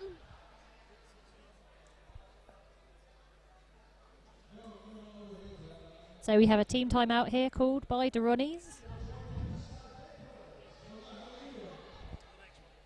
We'll go to a message from our lovely sponsors.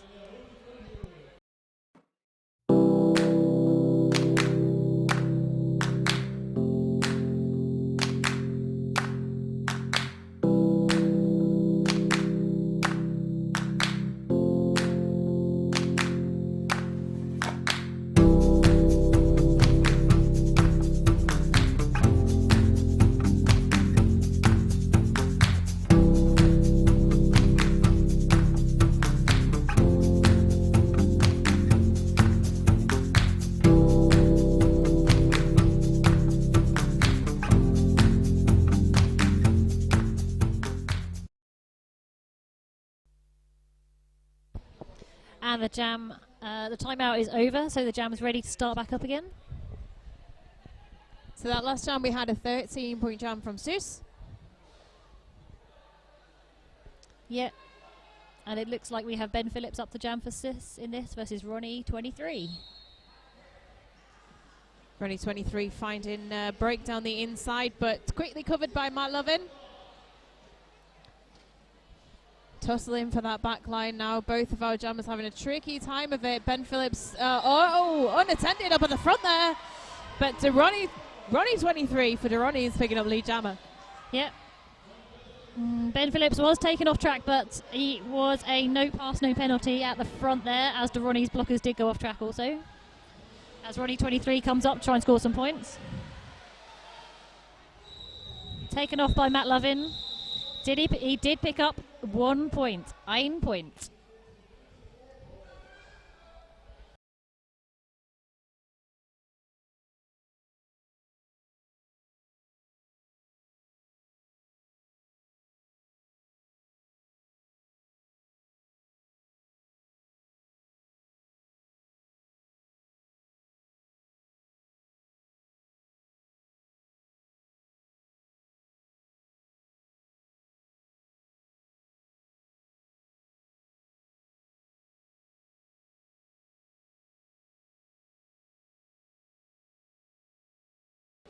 So we have Ronnie 3 jamming for the Ronnies, taken off on the inside by Chronic.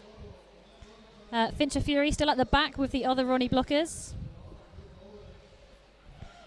Ronnie 3 at the front, still being held back by Chevy Chase and Chronic. He's going to have a hard job to get past them. As soon as he can break through, though, I think he's got a good shot getting around because he's shown real good strength in that footwork to be able to propel himself through. As soon as he finds a break, but it's the hits to the inside, but now being joined by Elgar and Matt Lovin as well. Yeah, and kind Chronic of diminishes the chances a little bit. Yeah, Chronic with his classic shoulder hit there, hitting Ronnie 3 off on the outside, as Fincher Fury does come through to get lead jammer for Sus. We're about 55 seconds into the jam at that point. Yeah, that was a bit of an endurance start there for both jammers.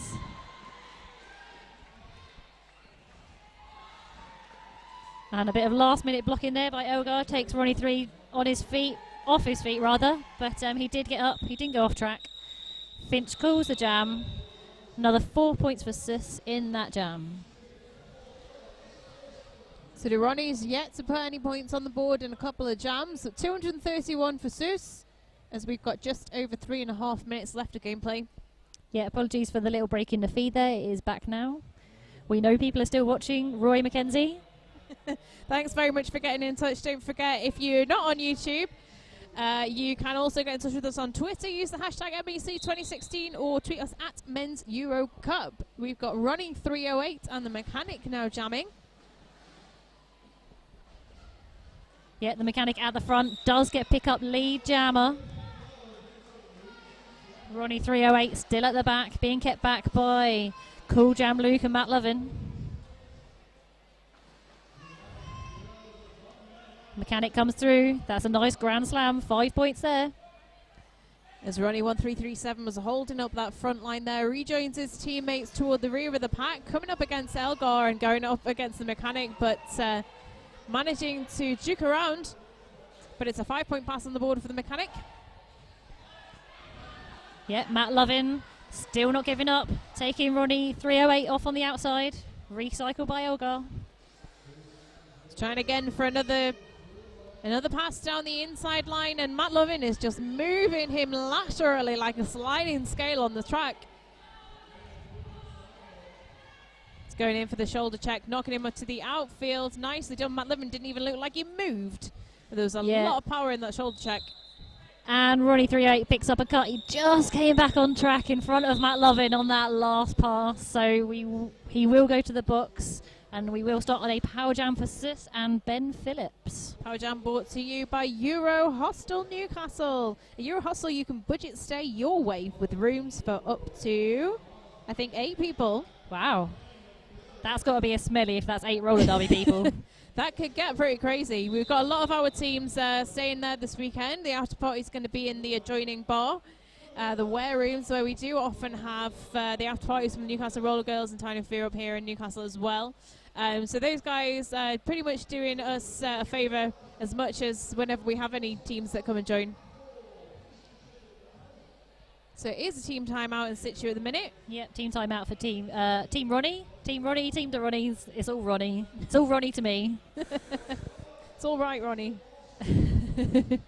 Don't forget, we've got another game coming up for you at 8 o'clock. This one will be done very shortly, but we are 1 minute 39 seconds on the clock to go. Durrani is only 6 points away from hitting triple figures. Seuss on 236. It would be really nice to see Durrani's break the 100 mark here.